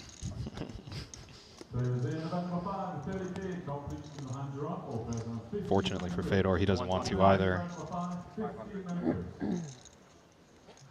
So here's where it gets interesting, and assuming that Hajiev gets out of the pot, we get back to Osmus. Does he want to just jam with kings? Is there even room for him to use a small sizing? He might flat. I think we want to. I think we want to jam to make sure we get all the money from tens and I don't know. It's and maybe sort of ace queens and I don't know. Like Maybe if the hands were reversed, we might see Jeremy trap with he does aces. find the click for 30% of his stack. Oh, this is weird now. Yeah, so, that, I mean, felt if too you're, weird. That's why I didn't really like it. But if you're in Shilko's position, you're kind of trained to never put in that last raise call, with aces just to trap. It's very unnatural to say all in when you have aces in this kind of modern pre-flop game. So we might see him peel. Thank you. yeah, it just feels like on the off chance Jeremy Osmus just is making some play here with the king jack off, it feels disastrous not to just flat this extra 600, which you could hypothetically do with something, you know, like an ace queen off or an, I don't know. It's just a weird spot. It does feel Yeah, so I think trappy, he would. but If he had ace queen off, I think that's exactly what he would do. Yeah. I think he'd put in the 500 and then call this. exactly. So allow Jeremy to get an unfoldable flop with a hand like king jack, you know, like a queen 10 board or a jack high board. But of course we can just see it's just nut on nut. Oh, but then he gets the one board Yeah. that perhaps. These are the spots where kings can maybe get away. Yeah. I mean, we talked about the kind of range we expect Alexander Shilko to have, and it's not really pocket eights, you know. It's really, I think, an ace forward range, wouldn't you say? I mean, like, sure, tens might just call the extra six. Yeah, I was going to say but slightly better pairs. all the other combos of, you know, if we say tens, jacks, and then all those ace jack suiteds, ace queen offs, and ace queen suiteds. So I do think those weaker pairs, or like the suited broadways, given the chance to limp behind Jeremy's obvious intent to raise, I think they would have just limped behind. At least that's how I would approach the spot in Shilko's position. So when he chooses to raise, he's polar, or at least somewhat polar. But then when he chooses to call the extra 600K, he's on the strength side of the polar. Yeah, right? the top Yeah. hands. The top hands in that range for sure.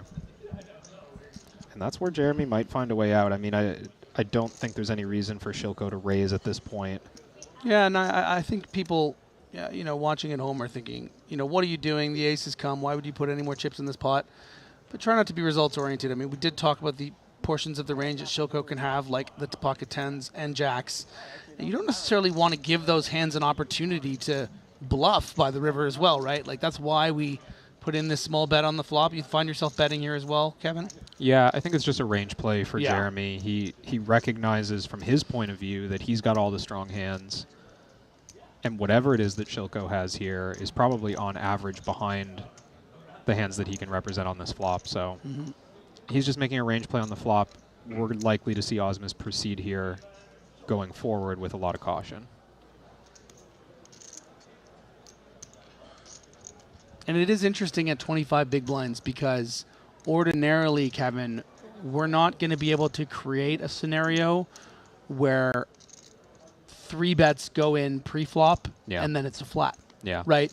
If this had been a standard 250 raise from Jeremy Osmus, we would have seen a 3-bet to around 700 from Shilko, Osmus isn't going to have the room to make it 1.1. No, he would. He's going to have to shove or flat trap. Oh my! And quads on the river for Alexander Shilko. And the check back on the turn. I mean, we might do this with almost everything, but the check back doesn't necessarily ease any of Osmus's concerns about this pot, because he knows that if Shilko had ace-queen, he might check behind on the turn. If he had pocket aces, he would check behind on the turn. The challenge is just the fourth ace coming makes all of these hands so combinatorically unlikely. Osmus just knows that his hand is worth a lot more now than it used to be. But yeah, I was thinking at the beginning of that hand with the limp that it wouldn't change anything, but it really has, because it kind of made it a 50 big blinds each effective situation by making the 125 limp the original open, right? And that's given Jeremy Osmus an opportunity to fold here and not only still be in this tournament, but still have 12, 13 big blinds with 1.5 million. So if we're Shilko here, I mean, how do we bluff? Yeah. Is there ever a size? If we think that Jeremy Osmus has air that he's folding, or his value range is something like kings, do we try to find an amount that kings might think a queen is value betting? No, that's ridiculous, right? We would just always check back a queen. I think it's too transparent. It's just we just shove and that's it. If we're betting, if we're betting here as Shilko, we have the nuts. We know we have the nuts, so there's no reason to size differently. The challenge is it's just finding it's so hard to get more money finding here. bluffs in your range.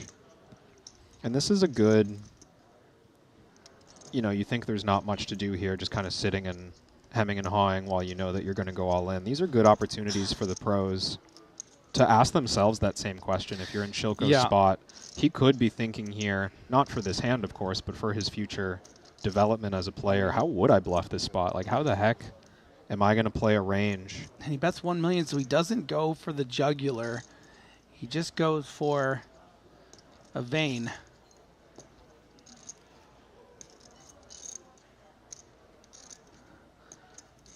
Is prepared to let Jeremy Osmus bleed out in later hands, leave him 4 big blinds.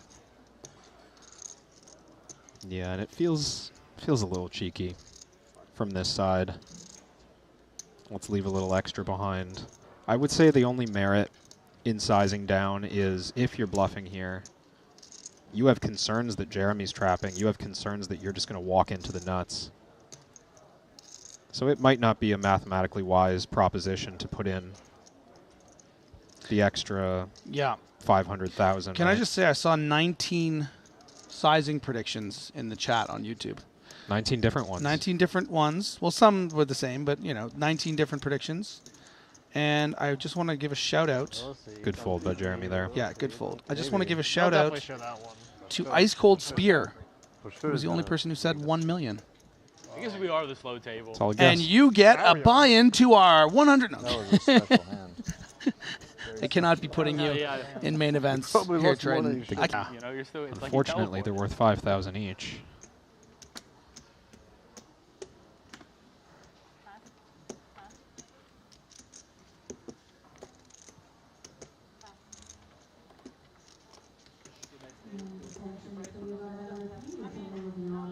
We have lost Adrian Mateos just before, I believe, Samuel Jew busted.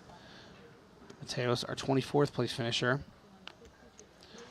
Yeah, Hajayev is going to take his equity with this king-queen and is going to love what Fedor Holtz is holtzing. For sure. I meant Low king one. 9, man. Not no, 9-7. I want you to sweat a little for.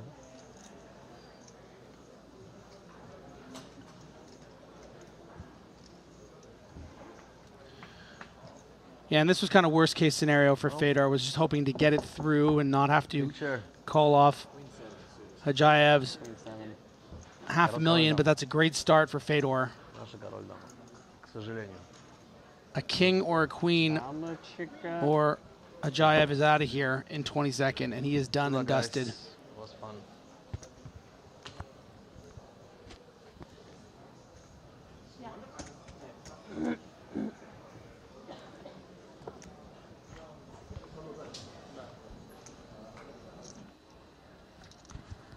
Wow, big all-in. Maybe not for chips, but definitely for hand strength. Ding Biao, 825K all-in with the ace-king. Wolfgang, you know, it's not the biggest pot, but it's one that will vault him all the way to 4.5 million if he can just dodge ace-king or one of the 2 remaining queens. One of the most dangerous players in the field, Ding Biao. Can he go home? And does, or at least to his hotel room. Sit open, table 3. So good for poker. So good. This is a big stage. That's great man. news, I actually, normally I'm for like yelling. You know, it's a lot. This is. Steven I don't know how Song you do this, is going to bro. get that You're pay jump, actually. This is really big. Yeah, okay.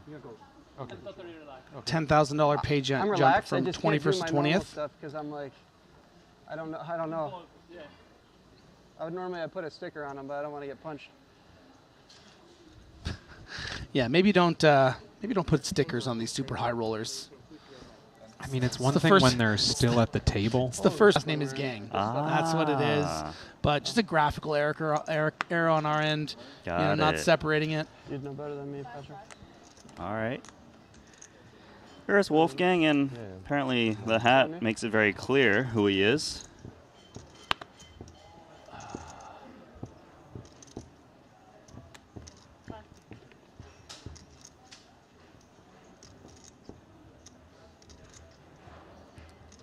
Patrick Antonius, King 9 offsuit. Looks like he's interested. Little min raise off of 13 bigs.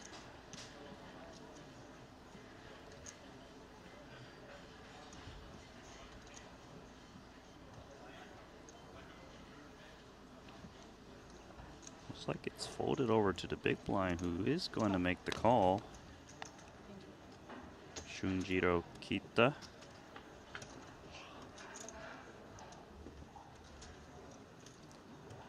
Yeah, and a pretty, I would say a slightly ambitious steal from the cutoff here, playing about 12 big blinds, 13 big blinds is Patrick Antonius.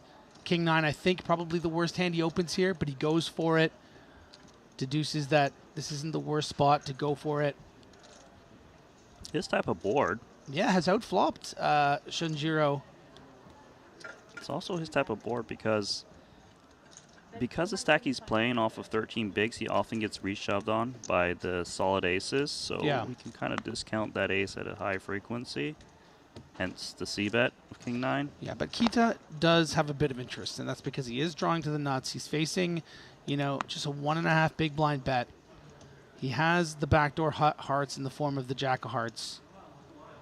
Yeah, Ethan. You know, you Ten kind of ball would be need to It's like it's a video on continue Poker here Go. the times you're up against, you know, a 9-10 suited or even a queen x, certainly a pocket sixes, Oh. and there is the gin I'm sorry, card, I kinda the nipped 10 of hearts.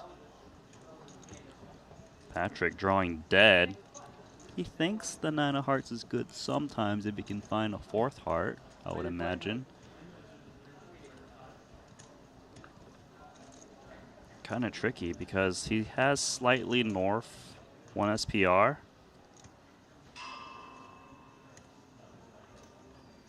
I mean, it comes down to, does he want to take the free card and try to hit his hand, or does he think he can muscle out like a raggedy ace? I mean, can certainly wrestle. Oh, he no. jams and drawing dead. Trying to fold out a queen x. And yeah, drawing stone dead. Very unfortunate. Very rare for Patrick Antonius to find himself all in and dead, but every now and then, even the mighty fall. Of course, a chopportunity 7% of the time in the form of a river jack. I'm sure a lot of people at home would love to see that, but that is not the ticket. Listen.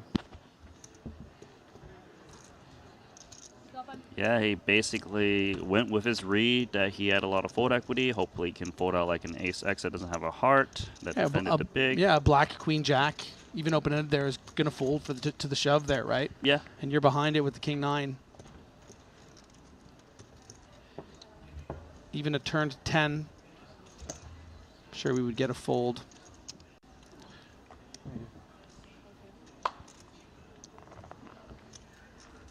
So that means we're down to 19. As Patrick takes 20th place for $91,000. That pot going to push Shunjiro Okita up to 5.7 million, good for 38 bigs. 5th on the overall leaderboard. If you're just joining us, this is the 25K No Limit Hold'em 8-handed Triton event. It's our 4th event? 3rd event? 4th event. Serious? Yeah, I'm asking you. 3rd. 3rd, yeah, it is our 3rd. Sorry, I was tripped out because we ended early last night. We were going to cover this. Yeah, of course, this is our 3rd. 2 Chinese winners, first 2. Almost $2 million to the winner of this event. Incredible turnouts here. I do need to stop you there and correct you. We did have 1 Chinese winner and 1 Malaysian winner. Oh, my gosh. Oh, you're right. Well, I think you're right. But there was something, you know what is confusing to me? Because they chopped, right? And one person got more money. Oh, you're talking about event number 1. No, event number 1 was a Chinese winner. Because there were 3.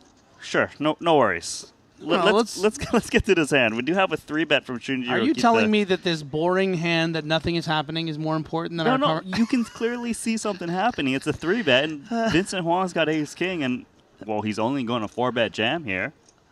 Yeah, absolutely massive hand happening here. And I don't think Shinjiro's looking we got to get back to our jobs. No, Vincent is going to happily put this in. And frankly, Kita's intention here, his design on just 15 big blinds is going to be to call. Yep, has to call this off for this price, especially after making it 600,000. And there's the flick. 9s versus ace-king. The 90. Slight advantage to Kita.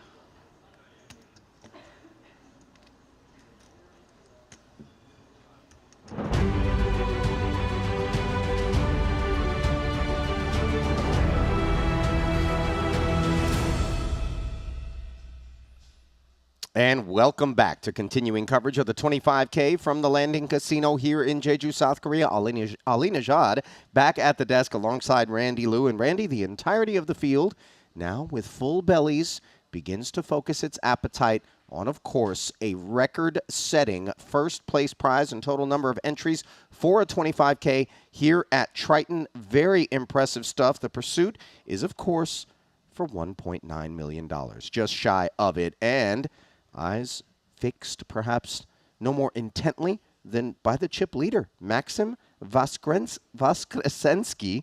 Apologies. 14.175 million for him. 3 big blinds separating he and Jeremy Osmus. Jeremy, a known commodity in the States, has been playing high rollers for some time, has had a wonderful year or two, and might he be picking up Triton hardware here? He's looked on form, hasn't he? And he actually had a very fortunate spot that I believe you didn't get to witness, where he misclicked kings under the gun, so he limped. Aces raised them. He limp re-raised. Aces slow played, and he came ace high, and he saved himself the tournament life, and now he's here second in chips. You know, it's interesting because when you talk about run good, it comes in many different forms. That obviously a very prime example for Osmus, who will be the first to tell you maybe I don't deserve to still be here, but it's allowed. Currently, average stack, 7.1 million. That's good for 24 big blinds. Shortest stack belongs to Enrico Kamoshi, 1.875 for him. Just a paltry 6 big blinds. Thomas Boivon, 9 big blinds. Those are the only 2 with fewer than 10 bigs. So we will begin the final table when we get down to 9. 2 eliminations away from that, and the on-tap payout is $147,500. It's business time. Yes, sir. Total of 391 entries in this one when we began. And there is a look at the formalities, brought to you by BetACR. Blinds are going up. 150, 300 with a 300K big blind ante, 750,000 in chips. the current price of poker. Worthy of note, by the way, that we will be intermittently balancing. So somebody from the red table will be called over to the blue table and vice versa at fixed increments, so as not to create any competitive advantage for one table or the other. If you had to choose what table to be at right now, not based on players, but based on stacks, would you rather be at Osmus's table or would you rather be at Vaskresenski's? Huh.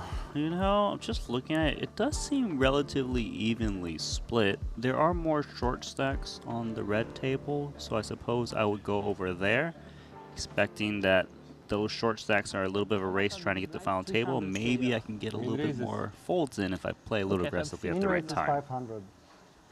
No. Oh. But Testing, I don't think I'm going to min raise. You know? Oh, here we are. Here we are. Oh. Let's go. You trapped me. This had to be the one. Fuck. Oh my god. Enrico holding on the button. That opens the door for Paulius Vaitiekūnas, part of the robust Lithuanian crew, to get after Matthias Eibinger. Saw the king, I'm pretty sure, first, based on his look. Close. Close. Suggesting it's close. If it's close, does that mean king 9 is cut off, maybe? Paulius escapes. Put that BMW in the slide. Thank you very much. Enrico. Suggesting that he wanted action, which I'm fairly certain he didn't. Not from a better hand, at least.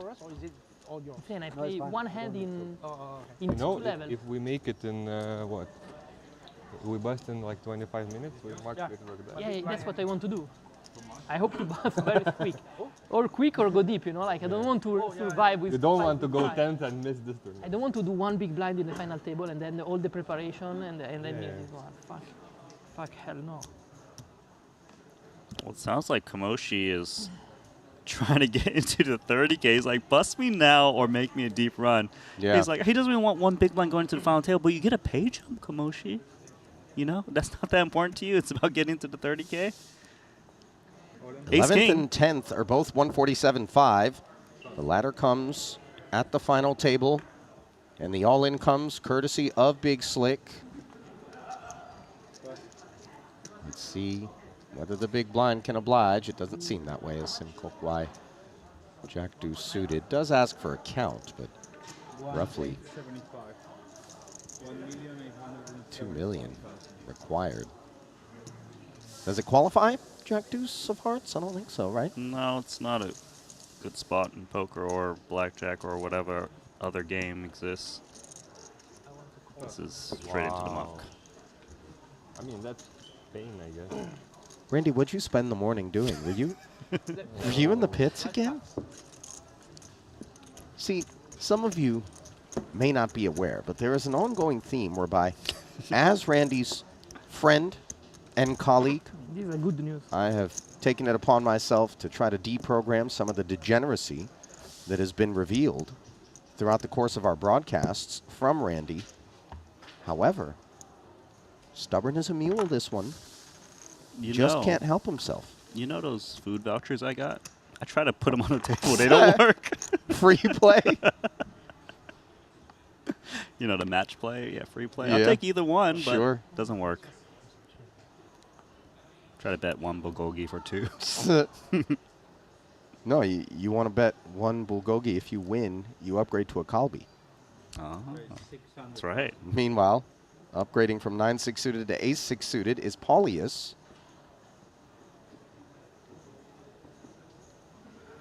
King 5 suited, Matthias steps aside. Jack 8 of hearts does the same, and 8 tray off. Cannot oblige. 3 out of 3 for short stack.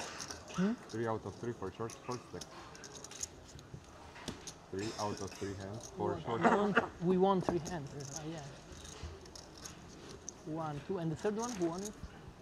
2. You won 2 hands? We won one. Fuck. So it's my turn now. We don't let this fucking chip No, leader we play. We don't care. No, he won one against me. He open jumped and I folded. Is Enrico they trying to form an alliance? What is this? You know, I've watched a No, couple he episodes of jumped Survivor in. through You know the they years. can backstab you, right? Yeah, careful.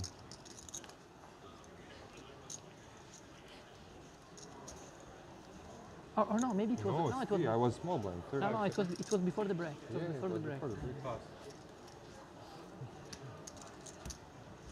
That's a premium blind Is it versus blind 8? versus a short It stack. says 9 up there. It's 2.6 million I have. 2.6 behind? No, 2.6. 2.6, thank you. 2.3, sorry, because I put 3 there. Osmus ensuring he knows exactly how much Enrico has before deciding how to proceed.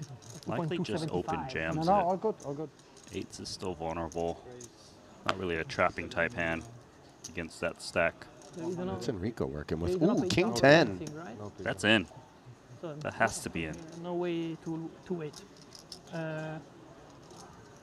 This is. How much is the raise? Sorry. Stop the clock. I thought it was a gem. Fuck. 7,150,000. It's a gem. It's all in there. Okay. 7,100,000. Okay. Yeah. Cool. You're all in. I have a really good. Okay, we got there. Oh wow. Peculiar that Enrico asked trap with for a that. count. Could be an effort to stall a little bit, given that he always was covered. Although unnecessary given 11 left. No pay jump directly on this Yeah. elimination. Well, Kamoshi might get his wish, Randy.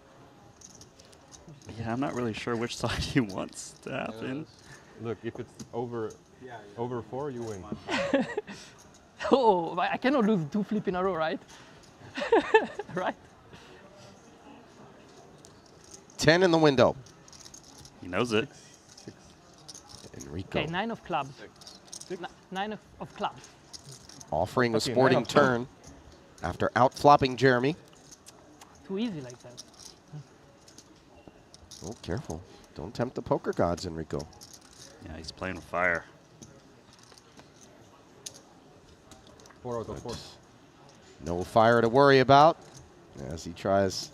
Enrico. 4 out of 4. Apparently, Yes. open Fucking fire yes. on the field. Fucking short stack game here. Okay, now I'm happy if I don't play the 30k. Oh, we equal. Mere flesh wound for Jeremy, of course. Kamoshi, How much I had thought? second 2.6, right? So I should ever have- Triton Festival. 3 you had. I should have around 5 Monte million. Carlo 2024. 4,950. He showed up and Yeah, played 5 million. 6 events. 4,950. 495. Finished second in the 25K WPT Global Ultimate Slam for 634K.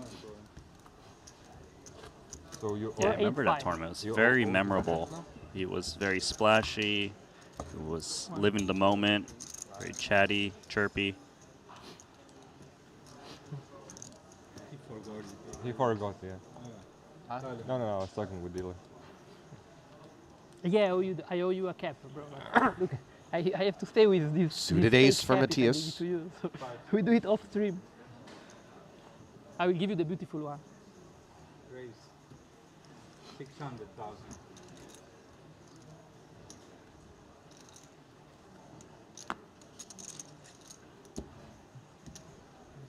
Pocket threes for Osmus.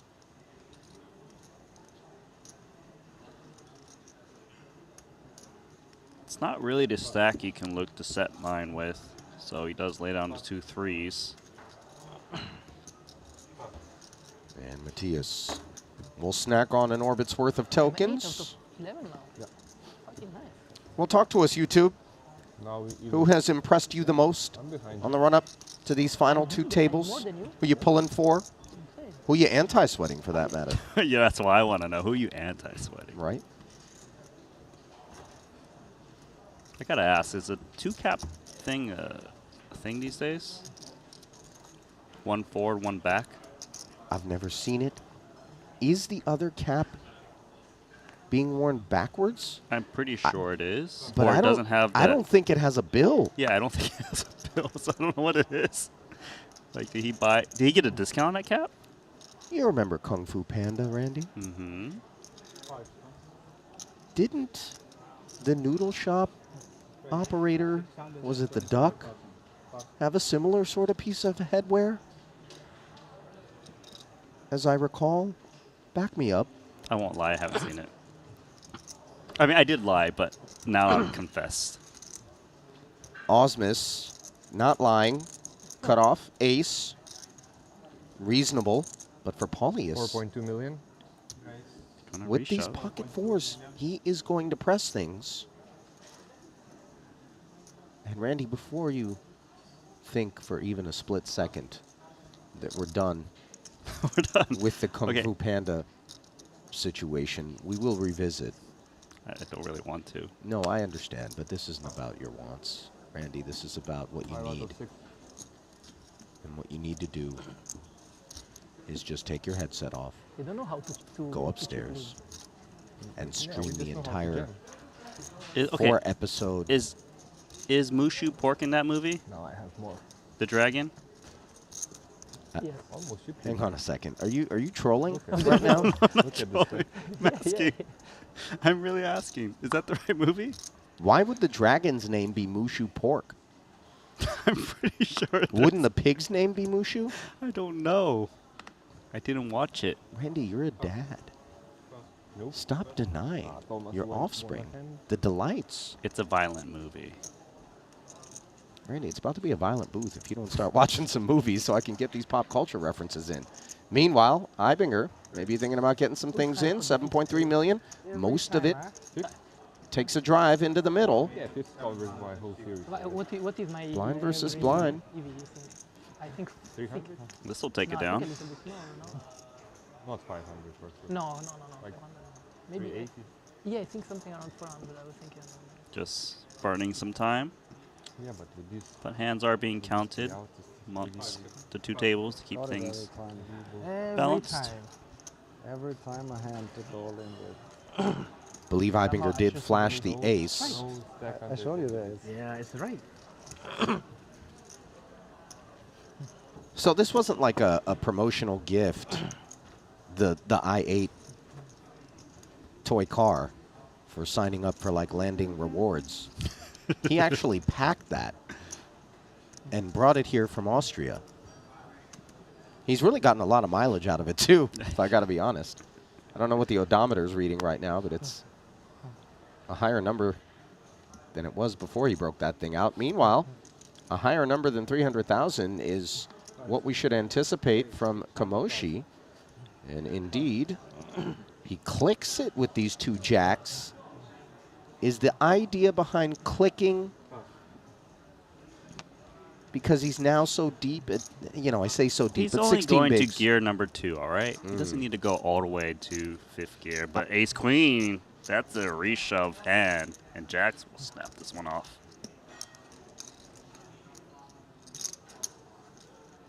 I just don't really see a world where he doesn't re-raise all in Ace Queen.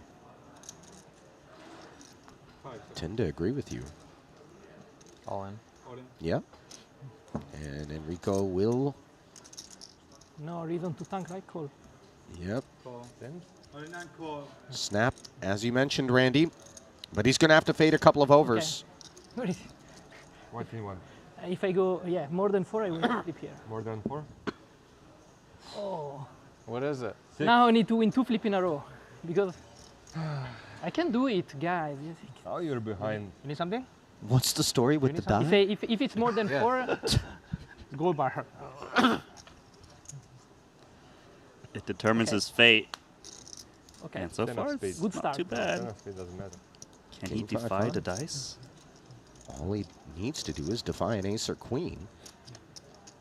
And take down 10 million. Oh, hang on. Fuck it. Feel pretty lucky. This thing by me. So many outs. Don't look. One hat in the middle. Flush draw acquired for Osmus. The threats loom large to the Italian, and runner, Okay, I take it back. spade, He's mine. spade. I mean, thanks, buddy. My gold And bar it's works. arrivederci Fuck it. Peter. Yeah. Jeremy. Fuck it. Nice to meet you. to Enrico Kamoshi. There is You one owe me one, huh? bad thing. Yes. It was like top 3, something like that. I gotta be honest, Noche, I've never seen anyone come over to the feature table that quickly and collect the remains of the time banks. We wait for a player. That was brisk. That was almost overly efficient. If I'm honest, give me a chance We're to gonna get get random rinsed. or next big blind? Because I mean, he no, did I'm there, tell from there, table, next big blind. everyone that he wanted to try to get into 30K, but he doesn't really look like he's rushing over there. Chip leader. I mean, Bit stunned. it's okay. But they need to balance tables, I guess. And we could have another huge clash here. Look at these hands. Kita with pocket jacks. Joe Chuen, ace king, not ace queen, but a similar altercation developing at the other All feature. And Kita asks for all of it. Chuen, of course, ready to go. My God, look at the size of this pot. 16.5 million, Randy. This is for the chip lead, as Osmus has 14.7 over at the other feature. Can Joe Chuen knock on the door of 20 million and take over the chip lead here in the 25K? The flop will bring it into focus. Clean. Clean, but there is a way to soil things, and it is reminiscent of what we saw for Osmus. Runner, spades, perhaps? There's so many fun river cards that could potentially fall for Joe Chuen. Deuce or a 7 for the chop. A spade to spoil the fun for Kita.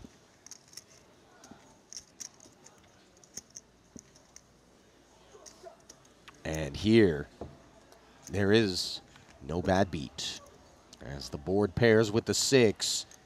And Shunjiro Kita here at his first ever Triton Festival will assume chip lead duties. Ты создал монстра только что. Я создал. Arigato, dealer-san. Who will be moved? Randy, who knew you spoke more Japanese than Chinese? But I suppose, given that for years I thought you were Japanese because you went by Nanonoko online, maybe story checks out. It might actually check out. You ever been to one of those pachinko parlors in Japan? Yes, I have. See, I know. I'm telling you, Randy. Он непростой, но... First off, respect, because as a fellow degenerate, you know, do as I say, not as I do. Thank you. But also, you know, I'm worried about you, buddy. You know? It was a very expensive bag of potato chips I won. Oh, my God. It was like You could have just $50 walked bag. over to the grocery store. Meanwhile, bag of groceries here for Kita. 55 bigs up top of the leaderboard with 10 left.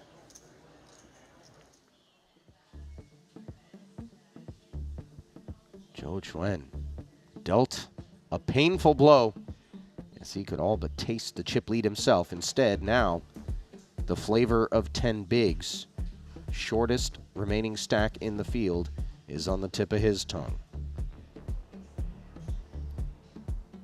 Yeah, I mean, all you can think about is, what if I just won? But really just needs to keep his head in the game because 10 big blinds still has reasonable decisions to be made on this final table bubble.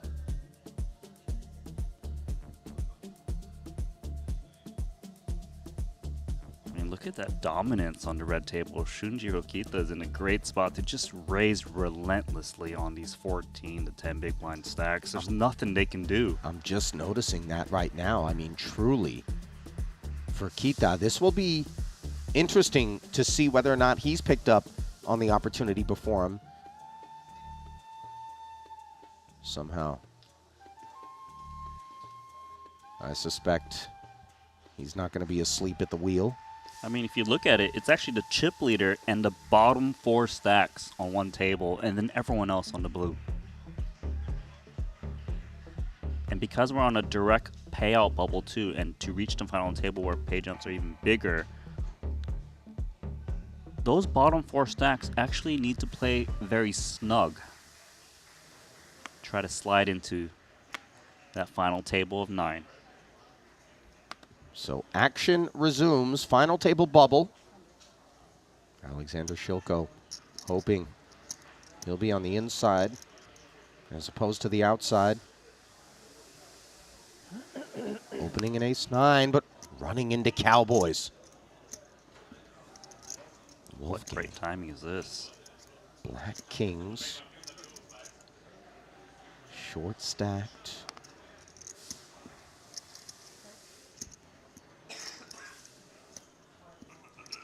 Trying his best to just hold it in, and eventually does push all in as expected.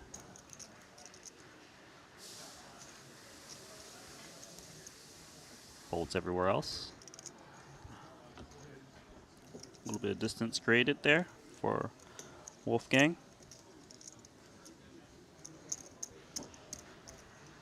Uneventful pickup as the ace-9 couldn't take the heat.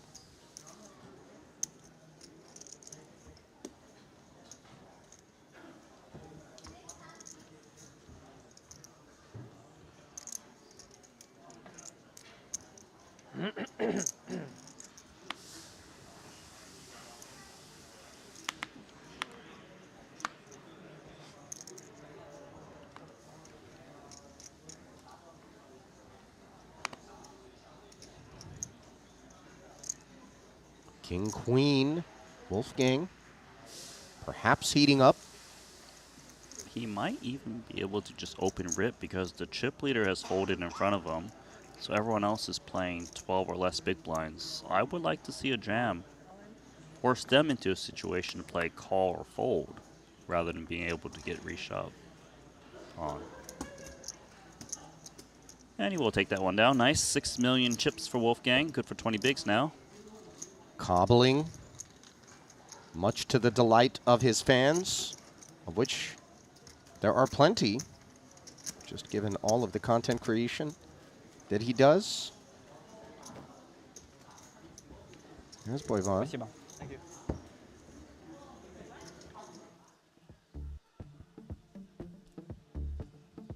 Dealer push inbound, so we take an updated peek. You see Wolfgang now, 20 bigs.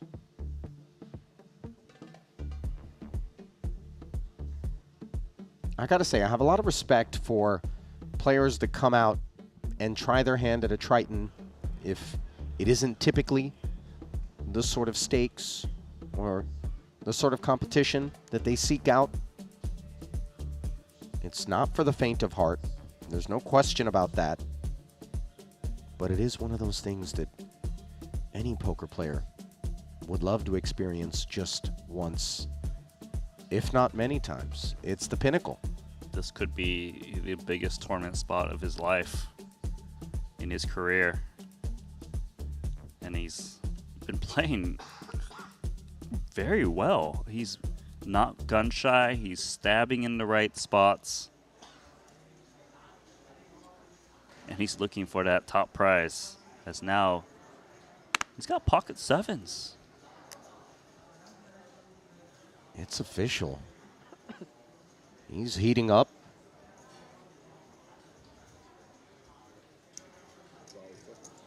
You played NBA Jam, right, Randy? Boom shakalaka. There it is. Finally, everyone, we found something. Well, wait a minute. Just because you said boom shakalaka, I realize that doesn't mean that you actually played it. No, I did play. I was pretty good at it. Did you ever use big head mode? Yeah, I've used big head mode. Unlimited turbo? Yeah. That was the only way to do it. Play for money? Randy, what's going on with the gambling? You know, like, we can just do things for fun. As Joe Chuen didn't seek out fun with King Jack. And 2 sevens from Wolfgang went into the muck as well. Yeah, this is peculiar, is it not? Yeah. For both of them Yes. to fold those hands, or is it standard? I don't think the sevens is standard. If it's not a big, Because if it's not a big deal. the short stacks Normally, only yeah, have 10 if it's blinds. They're possible. going to If play not, very it's okay. straightforward. Thank you so much. But I think he just didn't want to raise into the chip leader, who has incentive to defend a lot. Joe Trent with King Jack offsuit. Even he could consider jamming or min raising there. But then again, he is raising to chip leader who can defend a bit more. I don't think those are very clear, decisions in those spots. Yeah, Shunjiro definitely keeping things in check after scooping that pot and the chip lead from Zhou Chuen. You see the impact. There is a pay ladder upon us, and of course, the intangible ladder of making a Triton final table, which you have to believe for a guy like Wolfgang is a real thing.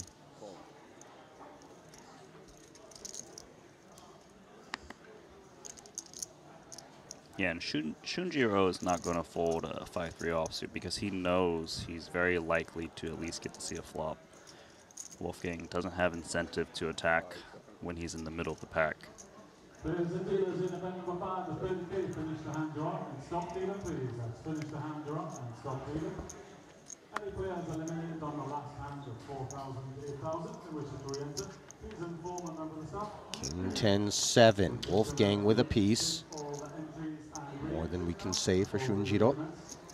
Do expect Kita to fire at some point, just because he has so much fold equity against Wolfgang. Does fire 300. Politely asking for the pot with dust.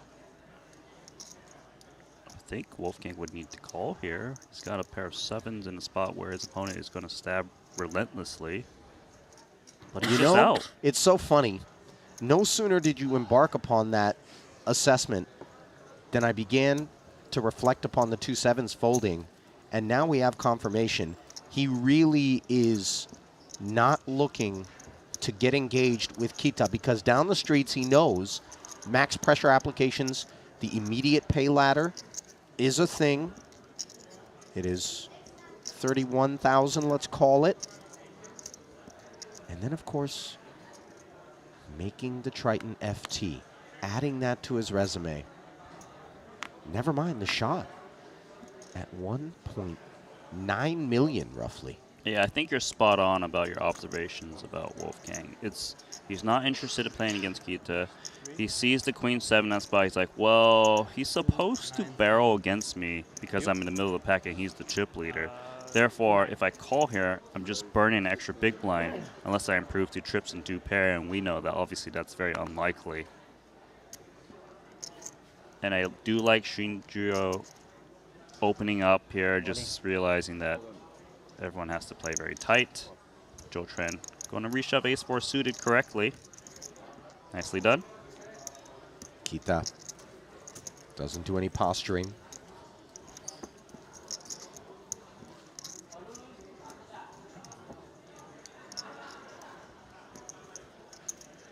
You see Zhou Chuen wearing the mask. I don't believe I can recall the last time that Yeah, we he doesn't saw him. normally wear a mask, so I'm going to assume he's just protecting the rest of the players. Unless he turned into a ninja all of a sudden. Yeah, the mask is more for other people than it is to protect yourself, although it does protect yourself a little bit. I should probably be hermetically sealed right now, Randy. I've got Jeju lung. It's not a real thing, but I've got it early. Yeah, thanks. Thanks, buddy, for not wearing a mask. Scoot over. Get in here.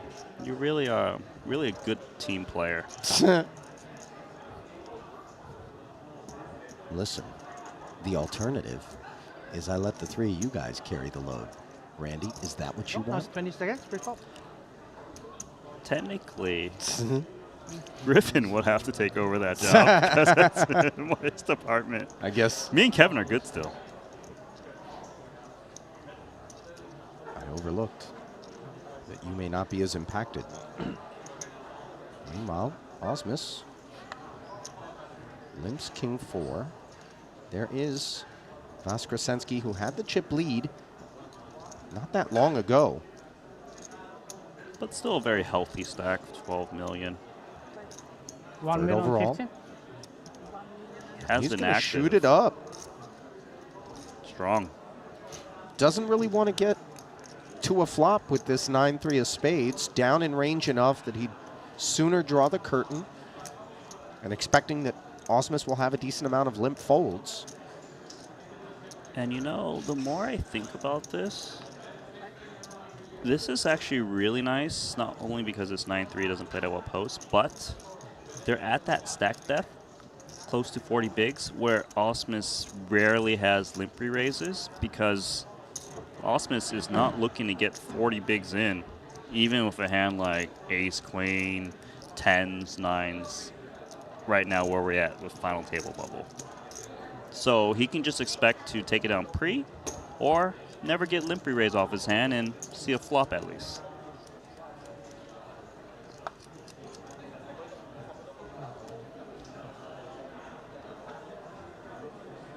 Ibinger with a suited ace.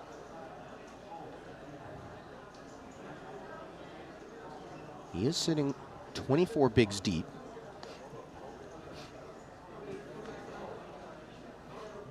So he's going to click. Yeah, his hand has decent playability against big blind defense. Of course, his hand also blocks hands that are willing to get it in with him, the big aces, and also hands that are willing to 3-bet bluff against you. If you got the ace, you block all that. King 10 for Voskresensky. 1,095,000. 1,950,000.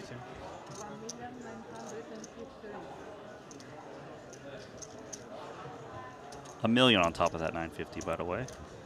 Yep. 1.95. As again, he activates in back-to-back spots. Maxim is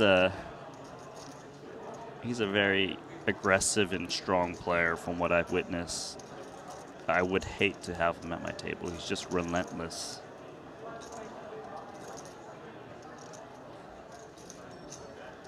I think the hand is over because Ibinger has a lot of risk premium at hand because he's very healthy, also with the 6.7 remaining relative to the rest of the field. He shouldn't want to clash here. If he is going to play, I don't even know if he can click fold.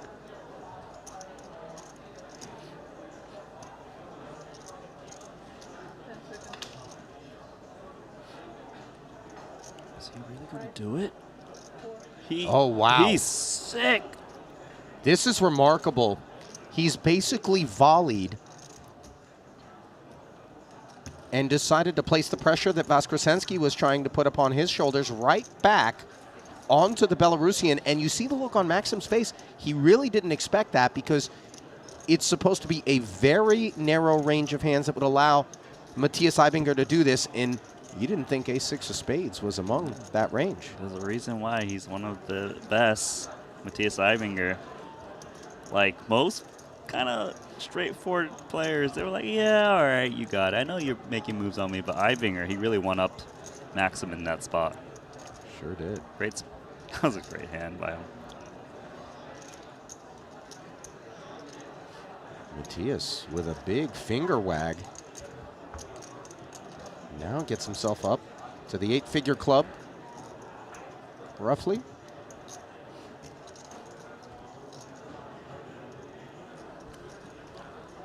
Yeah, I would say this table seems to be the more dangerous of the two, whereas the other table is more straightforward, raise and takes from the big stack, short stacks, reshove. Here it's like 3-bet, 4-bets. Yeah, this has been more feral, pardon me, than its counterpart. Not that anyone is altogether tame.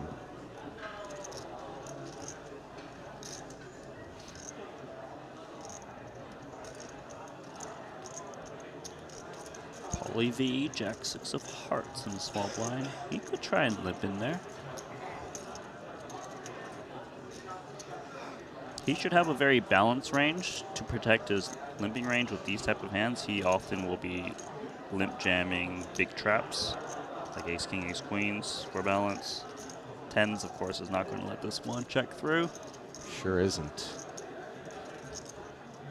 I think he goes quite large, probably like 3.5 to 4x to try to put Paulius in a limp jamming spot with like baby suited aces, pocket pairs.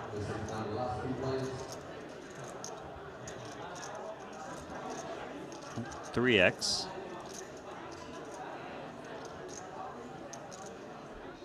$900 is far too rich for the suited jack, so Paulius defers. all of a sudden, Ibinger now working his way up the leaderboard, above average stack. Only 4 players can make that claim of the 10 that remain. I know what it is, Ollie. Earlier today, Ibinger was wearing a different getup. Yes. Now he's turned into the orange hoodie. The thing is, I thought the orange hoodie was reserved for FTs. He already knows he's going to make the FT, given how he's been playing. Listen, there's been some cockiness. The poker gods can be very unrelenting. A bit of humility goes a long way in those streets. It's something you have a lot of, right? You know, Randy, there's no need to, bring me into this, so to speak. Little ace 10 for Thomas. Very nice shoving spot in the cutoff. 2 million. 2 million. 2 of 2.9.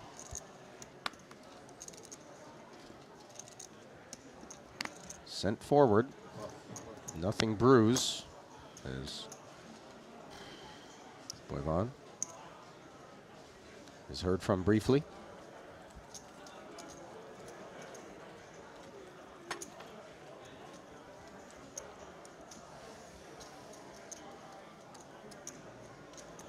Taking a look at Thomas's Triton resume, by the way, hailing from Belgium.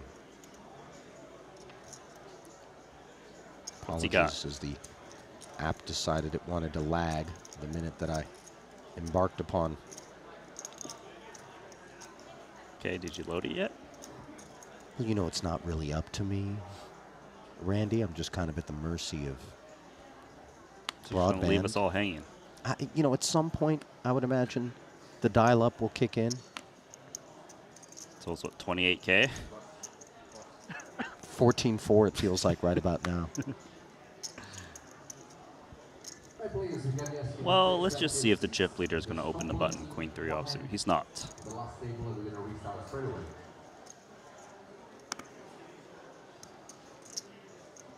Slam dunk all in here for Wolfgang. Pocket 4s.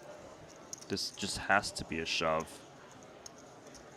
Joe Trent playing 14 bigs. And he's going for limp.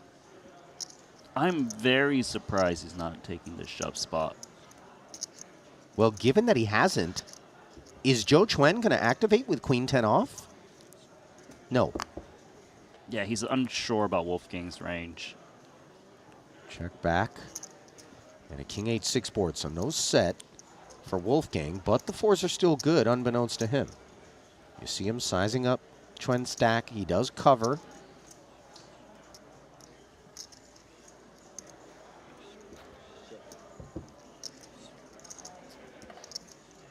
Ten gets there. Disaster turn for Wolfgang. Obviously, he doesn't rate to lose many chips at all in this spot. Yeah, I guess he just loses that big blind. From pre-flop, he's not going to be calling 2 4s here, but I really do feel he just gave this pot over to Joe Trent by not shoving pre. That's 3 big blinds he could have added to his stack. And that 3 big blinds going to go over to Joe Trent.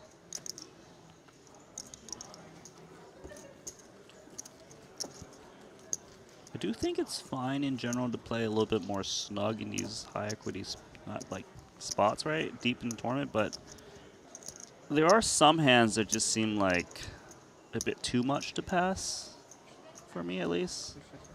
Blind versus blind, pocket pair, you know. Your opponent usually doesn't have anything. If they call, you're always flipping. Again, final table bubble, but perhaps it isn't just the pay ladder and that. It's also the preciousness of your chips insofar as an opportunity that maybe is a little bit more favorable could present itself down the line and position you for a shot at 1.9 million, Randy. The trouble is, if you're too patient, you get whittled down to a place where when that nice opportunity comes along and you do double, you're doubling to a smaller stack than the one that you started with when you were deferent and didn't take spots like pocket 7s, didn't take the pocket 4s. Yep. By the way, I was all in and call. talking about Boivon, who's got ace-jack of spades. What he doesn't have is more chips than Zhou Chuan. That's the good news for Chuan. Bad news is he might be dealt another blow to go with the one that Kita gave him earlier, squaring off with a 6-time Triton casher. Over $1 million in earnings over Boivon's career. Oh, Zhou Chuan asking for the 9 for the natural 9. It's up against blackjack. See, Randy, I'm just telling you, these sorts of goggles, these sorts of statements, while they do carry a mild amount of humor, they carry far more concern and alarm for those of us that care about you. I see. Let us see 3. Which game will prevail? $7 million in the middle. Queen in the window. 2 spades, though. That's spicy. Oh, boy.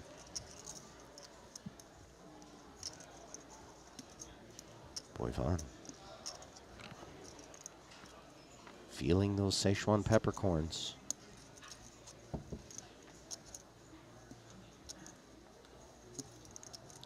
And now, just look at everything that Zhou Chuan's got to fade. Wheel draw, the ace, the spade. Any which way would work for Boivon to keep this final table bubble alive. And his hopes for a shot at the 1.9. Can he get there? No. Final table. And sadly for Thomas, who gets a sporting handshake from Zhou Chuan, he will not be a part of the FT in this 25K. Didn't put a foot wrong, Randy. Nothing he can do. Your opponent jams into you. You've got, what, 10 blinds or so? Of course you got to call off ace-jack, so you just have to hold. And he did not. I'll tell you what, couldn't ask for much more of a sweat if you weren't going to outflop. Obviously, he was the man ahead, so the outflopping was done by Zhou Chuan. And on that note, Boivon heads to a familiar place, the payout desk, to collect himself $147,500. And Wolfgang has made himself a Triton final table, along with all those players on your screen, as you get a look at the chip counts. Heading to that FT here in the 25K. Jeremy Osmus and Shunjiro Kita will be at the top of the leaderboard. As you see the payouts, $178K assured to all remaining combatants, $44,000, the gap between 9th and 8th, with again a staggering near $2 million available up top. It was a brief frame, but for you, I think, just like for myself, that which we focused upon was players seizing up a little bit in situations where maybe we anticipated there would be some more freewheeling, and unclear with each particular person that was maybe guilty of that. We saw Zhou Chuan take a pass on a spot. We saw Wolfgang in a couple of spots pass. What exactly motivated them? It's different for everybody, I think. It's not just the math. But at the end of the day, that was the theme en route to the FT. It was, but it wasn't actually the same theme on the other table. We saw Eibinger going for it, Maxim kind of attacking. So I feel like this makeup of the final table is a lot of, they have different ideas of how to approach this final table coming up. And I think it's going to be pretty cool to watch. Now that you've made the final table, though, obviously you can maybe relax and recognize that at least if that was a thing in your mind, that part is sorted, and you can maybe play a little bit more poker. Obviously, however many chips you have in your stack is going to have something to do with that. Randy and I are going to step aside ever so briefly, allow the formalities to take place. Then we're going to come back, and we are going to bring you the finale, the final table of the 25K. Who's going to claim $1.9 million? Let's begin the journey after this. The $25,000 buy-in WPT Global Slam is back. Join the action on March 2nd at Triton in Jeju. This time, for the first time ever, our players could buy into the WPT Global Slam with Passport dollars. Don't miss your opportunity to qualify for future Triton and World Poker Tour events. Download WPT Global with code Jeju and get a 100% deposit match up to $1,500. Sign up today and join the action.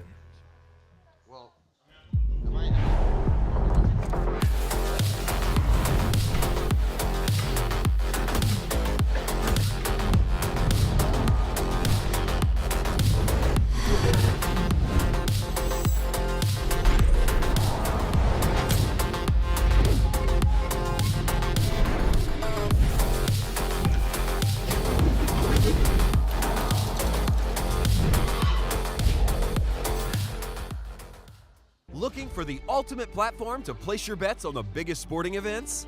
Look no further because BetACR.eu, Triton Poker's official betting partner, is here. Whether it's the thrill of soccer, the intensity of football, or the fast-paced action of basketball, BetACR.eu covers it all. With real-time updates and competitive odds, you're always ahead of the game. BetACR.eu also offers exclusive poker events that you won't find anywhere else. Test your skills and make every hand count. With over 20 years of poker excellence, the World Poker Tour brings you WPT Global. With millions in guaranteed prize pool every month. 24/7 monitoring system developed by the world's best security expert to combat cheating and collusion. Largest online poker platform available in over 60 countries. Endorsed by poker's biggest names. Join the largest community of players. Now on WPT Global.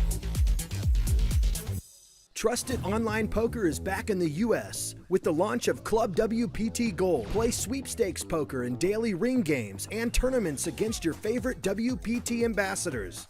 At Club WPT Gold, you play with 2 virtual currencies, gold coins for fun and sweeps coins, which can be redeemed for real prizes. Get sweeps coins for free with gold coin purchases, daily login rewards, and giveaways. Join now and get in on the action.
Or no, maybe it was. No, No, it was. I was small blind. No, it was before the break. It was Yeah, before the break.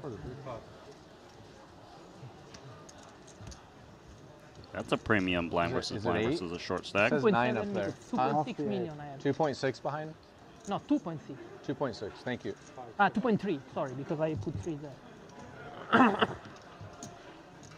Osmus ensuring he knows exactly how much Enrico has before deciding how to proceed.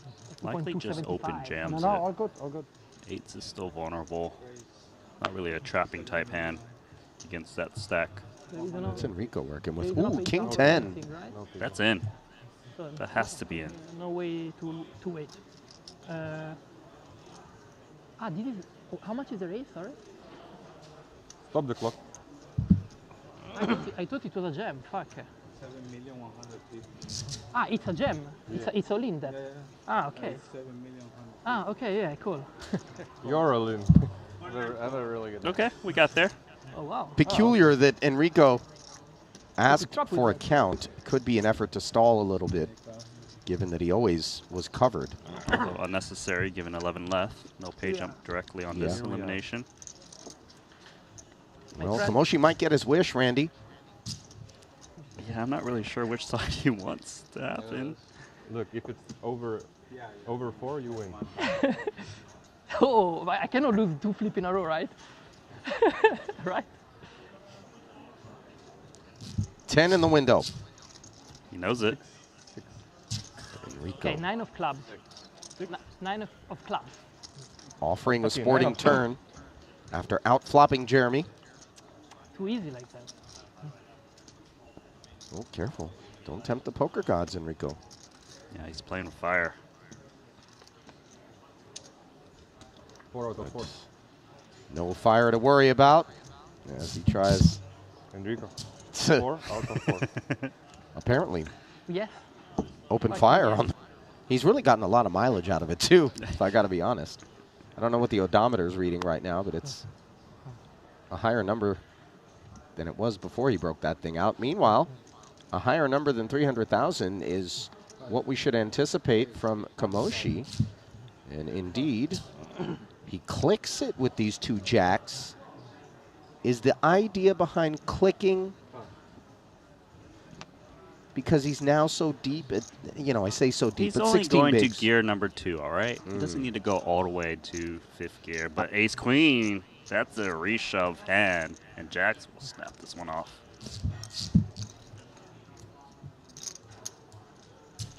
I just don't really see a world where he doesn't re-raise all in ace-queen. Tend to agree with you. All in. Yep. And Enrico will. No reason to thank right call. Yep. Then? Snap, as you mentioned, Randy. But he's going to have to fade a couple of overs. What is What do you want? if I go, more than 4, I will flip here. More than 4? Oh. What is it? Now I need to win 2 flip in a row because I can do it, guys. Oh, you're behind. You need something? What's the story with the die? If it's more than 4, gold bar. It determines his fate. Okay. And so Ten of far, spades. it's Good not start. too bad. 10 of spades doesn't matter. Can he King, five, defy five. the dice? All he needs to do is defy an ace or queen. And take down 10 million. Oh, hang on. Fuck it. Feel pretty lucky. This thing by me. So many outs. Don't look. 1 hat in the middle. Flush draw acquired for Osmus. The threats loom large to the Italian, and runner, Okay, I'll take it back. spade, He's mine. spade. I mean, Thanks, buddy. My gold And bar it's works. arrivederci Fuck it. Peter. Yeah. Jeremy. Nice to meet you. to Enrico Kamoshi. there is You owe me one, huh? bad thing. Yes. It was like top 3, something like that. I got to be honest, Noche. I've never seen anyone come over to the feature table that quickly and collect the remains I might get in of the trouble. time banks. We wait for a player. That was brisk. We wait That for was player, almost right? overly efficient. If I'm honest, give me a chance We're to gonna get random rinsed. or next big blind? Because I mean, he no, did I'm there tell from there table next big blind. everyone that he wanted to try to get into 30K, Who but is he it? doesn't really look like he's rushing Forget over there. Maxim, chip leader. I mean, Bit stunned. it's okay. But they need to balance tables, I guess. And we could have another huge clash here. Look at these hands. Kita with pocket jacks. Joe Chuen, ace king, not ace queen, but a similar altercation developing at the other All feature. And Kita asks for all of it. Chuen, of course, ready to go. My God, look at the size of this pot. 16.5 million, Randy. This is for the chip lead, as Osmus has 14.7 over at the other feature. Can Joe Chuen knock on the door of 20 million and take over the chip lead here in the 25K? The flop will bring it into focus. Clean. Clean, but there is a way to soil things, and it is reminiscent of what we saw for Osmus. Runner, spades, perhaps? There's so many fun river cards that could potentially fall for Joe Tren. Deuce or a 7 for the chop. A spade to spoil the fun for Kita.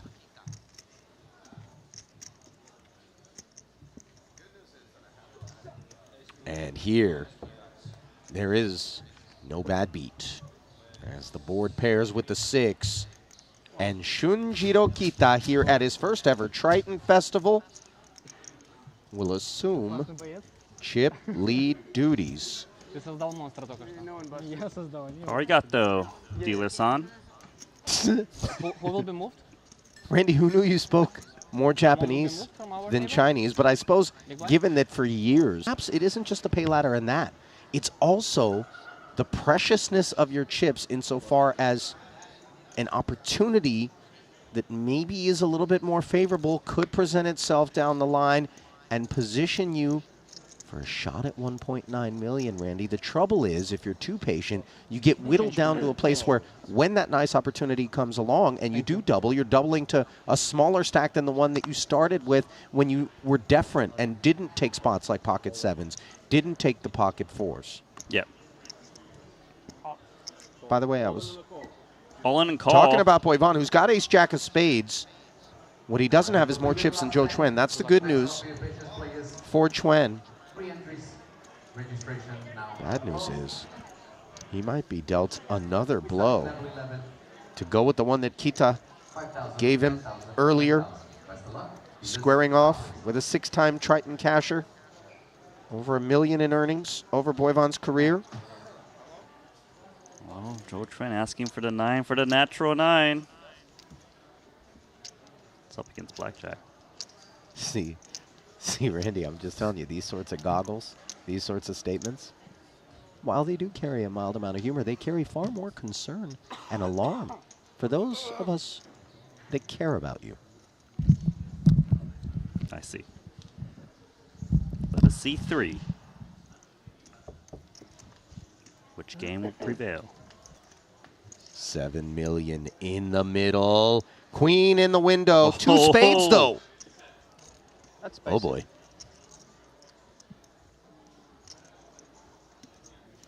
Boivon. Feeling those Szechuan peppercorns.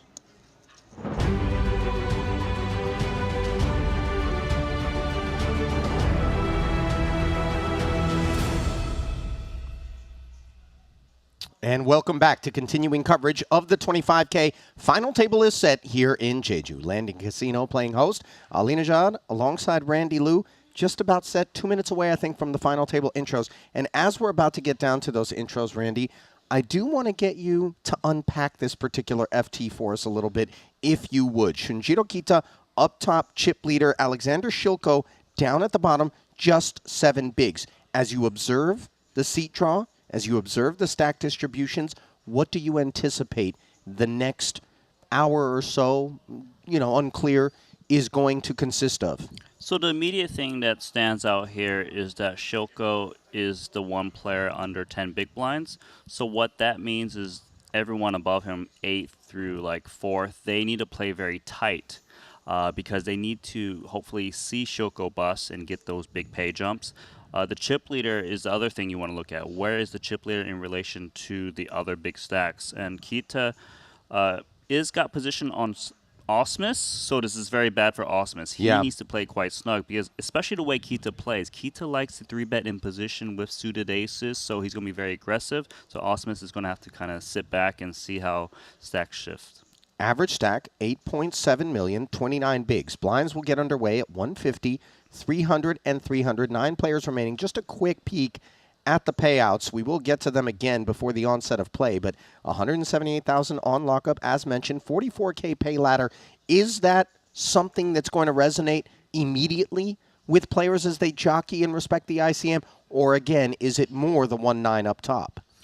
It should be the 1-9, but the pay jumps is just so big given that there's so many entries in this tournament. Yeah, a record-breaking 391 people hopped into a 25K on an island in South Korea, believe it or not. Lots of participation from the Chinese delegation had something to do with that. And let's send it down to the Italian delegation. Tournament Director of the Year, Luca Vivaldi, for the intros.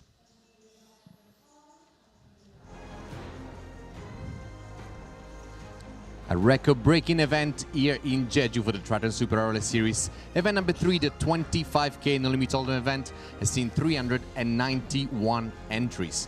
We're down to a final table of 9. They're going to compete for almost 1.9 million, the glory and this beautiful trophy. Please allow me to introduce you to them. Seat number 1, from Belarus with 2.2 million. Please welcome Alexander Shilko. This is Shoko's first Triton series, his second cash of the festival.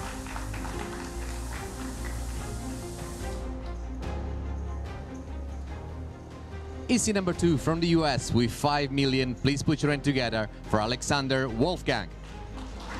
Wolfgang has so many fans in the chat cheering him on as he makes a big career statement here.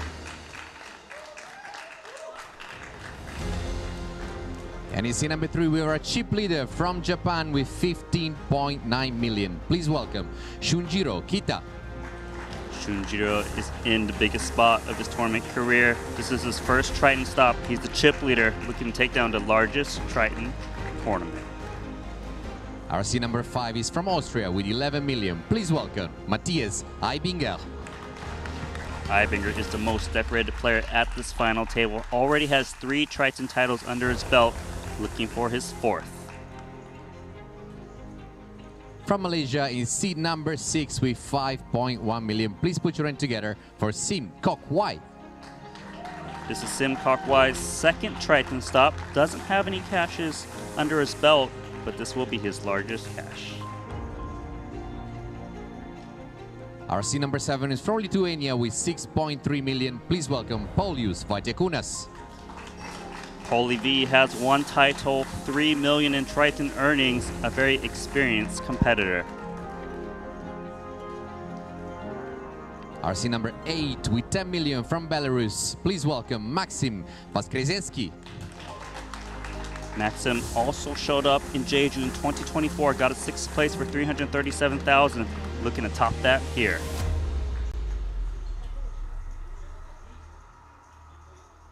In seed number 9 with 8.1 million from China, please welcome Zhou Chuan. Zhou Chuan is one of China's very best PLO players, has 1 title in PLO, looking to take down a no limit hold'em. Last but not least, closing our final table with 14.4 million from the US. Please welcome Jeremy Osmus. Jerry Osmus, a WSP bracelet holder, finally made it to Jeju, looking to win a title here. The button has been drawn in seed number 5. Matthias will start as the button. We still have 1 minute remaining of 150, 300, 300. I wish you all the very best of luck. Shuffle up and deal, please. So there it is.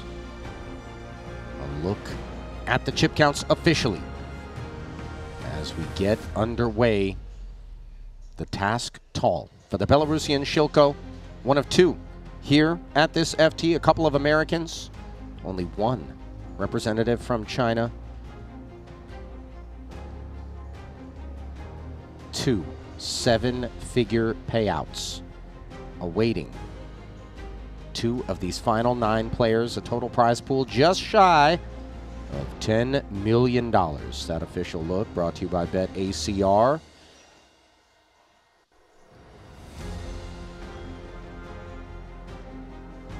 Let's get it on. Let's get it on. Look Shall at we? that prize pool, 9.775 million, just shy of 10 million. Really never ceases to amaze us. It's easy to get desensitized and forget just how staggering casually amassing that sum of money is in what it must be said is one of our preliminary events here in Jeju. This is event number 3.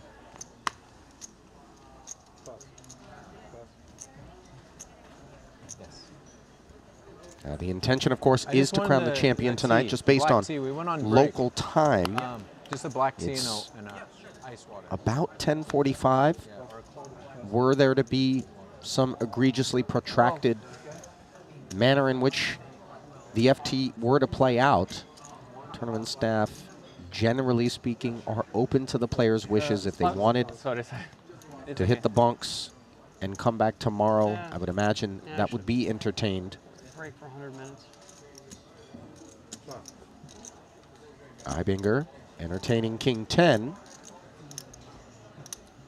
That one should do it. Paulie V just has 6-4 offsuit. Shouldn't be defending too wide from the big blind. He's still... I'm waiting for him. You're thirsty from your walkout, huh? Yeah. Oh, okay, water. That is a lot of work for you. Pate goes to Do you want Matthias. sparkling water also? No, just water. Yeah. Now the logo on Matthias's hoodie, of course, poker code. But Training site sparkling with a water. robust amount of information that Yep. is sourced from the minds of himself and some of the foremost authorities on GTO play, offering coaching to both novice and experienced players alike. And, you know, when you bring up Matthias's name, Randy, at a Triton with his peers, many of them do regard him as among the most tactically sound players that you're going to go up against. He doesn't really ever seem to be in a situation where he's not 100% sure All right, how to deal with things. Yeah, he's a very technical player, very well studied. He's not emotional. You know, he understands what is the most plus EV play, especially when ICM's in consideration. Very feared, and you know, one of his biggest friends in the game is Fedor Holtz. So that's a good ally to have on your side. How many packets do you have? 3. Paulius with the fuzzy bucket. That's a familiar sight. Maybe that's his FT look.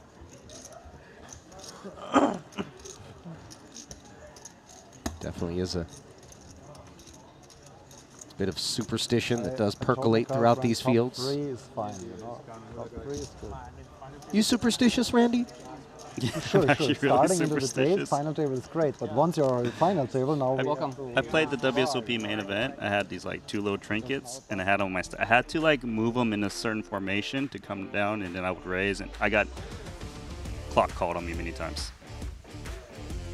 Please read this ad for me. I feel like maybe you deserved it, Randy, as I reflect upon Randy's superstitions. It isn't luck, it isn't superstition, it's a game of skill. And GTO Wizard is the place to go to refine your skills. Want to play like a Triton champ? They've got the tools to help you elevate your game, and you can win a 1-year GTO Wizard Elite subscription to sharpen those skills and crush the competition. Follow GTO Wizard on X and Instagram for your chance to win. I need you to stop asking me these type of questions because it's exposing me. You know, I was very well respected at one point. It keeps going down every time you talk to me, Ollie. See, I got you. You know, I'm seeing through some of this varnish. Pocket jacks. Doesn't take X-ray vision or a crystal ball to know what's coming next. Upstairs we go. Min raise. Ace-9 showing no interest. Ace-6 on the button. Not much of a hand. Now offsuit and lacking the wheel side card, which is more attractive, the deuce through 5 stuff.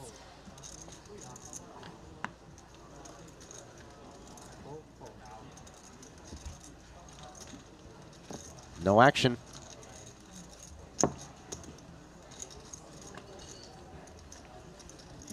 Now, when's the last time you went to Japan, Randy? Last year. And that's when I went to the pachinko parlor. I was just going to say, this is when the pachinko addiction was forged. Did you go to Tsukiji? The fish market? Yes, It's sir. not the same anymore. It's No, different. I know, but there's new Tsukiji. Oh, you didn't know Okay. that? I mean, you could go yeah, to but the, it's not you the know. same. You can't see the auction anymore. Oh, really? It's not open to the public anymore? That's what Google told me. Didn't actually visit to check, but yeah. Randy, not exactly an investigative journalist, as we've come to find out. Just I whatever the believe top everything I result read. is. So tell me you haven't been to the pachinko parlor. Have you been to those funky kind of cafes out there? The unique ones? You mean like where animals hang out with you? Yeah. Yeah. Yeah. Yeah, I think I did. I think I went to an owl cafe. There is an owl cafe. You know, they look like they're heavy. They don't weigh a thing. They're like hollow boned. Anyway, the hell am I talking about? Ace-6 of spades. You had a real one, right? Doesn't take owl-like wisdom to know what to do in the cutoff with this one. Yeah. I wasn't a stuffed owl cafe. You're at the- Taxidermized. Queen Ace 10 6 suited. I don't think he's going to get involved, just because Paulius opening off of this stack is decently strong, even in the cutoff. The thing is, if you had to assign a mischief award at this particular table, based on some of your observations on the run-up, I think Voskresensky is your candidate. 100%. He's the only one that qualifies.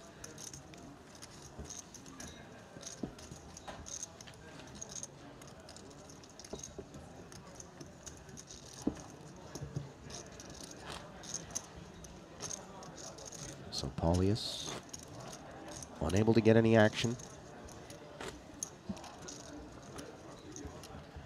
Looking at his Triton resume, $3 million in career tournament earnings, 1 title, 9 cashes. How about Alex Ponikov's and BVB and company on the rail? Who are they rooting for? Unclear? You know, I would imagine it's Paulius. Alex hailing from Latvia, Lithuania, a neighboring country in the Baltics. I was going to go with Kita-san. No, you weren't, Randy. Just kidding. Don't bluff. You know? My bluffs are that bad? That one was. Okay. That was a zero equity situation. Looks like Ebony Kenny is also out there on the rail. She was involved in this one. Ace-6 suited once more, this time in clubs, pays a visit. On this occasion to the small blind of Jeremy Osmus as he asks Shilko for all of it. Queen 3 off. And all eyes are upon Shilko's 7 bigs coming into this one. 2 of those bigs already invested here. That's what hurts, is that he's already invested 2 of the big blinds, and Queen High sometimes is the best hand, but it doesn't perform all that well. Plus, we're at a final table where there's a premium now to get in when you call it off, just because of the big pay jumps. It's going to think it through. That 3 to go along with the Queen is not great, because you never have, like, 2 overs. You know, like, that would increase your equity by quite a margin. Boy, you can feel the pain for Shilko.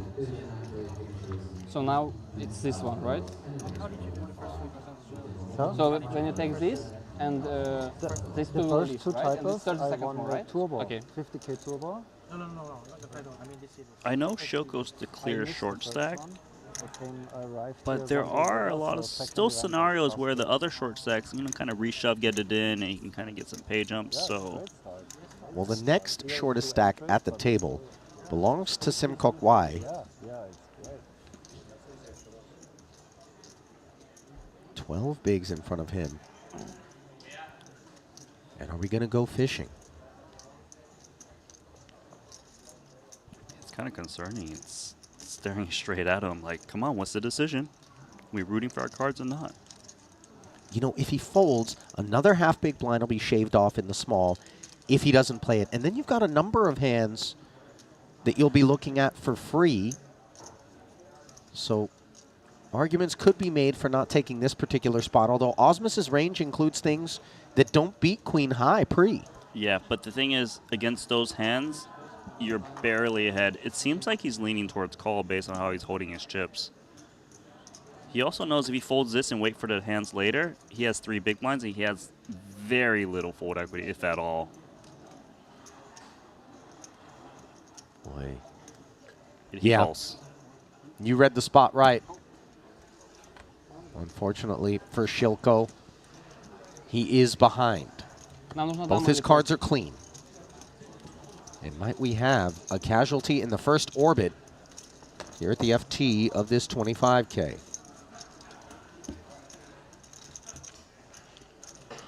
It's going to happen 1/3 of the time.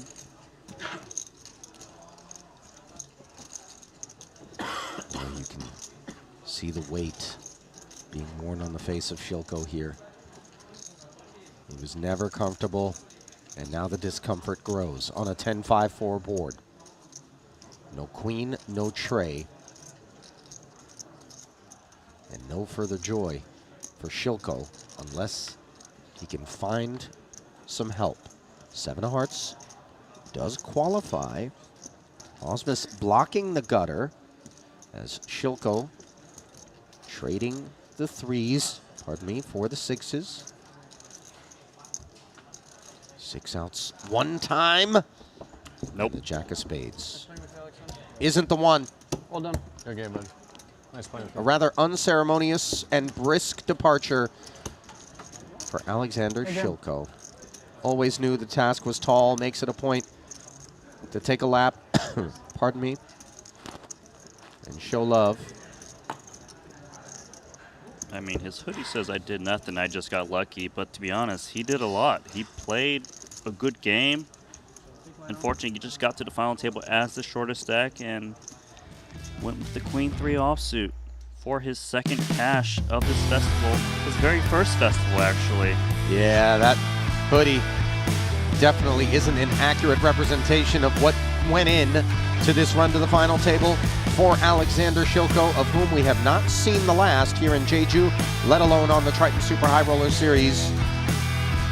First elimination, collecting the most modest of the payouts at this FT, $178,000, and leaving behind 8 players with a guaranteed 222, $92,000. The hop to 7th. And Osmus closing the gap on the chip leader with that chip up. Maxim, Jack 10 of hearts in the hijack. It's a lovely hand.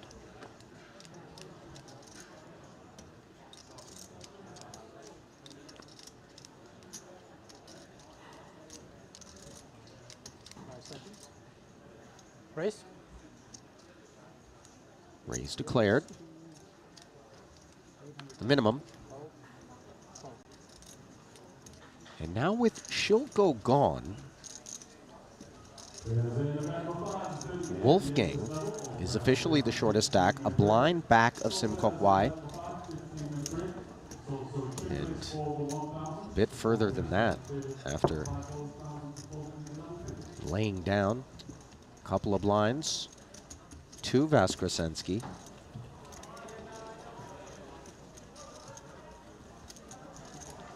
Yeah, and I feel like from what I've observed prior to his final table, Wolfgang and Sim Kok Wai have been playing a little bit more snug. So since they're the shortest stacks, I imagine they're going to kind of, you know, look for key spots to get it in, but they could grind down slowly together.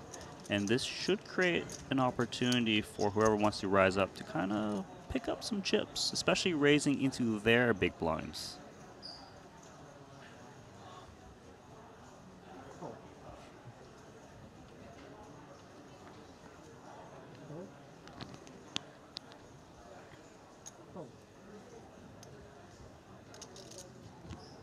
Kita.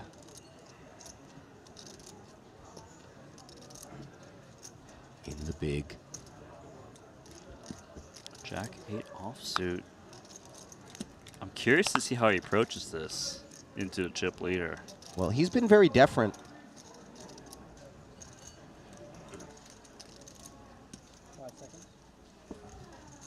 I mean, the way he's been playing, kind of not surprised he's folding in that spot.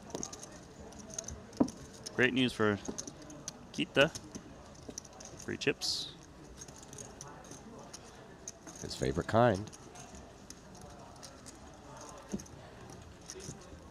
Benefits of being the boss stack on display there. Now, Randy, going back to your trip to Japan, did you leave Tokyo? I went to Kyoto and Osaka and the deer park. To all the Yeah, you know about those it, little right? mini deers with the weird horns, the small horns. Mini deers? It's not like the BMW that's at the table. No, I'm telling you, man, I've seen these Instagram videos of the mini deers. There was a rainstorm, and the mini deers were underneath like a canopy, standing with a bunch of people. They're not scared of them at all. It's probably that place. Yeah, but they weren't exactly mini. I can't really pick them up. They were full-size deers? Sure, I don't know. all of the whole range. They don't sell any venison at that park, do they? Serious, buddy? Just checking. I mean, they sell deer cookies, but not made out of deer. I mean, cookies to feed the deer. For a second, you knew as you looked at my face, you were going to have to explain. Meanwhile, we're looking at Wolfgang's face. I'm on. And he's going to rip this king-queen. The short stack, unfortunately, is behind. It's just, I don't think it's easy for Paulie V in this spot because Wolfgang has been playing a bit snug, and he's raised from early position off of, what, 15 bigs? The thing is, Paulie covers. True, which helps a lot. That is 4,050,000. See him get a count. I think he thinks Wolfgang is very tight. He might actually just lay this one down. Yeah, this doesn't surprise me. Because he raised an early position and Wolfgang still jammed. That's a huge pickup for Wolfgang. So you see the power of not being passive on display. And I think you're right, Randy, that Paulie is, you know, ace-jack is one of those uncomfortable ones to call off, even when you do cover. But I think he's assessed that Wolfgang has been on the tighter side of the spectrum. Unclear how much intel has been handed down, of course, as once the delay catches up, anybody in your camp can come over and explain what some of the patterns are that maybe they've picked up on from individual players to help you navigate this FT. It's just the final table.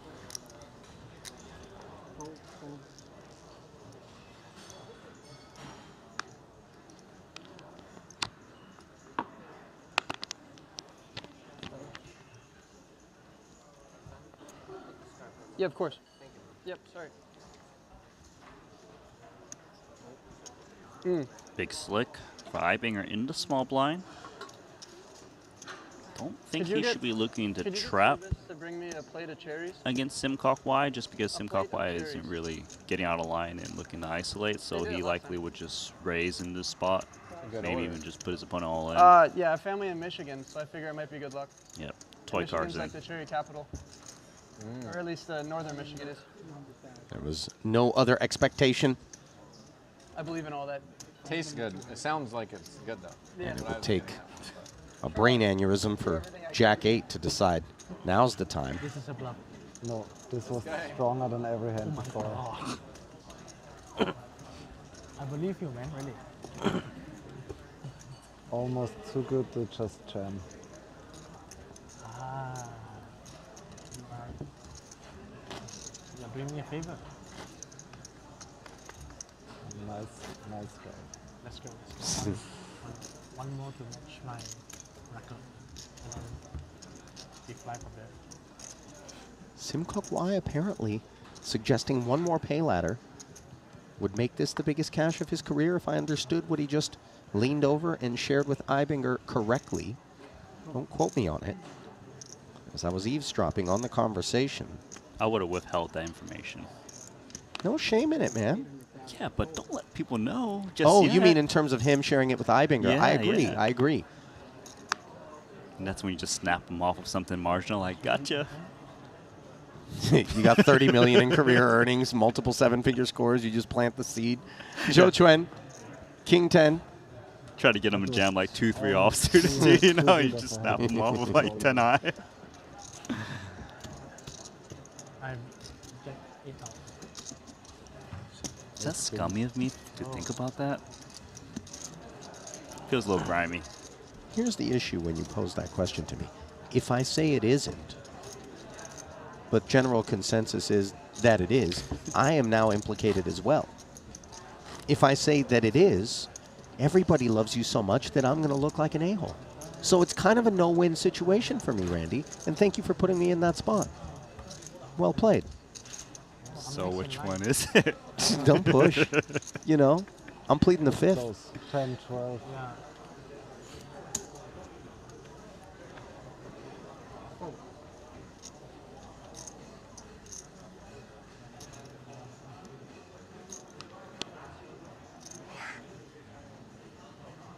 Jack 9 suited for Osmus.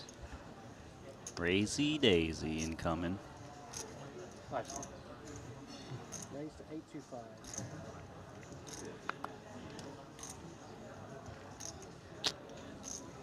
Oh. 8 1/4. From early position, Osmus with the luxury of that 15 million. Uh-oh. Paulius, I don't think is going to have an appetite for a flat. Yeah, especially when he knows Osmus's game is going to have loose opens. Can't be playing this passively. Yeah, softly declares all in. Ace Queen for Maxim. Well, interestingly enough, it's the same hand, but it's not the same spot. Raise and jam from the small in front of you. And that ace queen loses luster in a hurry, does it not? Yeah, you're right about that. Yeah. He's out. And he didn't even take a time bank. I could see him get it in if it was like a button open, small blind jam, and he's in the big. But there, against the early position raise. It's not like Pauly V's just jamming random stuff. He has to still respect Osmus's +1 open. Yeah, the range deemed narrow enough that the ace-queen wasn't going to be well served.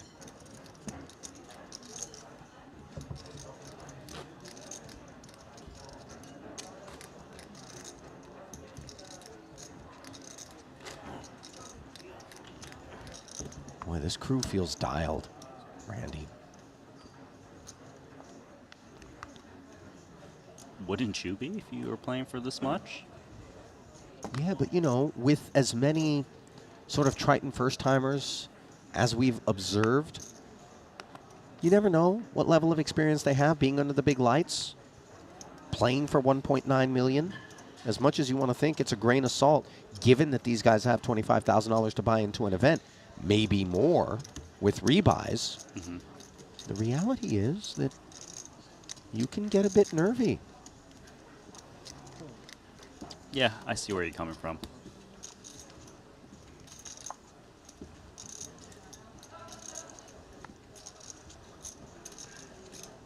(10-6).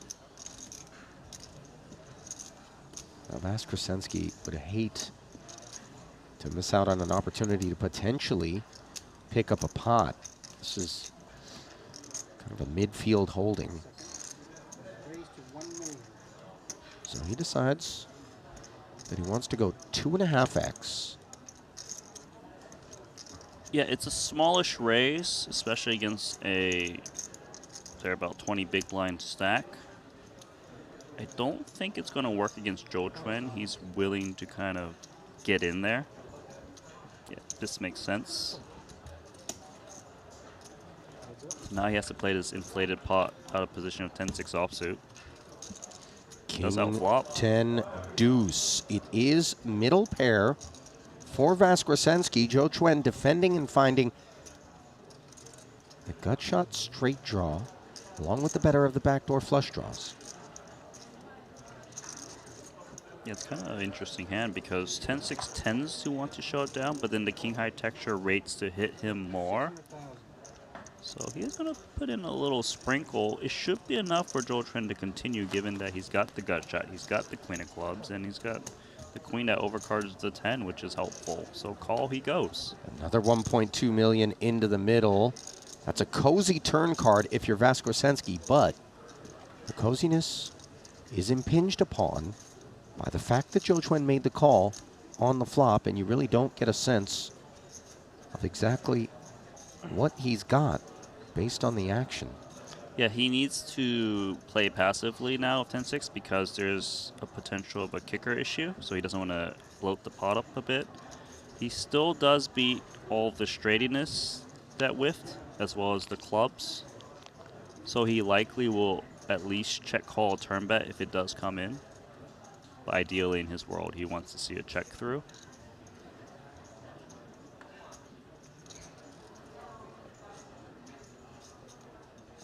Jeju is reaching for chips. Taking the initiative after Vaskresensky comes off the throttle, understandably. Just deciding if your hand was all that good, wouldn't you have barreled again? And if it isn't all that good, maybe my barrel ends matters here and now. 1.5 into 3.6. Yeah, I agree with you that the King X likely is to just bet to turn, expecting 10Xs to check back. Maxim makes the call, keeping draws honest. Pair of nines now and some showdown for Jeju. Unclear if he thinks it's real showdown or not. He blocks cards he would like to kind of give Vaskresensky. I think it's enough showdown value. He still beats like ace highs that might check call the turn. You know, ace queen, ace jack come to mind. Ace x of clubs. But what a great pot for Maxim. Jeju down to 4.6 million in chips.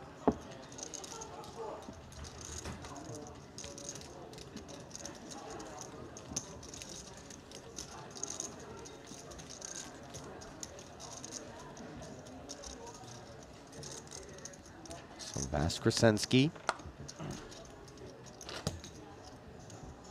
finds added capital. Not heaps, but every little bit counts. And you and I have called so many of these final tables, Randy.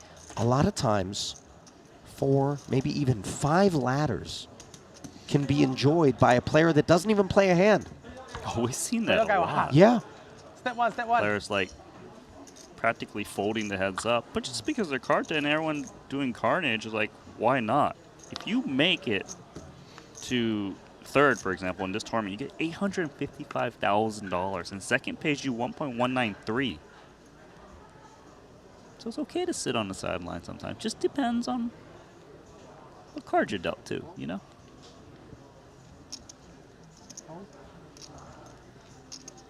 Patience is profit, as we say. Although one of the downsides to just hanging around like that, the upside's obvious in terms of the ladders. But when the time comes that you do have to get involved, the pressure is really going to be on you with a presumably heavily dwindled stack to perform really well. Sorry to interrupt, but this is really interesting. Look at Simcock. He's kind of planted that seed. Hey, man, if I make one more ladder, it's going to be my biggest cash ever. And he's opening 9-7 suited off of 10 blinds in the hijack for a min raise. Yeah, now, I don't think Jeremy Osmus was necessarily privy to that disclosure that he leaned over and told Ibinger. And unclear whether or not it would have influenced a different choice with the 9-4 suited, which was in a bad way. Ibinger thinks that's aces. It's not. Yeah. So I think it's very clear that Simcock Y is very selective on when to be aggressive, and I think he's got a pretty good image to have gotten that one through. You know, everyone wants pay-jumps, but really they're just thinking about the top prize of 1.9 million. Who could blame him, Randy? That is, by all metrics, heaps.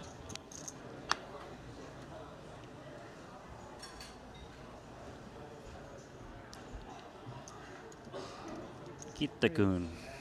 Let's raise it up.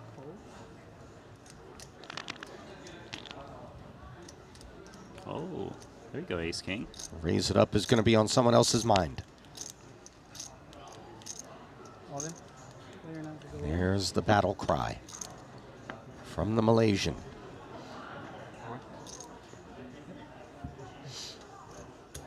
As he goes from 9-7 suited, way up in range to Ace King. You know, something's happening that's very interesting. I'm not sure if you catch it, but Pauly V has been staring at Simcock Y the whole time, and he asks for a count. And we know he's not going to play his hand. I think he's trying to see if maybe the cards show down, he can pick up some kind of baseline tell. I don't know. It's just That's very interesting. odd there. Yeah. You see it, right? Yeah, 100%. It's a free opportunity to maybe baseline, provided that we get to a showdown, which is not a given. 5 million is a pretty big ask, roughly a third of Kita stack. Yeah, he won't be calling this one. Just a little bit of time being taken for free, and does fold. Yeah, that seems like the sound choice. You can get behind it. That's for sure. Even now, Paulie's kind of still looking in that direction.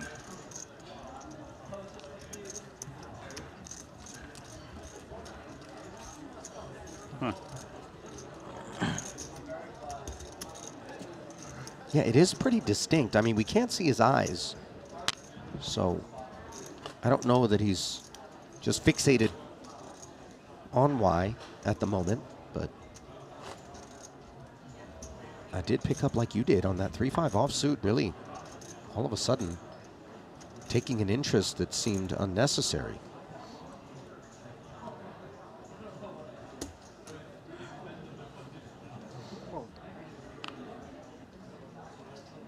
Ace deuce never enough. 9-7 off isn't either. Ace 8 for Paulius. Could see him raise it. Although, of course, he did get reshoved on earlier with the ace-jack and he folded. So there is data points that he got raised fold. If you do have that, you really don't want to get involved as much. So he does relinquish. 2 8s for Maxim is going to come in.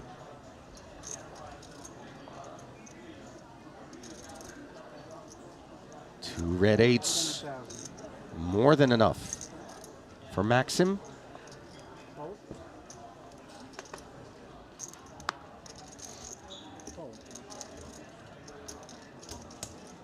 Queen 7 offsuit. What's that, the computer hand? What type of computer, though? Texas Instruments. TI-85. It's 86, no? It's 85? I'm older, Randy. Oh. They didn't have the 86 when I was in school yet. Did you ever load up Skier or Snake? Snake, yeah. No joke. Somebody at my school had blackjack on their graphing calculator. That's my man. And there is a look at the current chip counts. Short stack duties being assumed by Joe Chuen. 4.4 million in front of him. At one point he had heaps prior to the FT, but ran into one. And now trying to avoid a 222K payout. As handsome as the figure is, there's a lot better looking ones that you want to take to the dance. 1.9 up top, 2 7-figure payouts. One casualty thus far on the battlefield, that of Alexander Shilko.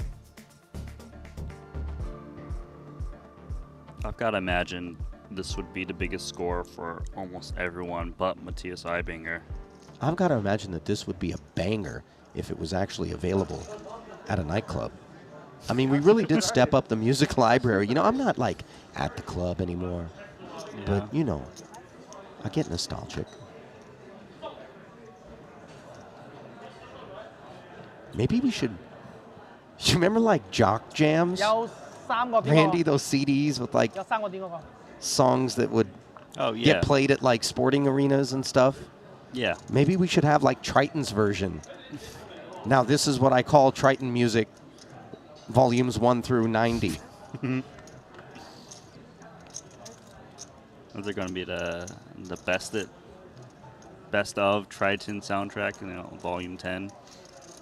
I'm telling you, if I could download or like add to my Spotify that one right there, I would do it. I suspect I'm not alone. It's only a matter of time before, like, in between hands, Somebody just starts breakdancing off to the side of the table. But the thing is, you can't wear the headphones, so you can't get into your own little world. You can, however, get to a flop without spending any more chips, as Shunjiro taking it easy on Ibinger. I'm sure it has something to do with the fact that 10.7 million lurks. Jack 9-8, second pair versus the gutter and backdoor spades. On these connected type boards, when you're holding middle bottom pair, you don't tend to bet because it doesn't really seek clearance when you bet the flop and get called. You're not sure if your opponent has like a straight draw or a better pair. So passive on the flop is ideal. Ibinger going to take a free card. It's got shot, and 2-pair is a type of hand we can go for value now. Yeah, a lot more cozy than the naked 9 was.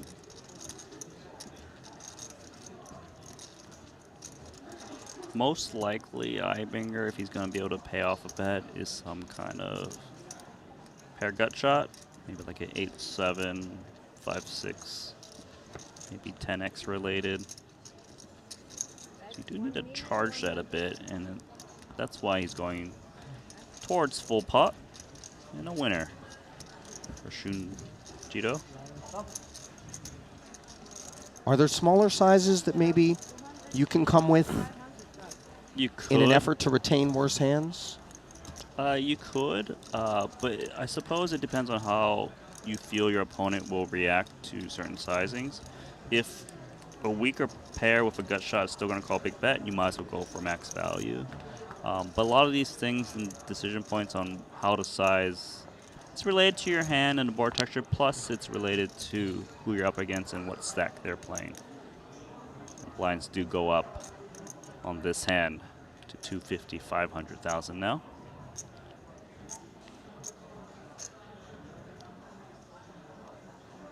Ace Jack. Pretty one. You know, there are 2 stacks clearly leaner than Paulius's, so he really needs to be careful just based on what a couple of pay jumps Remember this? would be worth. And yes, I most definitely do. It was an ace-jack offsuit open from Paulius and a jam with king-queen suited from Wolfgang. Deja vu here at this FT. Yep. And this jam is, I think, right about the same amount. 2 more blinds this time. Well, 1.5 more blinds. Yeah. Oh, no, it's the same because the blinds are up. Yeah, so it's exact same sizing. Paulie's got to be annoyed. The same guy, same hand, seriously? Yeah. But, you know, he didn't make a meal out of it. Position? Yet again. He has to be very cautious now because he's raised folded twice in early position off of this kind of 13, 14 big blind stack. And obviously the rest of the table is very well aware. You got the same hand as well? What'd you have? I'll tell you. Both times I had the same. Oh, you had the same one twice? No, I. You're never going to believe this, Randy. But in the chat, I did. Go on. City I fan think. No. Except writes in to say, I'm at work watching Okay, Triton. now you know. I work at Texas Instruments. Yeah, this one was suited, the other one wasn't. What, you think they're up to like the TI 112 or something by now? Not a pair. Do they even still do graphing I calculators? didn't think they would still make it. We should have called to stay balanced. You know, Yeah. all ones, fold I one. should roll. Oh, he's doing. Good to have you aboard, City fan. And all of you who are out there in the chat, good to have a couple of 8s, says Joe Chuen as he rips. It's China's luckiest hand. That's As good as right. aces. I saw the first cut ace, I was like, yes. Do you know the origin story behind the number 8 being lucky? Never mind, Randy.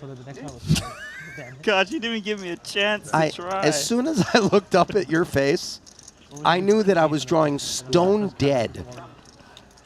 You were either going to troll me hard, or I was just going to have wasted the finite number of words that I still have left in these failing pipes of mine. I wish you guys could have seen his face. He looked up like one of those mini deer in headlights. And by the way, they are mini deer. Those deer are small. In fact, Kevin Rabichow sent a video of Lewis Spencer, who apparently also visited the deer park. I mean, those aren't full-size deer, man. If you go out in the U.S., deer will mess you up. You know, big. You ever seen those videos where the deer just start hoofing you, and they jack people up? I mean, I'm just saying they can get. Yeah, they're no Bambi size. No, the Japanese deer, you know, they just want the cookies. The U.S. deer, especially during mating season, they may want something more. Wow, that's a tight pull. That's cool. During mating season, all right. I'm just saying, don't go looking cute in the forest. Ace 5. Deers are kind of cute, though, but moving on. You know, I believe the correct plural is just deer, but I like saying deers, even though I don't say octopuses. AP English wasn't my thing. All in. Yeah, that's why you didn't get a letter of recommendation from your AP English teacher, as Simcock Y recommends Cool find. that Ibinger step aside if he knows what's best, which Matthias does without hesitation. Just told me about the hand. Now I got it. The one you just told me.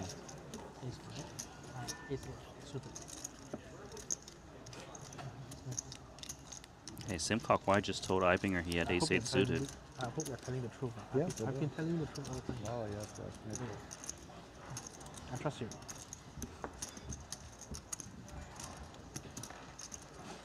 I just need to make one more.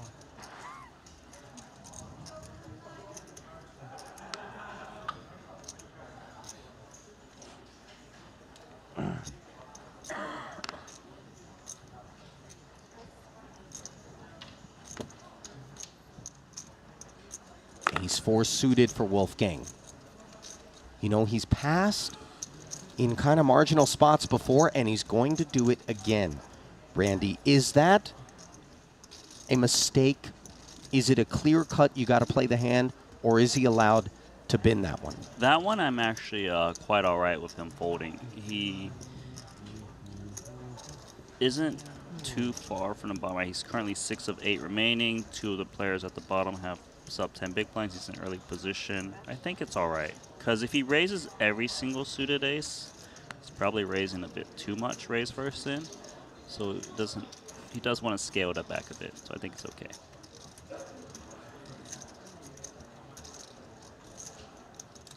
Little ace jack. That has been the hand of the FT, but unfortunately it's been one that's gotten bullied 1,100,000.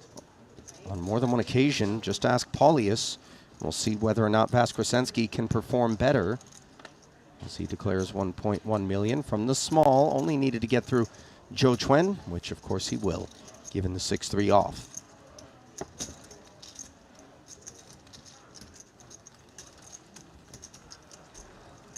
Now, I'm not into hunting at all, Randy, right? But going back to the deer, yeah, you need a rifle to take down these American deer. You know, these big bad boys, right?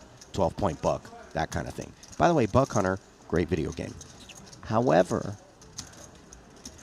in Japan with these little deers, can you just like choke one out and just throw it in the back of the truck? I mean, they're kind of right up to your hip. You lure them in with the cookie, and then you just give it a DDT, knock the things, you know, pile driver, and then you're on your way. I'm just saying. I didn't think hunting could be done by hand, but there's something fair about that. That's an honest hunt. If you hunt by hand, I'm all right with it. But when you start using guns, you know, lures, snares, I think if you're going to hunt animals, you got to do it by hand. So, hot take. If you keep delivering this garbage to me, I'm going to use my fists and take you down rather than a firearm. Okay, I've learned. Thank you. Well, I don't know that it's garbage, but it is just King 5 of Hearts. And it feels like trash. This is a in the bit too face of an much. ace-jack jam. Yeah, this is too much, right? He's jamming for 9 big blinds. He's put in 2. He's got king 5 suited. He's just asking for a count in case it's a bit less. I'd be really surprised if he was to call this hand. Especially because he's got 13.9 million back, which is very healthy for future game, but he's really giving this a thought.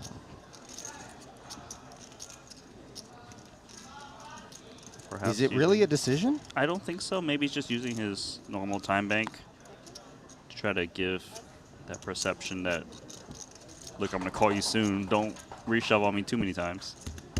There we go.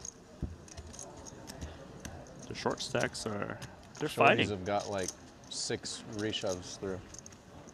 It's true. And this time, number 6 came from Joe Chuen. Jeremy clocking things. Maybe a little bit annoyed, dare I Nobody say. wakes up with a hand. No, I know. Except the shorties.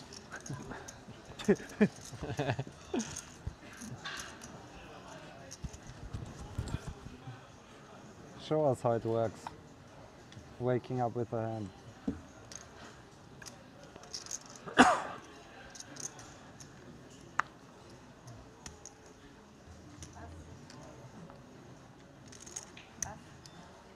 Nothing interesting brewing thus far. Round and round we go.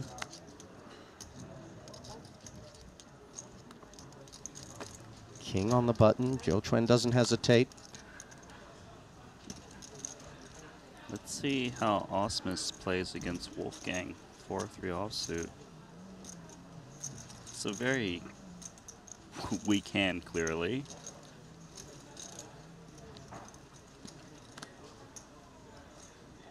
Amazing. Wolfgang gets a walk. Tell you what, Thanks, Brad. he's not going to complain whatsoever. I didn't want to keep the trend going of raising, Shorter raising a waking up. shove, fold.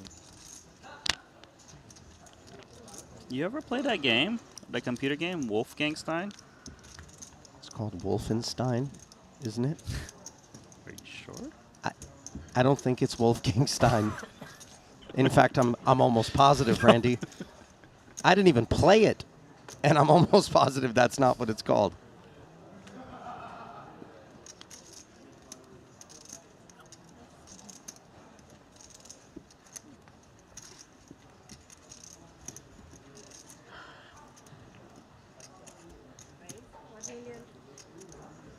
Ace 10. Min raise open here. Story checking out.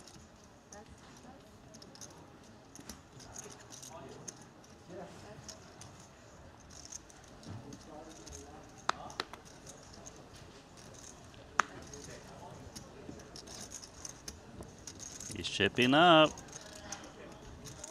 He's all right with it, too. A little nod of the head.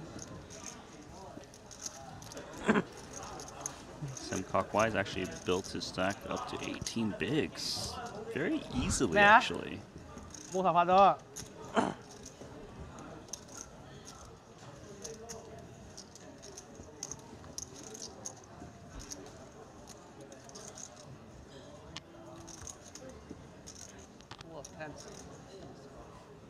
Danny Tang? What is that motion? I believe the thumbs were being maneuvered like a massage. Yeah, just but- massage the stack up. Massage I the stack. think. Massage these hard chips. I'm just saying, you know, kind of. It's a hard to figure of loosen those speech. chips up, you know? Yeah, there's a lot of tension. You need to get that elbow in there like you like. Ooh, I Ollie. love that. Remember in Vietnam? Did you get a massage when we were at Triton, Vietnam, Randy? I don't recall why. That lady turned me out, man. It was unbelievable. Anyway. Turned you into a pretzel. I'm reminiscing. Yeah, I was Auntie Anne's by the time it was all said and done. Ace King. And here comes the mustard. Wait, mustard's not for the pretzel, right? I was playing off of pretzel, if I'm being honest. Okay.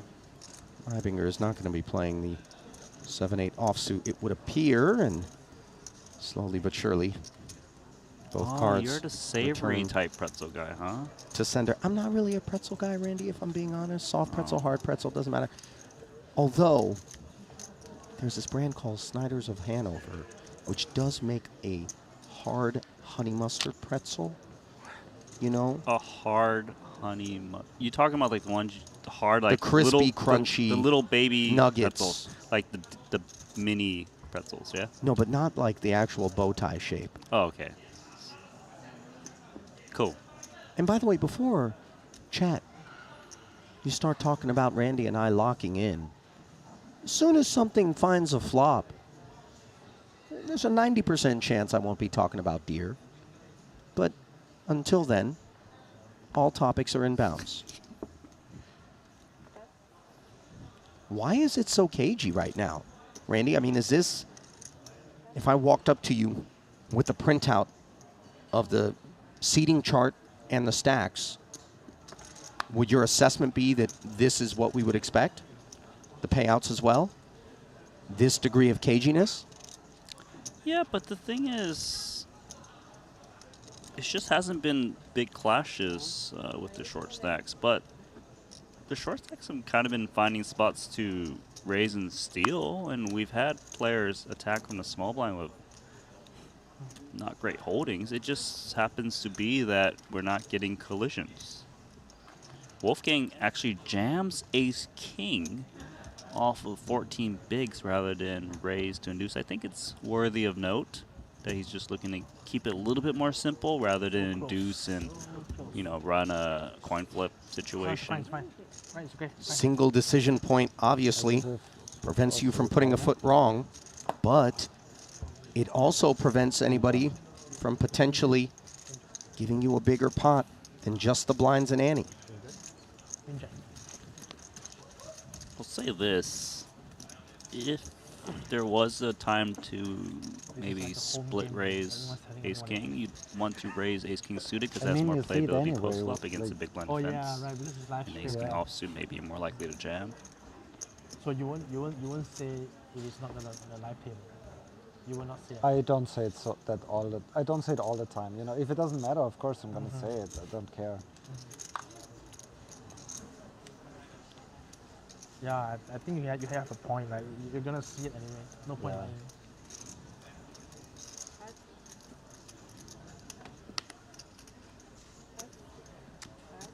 Ace-6, Chuen passes. You know, I'm trying to think back, Randy, to the last time without like one ultra short stack, you know, and then one big stack that was just jamming almost with their eyes closed, that I observed so many raise and take it's, and for that matter, walks at an FT. I'm having trouble coming up with one. It's on you. Yeah, I think you're right about that. And very good. Very good. Wow. Oh, we got something. Not that good, Oh, what is it? Ace 4 versus king queen suited. Sounded bad for you. Why? So I get Ibinger- in my head with ace 4 off. How can That's the best case scenario. Well, I guess it could be. No. Bro, Does get called. That's the best case scenario. And it was a Does hefty have the call. best hand. Yeah. And for Paulie, his king queen suited defense is okay.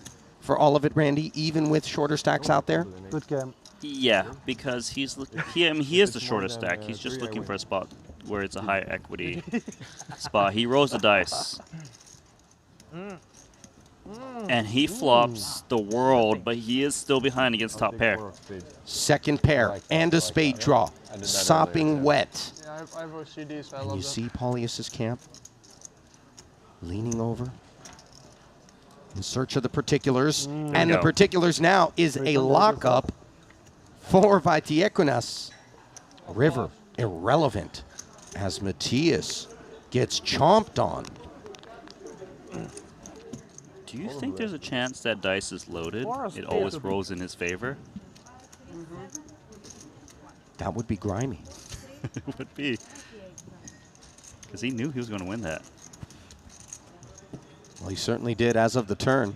Note, by the way, that if Ibinger had flopped aces up, he would have filled up on the river. So Ibinger actually slides down to 4.4 million in chips. That's only 9 bigs. He's the new captain of Short Stackville. That car has only got a couple black chips on it now. No more oranges in his stack. Devoid of citrus.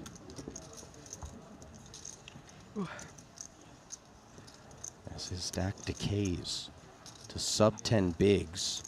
Facts not lost on the other shorties out here that are jockeying for another ladder.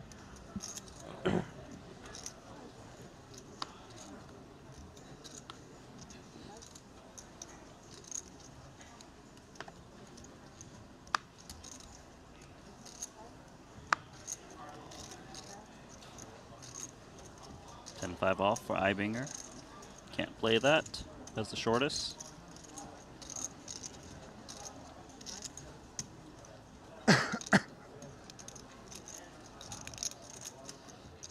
Holly is newly minted here. That's a tough big blind to attack or get involved with. Yeah, just give it to him. You might as well stack the chips for him too. Is it fault? We can keep playing. Full service. On the topic of full service, Randy, and don't get afraid of what I'm going to say next. Did you know that there are states in the U.S. where it is illegal to pump your own gas? Seattle. Seattle's not a state, Randy. Seattle's a city in Washington State. Sorry, the one right under it. The state before you get to So Seattle. hang on a second. I just want to unpack this. I told you there were states where you can't pump your own gas. You rang the buzzer and hit us with Seattle as a state. Then you didn't apologize for using a city as a state. You apologized because the one under it is where you were really going. Oregon is what you were looking for. I believe New Jersey also. So do I win? You know, Randy, you definitely lost that one. You're not allowed to just keep mashing the buzzer and just name all 50 until you get it right. You didn't even name a state at any point.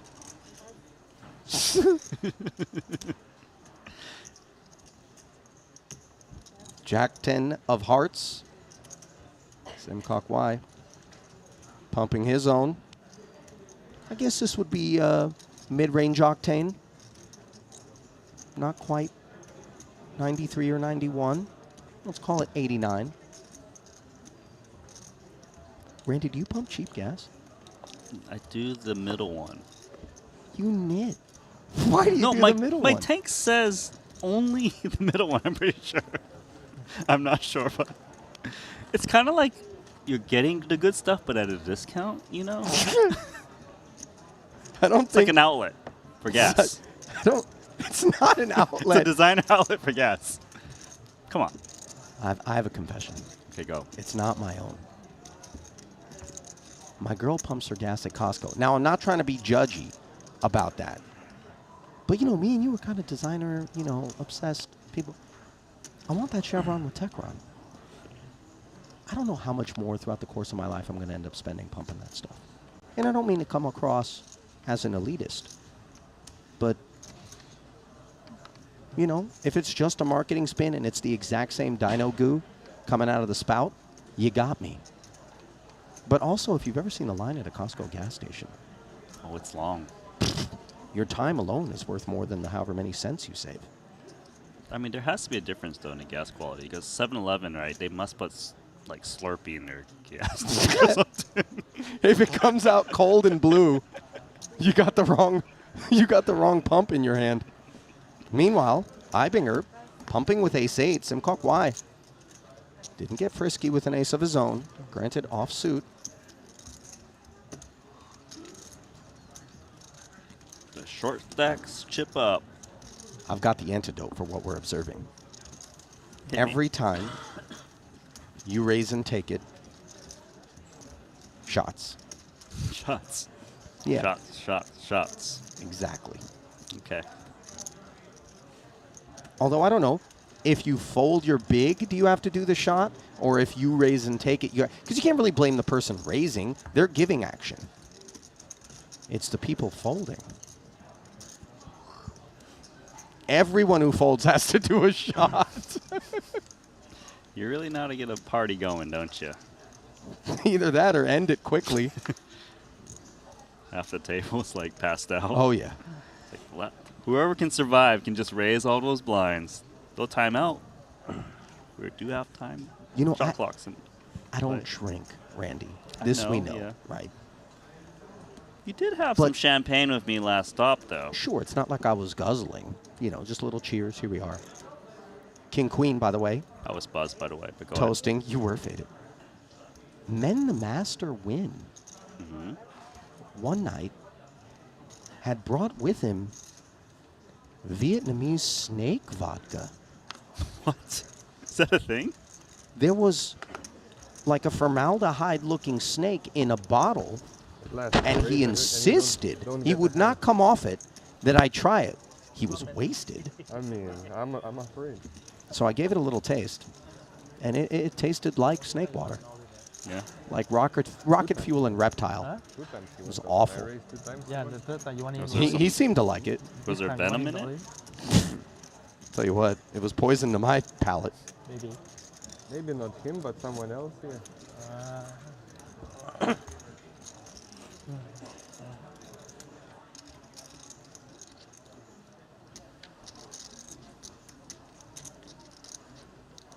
What is it going to take to break this gridlock here in the 25K, where only one player has busted? That was Alexander Shilko.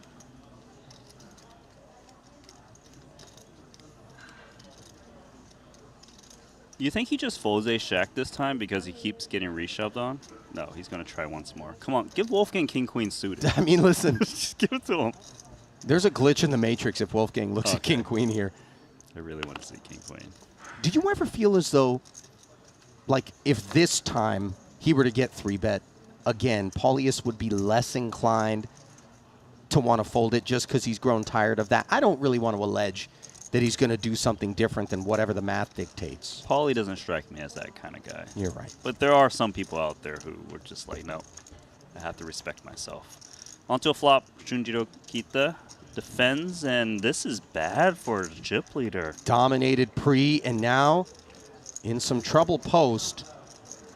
He does have considerably more than Vaitiekunas, but only in reference to chips, not hand.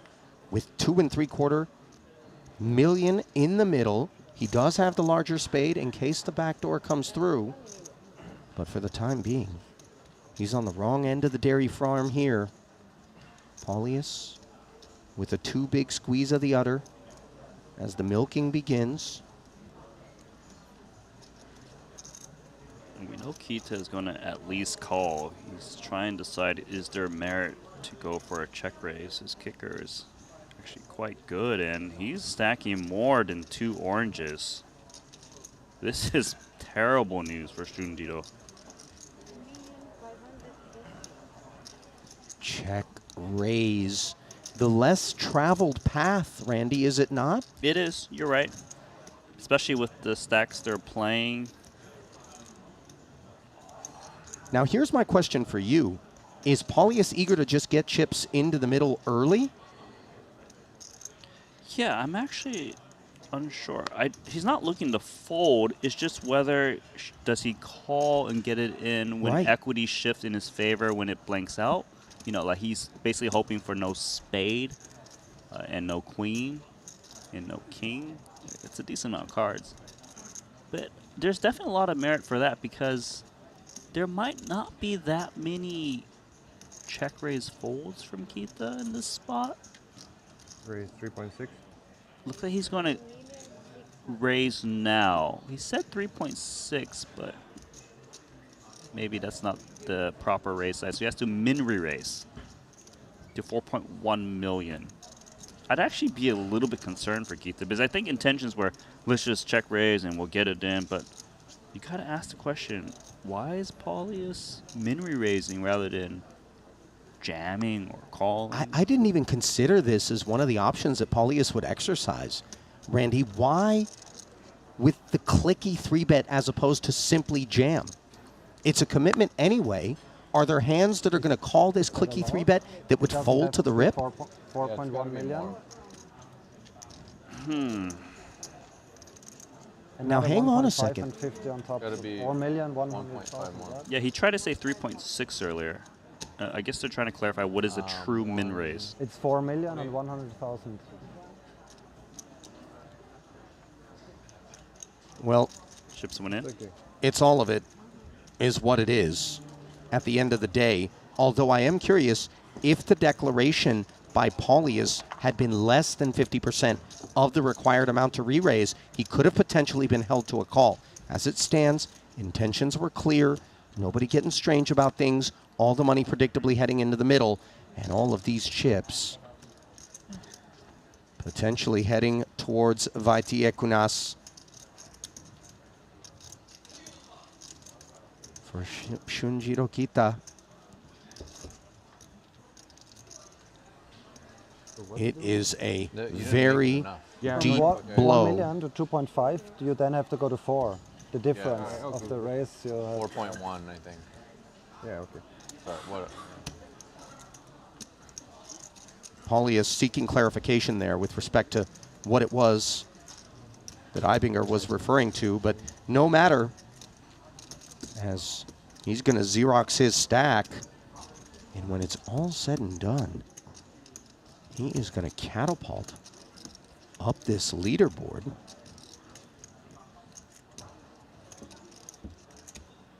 Bouncing.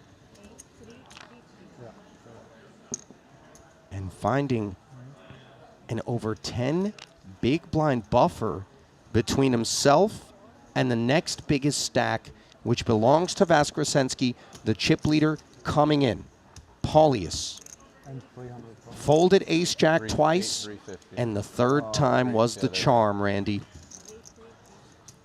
You know, the landscape has officially changed. Paulius was at the bottom of the chip counts. Now massive chip lead. Shunjiro, he's down to 6 in chips. He only has 13 bigs remaining. And there's still 8 players left.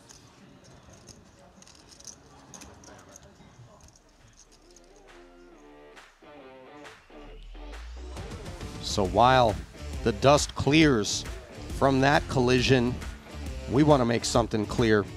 The only place that you can get down action on a Triton Super High Roller Series is BetACR. Our exclusive partners follow the latest Triton Poker Series action with exclusive insights from the BetACR Sportsbook. Stay informed on the best odds and expert analysis.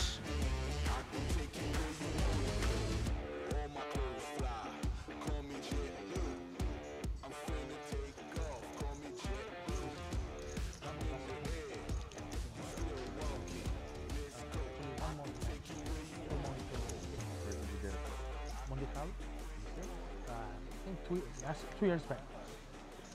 EPT use.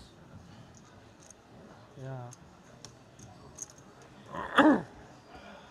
You know, not to get too granular, but an interesting comment in the chat, going back to Paulius's clicky 3-bet.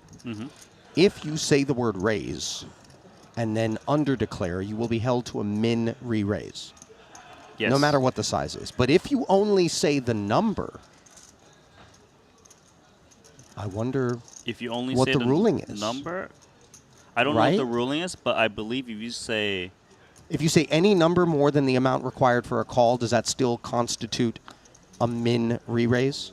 Which in this case would have been 4.1? I don't think so, yeah. I'm not sure. Right, yeah. I'm not sure. Like if he made it 2.5 and you say 2.6. Oh my goodness, did you see this? Oh my God. Joe Chuan had 2 aces. Ace-Jack found the bin in a hurry. Oh my God, this is terrible for Shunjiro. He is going to be down to crumbs.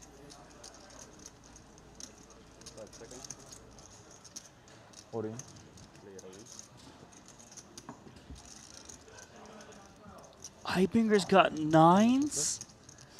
Asking for a count as Kita finds disaster on the heels of having doubled up Paulius. He rates to double up Zhou Chuen. Now for Ibinger, the tantalizing potential of a triple here. But nines, Randy? I'll tell you, Ibinger, he's definitely seen this spot. He's paid attention. He's been to the lab. He knows exactly what to do. It seems like it could be should be a fold because of the stack Zhou Chuen's raising off of in the hijack. Should be relatively tight. Put that into universe. But nines performs all right against the small blind shove. It's not a given that Zhou Chuen will come along if he was to commit chips with 2 nines. It's good content, you know? It's a final table. Very good content, yeah. And you guys are all super chill. Boy, you know, we touched on how much respect Matthias has from his peers because he always gets it right, it seems. But there are certain situations that are cuspy. And even a solver will suggest maybe you're allowed to go either way. As much as we look for black and white, there's still a little bit of gray. I have the right best one. Can he figure it out? No, that's yours. I mean, that's his. What does the little car think? The little car says all in. Uh-oh. Zhou Chuen thrilled. Note that he covers Ibinger. And all of a sudden, we've got a cookout at the final table with ace, king, and 2 nines on the grill. It's the 3 shortest stacks, Ollie. Kita does cover. The side will be ever so slightly populated. 550K between Shunjiro and Zhou Chuen. Ibinger in for that whopping 16 million. Kita flashing a smile, but there's nothing funny about the spot he finds himself in. King 10-8. He does manage to connect with the board. Some running Broadway for the chop, running diamonds. But of course the king, the immediate card that Shunjiro seeks to spoil the fun in 2 seats. Oh my goodness. A deluge on the turn as the heavens part and deposit outs before Shunjiro. Gut shot, royal flush draw. He's got a royal draw. What's the river? GG, A guys. 7 of hearts. Good game, bud. As the color was right, but the suit was not. Good luck. And for Ibinger, he went from Hey, 2 Puka. outs to 1. And at long last, the 8-handed gridlock is broken. You can see Matthias's buddy, Mario Mosbach, offering some comfort. Yeah, that is a spot he will be discussing with Mario. We'll be haunting him tonight. Finishing in 8th place for $222,000 for Ibinger. Well, all of a sudden for Shunjiro Kita, what was a slow leak has now turned into a blowout as the tires are punctured. You saw it just there. 2 big blinds. For Zhou Chuen, however, he is on his feet, going all hungry, hungry hippos as he pulls in heaps. And whenever there is pull, there is push. Ibinger shoved out of there. 2 nines. The hand that did it, as his car is now parked on the outside. Left to wonder what could have been if maybe he didn't take the spot. As he leaves behind 7 players. Each one of those 7 are assured $314,000. The pay jump is over 100K between 7th and 6th.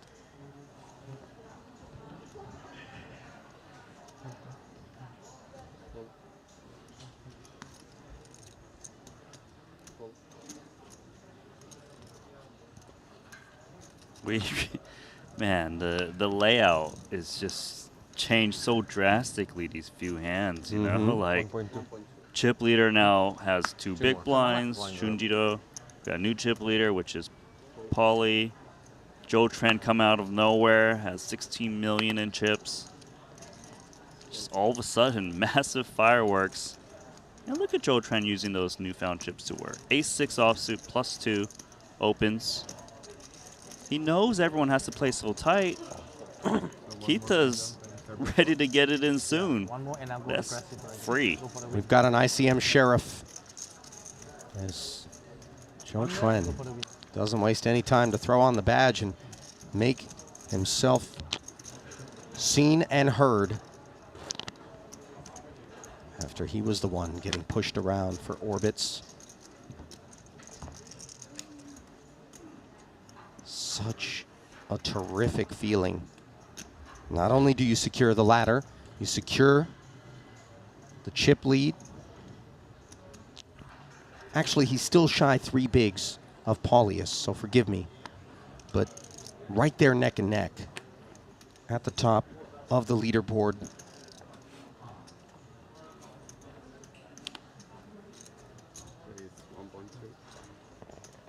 Maxim's going to open from under the gun.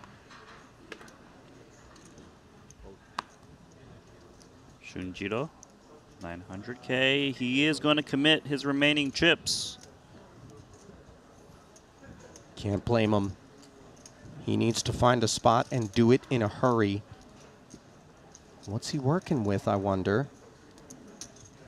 We know what Voskresensky has. There it is, an ace-8. This is bad news. And the wheels have absolutely come off for Shunjiro. I don't know that we can blame him. It was an ace-king suited. Here he is with fumes. Like finds the ace-8. Complete trash every hand I look down. King-jack versus ace-jack on the jack-high board. Well, you have chips to fold. I mean, that's good. Yeah. And That's it. Yeah. Paulius If you're short, flops then the that's worst joint. Yeah.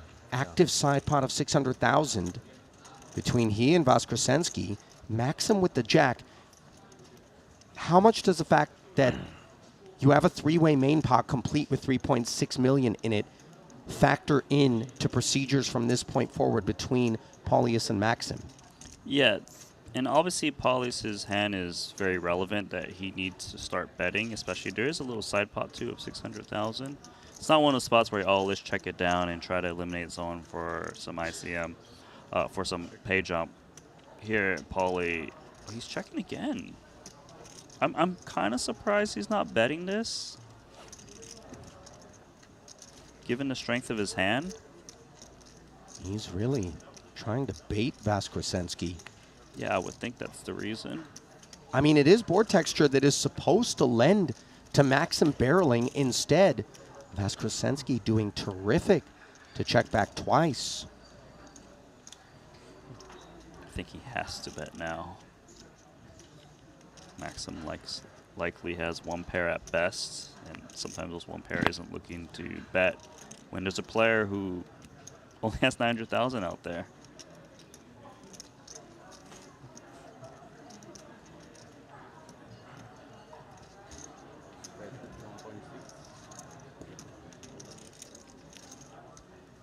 .6 as Paulius finally does his own work.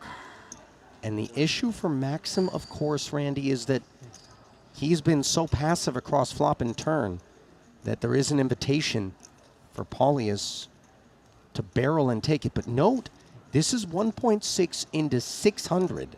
Exactly. So that's the reason why he's going to lay down ace-jack. And it's all over for Kita-san. Good game, bud. Let's go. That has to be one of the most disappointing runs for Shunjiro Kita, to go from chip leader and just have back-to-back huge hands not going his way. He has to settle for 7th and 314,000. It's going to be a tough night. He got the stone cold 5-finger death punch. And it came in 3 installments. There's like no Just a action. dizzying array of damage. And ultimately, his life meter reads empty, as he will collect $314,000 here at his first ever Triton final table. Not too shabby. 6 players remain. But for Shunjiro Kitan, it's the end of the road. Sayonara.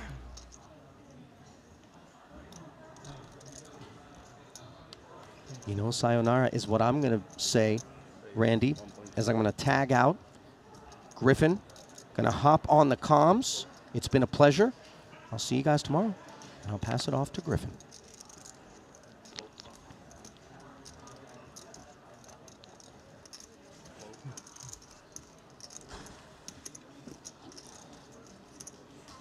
Joe Tren going to open up Queen 9 suited from under the gun. Raise and take.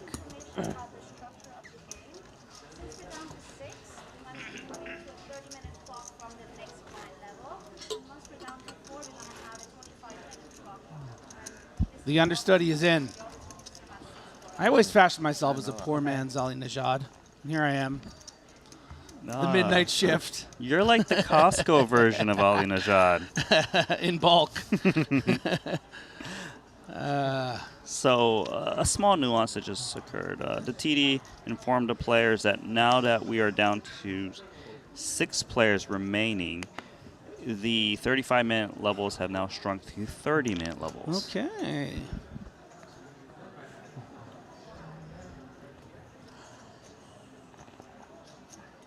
Simcock Way, a little precarious spot with the King 10 here. Yeah, nice tight fold.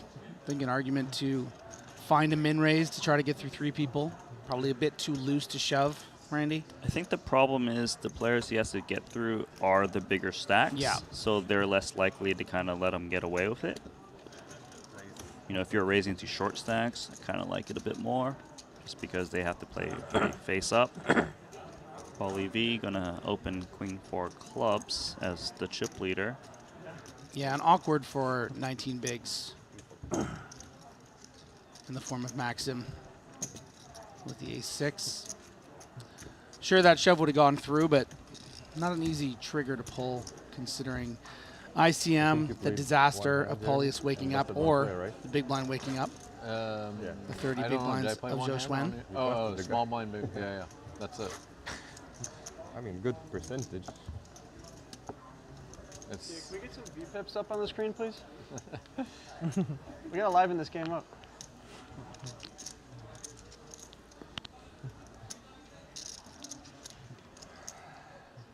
Haven't had any tough folds or anything. It's been very easy. Wolfgang ace 4 offsuit, not looking to play.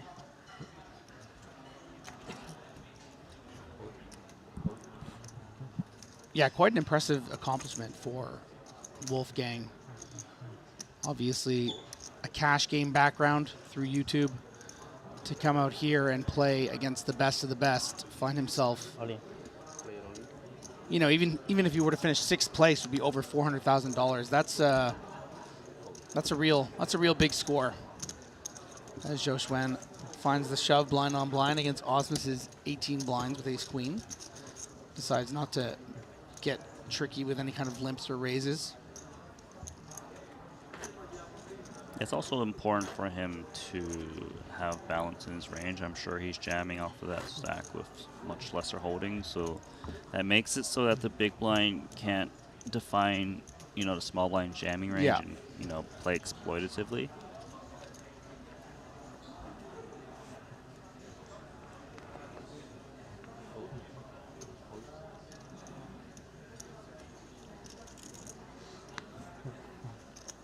Raise and take it opportunity for Maxim here.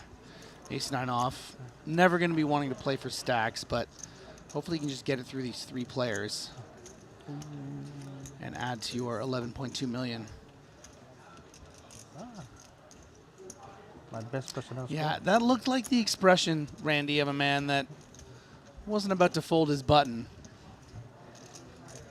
He's certainly going to be 3-betting it. Yeah, and as Ren Lin would call them, Lady Gaga on the button here. It's actually Lady Gaga, Lady Gaga. Oh, okay, my mistake. 3.1 million is the 3-bet. Nice small sizing.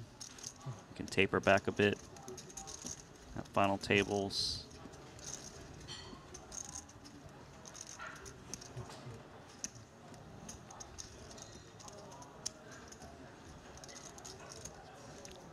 It's annoying, but ace-9 is not really a hand you can ever call with. It's just whether you want to 4-bet or not, but with 2 micro stacks out there, Yeah, quite gutsy. and the kind of stack where a 4-bet will often mean everything. Makes it very difficult with a holding like ace-9. Go where?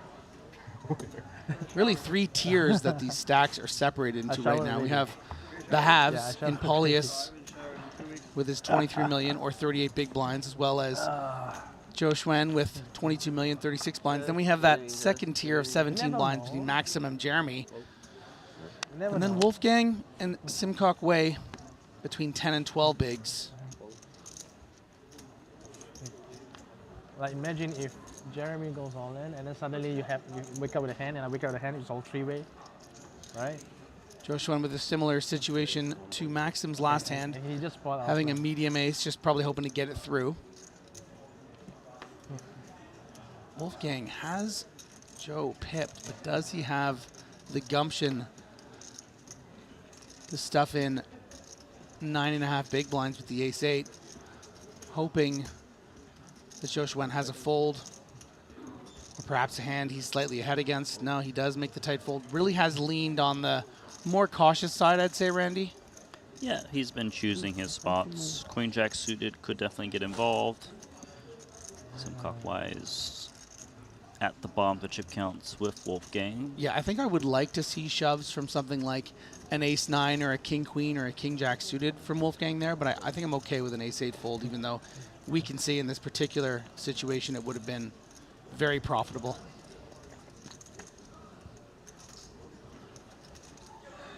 Seven, going to be the best hand for Zhou Xuan.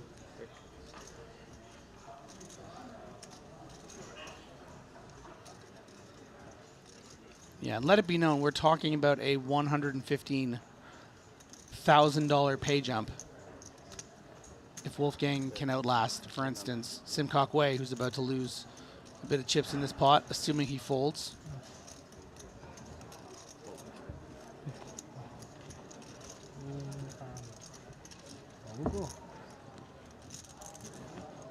There's Ebony Kenny on the rail. Continued her very impressive Triton career with her 4th cash in 9 appearances. Of course, had that remarkable finish in Cyprus in 2022 for $1.7 million.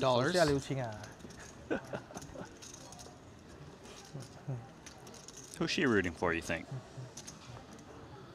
That's a good question. Question doesn't have an answer. Yeah, I mean, if I had to guess, maybe an organic connection would have been most likely through the American contingency here between Jeremy Osmus and perhaps Wolfgang. So you gave me 2 people. Yeah, I would say probably Osmus. He's kind of like a bit of a prince of American poker. Okay. And she's, you know, she's one of the queens these days.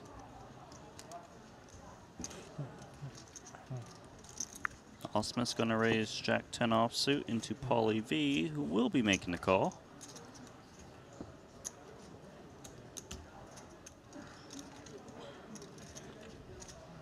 $3.5 million chips in the pot onto a flop. That's Jack 10. Open in the straight draw. Pre-flop razor.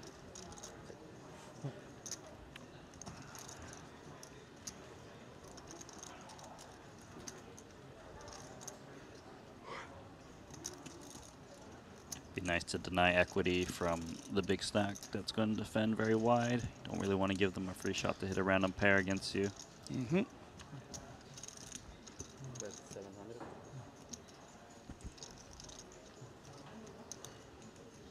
Yeah, and you want to keep it as small as possible here, working with small edges in this 15 big blinds. Want to make sure you see a turn if Paulius makes some sort of play at this board, whether he has it or not.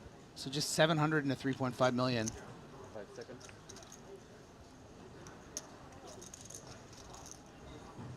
I mean, if he was to make a play at it, Yeah, I mean, can't really listen, mess around with it. I don't know. I mean, if he makes it 2 million, I think Jeremy's going to continue. Yeah, I would think so too. Mm-hmm. I don't know, 2 million seems a bit ambitious with 8-7 off.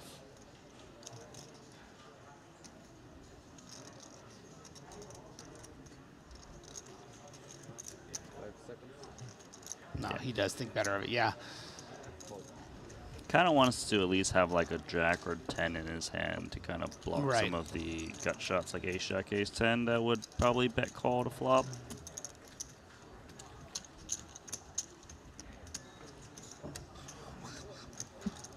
Those spots are pretty crucial at this stage, you know.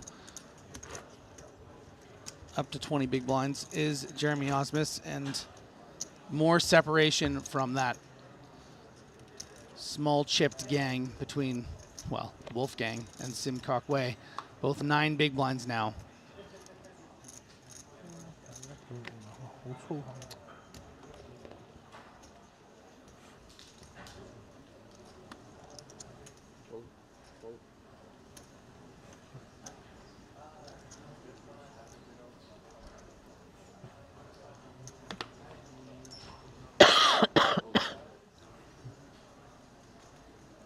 Oh yeah, why not?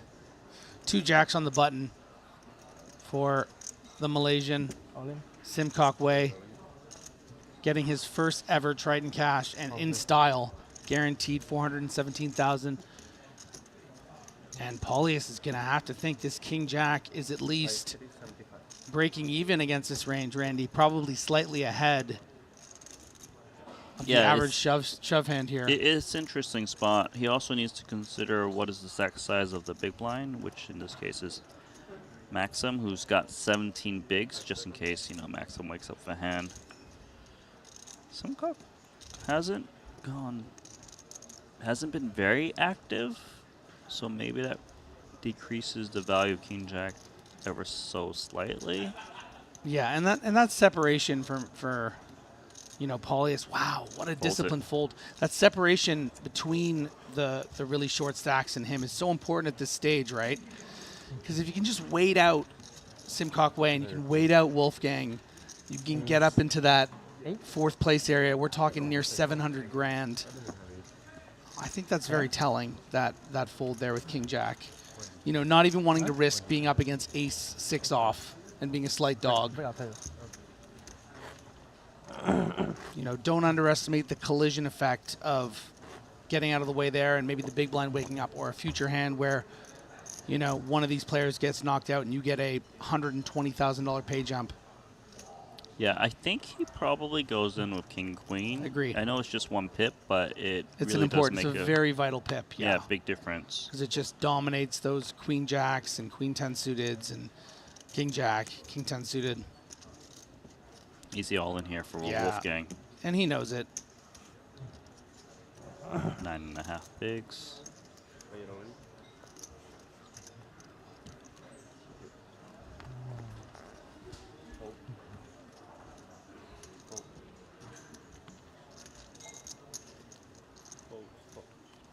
That'll do it for him. Back to 7.1 million in chips. And actually, Wolfgang, Simcock Way, and Maxim are very close in chips, just separated by 1 to 2 big blinds.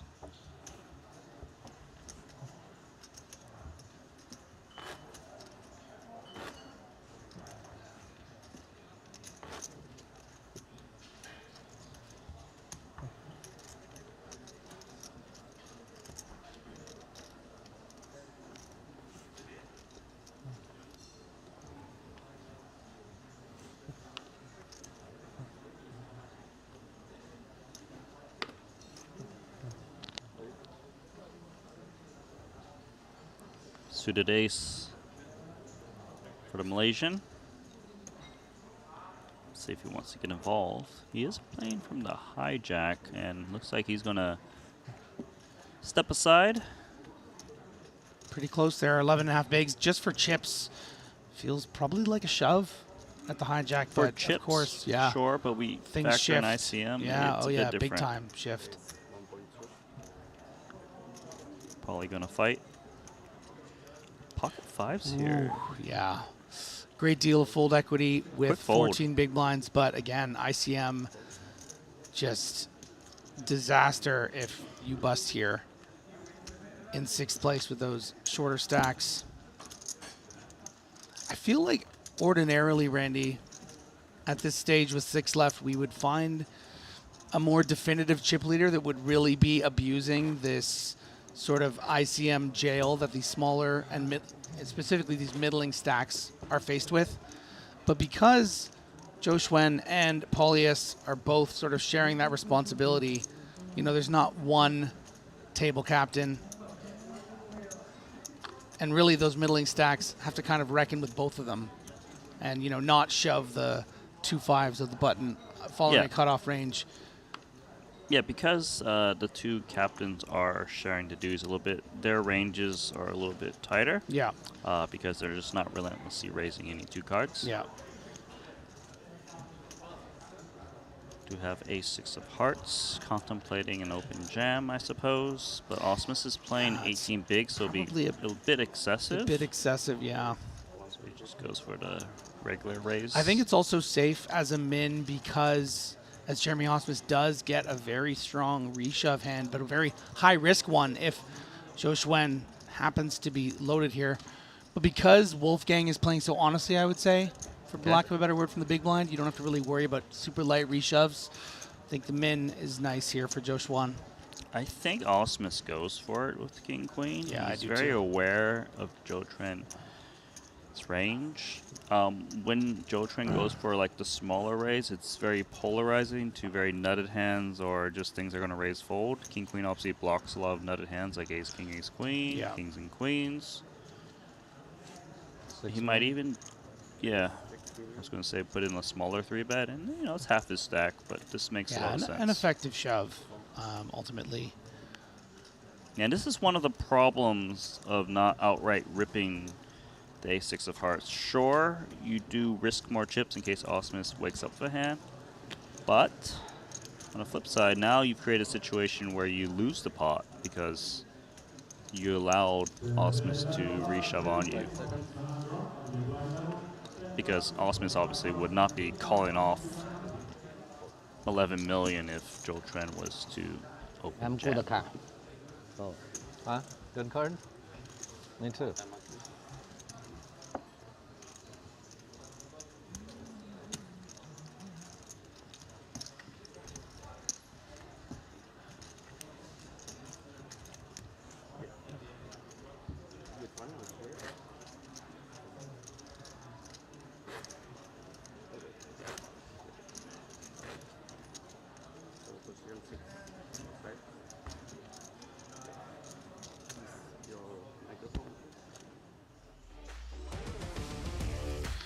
Well, you've heard me talk about it before. Jacob & Co. is the official timekeeper, the official watch of the Triton Poker Series. Makes these incredible timepieces, and they're not just about the diamonds and the sapphires and the rubies, and there are a lot of them in there. If you're into poker and gambling-themed gear, there's just the one perfect watch brand to check out. It's Jacob & Co. They're embedding a playful spirit into the watch functions. As a matter of fact, their Astronema Casino has a functioning roulette inside the piece. Check it out during the break. We will also be awarding a special collaboration timepiece to be won by the Triton No Limit Hold'em main event winner. Watch out for it very, very soon.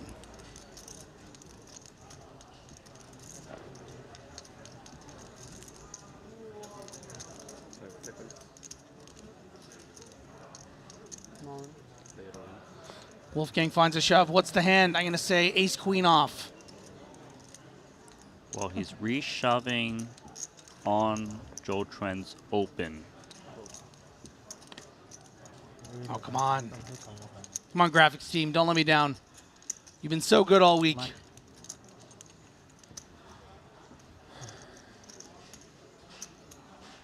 Gonna ask for a count. Look at that. Queen 10 suited. Nice reshove from Wolfgang. Very nice. Limited fold equity. I mean, enough fold equity on 10 big blinds, but the fact that Joshua went for the, what was the 8-5 offsuit open at the cutoff? Yep. Following the ace-6 fold, I'm quite surprised. Joshua trying to find a way to put those top 2 stack chips to work. Yeah, he's basically attacking the short stacks Yeah. who he perceives is not defending the big blind button properly. moves.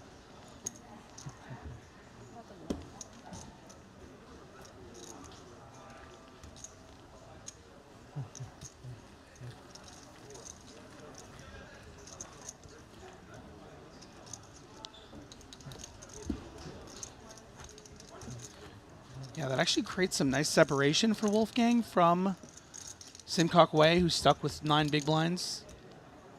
Wolfgang now with 14, actually tied with Maxim, so he's creeping his way up until that middle tier of chip stacks.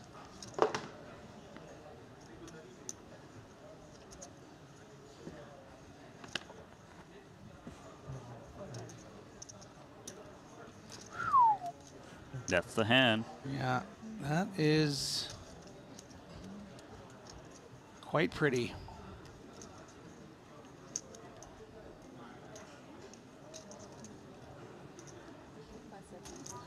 Doesn't get much better than 2 kings at the cutoff on a final table playing for $2 million. Couple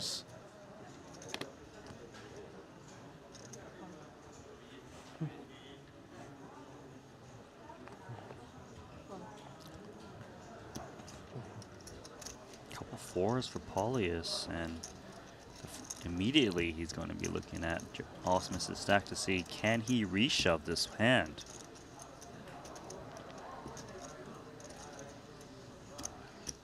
Yeah, I mean, it is Osmus a bit has to high play- variance. Osmus has to play tight. Yeah, I don't think Osmus is. Oh no, but he does it anyway. Oh, he shoves. And yeah, 20 big blinds effective. It's going to be disaster. Wow, 28 million chip pot. Yeah. Osmus, if he can hold, he's the new chip leader. Not that hard to do. I mean, 81% of the time, this is Jeremy Osmus's pot. And not to sound like a broken record, Randy, but the narrative attached to Jeremy Osmus, the fact that he had kings to aces for 25 big blinds just earlier today, did not bust, went down to as little as 6 big blinds, and now has an opportunity to snatch the chip lead. Never give up, never surrender. A lot of interesting turn cards in the form of an ace 5 or 6. But otherwise, Paulius is in big trouble. Queen is not help. Do we have a new chip leader? We do. Wow. Incredible. Osmus. The kings is the hand that saved them when he misclicked, and the kings are the one that rewards him the chip lead. It's just really remarkable. If you're not familiar with the hand we're talking about, you know, we can't stop talking about it because it was very irregular. An accidental limp with pocket kings for Jeremy Osmus led to a 4-bet pot against Shilko, which resulted in a trapped aces, an ace-high board, and then not busting. And here he is now, 28 million chips, and the favorite to win event number 3 here at Triton Jeju.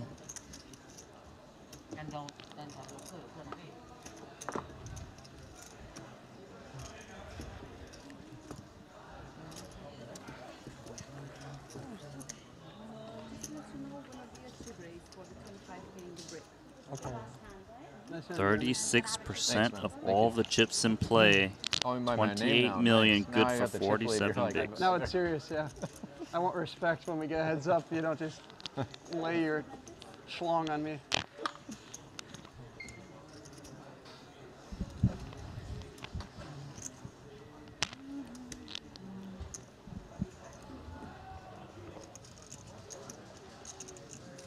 Let's see how Osmus wields the chip lead.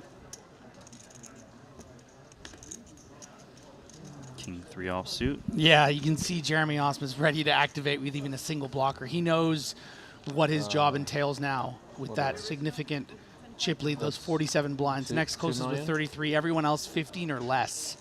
So he's studied this spot. He's been in this spot many times before. I mean, we talked about the incredible summer Jeremy Osmus had, 7 final tables of the World Series. He knows exactly what to do now. This opportunity is not lost on him as we do go on a bit of a break. There are the remaining chip stacks, and you can see now actually once the blinds go up to 400,000, 800,000, the stack sizes are going to get shallower. Singkok Wei is going to be in a little trouble. The Malaysian with his first Triton cash, just 7 big blinds. Paulius now just with 10. Wolfgang with 10. Maxim with 11. And Joe Schwan with 25. Randy Liu, I'm Griffin Benger. What's up? Pretty exciting stuff. I mean, I can't get over this storyline with Jeremy Osmus. I mean, it's just made for TV stuff. Yeah, I know what you're saying. And the thing is, this final table, the chip lead has changed hands multiple times. You know, we had Paulie at the top. We had Joe Trent at the top. Shinjiro Kita, he was the massive chip leader, and he bowed out in 7th place, surprisingly. And now we've got Jeremy Osmus at the top. So no one wants to hold on to it. Let's see if Jeremy Osmus can actually follow through and just cruise his way to the top. Yeah, and not to be lost is this, you know, storyline with Wolfgang. I mean, you know, has cashed one of the other 2 events he's played. Was remarking that he had sort of a deep run, finished 15-20 from the money in the other event. So to guarantee $400,000 cash, maybe even get another ladder to $500,000, who knows, could find his way to 3rd to 2nd. He's really been finding a way against the best players in the world, playing a little snugger than I guess we would have liked in some spots, but not taking these small edges, waiting for what he feels comfortable with, and it's been working for him. Yeah, he passes some spots, but then in others, you know, he shines and attacks, and I know he's very well aware of his image. So you did see him reshove Queen 10 suited, you know, after playing several hands. You know, he also been reshoving King Queen against Paulie multiple times, even though it was an early position raise. So he's very well aware of what's going on, and I think that during this break, he's going to be rethinking the strategy and how he can adjust. You know, it's a bit of chess out there. Yeah, I mean, listen, he's a YouTube guy. I think he just knew once he folded those jacks, he would get people chatting, more viewers. You know, he's all about the engagement. Right. And yeah, that was obviously a very controversial hand, but he's still there, and there's 6 left, and he's playing for $1.9 million. We're going to say goodbye to Randy. We're going to go on a little 10-minute break here. We're going to bring in Kevin. Please stick with us because we are going to crown a champion tonight here at Triton Jeju, event number 3, the 25K buy-in. The $25,000 buy-in WPT Global Slam is back. Join the action on March 2nd at Triton in Jeju. This time, for the first time ever, our players could buy into the WPT Global Slam with passport dollars. Don't miss your opportunity to qualify for future Triton and World Poker Tour events. Download WPT Global with code Jeju and get a 100% deposit match up to $1,500. Sign up today and join the action. Ready to dominate the tables? With GTO Wizard, the world's #1 AI-powered poker solver, you can instantly study any spot in cash games, MTTs, and spin and goes. Build custom solutions for your games, accounting for factors like rake, annies, or tournament payout structures. Plus, you can upload and analyze your hand histories with just 1 click. Beat the best, crush the rest at GTOWizard.com. Looking for the ultimate platform to place your bets on the biggest sporting events? Look no further because BetACR.eu, Triton Poker's official betting partner, is here. Whether it's the thrill of soccer, the intensity of football, or the fast-paced action of basketball, BetACR.eu covers it all. With real-time updates and competitive odds, you're always ahead of the game. BetACR.eu also offers exclusive poker events that you won't find anywhere else. Test your skills and make every hand count. With over 20 years of poker excellence, the World Poker Tour brings you WPT Global. With millions in guaranteed prize pool every month. 24/7 monitoring system developed by the world's best security expert to combat cheating and collusion. largest online poker platform, available in over 60 countries. Endorsed by poker's biggest names. Join the largest community of players. Now on WPT Global. Trusted online poker is back in the U.S. with the launch of Club WPT Gold. Play sweepstakes poker in daily ring games and tournaments against your favorite WPT ambassadors. At Club WPT Gold, you play with 2 virtual currencies, gold coins for fun and sweeps coins, which can be redeemed for real prizes. Get sweeps coins for free with gold coin purchases, daily login rewards, and giveaways. Join now and get in on the action.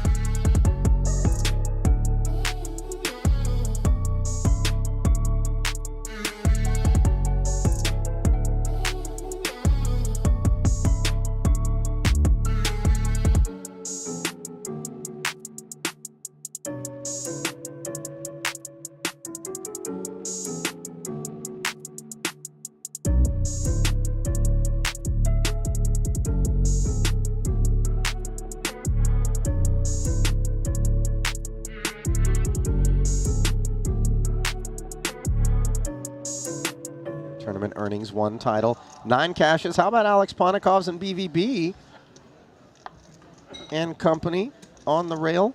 Who are they rooting for? Unclear? You know, I would imagine it's Paulius. Alex hailing from Latvia, Lithuania, a neighboring country in the Baltics. I was going to go with Kita-san. No, you weren't, Randy. Just kidding. Don't bluff. You know? My bluffs are that bad? That one was. Okay. That was a 0 equity situation. Looks like Ebony Kenny is also out there on the rail. She was involved in this one. Ace-6 suited once more, this time in clubs, pays a visit. On this occasion to the small blind of Jeremy Osmus as he asks Shilko for all of it. Queen 3 off. And all eyes are upon Shilko's 7 bigs coming into this one. 2 of those bigs already invested here. That's what hurts, is that he's already invested 2 of the big blinds, and Queen High sometimes is the best hand, but it doesn't perform all that well. Plus, we're at a final table where there's a premium now to get in when you call it off, just because of the big pay jumps. It's gonna think it through. That 3 to go along with the queen is not great, because you never have like 2 overs. You know, like that would increase your equity by quite a margin. Boy, you can feel the pain for Shilko. So now it's this one, right? So when you take this and these 2 will leave, right? And this 30 seconds more, right? Okay. 50k turbo. No, not the pedal. I mean, this is. I know Shilko's the clear short stack, but there are a lot of still scenarios where the other short stacks, you know, kind of reshove, get it in, and you can kind of get some pay jumps. So, well, the next shortest stack at the table belongs to Simcock Y. 12 bigs in front of him. And are we going to go fishing? it's kind of concerning. It's staring straight at him like, come on, what's the decision? We rooting for our cards or not? You know, if he folds, another half big blind will be shaved off in the small if he doesn't play it. And then you've got a number of hands that you'll be looking at for free.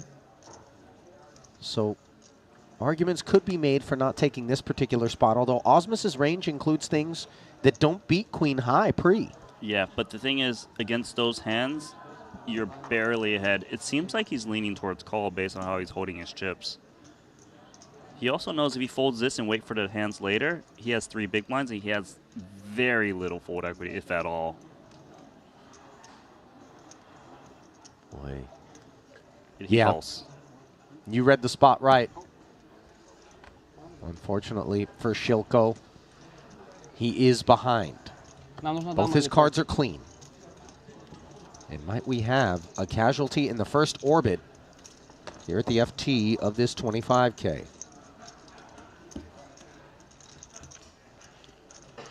It's going to happen 1/3 of the time.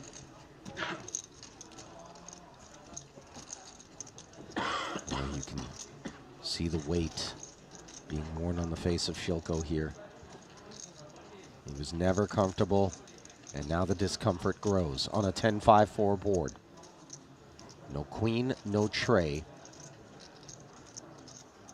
and no further joy for Shilko unless he can find some help. 7 of hearts does qualify. Osmus blocking the gutter as Shilko trading the 3s, for the 6s. 6 outs one time.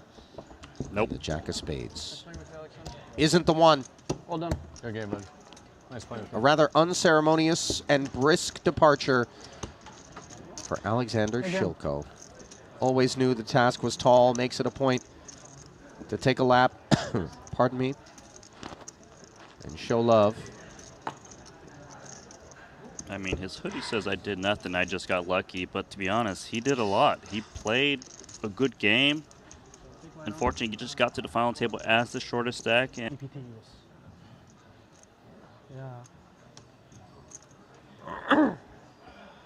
You know, not to get too granular, but an interesting comment in the chat, going back to Paulius's clicky 3-bet.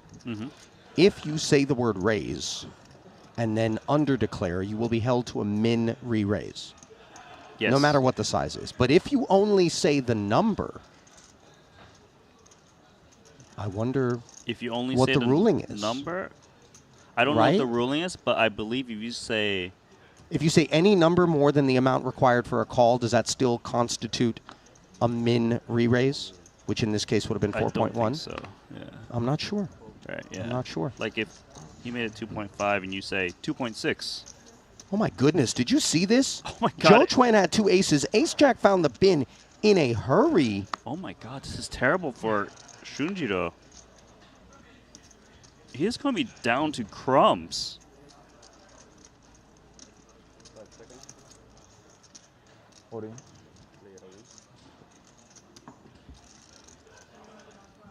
Eibinger's got 9s? Asking for a count as Kita finds disaster on the heels of having doubled up Paulius. He rates to double up Joe Chuan. Now for Eibinger, the tantalizing potential of a triple here. But 9s, Randy?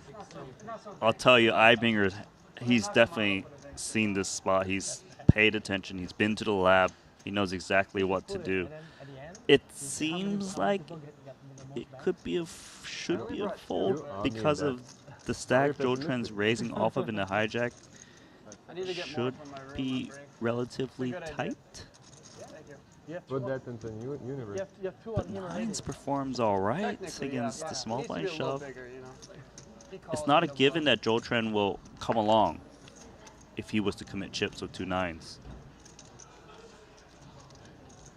It's good content, you know. It's the final table. Very good content, yeah. And you guys are all super chill. Boy, you know, we touched on how much respect Matthias has from his peers because he always gets it right, it seems. But there are certain situations that are cuspy. And even a solver will suggest maybe you're allowed to go either way. As much as we look for black and white, there's still a little bit of gray. I have the right patch on. Can he figure it out? No, that's yours. I mean, that's Yeah. What does the little car think? The little car says all in. Uh-oh. Joe Chuan thrilled.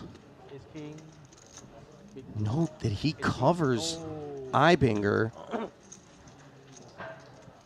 And all of a sudden, we've got a cookout. at the final table with ace, king, and 2 9s on the grill. It's the 3 shortest stacks, Ollie. 3 of the shorties. Kita does cover the side.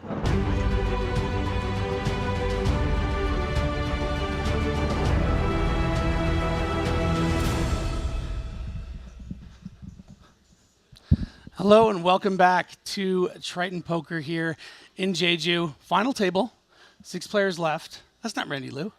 No. That's Kevin Rabichow. I'm Griffin Benger.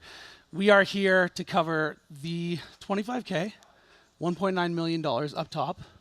Very exciting stuff. Wolfgang's still in there. A lot of fans in the chat and a lot of really talented players surrounding him. Yeah, and I'm noticing since I last departed, one name that jumps out to me at the top of the leaderboard is none other than Jeremy Osmus.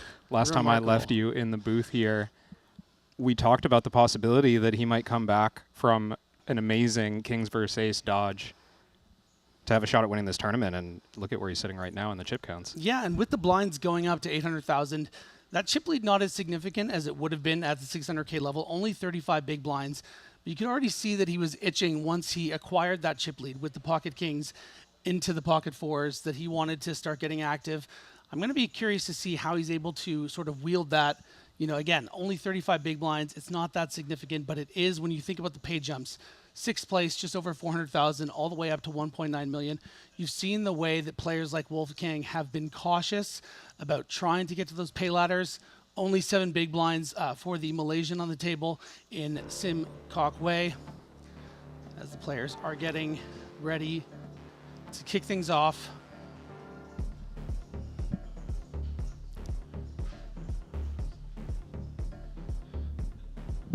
And there are our chip counts. And you can see Jeremy Osmus, some nice separation from, in particular, everyone between 3rd place and 6th. And look at the difference in chips, Kevin. I mean, 11 big blinds for our 3rd place. And you can see the significant pay ladders all the way up to 1st place of 1.9 million. Incredible turnouts here in Jeju. Yeah, I think these next few spots are going to be quite interesting between Zhou Xuan and Jeremy Osmus. Pretty far ahead of the remaining 4 beneath them. Expect to see one of those 2 potentially winning every pot that we see for the next little while, unless someone's willing to put their stack at risk. Thanks. 5. Looks like we have a mostly all-in 3-bet from Sim Kok Wai against a Jeremy Osmus open from under the gun. And he's putting the rest in, or at least calling. He might have a chip behind.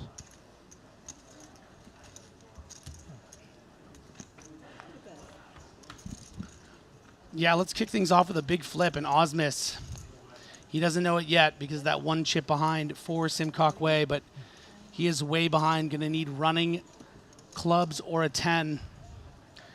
To win this flip would have been really, really lovely for Osmus to pull away from the field. Instead, going to find himself closer to where Zhou Xuan is, around 20 million. There's that club. Yeah, as they say, never easy. Well, the same could be said for Jeremy Osmus, hoping to come in and have an easy road to the win. Nice clean 6 of diamonds. Sim Kok Wai maybe looking to the rail. Huh? First time you missed flush draw. Huh? First time what? Yeah, you missed flush draw. I know. Can't believe it. And I'll tell you what, Kevin, that propels Sim Kok Wai all the way up to 3rd place. We were looking at the chip counts as we went live. 3rd place only had 11 big blinds, and now the Malaysian native saying, everybody, it's all good. I've doubled.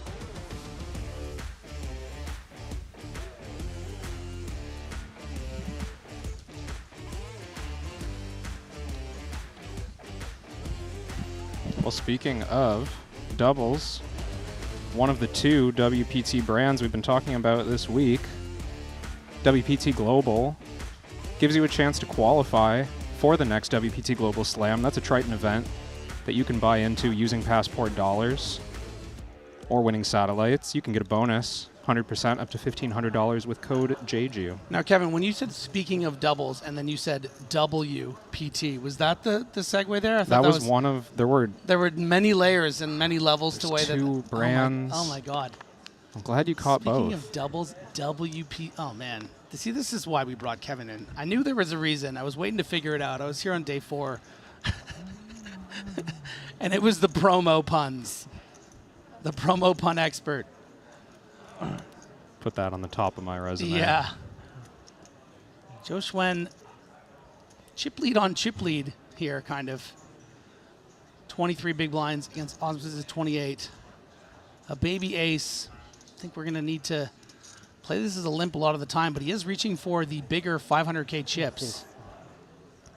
And thinks, you know what? This is going to be easier to play as a big raise.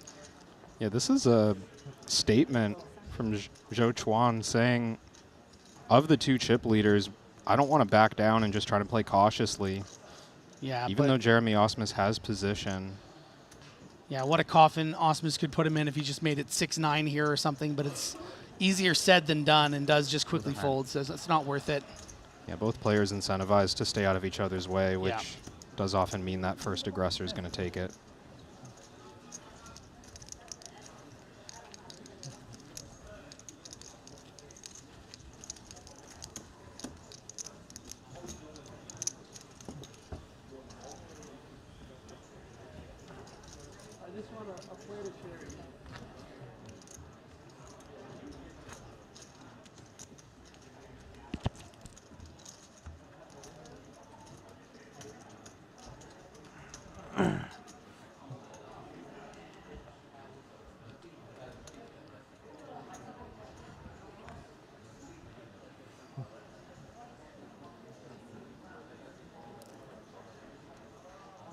Very pretty shove hand in Queen Jack of Diamonds on 10 big blinds for Paulius.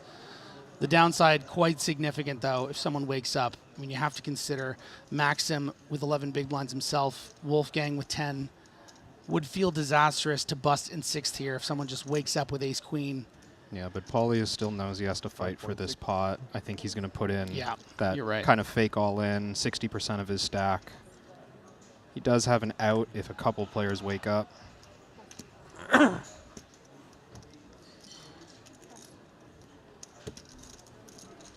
and it's looking like one player woke up. Yeah. Fan favorite. Going to put the rest in, and Paulius has no choice. Yeah, the power of fandom on YouTube, hoping that Wolfgang can win this massive equity swing. Queen Jack gets lucky.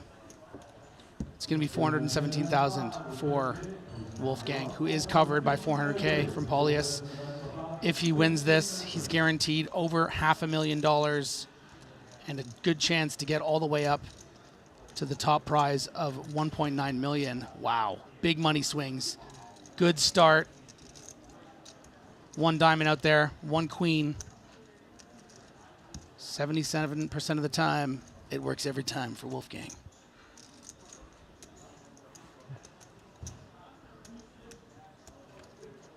Great turn card, kills the jack.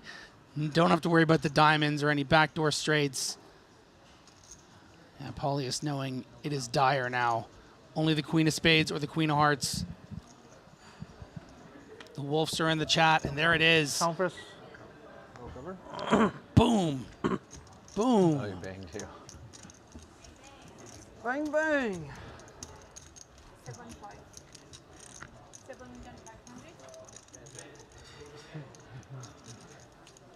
Doing a little verification of the chip counts. So good for poker.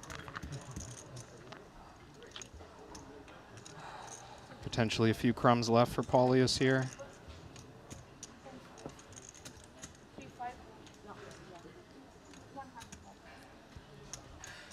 Yeah, it's a sad graphic for Paulius, who's played very, very well in this event number 3, 25K buy-in. Yeah, we've seen some great plays from him and briefly catapulted up to the chip lead there. But things can change so quickly. Yeah, and I think important to note with Wolfgang is, you know, not someone who has cut his teeth in the tournament circuit, more so in cash games, in those vlogs. The transition, you know, a couple of wards, maybe a couple of spots where we thought he should have played a bit more aggressive or willing to put his chips in, but frankly, pretty seamless. He's played pretty well and has thrown himself into the highest of arenas. Looks like. Yeah, not bad. Paulius there flicked it in, hasn't looked at his cards yet, and he's sitting on big slick. Has he not looked at his cards yet? You didn't see it? I don't think he took a glance. He's under the gun with one small blind. Knows he's going to get a better price right now than any other hand.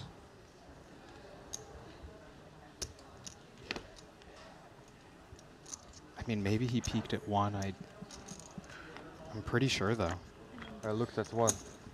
Oh, he did peak There at you 1, go. he says. He looked at the ace. That's all he needed. Good hand. And can't believe that he has Maxim Vaskresensky dominated.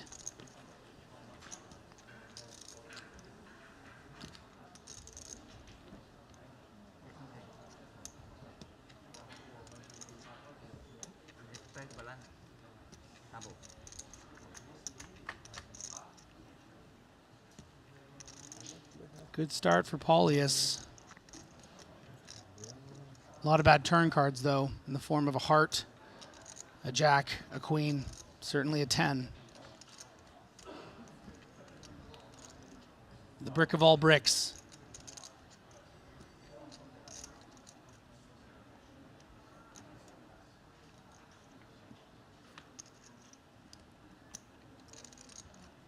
We have 2.9, right? That gets Paulius right back in it. He's going to be posting a good chunk of those chips next hand, though, in the big blind.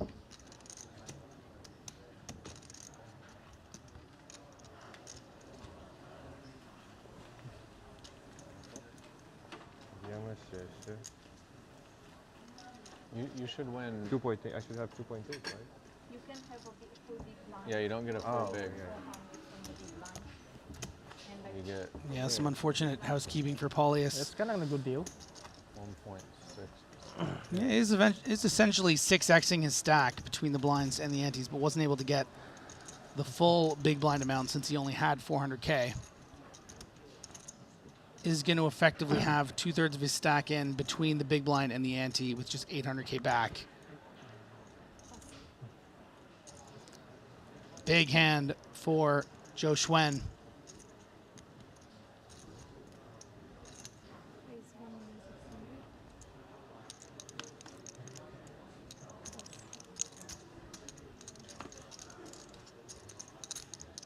And nobody looking to play this pot light. Mostly just sitting on the sidelines waiting for Paulius to spin the wheel. Yeah, and he's not thrilled by it.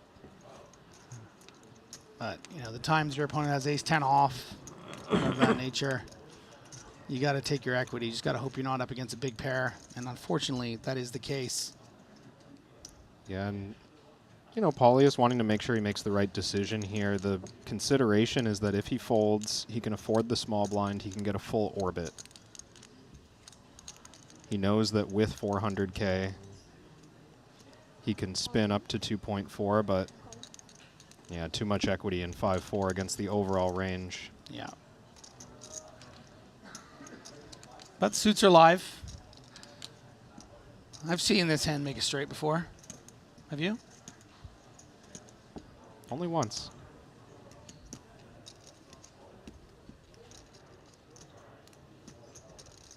Why not make it twice? That's a bad flop.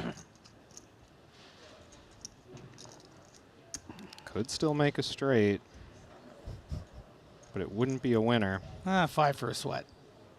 No, that's going to do it. Good game, man. Good game, man. Our 6th place finisher for $417,000. Paulius Vatikounis. Very impressive performance.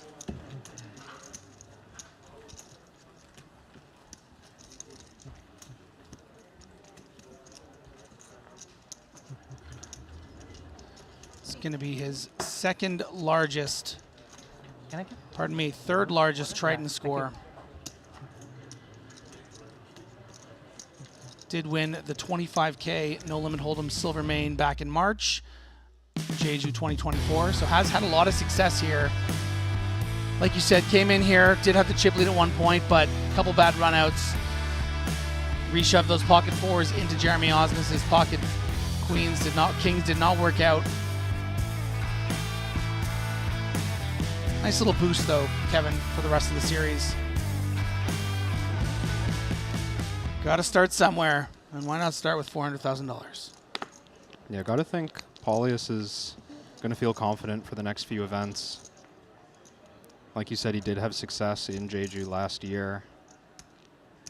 Coming back here, maybe feeling like he has a better handle on how to navigate these deep runs, and he showed some really great play.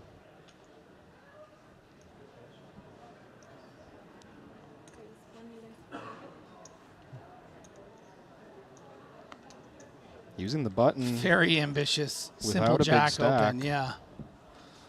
I love it for the Malaysian. Thank you very much. Oh, did we have a dead small blind that hand because there you Paulius go. was Yeah, of eliminated? course. So I Yeah, I actually like it. really like this play when you've got no small blind, you're playing a heads up pot. Yeah. And the majority of the dead money's still out there, right? With that big blind ante and the big blind, not much different, but only one player to get through. Nice find.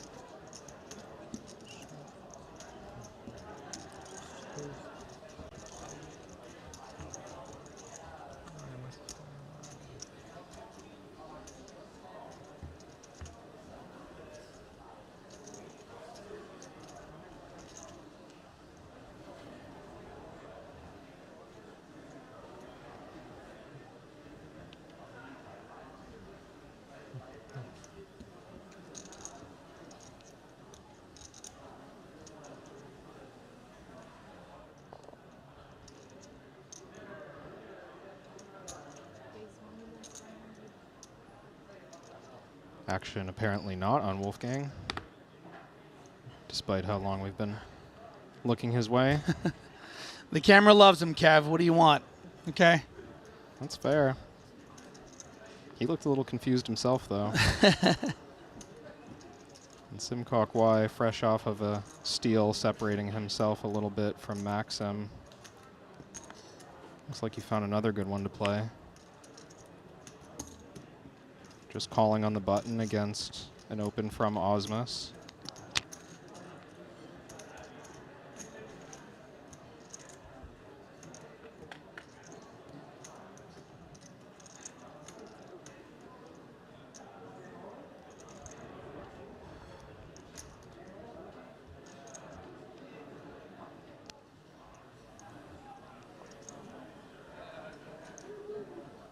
Oh, now that we can see the cards. Queen 10 deuce, all spades, and Osmus flops a set. And frankly, a lot of reason for Simcock Way to just shove over this open. But instead has found a way to just find the call off of 16 big blinds, which I think I quite like. And is able to just dodge a potential cooler here. Maybe peel one off for the spade. Maybe just find a very tight fold. Yeah, not sure if he's going to be excited to draw to a medium flush. Yeah. When Jeremy, the opener from the hijack, is going to mostly have higher spades when he does have a spade. Yeah, and it's very, very nice ICM awareness, patience for Simcock Way with the 8 big blind stack of Maxim. Yeah, not just shoving and hoping to get through an ace-9 open or something like that. Yeah, it feels like that was the main factor, not wanting to put his stack in before Maxim commits in some way.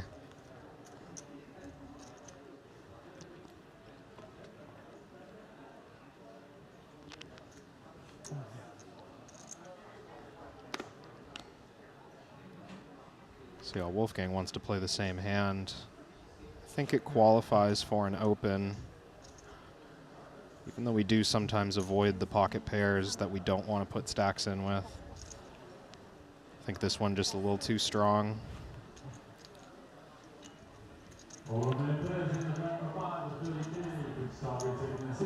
Haven't seen Jeremy, playing over the top aggressive in the chip lead spot. Still willing to fold the big blind, still willing to use some reasonable card selection.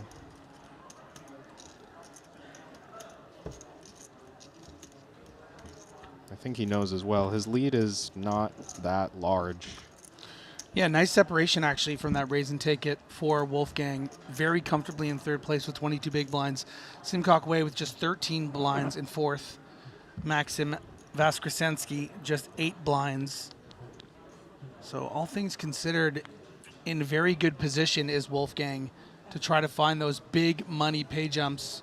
Fifth place is going to pay $532,000, but if you go all the way up to third, that's $855 grand.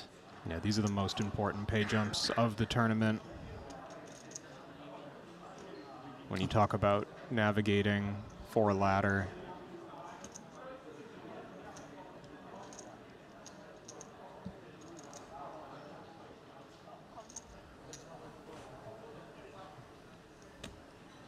Wow, and Jeremy again being selective about his approach with the chip lead, not trying to raise with this raggedy hand, just limping in. But Wolfgang has a premium. Yeah. We're going to see some sort of raise here. Yeah, whether let's it's see a 2 to 2.5 million raise here. 100. Yeah, I like It's that really he's nice. inducing. Some players would just go all in, 20 big blinds, don't want to take a flop necessarily, but I think tens is strong enough in this situation to allow a continue from something marginal.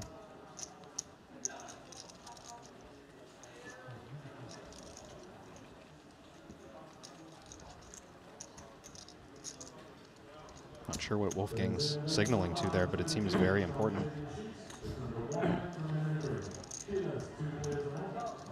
I think he was just saying that one was on God. Hmm. That's what the kids say these days. That 3 big blind pickup. Yeah. With pocket tens. Yeah. On God. Worthy of celebration.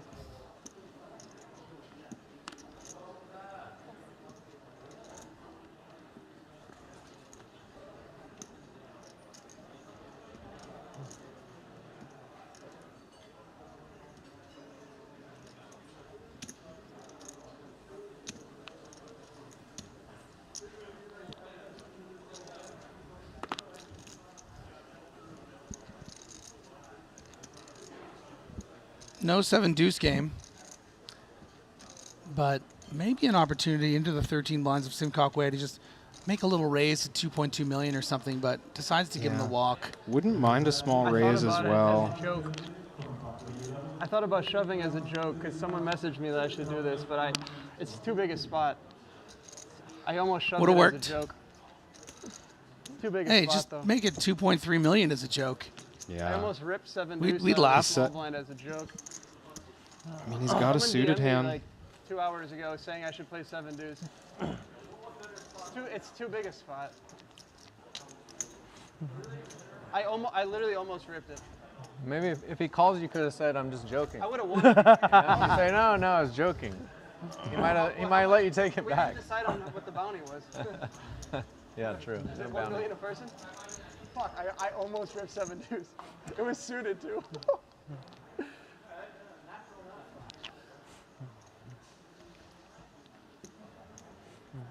I just wanted to be known that he did let down his viewers there, or at least one viewer Hmm. that asked for a 7 deuce rip. Unsubscribed. Wolfgang joking about the spot, but obviously portraying how important this is to him at the Yeah. same time. Yeah. This is a meaningful tournament, and I'm sure Simcock Y feels the same way. Looking at aces, curious to see how he's going to proceed with Maxim pretty short next to him. It's actually funny. I was speaking to Simcock Way on the break, and he said that his buddy said as a joke he should really play pocket aces. And just Thought the you were going to say you cheeky- should fold pocket aces as a joke. The That cheeky would- min raise. That would be hilarious. That is very, very strong. I think we How both would have preferred a min raise. And you know what, Maxim? Oh, Maxim just goes for it. Simcock Y can't believe it. He's making sure he heard the right words. And I don't blame Maxim here, honestly. He's got a hand where if Simcock Y were to just open rip, he probably ends up calling it off in his chip position. Yeah, just in case Simcock Y is doing some weird thing with 10-3 off. Yeah, I mean, he Let's made it clear cheaper. Yeah. We don't want to get in the habit of folding when we get a better price, right? And a pretty good hand to crack aces, all things considered, with the hearts, but that's not the great flop. Gonna need running hearts, running 2-pair, running trips. A lot of running needs to happen. Otherwise, Maxim will be our 5th place finisher for over $500,000, and that's going to seal it. Good game. Good game, man.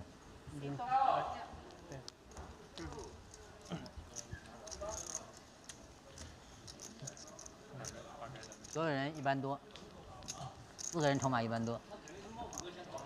啊，他最激进一点，他最激进，他不。You play that garbage? Huh? You play that garbage? Yeah. Impressive performance from the Belarusian. There he is, strolling out there at the beginning of the FT. Only had 2 previous cashes for a total of 372,000, so this single cash going to vault him all the way up to nearly $1 million in Triton earnings. So should be proud of this 5th place finish. Obviously wanted a little bit more. Such a grind to get to this point. Was certainly a good spot, but just ran out of chances, ran out of chips, and ran right into the blades of the Malaysian at the table. Simcock Way, 17.5 million now. Chips very, very close together. This is really anyone's tournament. Osmus with the chip lead with 28 big blinds. Simcock Way with just 22. Notice the fold there with King 5 of diamonds. Osmus definitely setting a standard for more conservative play with every stack kind of consolidated around the same number. Everyone needs to be a bit careful here. You know, if there was someone with 37 or more blinds, they could, you know, be a bit more liberal with their opens. Holy but shit, you guys. We just laddered up. 4 people left. $680,000 locked up. The next pay jumps around 200 grand. And it's pretty much anyone's game at this point. Has to be. Osmus has 28 bigs, and he has 22, but... And I'll tell you what, Kevin, this is the kind of situation where you're so under-repped from the big blind. You have top pair with the 3rd nut kicker. Yeah. Just for chips, you can very much justify check raising and playing for stacks here. How is Zhou Xuan going to react? Yeah, I'm wondering the same thing. He's against a button range. Definitely stands to be wider than a lot of spots, but some very quick and steady discipline. Just fires in the call. Yeah, and it was a pretty big bet, to be fair. Almost half the pot. Maybe raised an eyebrow for Zhou.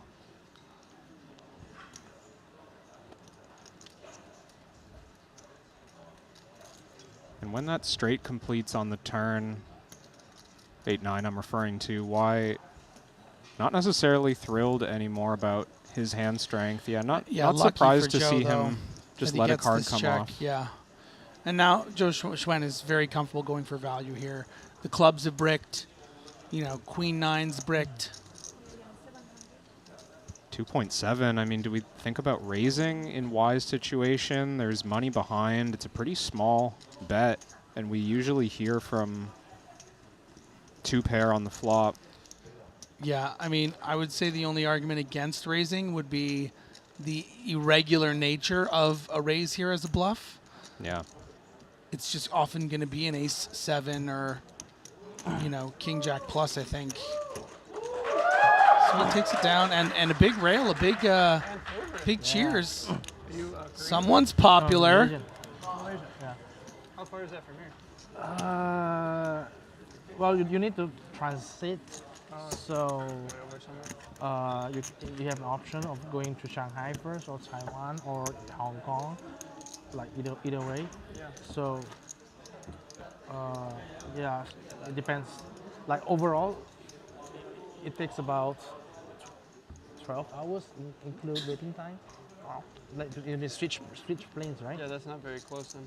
No, it's not In far. terms of like okay. the travel. Okay. Or I'll just put it this way: from Seoul to here, it's like close to 2 hours, and from Seoul to Malaysia is about six hours. So you add up maybe 8 to 10. Tell you what, took me a lot longer to get over here, Kevin, from Montreal, Canada.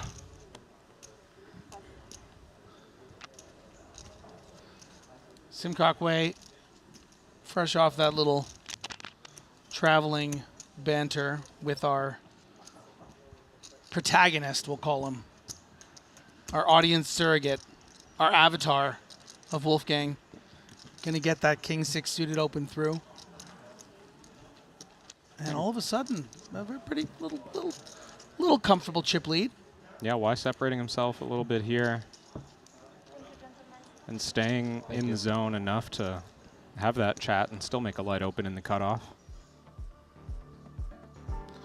And here is a look for those not trolling around on the Triton app of what the chip stacks look like. Simcock Way, our new chip leader with 33 big blinds, just over 26 million. Osmus, 27 blinds at 21.6. Wolfgang very comfortably with 21 blinds. Joe Schwen, technically our short stack, but a lot of play left. No one really in that open shove range, except maybe a blind on blind situation with a pair if you're Joe Schwen, something of that nature. In general, we're going to see a little more play, and the pay jump's very, very, very relevant. This is where ICM becomes very important. It's a very rare opportunity to be in this spot, playing for so much money, Kevin. Yeah, and we are playing for a lot of money, but getting to the point where a big part of the remaining prize pool lies in first place. I mean, oftentimes we do see a heads-up deal, which could kind of consolidate the money a little bit back towards the middle, but this is definitely an opportunity in the tournament for someone to separate themselves and have the best chance at almost 2 million.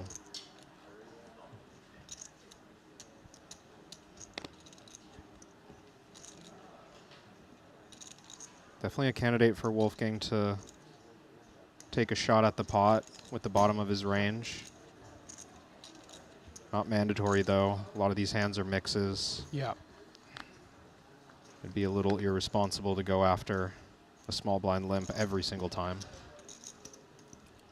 And a little reason for both players to stick around. Open-ended for Jeremy Osmus.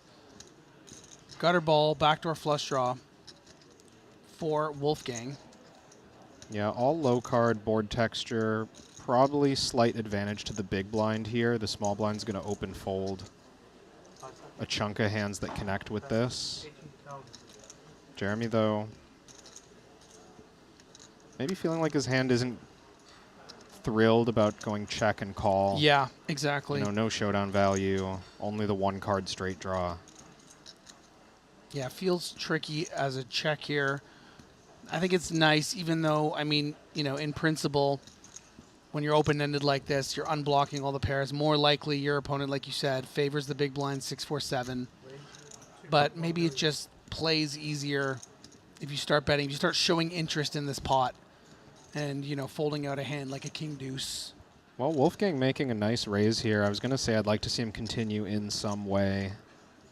And Osmus, you know, if his plan was to avoid aggression by leading one big blind, it hasn't worked. Yeah. But the price ain't bad. The price is not bad. I do expect to see it continue. Yeah. And suddenly this pot getting a little significant. I mean, Wolfgang just 13 million behind, 6.6 in the middle. A scary card to continue the narrative, I think, for Wolfgang. Yeah. Of course, it makes it less likely Jeremy has a 7, but you have to hope that Jeremy Osmus is bet calling something like a 5x and prepared to fold on the turn. I mean, and also from Wolfgang's point of view, he's got to make sure that he can credibly tell a story here, right? He's raised the flop. He's saying he has 2 pair or better, perhaps, and as cards like this roll off, staring Osmus in the face, well, you can't have as many 7-6, 7-4 Yeah, and anymore even because there's another 7 on the board, right? And even right would here. counterfeit, let's say, a 6-4 that would then feel more comfortable just checking here. Yeah. So I think it's responsible of Wolfgang to give up here. Doesn't even have a diamond in his hand to try and bluff with. This gets High, funny. the best of it. Yeah, it gets very goofy. I mean, blind versus blind, much like heads-up play, you see both players with most of the deck with almost any 2 cards. You start to look at Jack High a little bit differently in Osmus's shoes here. Does he really want to bluff with Jack High? Would he be overdoing it? What is he trying to get to fold? Because if Wolfgang bluffed the flop with Queen 8, he might even think about hero calling a riverbed here. I like this check from Jeremy.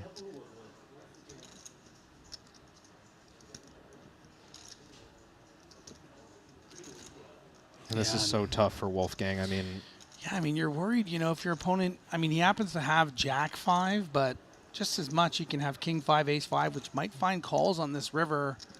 Oh, definitely. I mean, if he could see Jeremy's cards, he'd be comfortable bluffing, I think. Oh my God, he's going for it. Oh, and he sizes kind of cheap. And wouldn't this be a remarkable call from Jeremy Osmus? Just Jack High playing for 1.9 million. I mean, I guarantee he's thinking about it. Yeah, it's not a non-starter. It is certainly possible. Getting a good price. Wolfgang again representing, you know, a 7-6, a 7-4, and then suddenly on the flop with that raise, a 6-4, and then suddenly a 7 comes out and a 4 comes out, making it less likely he has those hands. So, oh no, it does fold. It gets through.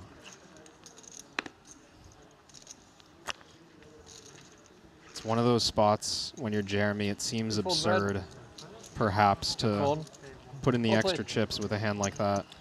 I didn't have much, so I could have been ahead, though.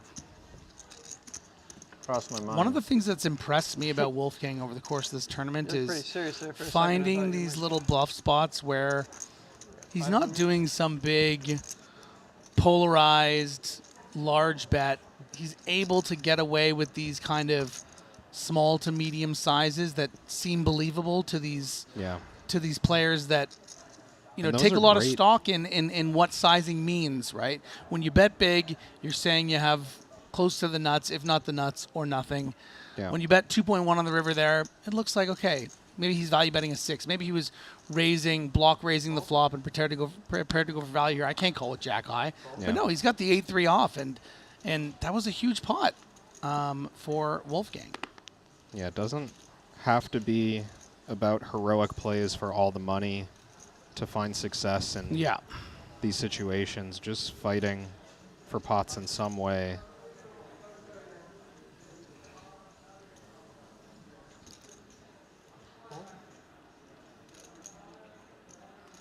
Interesting candidate.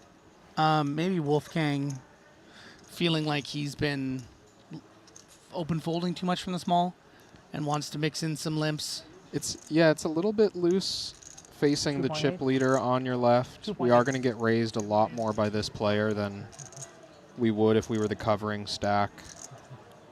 Wolfgang may be testing the waters to see if he can get away with some of these plays against Y, but raising with the Queen 7 to me is an indication that Y is not going to allow a lot of those easy limps to get through.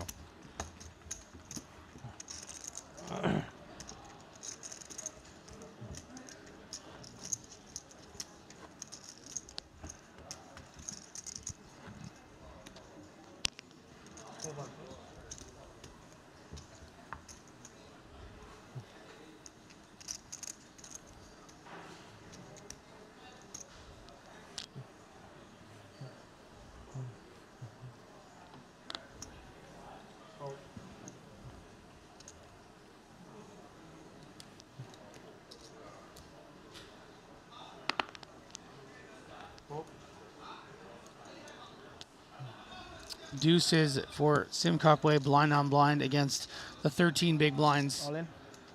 Yeah, easy peasy. Yeah, up to quick fold. 1 million there for the big blind. Just 11 big blinds now after the fold. for Zhao. And why not get your first Triton cash in style? With a title, These levels are quick. with now. a trophy, with $1.89 million. They're 20, 25? At 4, they're 25? They're like, we need to get you out of here. Our production wants to go to bed. But final table. That's a good read. Biggest Playing event for a of my decent amount of life. money. Can this just go on forever? Maybe we should do an hour levels. Hour? Yeah, petition to go hour instead of 25 minutes. Oh, is it on me? Probably pay attention. So I can't vouch for the source, Kevin. But I will say that there's a comment here on YouTube from Dob Mob saying, Wolfgang cashed another event already and wasn't planning to play this, but DGen Rampage said, let's max rate reg at 25K. And now Wolfgang is probably going to get top 3. Wow. So maybe that's insight into some vlog stuff that obviously we haven't watched.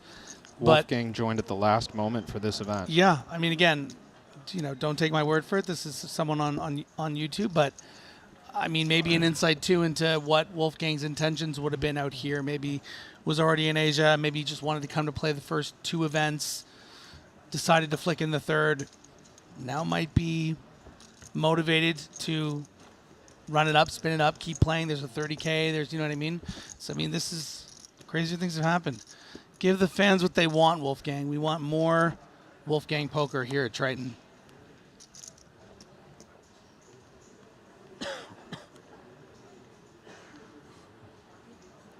And we'll see if Simcock Y is starting to get feelings of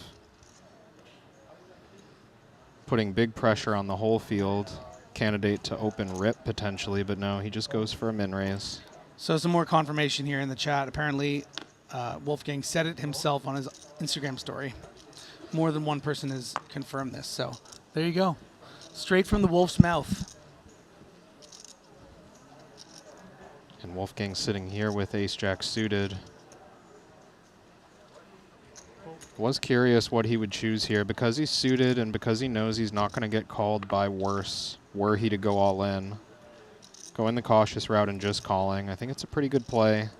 He's going to have to play sticky for at least one more street if he wants to show down the winner.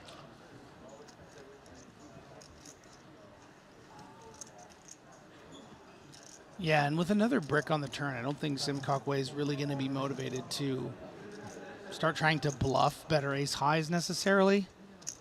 Yeah, so both hands probably feeling pretty all right on the 9-9 deuce board. And honestly, I wouldn't hate a raise even from Wolfgang, but calling certainly the default play. You know, it's reasonably likely he's got the winner. He wouldn't mind clearing out some live cards. Now on this turn, yeah, I mean, both players have to feel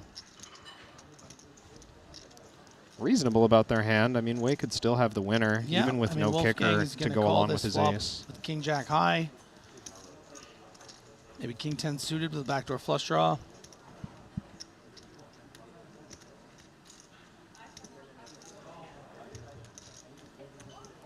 And with all those things in mind, Wei does come with a second barrel. 3.8 million.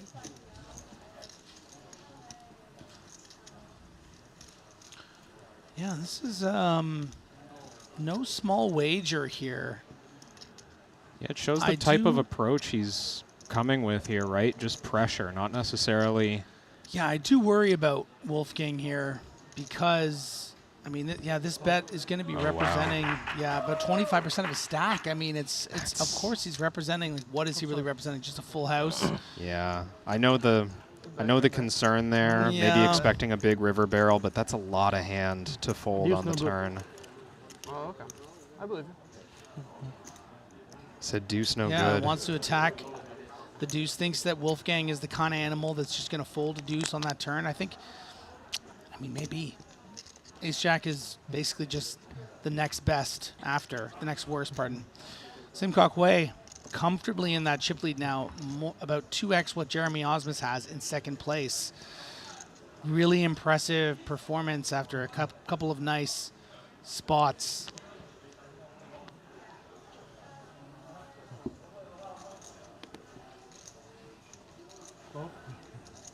Folded to Jeremy Osmus on the button with the 9-7 off.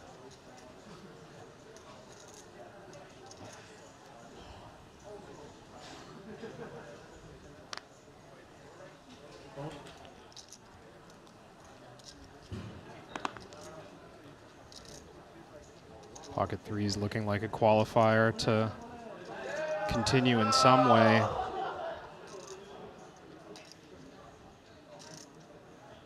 Being that he's covered by a decent margin, I would like just an open jam in this spot. Don't give the chip leader a chance to do something. But Wolfgang's got a plan here. He's trying to survive another couple spots. He's trying to play cheap pots, and wow, wide lets him get away with one. I mean, checking behind with an ace for only 13 big blinds. I mean, both players treading cautiously. Yeah, both of these players should be getting these chips in. Whether it's a shove from Wolfgang or a limp and then a shove from Sim Kwakwe. Very surprised by both actions here, Kevin. Yeah. Now on the ace-high board, I mean, neither player expects the other to have a big hand here, but just looking at the absolute strength of Wolfgang's hand now, he can't be thrilled. He knows this is the type of board that a chip leader is going to continue to attack. If the previous hand is any indication, I think he just lets this one go right away.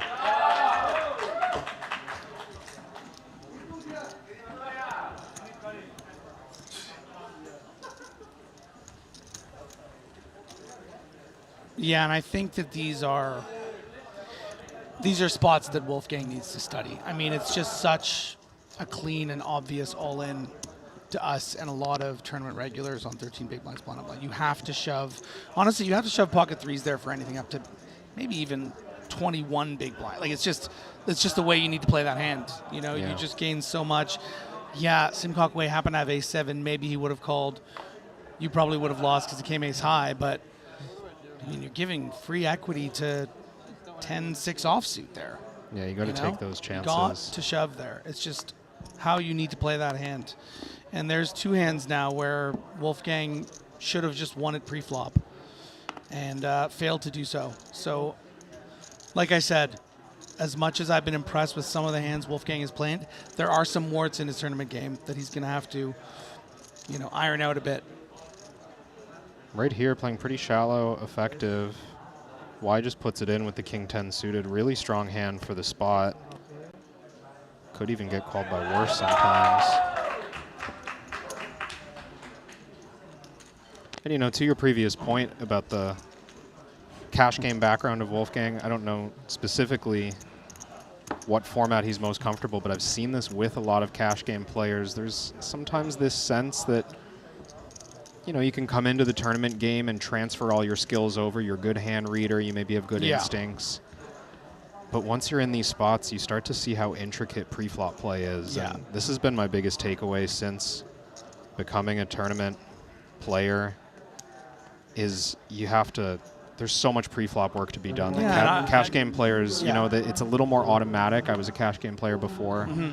Those spots are less significant.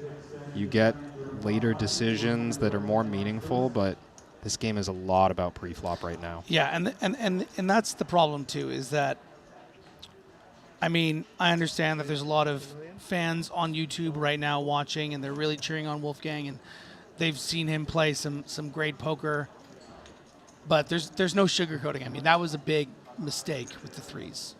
Now, I do like this raise with king-5 suited. This is nice, yeah. We're on 13 blinds. We have too much to open jam a hand like this in the cutoff, but the king X suited hand is definitely worth a min raise.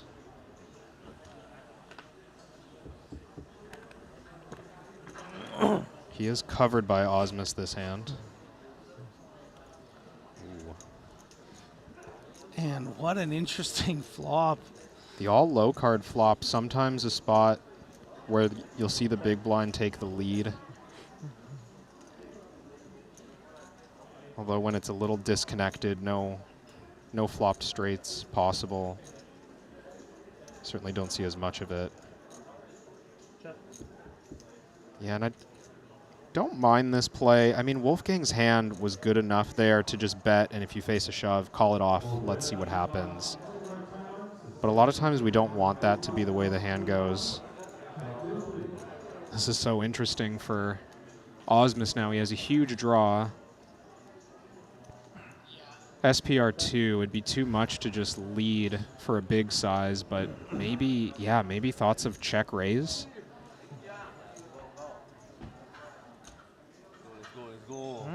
And that would be big disaster for Wolfgang, though, to bet fold a flush draw here. Yeah, so nice choice to check again. Sometimes people get tempted to start bluffing at the overcard, but that's exactly what Osmus was hoping for. Yeah, and you know what? Obviously, very fortunate for Jeremy Osmus to make a flush here, but the fact that it's the ace may work against him, I think, Kevin, because we might see a third check. Because we might see this played as a check raise against the perceived range of Wolfgang of something like an ace 10, you know, an ace 8 off. Yeah.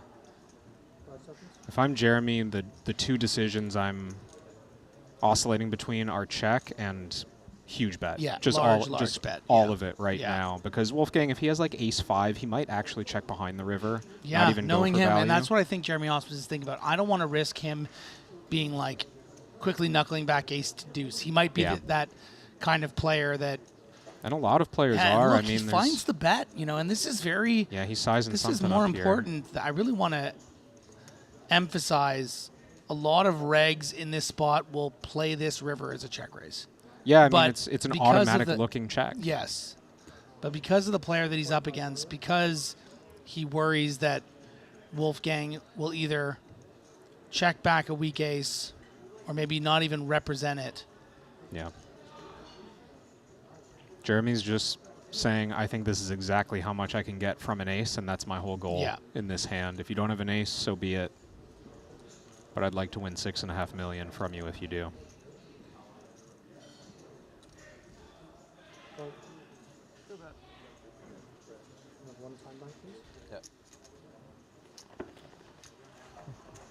Interesting hand. I want to see that one. Such a big bet.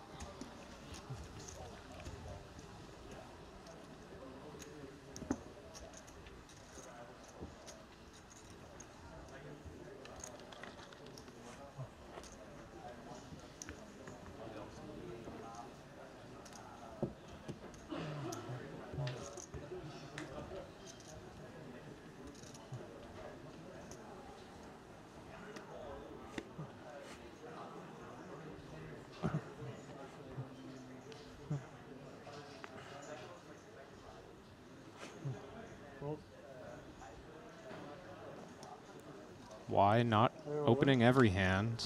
Certainly had a candidate there with the Queen 8 offsuit.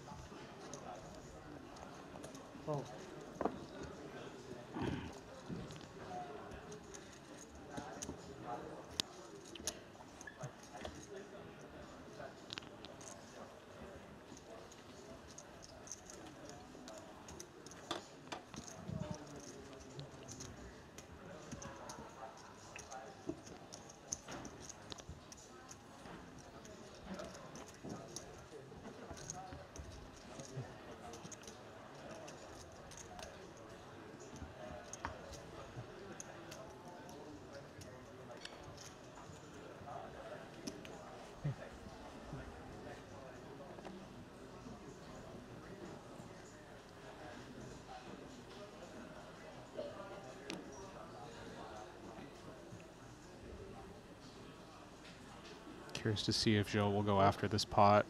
Could have been a min-raise candidate, but Wolfgang also short, almost equal to his stack, about 11 big blinds each. Two of them trying to outlast each other for that next ladder. Raise 2.1 million. Oh.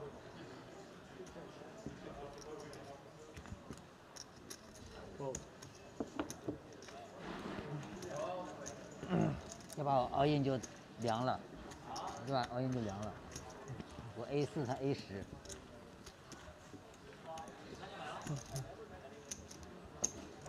A10苏体哈，但我要是6、7个 BB 就 all in 了，10个忍一下。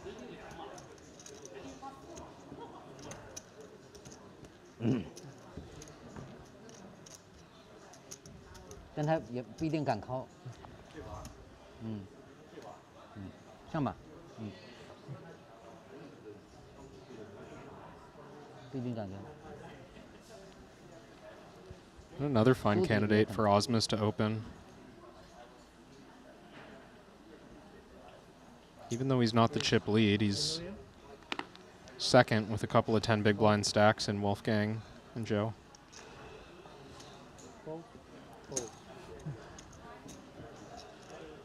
看他怎么想，他可能是苏体的哈，苏体的搞不好他有可能靠。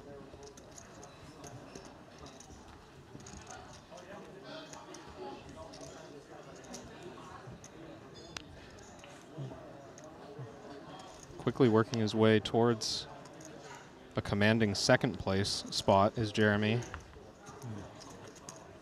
Setting up that dynamic where either he or Wei could put pressure on the other two stacks.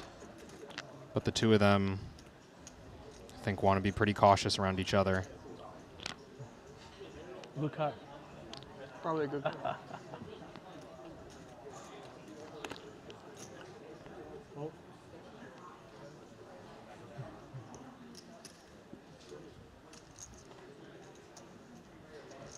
Speaking of exactly that, this ace-queen happening on Osmus's big blind.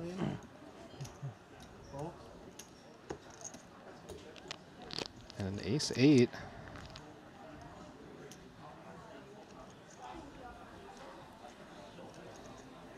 Now, Osmus certainly in a spot like this is not thinking about going all in for a huge amount. 6 million. But he might be thinking about this, this small 3-bet choice, just take it down with a single blocker. And if Y claims to have a huge hand, he'll just pass and hang on to the rest of it.